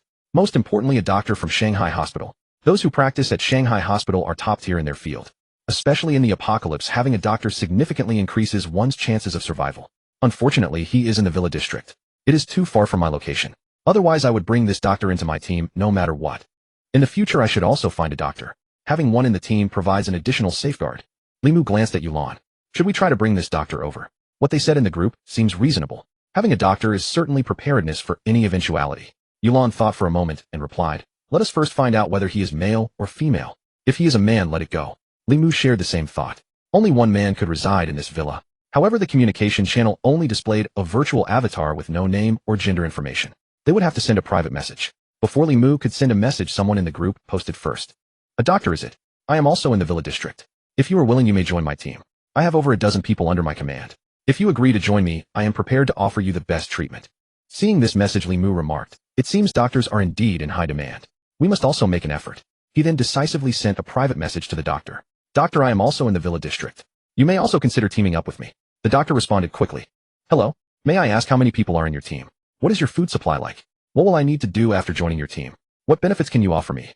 The inquiries were quite detailed. It seemed the doctor knew her value and was beginning to choose. Scarcity increases worth, and now with competitors, she would naturally seek the better team. Li Mu did not exaggerate and told the truth. 7 people, plenty of food. After joining my team, you will treat the wounded when needed. When there are no wounded, you are free to do as you wish.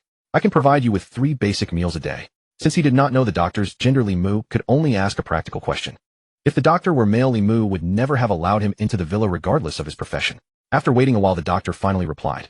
I apologize. The other 2 survivor teams have more members. You understand better than anyone that more people means a better chance of survival. So I am sorry. Li Mu was not in a rush and continued sending messages. Cheats alone won't guarantee safety. Strength does. I am currently at the 2nd stage, and I have ample food reserves to ensure 3 proper meals daily. Can the other teams offer that same certainty? When the doctor did not respond for a long time, Li Mu sent another message. Let me offer a suggestion. Perhaps you could arrange a meeting where all 3 teams demonstrate their strength, and then you can choose the strongest team to join. This benefits you as well since it allows you to secure greater advantages.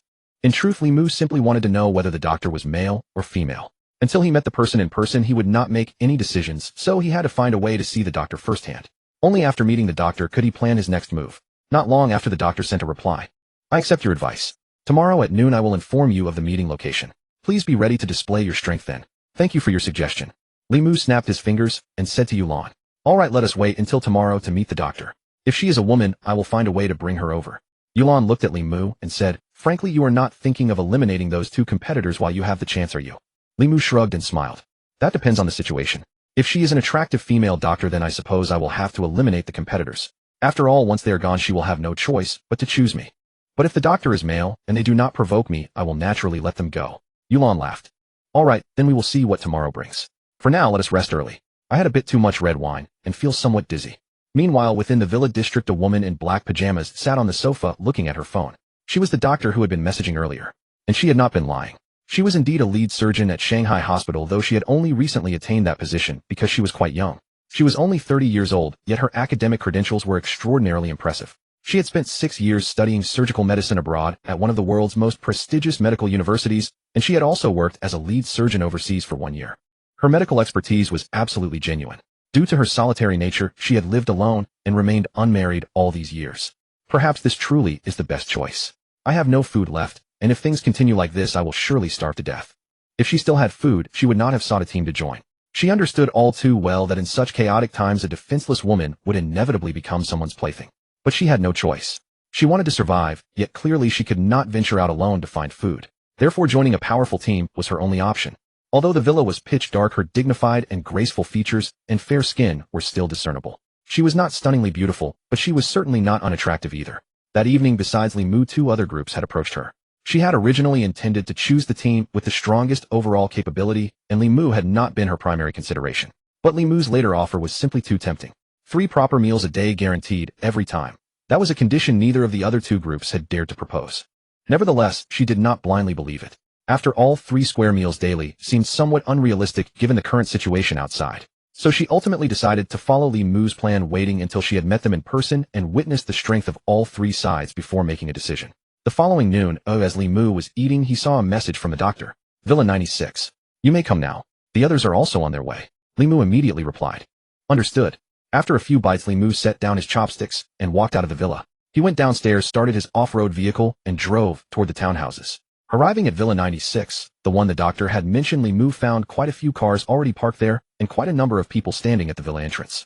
After stepping out of the car, Li Mu saw 2 groups facing off at the villa door. Looks like the other 2 teams have already arrived. I did not expect quite so many people. Watching these people marching forward with an intimidating air, all wearing matching sunglasses like some kind of organized crew, their presence was certainly impressive, if nothing else. Li Mu was not in a hurry. He simply stood far away beneath a large tree, cooling off in the shade, while observing the 2 groups confronting each other at the villa entrance. At the villa entrance, an overweight man removed his sunglasses, revealing a fierce expression. Well, if it isn't Brother Atang. What is a small fish like you dare to come out and compete for this one now? As he spoke, he tugged at the open collar of the man opposite him, as showing absolutely no respect for the man before him. The man called Atang swatted the fat man's hand away and said with utter disdain, I never expected a dead weight like you to still be alive. I thought you had already died on some woman's belly. You are so fat you had better be careful. Don't accidentally exhaust yourself to death one night. I might laugh myself to death. Ha ha, I advise you to scram while you still can, you fat bastard. With your strength you stand no chance of taking today's doctor. Both men were leaders, and after a tense standoff neither side was willing to yield. The atmosphere instantly grew hostile, and the subordinates of both parties began unconsciously tightening their grips on their weapons. The fatty spoke first, his tone icy cold. Whether you have real strength isn't something proven by empty words. This isn't the time to make a move. Let's see the doctor first. But don't worry, I'll twist your head off sooner or later. Afterward, the fatty led one of his men and walked toward the villa. As they approached the entrance, he leaned over and whispered to the man beside him. Get Deng Hua to prepare his people. Tell him that as long as he helps me kill that bastard Atang today, all of Atang's supplies will be his. Today, whoever gets the doctor, I won't let them leave this villa alive. Tell the boys to get ready. Not a single one of Atang's men will be spared. Having learned about today's meeting, the fatty had already contacted another group aiming to wipe out Atang and his crew in one stroke. In fact, the fatty had long harbored ambitions to swallow Atang's territory. He had simply lacked the right opportunity, until today's meeting presented him with a rare chance. A nearby lackey grinned wickedly and gave a thumbs up, flattering him. Boss, you truly are a visionary. Atang will never see this coming. Even with wings, he won't escape today. I'll go arrange it right away. I'll contact Deng Hua immediately. Meanwhile, across the way, Atang was also making arrangements for his men.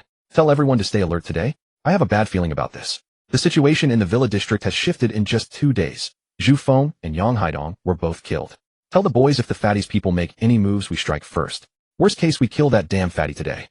After giving his orders, Atang walked toward the villa himself. After a few steps, he called out, from now on nobody gets in. Watching from beneath a large tree, Li Mu waited until both men entered the villa before moving forward. Before he could reach the door, a man barked at him harshly. Who the hell are you? This isn't your place. Get lost. Li Mu continued walking forward. When the man saw no sign of retreat, he pointed a finger at Li Mu and strode over aggressively. I said get lost, did you hear me? You want to die, huh? In the next instant, Li Mu struck, grabbing the man's finger and snapping it upward with brutal force. Crack! The finger broke instantly. Li Mu followed with a fist to the man's face, sending teeth flying everywhere, before he collapsed unconscious onto the ground. This fluid, swift combination left the remaining men frozen in shock. Li Mu slipped his hands into his pockets and continued walking inward. This time no one dared to interfere. Kid, do you even know where you are? Barging in recklessly could cost you your life. Li Mu stopped and slowly turned his head toward the speaker in the crowd. What, you want to stop me? Go ahead and try. Just those few words sent a chill down the speaker's spine. He didn't know why, but the young man before him exuded such overwhelming pressure that he couldn't even meet his gaze. Instantly, everyone fell silent. Li Mu continued toward the villa. Stepping through the doorway, he found the fatty and A Tang seated on the sofa, both turning their heads to look at him simultaneously. Kid, didn't you take a wrong turn somewhere? The fatty spoke, dismissing Li Mu outright due to his youthful appearance. Li Mu walked over to the sofa and sat down calmly. No mistake. Aren't we all here for the doctor? The fatty snorted contemptuously. Humph. A wet behind the ears kid like you dares to show up here. I've never heard of someone like you in this villa district, yet you have the nerve to sit across from us, as an equal. At the fatty's arrogant tone, Li Mu drew a pistol from his coat and slowly aimed it directly at him. If you can't keep that filthy mouth of yours shut, I'll feed you a bullet. The moment they saw the gun, both the fatty and A Tang's hair stood on end. Unease gripped them both and cold sweat instantly broke out across the fatty's forehead. How do you have a gun? Who the hell are you? The question barely left the fatty's lips before a gunshot rang out. Bang! A bullet whizzed past the fatty's ear. The sudden, unprovoked shot sent the fatty trembling uncontrollably with fear. These two mob bosses accustomed to ruling with an iron fist were now shaking with terror. No one would have imagined such a nondescript young man would carry a gun. Most terrifying of all was that he fired without hesitation. The bullet had grazed the fatty's ear, an unmistakable warning shot. Li Mu spoke in a calm, detached voice. Don't try my patience. This isn't a toy. Next time I'll blow your head clean off. Until I meet the doctor, I have no intention of killing anyone. Now do I have the right to sit here? Suddenly hurried footsteps echoed from outside. The guard stationed beyond the villa rushed over at the sound of gunfire. Before the group could even reach the doorway, A Tang seated not far from Li Mu roared at them. Nobody comes in. Get lost. His life and the fatties were both in the young man's hands right now. If any reckless lackey charged forward, they would all die. After all, the kid had a gun, and from the decisiveness of that shot it was clear he was no pushover. The men outside immediately halted and slowly retreated. Seeing the fatty subdued, Li Mu holstered his weapon and said, "In that case, let's begin today's meeting." The fatty and A Tang exchanged glances at Li Mu. His first impression on both of them was one of ruthlessness. A man who carried a gun and fired without warning. Both A Tang and the fatty understood facing someone this vicious today, leaving this villa alive, would be a miracle. After a heavy silence, A Tang finally spoke. "Doctor, you brought us here. Shouldn't you show yourself now?" Barely had he finished when a door in the room slowly creaked open and someone stepped out. All three in the room turned their heads in the same direction. A woman emerged from the room. High ponytail, golden-rimmed glasses, a crisp white shirt, and blue jeans, a backpack slung over her shoulders. Reaching the living room, she spoke. "Hello. I'm the doctor who summoned you. My name is Lin Xiaonan." The moment Li Mu laid eyes on Lin Qianan, he had already decided to take the doctor with him. Although Lin Qianan's appearance was merely average compared to the women surrounding Li Mu, she possessed an extraordinary grace and refinement. Most crucially, she was a doctor. With the matter of the doctor's gender clarified, Li Mu had resolved his final difficulty, and whatever remained would prove to be comparatively straightforward. Lin Qianan retrieved her backpack, unzipping it as she spoke. "Allow me to introduce myself and demonstrate that I haven't been misleading you." She then produced various certificates from her bag. "This is my work permit from Shanghai Hospital. And this is my appointment letter from Shanghai Hospital. These are my credentials for my overseas studies. This is my medical license. And here is my doctoral degree certificate." At this point, all three men were no longer focused on the documents. Each fully convinced that the female physician before them wouldn't dare fabricate credentials, since any deception on her part would seal her own fate. After introducing herself, Lin Qianan turned to face the three men. "Now that I've finished with my introduction, I'd ask that each of you share your capabilities as well. After all, for my own survival, I need to join a team with considerable strength." The atmosphere grew awkward with both the chubby man and A Tang instinctively turning to glance at Li Mu, who held a firearm. Li Mu offered a faint smile. "I'm in a good mood today. You choose first, whether to withdraw from the competition or stay and compete with me." There was no real choice to be made. This was essentially a death sentence. The chubby man and A Tang knew full well that if they dared claim they wanted to compete, Li Mu would put a bullet in them in an instant, removing them from contention through entirely physical means. Their own lives versus a single doctor. The decision was obvious. They would choose survival without hesitation. A Tang spoke first. "I withdraw from the competition." The normally arrogant chubby man immediately echoed, "I withdraw as well." Hearing this, Li Mu smiled gently at Lin Qianan. "Dr. Lin, it seems I'm your only option now. You have no choice but to select me." Lin Qianan wasn't foolish. After witnessing Li Mu's cold hesitation when he fired through the door crack, she already understood what was coming. But it didn't matter. His ruthlessness demonstrated his strength, which is precisely why the other two competitors had fled without a fight. Lin Qianan had no choice but to accept this reality, though she still didn't know which version of Li Mu from the night before stood before her now. "May I ask which one you are?"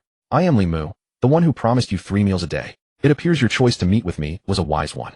Lin Qianan nodded slightly. "That seems to be the case now." A Tang cautiously spoke up from the side. May I ask a question?" Li Mu, who had a decent impression of A Tang, nodded slightly. "Of course." A Tang continued. "Were you responsible for killing Yang Haidong Zhu Feng and the people under their command?" A Tang was aware of certain details. He had examined the photographs of Yang Haidong, and the others noting that nearly all had died from gunshots each struck once in the head.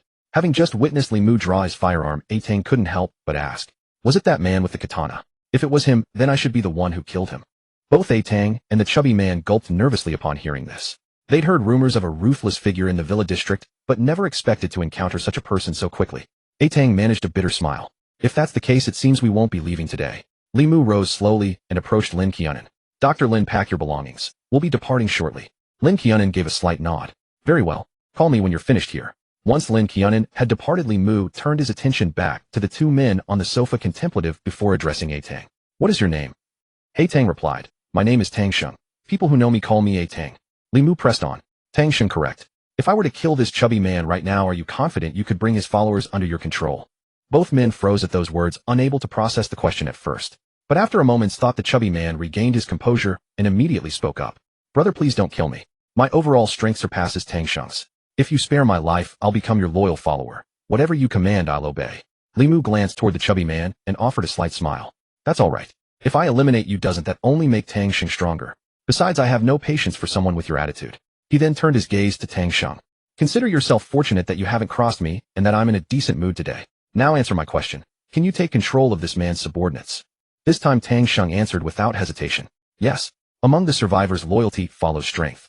Once he's dead, his men will either submit to me or perish. Li Mu snapped his fingers and without hesitation drew his gun and fired directly at the chubby man's head. Bang! The shot detonated the man's skull, leaving no doubt that he was dead. Li Mu then retrieved his phone and handed it to Tang Sheng beside him. Save my number. I'll reach out when something comes up. Hope you're smart enough to understand that. Tang Sheng accepted the phone with trembling hands, his fingers shaking uncontrollably. I understand. Whatever you command, I'll do it. Tang Sheng knew full well that Li Mu spared him not out of mercy, but to shape him into a puppet. And for survival sake, he was willing to play that role. After saving Li Mu's number, Tang Sheng returned the phone with both hands. I'll contact you when needed. Now handle those people outside as quickly as possible. Tang Sheng nodded. He approached the chubby man's corpse, taking several deep breaths to steady his shaking body, then dragged the heavy figure toward the entrance. The chubby man's followers surged forward upon seeing his corpse, shouting indignantly about the murder of their leader. However, Tang Sheng's own men were no pushovers and immediately intercepted them.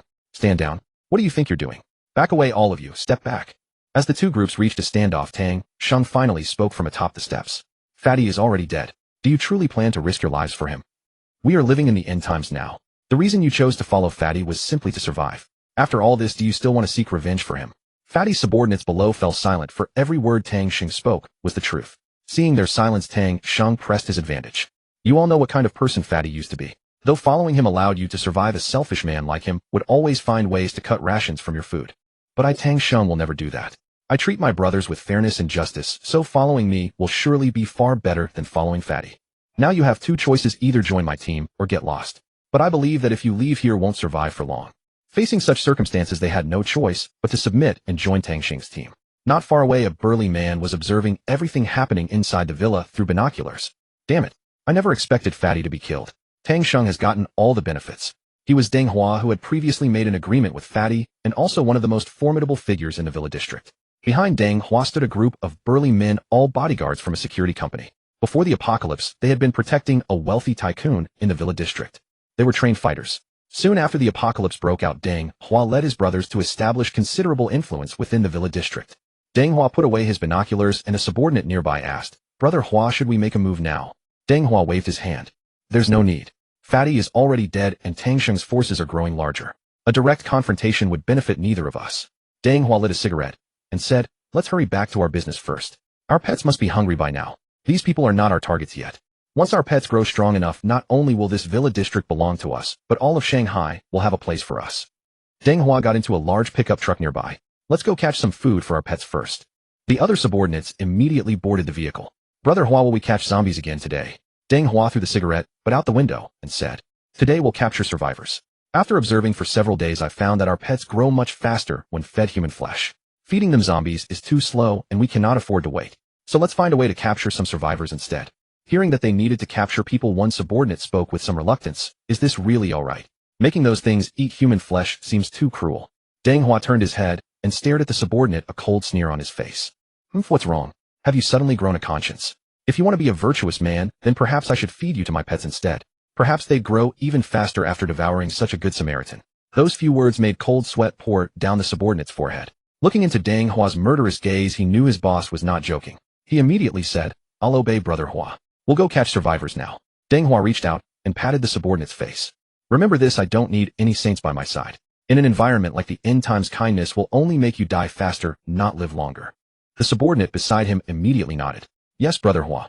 The pickup truck roared away. Inside the villa, Lin Xiaonan had finished packing her belongings and descended downstairs. Seeing her carrying a large bag, Li Mu casually took it from her and placed it on the living room coffee table. "Sit down first. Let's have a talk." Li Mu no longer appeared as ruthless as before, but Lin Xiaonan was still deeply frightened of this young man. His cold and merciless demeanor earlier remained vividly etched in her memory. Though Li Mu was somewhat ruthless, Lin Xiaonan knew that he was truly powerful, and that was precisely what she wanted. After all, the stronger Li Mu was, the safer she would be. Li Mu crossed his legs and looked at Lin Xiaonan sitting opposite him, then said, "Since it's just the two of us here, now the matters left unclear earlier should be settled. Since you wish to join us, it would be best to clarify certain things beforehand." Li Mu drew a pistol from his chest. "You may think my strength comes from this gun, but I must tell you, without it I could still kill everyone outside with my bare hands. Do you believe me?" Lin Xiaonan did not show much surprise, she merely nodded. "I believe you because there is no need for you to lie to me right now." Li Mu gave a slight nod. It was indeed comfortable to speak with a clever person. "My team has 7 members in total, but I am the only man. The rest, like you, are women, and they are all my women. So rather than calling ourselves a team, we are more like a family. And now that you wish to join this family, you must consider one issue." After hearing this, Lin Xiaonan said, "You mean I would also need to become your woman, is that the issue?" Li Mu nodded slightly. "Correct. I respect your choice. Of course, even if you refuse, I will still allow you to join us, for I genuinely need a doctor at present. The conditions I promised you will still be fulfilled, but I would prefer that we become a family. That decision rests entirely with you." A woman held a different status from an ordinary teammate, and Lin Xiaonan understood the distinction well. If she remained merely a teammate, she would forfeit many privileges and essentially become an outsider in Li Mu's eyes. Most importantly, in times of danger, Li Mu would abandon her first rather than his woman, since she would be nothing but an outsider to him. Upon careful reflection, Lin Xiaonan suddenly felt that this might not be such a bad arrangement. In an environment like the end times, having a man to rely upon seemed to offer greater security. And not just any man. Li Mu, a man of such tremendous power. Had this been the past, Lin Xiaonan might have hesitated, but under such circumstances making a choice did not seem difficult at all. Lin Xiaonan gazed at Li Mu's handsome, yet cold features and suddenly felt a sense of gratitude. Fortunately, Li Mu was both young and attractive. Becoming the woman of such a man hardly seemed like a bad thing, did it? Lin Xiaonan quickly made her response. "I am willing to become your woman. For me at this moment, this should be the best choice." Li Mu rose to his feet and offered a gentle smile. "You have made another wise choice. My power far exceeds your imagination." With that, he waved his hand, and the large package on the table vanished without a trace. Witnessing this astonishing scene, Lin Xiaonan covered her mouth in disbelief. "Could it be that you have already awakened an ability?" Li Mu appeared somewhat surprised and asked curiously, "You also know about the matter of abilities?" Lin Xiaonan nodded and proceeded to explain the circumstances. "As the lead surgeon of Shanghai Hospital after the apocalypse broke out, I was placed on a special protection list compiled by the Chinese government. All those on this list were top scientists of China and individuals who excelled in specialized fields. While my medical skills may not claim to be the absolute pinnacle in China, they are certainly among the ranks of the finest. Therefore, government officials from China contacted me long before the disaster struck." Li Mu was hearing about this for the first time, and he began to feel genuinely amazed at Lin Xiaonan's medical prowess. He knew that becoming a lead surgeon at Shanghai Hospital was indeed an impressive achievement. However, he never imagined she was so accomplished that she had even been placed on a special protection list by the Chinese government. In that case, it seemed he had truly stumbled upon a treasure. If you have already been placed on the special protection list by the Chinese government, then surely you should have been evacuated by now. Was there some incident that prevented you from leaving? Lin Xiaonan nodded. "Indeed. About 3 days after the apocalypse broke out, officials from the Chinese government contacted me and said they would dispatch troops to bring me to a survivor base temporarily established within Shanghai. That same evening they did arrive. A military combat vehicle appeared along with 6 fully armed soldiers, but they only delivered a large bag of food to me. The lead captain informed me that their mission had been suddenly altered. It seemed their escort squad, which was assigned to protect a team of scientists, had come under attack by a monster. According to what they told me, the scientist was conducting genetic research and was extremely vital to China at that time, so they had to prioritize delivering the scientist to the base, which is why their mission was changed. They left behind a substantial amount of food and then departed in haste. Since then I have not received any further messages all the way up to the present day." After listening to Lin Xiaonan's account, Li Mu narrowed his eyes. "A monster? Did they tell you what kind of monster it was?" Lin Xiaonan shook her head. "No, they did not know what it was either. They only knew the battle had been exceedingly fierce, and almost all nearby units had been dispatched to fight it." Li Mu's expression suddenly grew tense. "It seems the apocalypse is far more complex than we had imagined. What we have witnessed is merely the tip of the iceberg. Our information is alarmingly limited. By the way, how did you come to know about abilities? Li Mu himself had learned about ability awakening through his system, and abilities typically awakened only upon reaching the 4th rank. Since Lin Xiaonan knew about it, her only likely source would have been official channels. If that was the case, it meant that people had already reached the 4th rank of ability awakening. Lin Xiaonan glanced around cautiously and spoke in a low voice. I only learned about this myself yesterday. Someone posted a video in our hospital's internal WeChat group. You can watch it yourself. Then she took out her phone, played the video, and handed it to Li Mu. In the video, a group of soldiers was firing their rifles at a zombie. Under the intense barrage, the zombie appeared to be gradually losing ground. But suddenly its body began to undergo a dramatic transformation. Its originally sub-2-meter frame rapidly enlarged and tentacles began sprouting from its back, each tipped with a razor-sharp spike. The zombie's height swelled to an imposing 5 meters, and at least 10 tentacles emerged from its back. It then launched an attack against the soldiers. In an instant, the soldiers' firearms seemed utterly useless. The bullets could not pierce the zombie's hardened hide. Yet the massive creature could effortlessly control its tentacles to impale the soldiers through their chests. The battle raged with extraordinary ferocity. After its transformation, the zombie began driving the soldiers back relentlessly. At that critical moment, a shell arced toward the zombie's head. But in the next breath, one of its tentacles swatted the shell away, sending it crashing to the ground where it detonated. The video ended there. It had to be said that the footage left a profound impact on Li Mu. He realized he had been content to consolidate his power within his residential compound. He had believed himself invincible after dominating the villa district, yet he never expected zombies outside to have grown so terrifyingly powerful. Compared to that monstrosity, his own strength was laughably inadequate. If he were to encounter such a zombie as seen in the video, he feared he would not even have a chance to flee. Thus he was driven by a single conviction: he had to grow stronger. He needed to accelerate his cultivation immediately, otherwise, should he ever face such a zombie, death would be his only fate. Lin Xiaonan continued. It is said that this powerful zombie deeply shocked the Chinese leadership, for it meant that the zombies had begun to mutate and grow even stronger.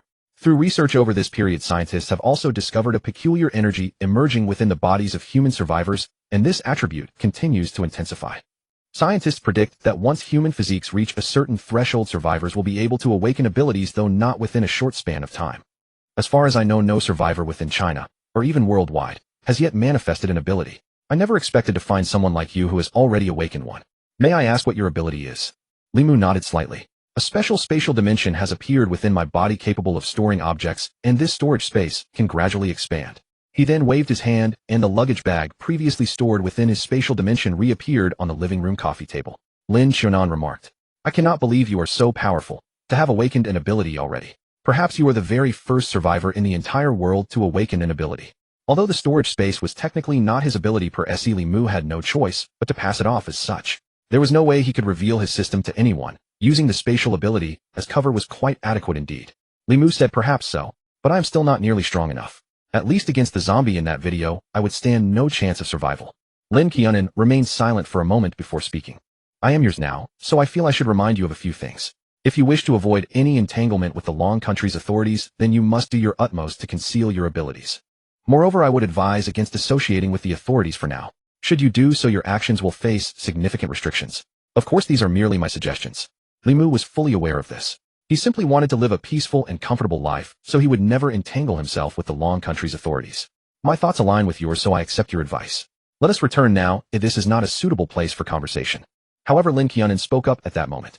If you have no urgent matters at present, perhaps we could first pay a visit to the small hospital in the villa district. Although I am a physician, I currently have no medicines or medical instruments on hand. But that small hospital does have them. I have been there before, and the selection of medicines and equipment is quite comprehensive. If we can obtain those medicines and tools, I will not be at a loss when the time comes to treat the injured. Li Mu snapped his fingers. An excellent idea. Let us depart at once. You know the way to the small hospital, correct?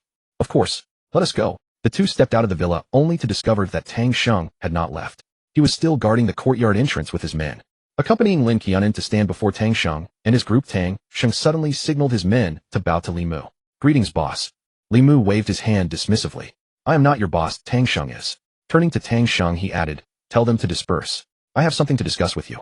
Tang Sheng immediately raised his hand, and his subordinates quietly withdrew from Li Mu's vicinity. Li Mu took out his phone and dialed Tang Sheng's number. As soon as the phone rang, Li Mu hung up. Save my number. During this period, keep a close watch on the villa district. If anything unusual arises, call me immediately. Rest assured, since following you, I will never treat you unfairly. Work hard. Tang Sheng immediately nodded.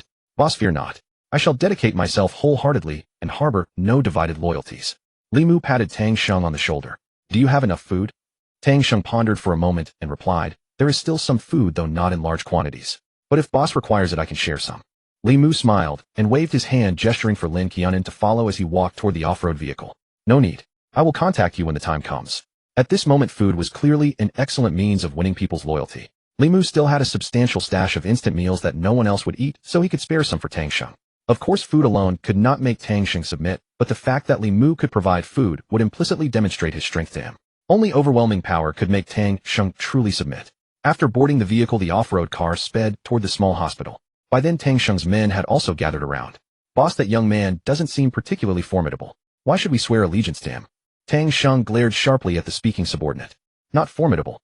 You all know Ponzi's methods. That young man killed him without even blinking an eye. Furthermore, it was he who slaughtered Yang Haidong and Zhu Feng's entire gang. He is a true demon of slaughter. If we had not pledged ourselves to him today, every one of us would have perished here. Tang Sheng turned to face his men. I warn you all, do not cross this master, or we shall all suffer. One who could annihilate Yang Haidong and Zhu Feng's forces could eliminate us without difficulty. Upon hearing these words his subordinates fell deathly silent. None of them had imagined this young man to be so ruthless. Many among them knew how brutally Yang Haidong and Zhu Feng's gang had met their end. Upon learning that Li Mu was the one responsible, how could they not tremble with fear? Li Mu and Lin Qianan, driving the off-road vehicle, arrived at the small hospital rather quickly. This was the commercial district of the villa area where both a hospital and convenience stores existed. However, the convenience stores had been completely stripped bare, so there was no need to stop there.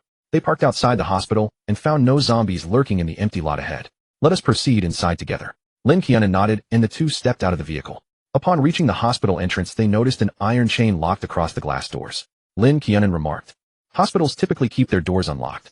It appears someone deliberately chained this door, likely to prevent the zombies inside from escaping. There are quite a few nurses and doctors on duty at the hospital, so there should be zombies within as well. Without wasting words Li Mu drew his bronze sword and cleaved through the iron chain in a single strike. Stay close behind me and simply guide the way. Although it was a small hospital, it served an upscale villa district and encompassed 6 floors, by no means insignificant in scale. Pushing open the glass doors the two slowly entered.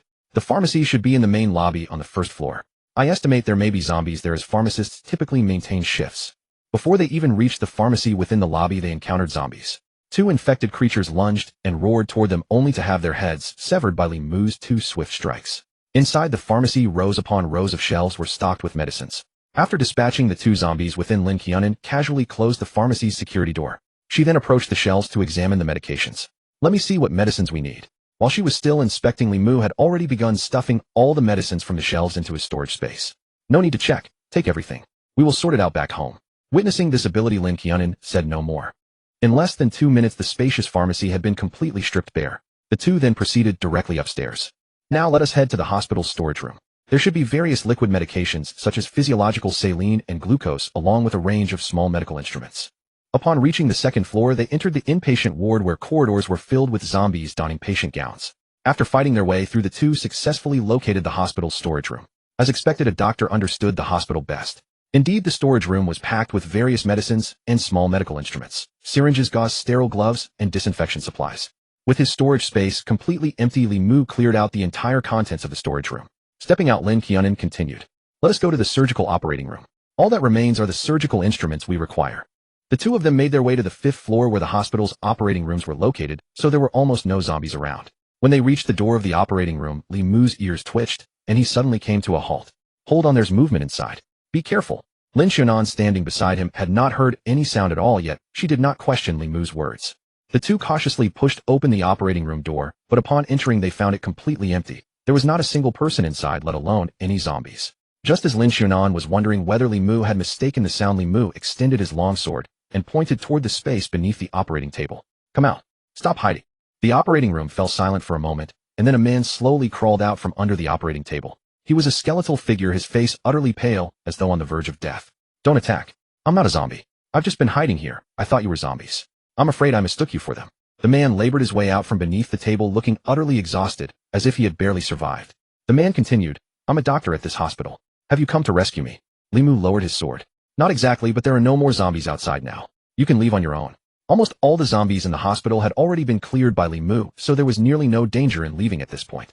At that moment Lin Qianan pointed to a pile of empty glucose bottles on the floor. Li Mu glanced over and immediately understood. The man had survived by drinking glucose, which explained why he was so emaciated. Seeing someone inside the operating room, Lin Xiaonan shook her head. The surgical equipment here is unusable now. Let's find another place. Li Mu nodded and was about to leave when the doctor suddenly spoke up. Wait, could you please take me with you? I'm the chief surgeon here. I perform operations. I could be useful to you. Li Mu replied coldly, no need. I don't require a doctor anymore. You'd better look out for yourself. The doctor, his eyes red, continued pleading. How can you be so heartless? Are you really going to abandon me to die? Save me, and I'll pay you. Give you all the money I have. Or at least give me something to eat. You can't just ignore me. I'm a doctor. When you found me, didn't you think you should try to save me? Li Mu remained silent. For someone like this, he had no patience. He gestured to Lin Xiaonan, and together they prepared to leave the operating room. But just then the doctor suddenly struck. A scalpel materialized in his hand, and with astonishing speed, he lunged forward and pressed the blade against Lin Xiaonan's throat. It was said that people on the brink of death could tap into incredible reserves of strength. The doctor was clearly experiencing something similar. Otherwise, such speed would have been impossible. His eyes bloodshot, the doctor roared madly, food. I need food. Give me food now. Hurry up and produce something to eat, or I'll kill this woman. After all, drinking human blood and eating human flesh can keep someone alive too. Li Mu had not anticipated the doctor would resort to such madness. He slowly raised his hand and said calmly, calm down. Let's talk this through. But the doctor refused to listen, still shouting hysterically, food. Give me food. I only want food. Li Mu replied coolly, I truly have no food on me right now, but I can offer you something else to eat. Hearing this, the doctor immediately demanded, what kind of food? Get it out now. I only want to survive. Don't force me to kill this woman. A cold smile flickered across Li Mu's lips. All I can offer you is a bullet. In an instant, a pistol appeared in his hand. Before the doctor could react, a single shot rang out, and his head was blown apart. Blood and brain matter splattered everywhere, staining Lin Xiaonan's face with gore. Li Mu stepped forward and supported her, asking, are you all right? Lin Xiaonan shook her head.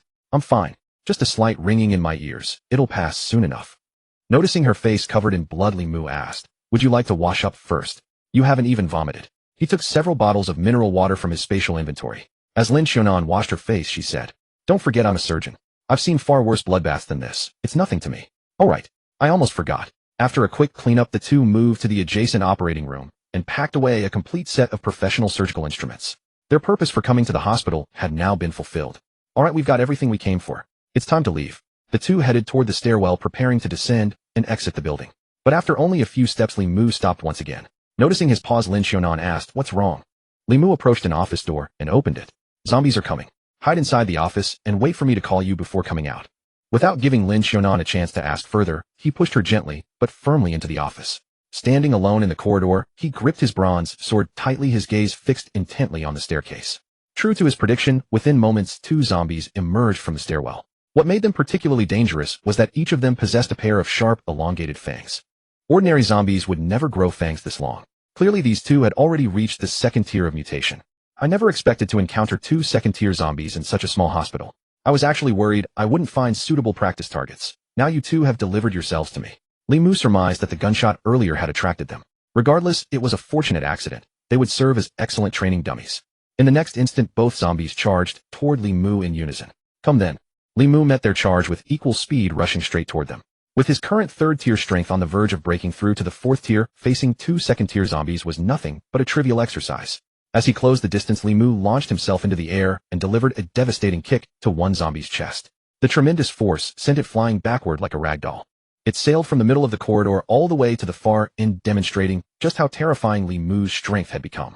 Meanwhile, the second zombie seized the opportunity and lunged at Li Mu's neck. Observing those razor-sharp fangs, Li Mu knew that a single bite could cost him his life this very day. He instantly ducked and twisted his body, evading the zombie's deadly teeth, while simultaneously circling behind it. His bronze sword flashed backward, piercing straight through the second-tier zombie's chest. With a swift upward arc, he split the creature's entire body cleanly in two. After dispatching one, Li Mu immediately turned his gaze toward the other zombie. The zombie, after being kicked away, crashed directly into the glass at the end of the corridor. Its body was now studded with shards of glass, but feeling no pain, these injuries failed to harm it. With a roar, it scrambled to its feet and charged at Li Mu again. Li Mu unhurriedly drew his barret, aligning the muzzle with the zombie. A single shot blasted a gaping hole in the zombie's chest, sending its body flying once more. But the head remained untouched, so the zombie could still fight. The zombie, chest torn open, charged again. Come on, I want to see how many shots you can take. 3 more shots rang out in succession. Now only the upper half of the zombie remained, along with a mangled arm, yet it still crawled toward Li Mu. Li Mu, shouldering the barret, walked over slowly. Tough little bugger, you're like a cockroach that just won't die. With that he raised his foot and crushed the zombie's head, finally ending its existence. He stowed the barrett and approached the office door. Opening it, he said to Lin Xiaonan, "Inside, it's safe now. Let's go." Seeing Li Mu unharmed, Lin Xiaonan felt relieved. The two quickly descended to the ground floor, hopped into the off-road vehicle, and drove straight back to the hilltop villa. Dusk had fallen and the sky was darkening. As they entered the villa, the lights inside were already on, which surprised Lin Xiaonan. "There's electricity here. Isn't the whole city blacked out? Why do you have power?" They got out of the car and walked toward the villa. When the villa was built, a solar power system and a battery were installed. It's more than enough for daily use. Lin Xiaonan finally understood. As they reached the villa entrance, she saw a group of women approaching, each more beautiful than the last, and she spotted a familiar face. "Unless I'm mistaken, that's the famous star Bai Shuang. I never expected to find her here." Bai Shuang smiled upon hearing this. "Even stars need to eat. Besides, now that the apocalypse is here, my zombie fans probably just want to eat me alive. So of course I need to find a strong man to rely on." Li Mu then introduced her. "She's our new doctor. From now on, she's a member of our family." The women all smiled and said, "Welcome. A warm welcome. Welcome to our big family." Li Mu patted his stomach and asked, "So, is dinner ready? I've been working hard all day, and I'm starving." Chun Yurong chuckled. "It's been ready for a while. We were just waiting for you to come back and eat."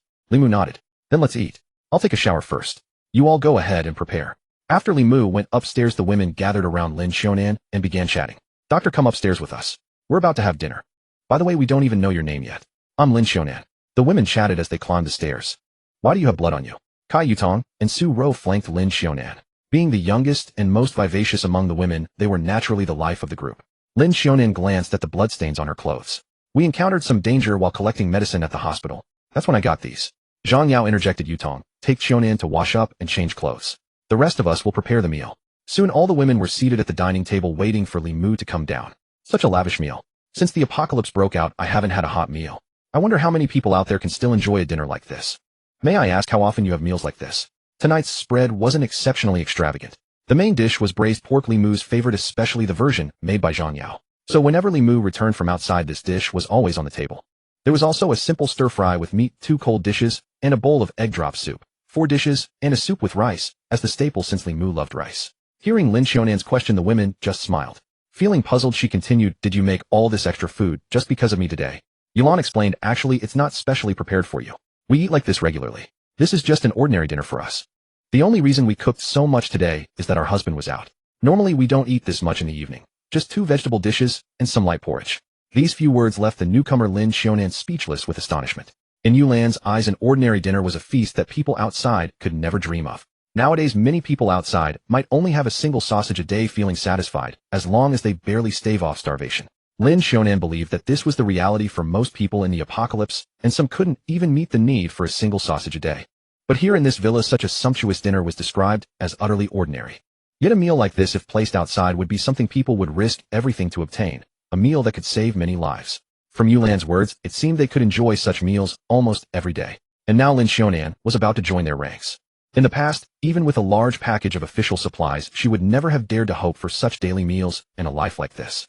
Now just seeing the feast on the table made her feel that agreeing to become Li Mu's woman was an exceedingly wise choice. While she was lost in thought, Li Mu came downstairs in his pajamas, sat at the table, and said, "Let's eat. Braised pork today, nice, very nice. Xiaonan, now you know I wasn't lying. Once you're my woman, I'll make sure you have 3 full meals every day." Lin Xiaonan nodded slightly. "It seems I've made the right choice." Li Mu smiled. "All right, don't stand on ceremony. Let's eat." After dinner, Li Mu went to the 4th floor balcony, as usual, with Yulan by his side. "You seem troubled. Did something happen today?" Li Mu gazed at the crimson sunset painting half the sky. "Today I realized the outside world is far more brutal than we ever imagined. Zombies grow stronger at an alarming pace, and there are all manner of creatures out there we know nothing about. It seems we've been living in comfortable isolation. That's why I need to grow stronger now. Only then can we have a better chance at survival." Yulan fell silent, letting out a heavy sigh. "I'm sorry we can't help you more. If anything, we've only become a burden." Li Mu turned to her and offered a gentle smile. "Foolish girl, don't overthink it. You're actually what drives me to grow stronger. Only by becoming more powerful can I protect you properly." Li Mu wasn't wrong. To grow stronger and earn the system's rewards, he needed to cultivate relentlessly. Yulan leaned against his shoulder. "We shouldn't keep living this carefree life either. Even though we're women, we need to find ways to contribute rather than leaving everything on your shoulders. I've decided, starting tomorrow, I'll lead them to clear the land and prepare for planting vegetables. We'll also begin training from tomorrow onward. In this environment, we must learn to kill zombies. It's something we'll have to face sooner or later. If we can't overcome this hurdle, even with protection, we'll eventually be eliminated by this apocalyptic world." Li Mu smiled with deep satisfaction. "Yulan, having you is my blessing. I plan to visit Zhang Yahe's base tomorrow to gather some information about the outside world. Yulan nodded gently. Go ahead. I'll keep the home safe for you. Li Mu said. You go down first. I'll make a call and join you shortly. As you suggested, I'll announce these things in a moment. From now on, you'll be leading my women. After Yulan headed downstairs, Li Mu took out his phone and dialed Zhang Yagu. Zhang Yahe's voice came through immediately upon connection. Brother Li Mu, what brings you to call today? Li Mu replied with a smile. I'm planning to stop by your place tomorrow. I wonder if you're free. Zhang Yahu agreed without hesitation. Of course I have time. Whenever Brother Li Mu comes, I'm always welcoming. Li Mu said. Good. We'll talk about the rest when I arrive tomorrow. After hanging up, Li Mu also headed downstairs. The women were on the third floor, some playing mahjong, others watching TV. Li Mu clapped his hands after descending the final step. Pause for now. I have something to say. As the undisputed leader of this household, no one dared ignore his words. This was also the first time they had ever heard Li Mu speak with such seriousness. Those playing mahjong, including Zhang Yao, immediately set down their tiles and approached. Su Ro and Chun Yurong, who had been watching TV, also turned it off and came over. At the sofa, Li Mu waved his hand. Everyone sit down. I have something to say. Once everyone was seated, Li Mu spoke. Although you are all my women, starting tomorrow you will all be led by Yulan. When I am not at home, Yulan is the one in charge. Zhang Yao comes next. Zhang Yao, your task is to assist Yulan. Do you have any objections? Naturally, none of them had any objections. An informal ranking already existed among them. Yulan was unquestionably the eldest sister, not only because she had arrived first. More importantly, Yulan was remarkably steady and prudent, and her judgment far exceeded that of the others. Seeing no objections, Li Mu continued. I will be going out tomorrow. Household matters are now in Yulan's hands. Let her handle the rest. Li Mu would not micromanage specific affairs. That was Yulan's domain now. Li Mu stood up and looked toward Lin Xiaonan. Her face flushed instantly, for she understood his meaning. Understood. After Li Mu left, Yulan rose to her feet. Sisters, I hope you understand something. Although our husband has kept us well protected, and we have ample food here, we can no longer live this leisurely life. If we want to survive in this apocalypse, we must find ways to become self-sufficient and start growing stronger. This is what we must consider above all else right now. So starting tomorrow, we need to take action. Let me lay out tomorrow's schedule. Everyone listened intently. They understood these things well. It was a reality they had to face. Starting tomorrow, we will clear the lawn in the backyard and transform it into a vegetable garden. This will at least solve our problem with fresh vegetables. Moreover, we must exercise every day from now on so that when we encounter zombies, we will at least have the ability to defend ourselves. After making the arrangements, the women resumed their casual conversation. The night passed peacefully. They shared smiles. Well, we were just a little surprised, that's all. The following morning, Li Mu lay upon his bed after rising. What he most desired was to claim his system reward, for he was on the verge of breaking through to the 4th stage and beginning to awaken his supernatural ability. He then spoke within his mind. System claimed the reward. The system responded without delay. Congratulations, host, for receiving the reward. Divine Sword Art. Demon Dragon Sword Art. Demon Dragon Sword Art, a sword technique of divine caliber possessing formidable power and divided into 3 tiers. The first tier grants the host devastating sword techniques. The second tier enables the host to unleash remote chi sword attacks. Upon reaching the 3rd tier, the host may summon a true demon dragon avatar for combat, wielding power capable of annihilating heavens and earth. Congratulations, host, your storage space has doubled. This was truly sending a pillow to one in need of rest.